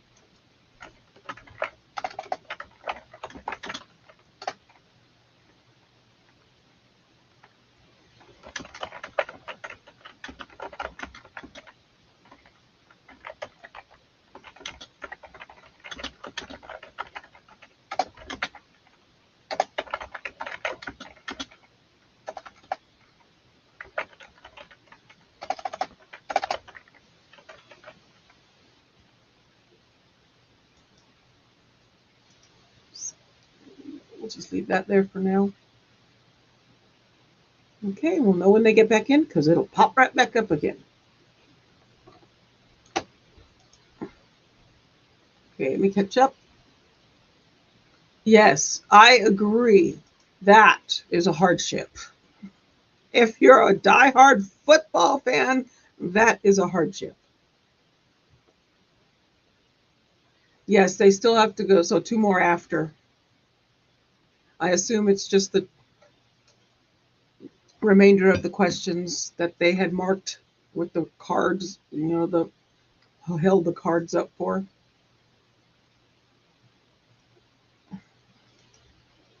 So let's see here. I guess I could put this last part in. 1 second, let me do this.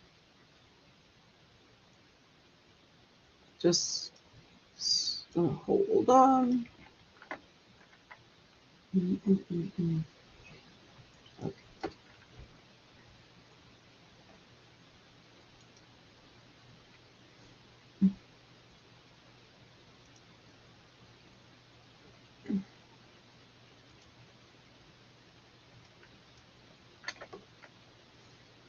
And then this.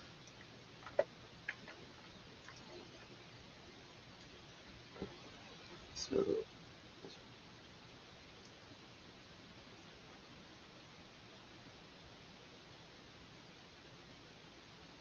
and there we sit. I'll just leave that there. Why not? There you go. I'm not going to worry about the other one. All right. So long day, long day.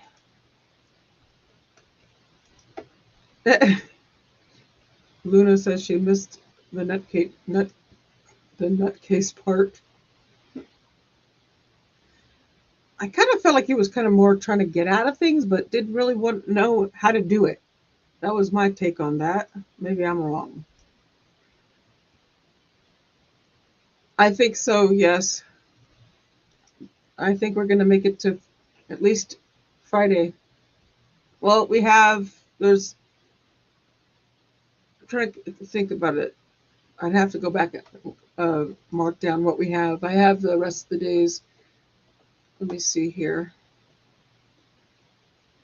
I actually did a little thing with what we've got so far. So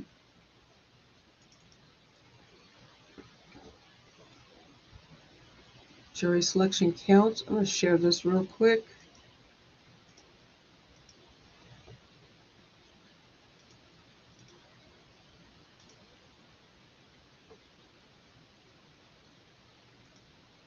Here we go. So far we have day one, sorry, 2 groups of 16, the 16 potential. Day 2, 1 group of 14, 2 no-shows, which they took care of those 2. Total so far at that point, this morning, was 20 potential jurors, 9 women, 11 men. And right now we stand at, what was it I said? Oh, yes, we stand at 33. So we've gained today 11, wait, is it 13? Sorry, math. I have to math on my fingers. So 13, we gained 13 today. That's actually pretty good. So we have, what was the total? We're at, right now we got 33. So we have, what, 17 more? No, somebody math that for me. Get somebody math that. We're at 33.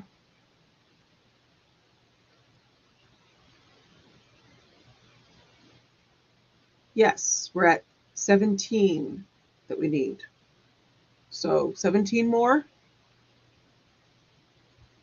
I get confused because they, when he puts it in there, it says we need this number next, and they let some people off, or people get booted out, or whatever. It messes up my brain and won't let me math correctly. But anyway, that's where we're at. So 17. So if we did 13 today, they might be able to get through 17 tomorrow. But I still think it's going to go into Friday. So they'll finish up, and I wouldn't be surprised if they go home a little early. If they end the day on Friday, they could go home a little early, and then everything gets started on Monday.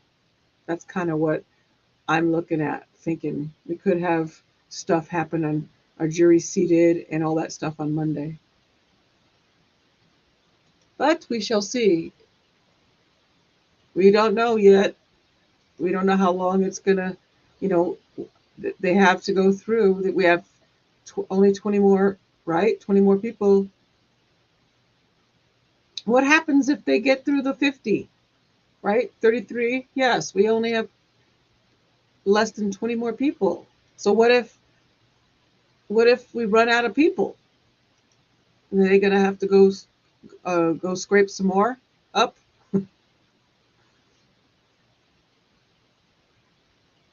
Oh, I'm glad you're here. Thank you for being here. You make me very happy. Thank you for hitting the like button too. So I'll add this later on so we have an update, but that's where we kind of stand right now. But I do see all of tomorrow, definitely going through all of tomorrow, and it could be just depends. It could be all of Friday too. Oof. It's hard for me to really see that. But I don't know. We shall see.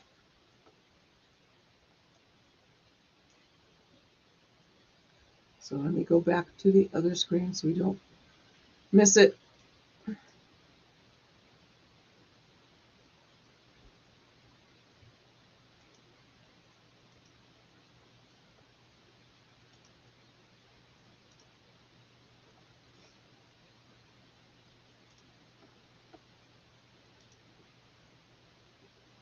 What time do, I think it'll be about the same time, probably the same time today. Betcha. Trying to get through it. Friday would be the day that I think that they might end a little early, or because I think that there's going to be less to have to get through. So I have a feeling, for some reason in the back of my mind, I'm thinking that Friday could be a shorter day. And it's also the weekend. I mean, going into, the weekend. So maybe that could be. Yes, that's right here. That's key about this trial. Why everything is going to be bigger, longer, more, and especially we have a penalty phase, depending on if he's found to, if the jury goes for the death penalty, then we have to go through that whole thing.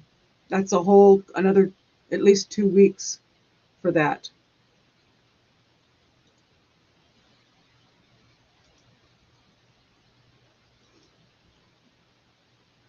So let's see if I can find something fun to look at.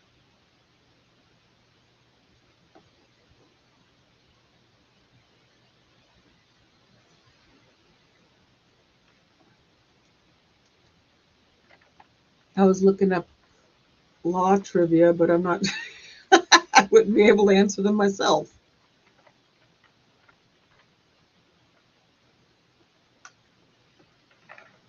I was looking at breaking news stuff just to see if there's anything going on there.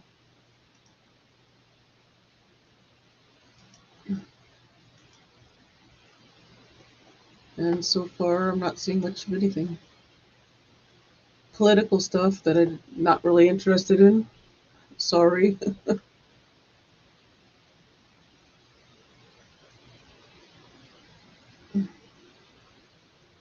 Oh, I don't want to. Oof. Yeah. So, I'm trying to say not.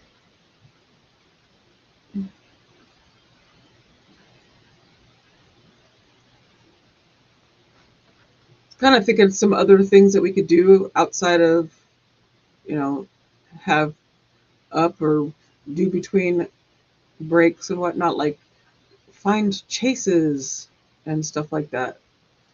I don't know. It's getting close to the end of the day and my brain is starting to stop. The thought process is ending.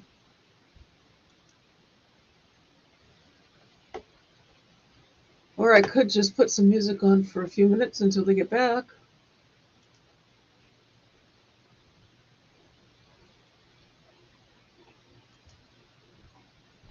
Maybe I'll do that for a little bit. Puppet show? Yeah, somebody I could do hand or shadow puppets on the wall.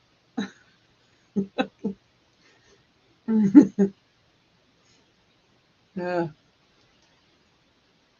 Here, we're gonna listen to some music for a little bit because I need to visit a man about a horse. Oh, 1 second.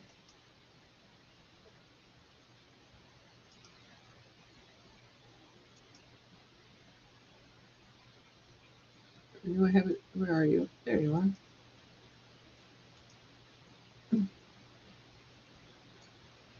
And here it shall sit. Oh. Every time I break, there's just more pain to burn. So never let. Yeah, I've got that one, and there's one over there, down there. You can't see. Wait, that way. I also have a Yoda in a box, a Lego Yoda that I have to put together. I'm into Legos. I need to be into more. sons buy them for me, and then they sit on the shelves. As you can see, right there, that's a box of Legos. There's one somewhere behind me. I have a bad habit of, oh, I love Legos, and then I get them, and then I'm like, I love the box. So the box sits. One day I'll get to it. Like I've said before, I have a Millennium Falcon that is still in a bucket, not put together, because I stopped, and then I'm like, well, now what do? I don't know where to start again. So I'd have to go through it. We'd have to sit down with my sons and try to figure it out. Oh, I love Legos. But what I would love to be able to do is have a Lego station so that I wouldn't have to put it away. Because the issue is if I put it away or set it aside, then I forget where I'm at, and then I'm like, uh-oh, I have to start over again.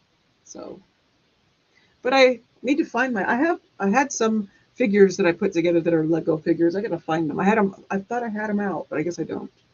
They're somewhere. We also like to do 3D printing. Up right here on this shelf right here, I've got some 3D printed dragons. That one part right there, that one right there, that is a dragon head. My husband printed it. So that's my newfound thing that I love to have him do, is print me stuff. He printed here, let me take this down for a second. I'll stop sharing. Or no, maybe we'll do this. Right here, this little thing right here. Oh, I can't do that. You can't see it. Never mind. The little, on top of these buckets that are on these two little things right here, they are also 3D printed. That one is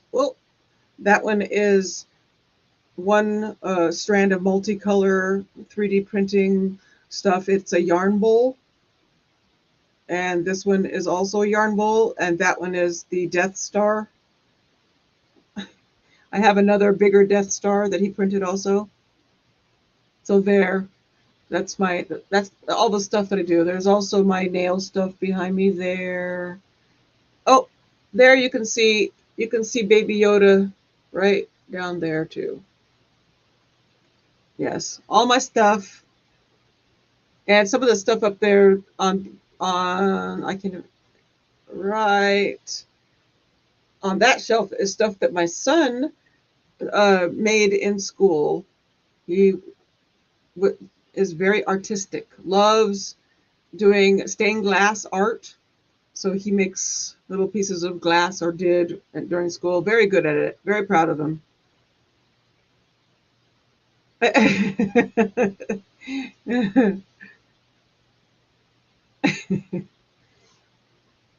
Yeah, see, we could, I did meet, or yes, I did find a chat, and it's MLS, Making Law Simple is his YouTube channel. They do Legos and stuff on lives, and so they interview people and have them put together Legos while they're interviewing. Now, I might have a problem with that. My only problem is I don't know if I could focus on putting the thing together and remember where I'm at and get done in time, and then also have to do an interview at the same time. That I could struggle with, because I get very hyper focused in whatever it is I'm trying to do. So the thought process is kind of gets messed up. But they offered to interview me, and I'm like, oh, good Lord. So maybe not the Lego putting together part. I'm not really much to interview. I'm just a little old me. So, oh yes, puzzles. I love puzzles. Oh yes, I love puzzles so much that I have a tattoo. That is a puzzle tattoo. It doesn't look like it on camera, but it's a puzzle tattoo. But like I said before, signifies autism, and it's a friend tattoo. The flower is my friend's flower, and the puzzle piece is me for autism, and it's purple because that's my favorite color. So, and now my dog's gonna bark. because it's time to bark, because it is almost time for their dinner and we're still doing this court stuff. And so they're letting me know, listen, lady, it is almost time for dinner. You need to get yourself up and feed me. That's my translation of what she just said. Oh, there's a dog. You can see a dog right laying right there. Ollie, Ollie, there, Ollie. There he is. There, Ollie. He's gonna get a haircut soon. He's getting a little shaggy. I tried to take him outside. The weather's starting to warm up. Tried to take him outside. He's like, I do not want to be out here trying to run and chase a ball. It's 70 degrees, Mama. This is not good. And he went and found the shade instead. Yes, they do. They tell me. She tells me she knows the one that's barking. She's on the couch that you can't see in there, but she knows exactly when it's time to start barking. She does it same stuff. If you get her into a habit, it takes one day to put her in a habit, and then the next day she barks at the same time. I mean, like to the minute. Or when she like for her dinner time, she starts about 10 minutes before she normally is fed. So she kind of moves it up 10 minutes here and there, and then it'll go down again. And oh, yes, she's very, I swear she can tell time. She knows how to read a clock. She knows digitals, I'm sure. She knows numbers. No, I don't know. I don't know I don't know how that happens, but it does. It does happen. He started doing it when he realized, oh, she knows how to get food. So, but he waits for her to bark. So he's not as in tune to the time thing as she is. The other, our little other dog, she does, waits for sister to tell her when it's time to eat. So they tell me I've trained them, or they train themselves probably, but they tell me when they have to go out. They tell me when it's lunchtime or whatever. Anytime food. Sorry, my hair is staticky. She goes, yip, yip.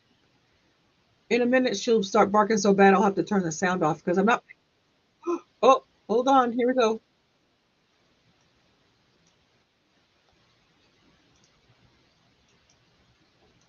Oh, what did I do? There we go.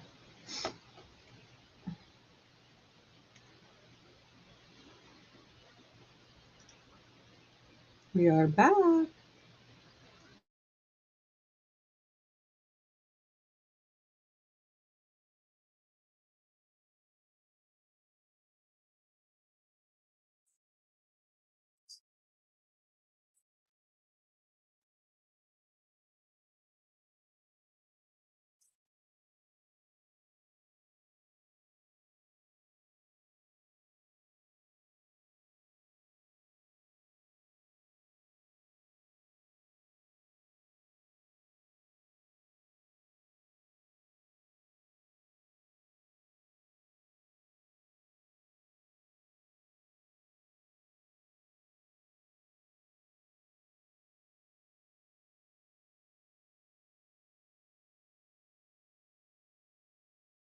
All right. Let's have juror 512 return.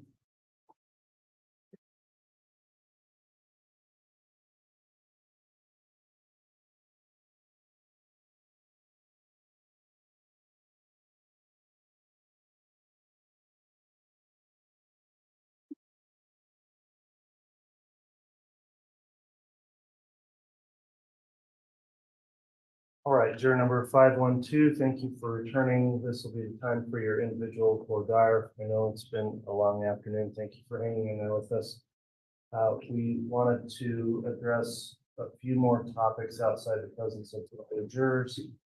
At this time, I don't know that I saw anything I thought needed further voir dire on for hardship or bias. Does the state have any questions on either of those two topics? Just a couple of quick ones, I hope, Connor. Ma'am, I just want to go to the hardship section of your questionnaire. And these are probably very fast questions, but You had noted that you were concerned about your daughter having a knee surgery, your availability to take care of her children. Is that not a concern anymore? It's a possibility, but at the rate that the doctors are moving towards that, I'm betting that we can make arrangements. We'll have enough advance warning. So you feel comfortable, there won't be any kind of hardship. I think so. And then you also mentioned some personal doctor's appointments that. Yeah, they can get in. Sorry, could you ask the question? You also just mentioned some personal doctor's appointments, but those are okay now. Yes, those are just checkups and then I can move those. But we will need to be done before July 15th. Okay, is that the trip to Europe? Yes. Is that a prepaid trip by any chance? Or? I paid for it already, if that's what you're asking, yes. I don't think anyone's projecting this trial will go that far. Thanks for letting us know. No, I don't have any more questions. No questions, Judge. All right, thank you. So juror number 512, the next issue we're going to discuss with you relates to your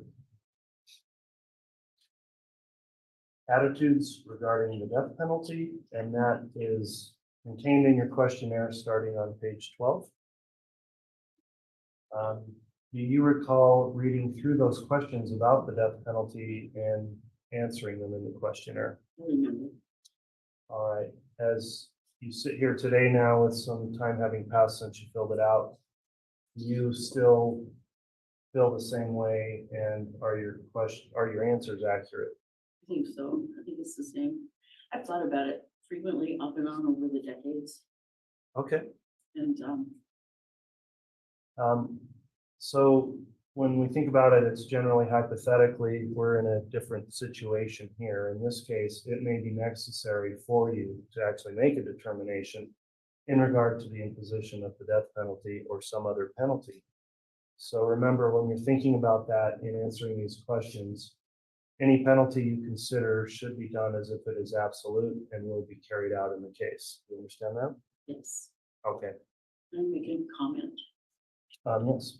I think I wrote in here, but just to make sure that you understand that I know that there are guidelines and rules that establish that as an option. And that's what I feel comfortable following, guidelines and rules. Okay, so it would go past my personal feelings. Okay. And be based upon those that you would address to sort them. All right, you are kind of tracking right along with where my questions would go. So I appreciate your responses there. So I'll just note that when you were asked if you support or oppose the death penalty and only given those two choices, you said support. Is that right? Yes. Okay, and then when there was a little more detail in an answer, there were 7 choices you had about what most accurately represents the way you feel. You selected a choice that says, I'm generally opposed to the death penalty, but I believe I can put aside my feelings against the death penalty and impose it if it is called for by the facts, law, and instructions in the case. So does that still accurately represent the way you feel? Okay, so given your choices then, would you be in favor of the death penalty in every case where a murder has been committed? No. All right. Is there anything about your views on the death penalty that would prevent or substantially impair you think, from serving as a juror here and following the court's instructions? Don't think so. All right, so going back to your response in Part D, you would be willing to follow the court's instructions on the death penalty, whether that was that you should consider it or you should not, or anything else the court instructed on that topic? Can you repeat the question just to make sure I got it? Yes, are you willing to follow all the instructions once you receive the facts in this case? Yes. All right, that would conclude the court's voir dire for this particular juror on that topic. Anything from the state? No, Your Honor. Nothing from the defense. All right, thank you for completing a questionnaire and coming back. We've got one more juror to talk to individually, and then we'll have you return here shortly.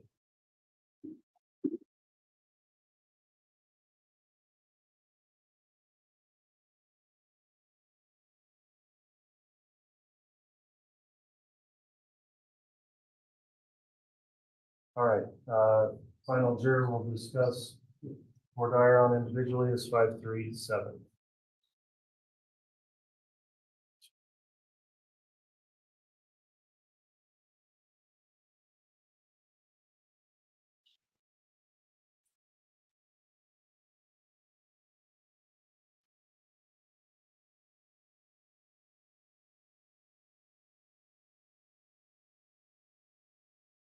Does the state intend to ask any questions on bias or hardship?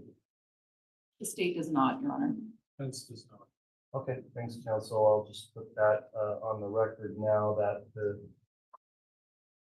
parties pass additional voir dire on 537 on hardship or bias questions, and the court will inquire as it relates to the death penalty issue.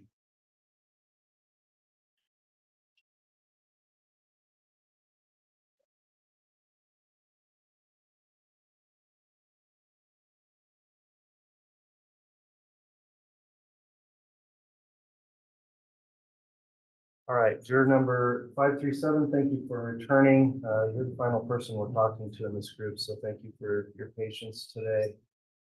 We've reviewed your questionnaire, and there's just one final topic we would like to address with you individually, and that is as it relates to your answers on attitudes regarding the death penalty. Do you recall reading through that section of the questionnaire and answering those questions? Yes, I don't remember exactly what my answers were, but I have it in front of me. Got it? Okay, it may be helpful for you to reference it while we discuss it. So if you do have a copy there, you turn to page 12.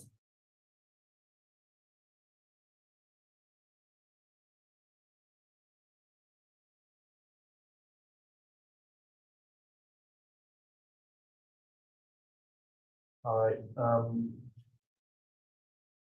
So when answering the questionnaire, it might have just been a concept to you, but at this stage, I want to advise you that it may be necessary for you to make a determination in regard to the imposition of the death penalty or some other penalty.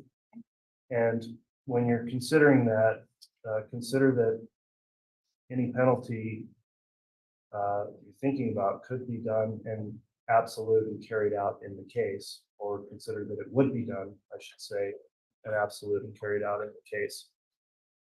So you were given a choice on page 12 about whether you support or oppose the death penalty, and you didn't like having only two options, so you made the third option and said neither.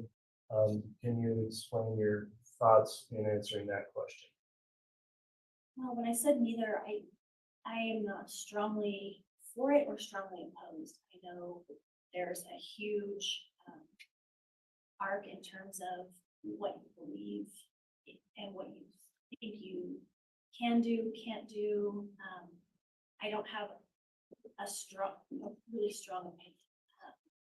Do I believe that it's okay? Is it reasonable? I do believe that it's a reasonable consequence. I don't oppose it, as in I don't think that I would never stand up against it and say that's absolutely unthinkable. We should never have that as a consequence, because there are going to be some cases where that's just what happens. Okay, and I appreciate your comments on that. If you look at page 13, you listed some other thoughts there also.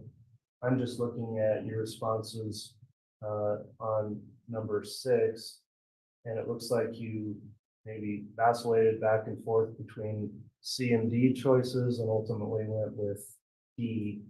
But you had 7 options about what most accurately represents the way you feel. And where you landed is, I am generally opposed to the death penalty, but I believe I can put aside my feelings against the death penalty and impose it if it is called for by the facts, law, and instructions in the case. considering back then, is that still your attitude towards it today? I still feel like I'm maybe in between both C and D. I understand that it is and can be a consequence to some actions. But I'm not, again, I can see that there would be cause for it. I know that it's a legal option, I know it is a consequence. But I don't think that I don't have any preconceived notion of whether or not that's good or bad, whether I'm opposed or for it. That makes Okay. sense. Part of that instruction that I'm looking at, not instruction, I'm sorry, the choice was, would you follow the facts, law, and instructions given to you in the case? Is that Absolutely. okay? So I can tell you thought through the topic quite a bit, and let me just ask you a final question. Would anything about your views on the death penalty you think prevent or substantially impair you from serving in this case and following the court's instructions as it relates to the death penalty, regardless of what those instructions may be? Absolutely not. I would follow the instructions based upon exactly what I was given. All right, that will conclude the court's voir dire on the topic with this juror. Does the state have any questions? I don't, Your Honor. Thank you. No questions from the defense judge. Thank you. All right, juror 537 then. That concludes our individual voir dire. If you'll give us just a moment, I'll have you return with the other jurors and we'll bring you back into the courtroom for one more brief instruction and then we'll be concluded for the day.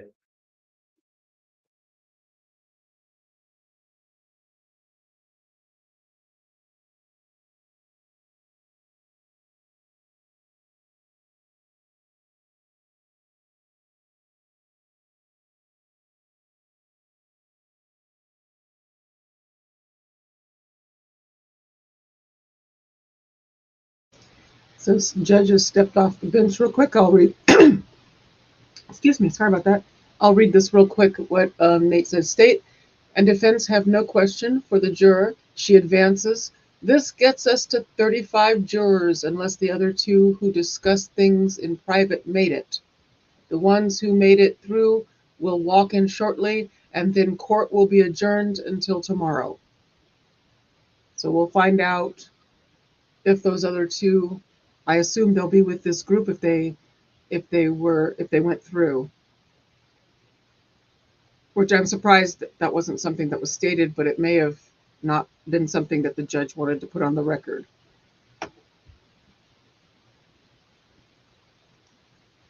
So as it stands, it will look like this until we know where to go. I had it. All right, you can have the rest of you about that. There it is.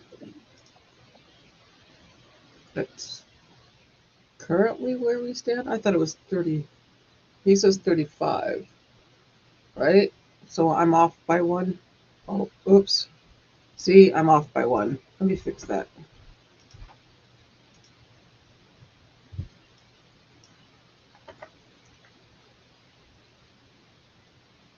So then my numbers are going to be off. So 35. I guess I will have to find out the actual number. I kept it good until just now. But that's what it's probably wrong.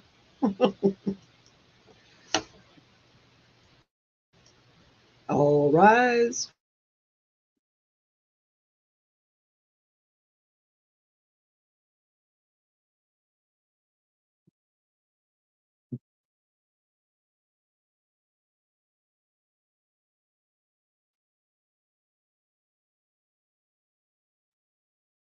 Thank you. Please be seated.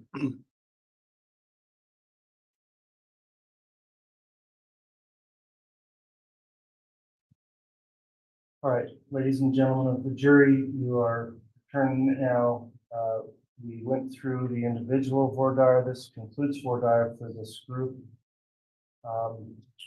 In order to make sure everyone's charts are lining up with who's still here and who's not, you'd do us a favor, and those remaining jurors, please raise your red card and just hold that up here for a few moments while everybody's allowed to take their notes.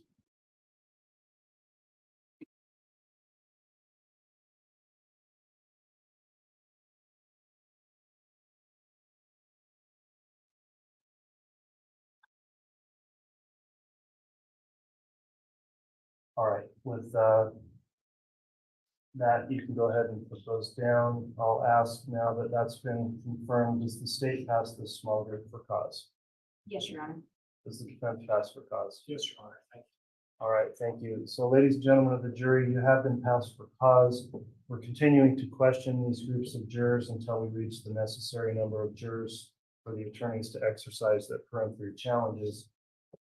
You'll be instructed to contact our jury commissioner, Randy Rutland, who's going to provide you further instructions about when he will be returning, and there will be a time you'll return.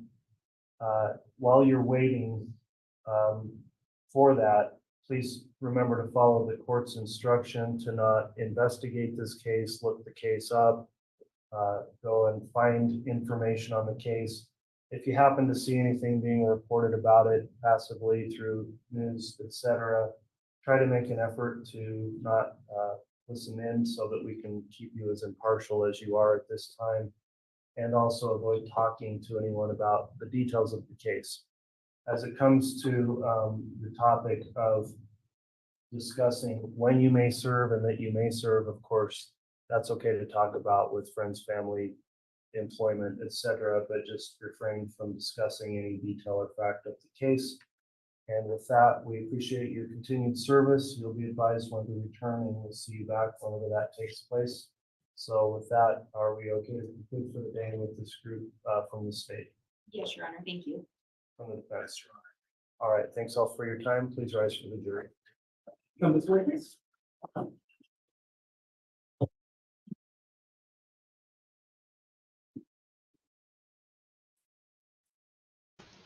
Okay, that little note about please join me in 30 minutes, that's for Nate over at Nate, Idaho. I'm gonna see if he made a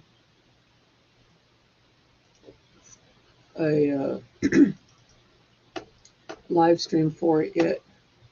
All right, we'll be in recess for the day, council. We're intending to follow that same schedule tomorrow with a group at 8:30, another at 1:30. Is that acceptable for the state? Yes, Your Honor. Yes, Your Honor. Okay. Okay, hold on one second. Okay, let me stop the stream. Okay. Let me see if he's got.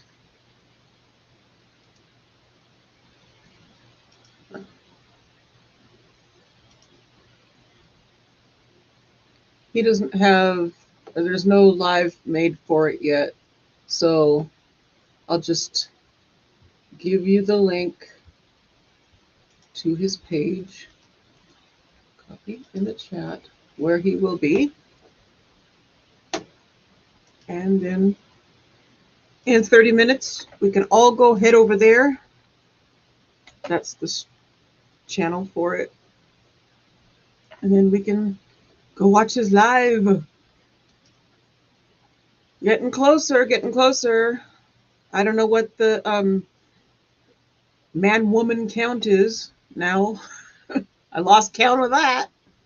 But I'm sure one of us or somebody will figure it out. And it'll, I'll put it on my update thingy for tomorrow. But oh my goodness, what a long day. Oh, yeah. Oh, I need this trial to be peppy. Just kidding. Well, this was a great day. I think quite a bit was accomplished today, more than I thought was going to happen. So what did Nate say? We're down to how many left? So we need, I don't know what he said. I don't have it. Oh wait, yes I do. So we need 13 tomorrow. We need 13 tomorrow to hit the 50. So they could very well, this pushed it for me that they could very well seat the jury tomorrow at this rate. They got a lot of headway done, in my opinion, especially for this being a DP case. The fact that a lot of people are willing to sit on this one and being a DP case. Kim Gardner says, thank you, Addie, and all the mods for all you do. Have a great night, everyone. See you all tomorrow. Thank you. Thank you for being here, Kim. Very appreciative of you being here with me. Yes, Missy, he did. Yeah, I had to look. So everybody keeps saying that my head must hurt by the time because I keep looking up. It's just how my whole setup is. I have gigantic monitors because I'm blind. I have to make everything really big to see it. And so there's a lot of movement with my head, and I've been doing it for 7 years. So I'm used to it. My neck muscles are pretty good. I mean, I do have migraines, which I didn't realize what it was, but it's most likely from that movement of my head. But okay, well, I am so happy that this day is done and we got as far as we did. And you're going to hear some barking because my dogs are probably just got done eating. And now they want their dessert. Yes, the dogs get a dessert. That's the white doggy right there. Oh, Ollie's got his, he's got the remnants of his very first lamb chop. He found that. I thought we got rid of the very first lamb chop that we got when we got him. Nope, he found it. It was stuffed in all his toys way at the very bottom. And he will not let that go. He is, there you go. There she goes. Here. She's like, give me my snack, please. She's very demanding, little doggy. She's the one that's got signs of dementia and Cushing's disease going on. She drinks and eats a lot. But anyway, great day. Be sure to head over and give your view to Nate. Yeah, yes, it's rough, but he's okay, or she's okay. She's doing okay. So far, so good. Cushing's seems to be a very slow progressing thing, and she's had it for. It explains a lot of stuff. It explains a lot of about her that I didn't know. Now I know why she is the way she is. Sounds familiar. But he wants to play. Would you lose your ball? He lost his ball. Where's your ball? Find it. His papa threw it and he lost it. Anywho, I will see everybody over in Nate's, and I thank you very much for being here. Thank you for the support, and see you in the morning. Thank you, thank you, thank you, thank you. Wait, I can't find where. Oh, sorry. Thank you. Bye-bye.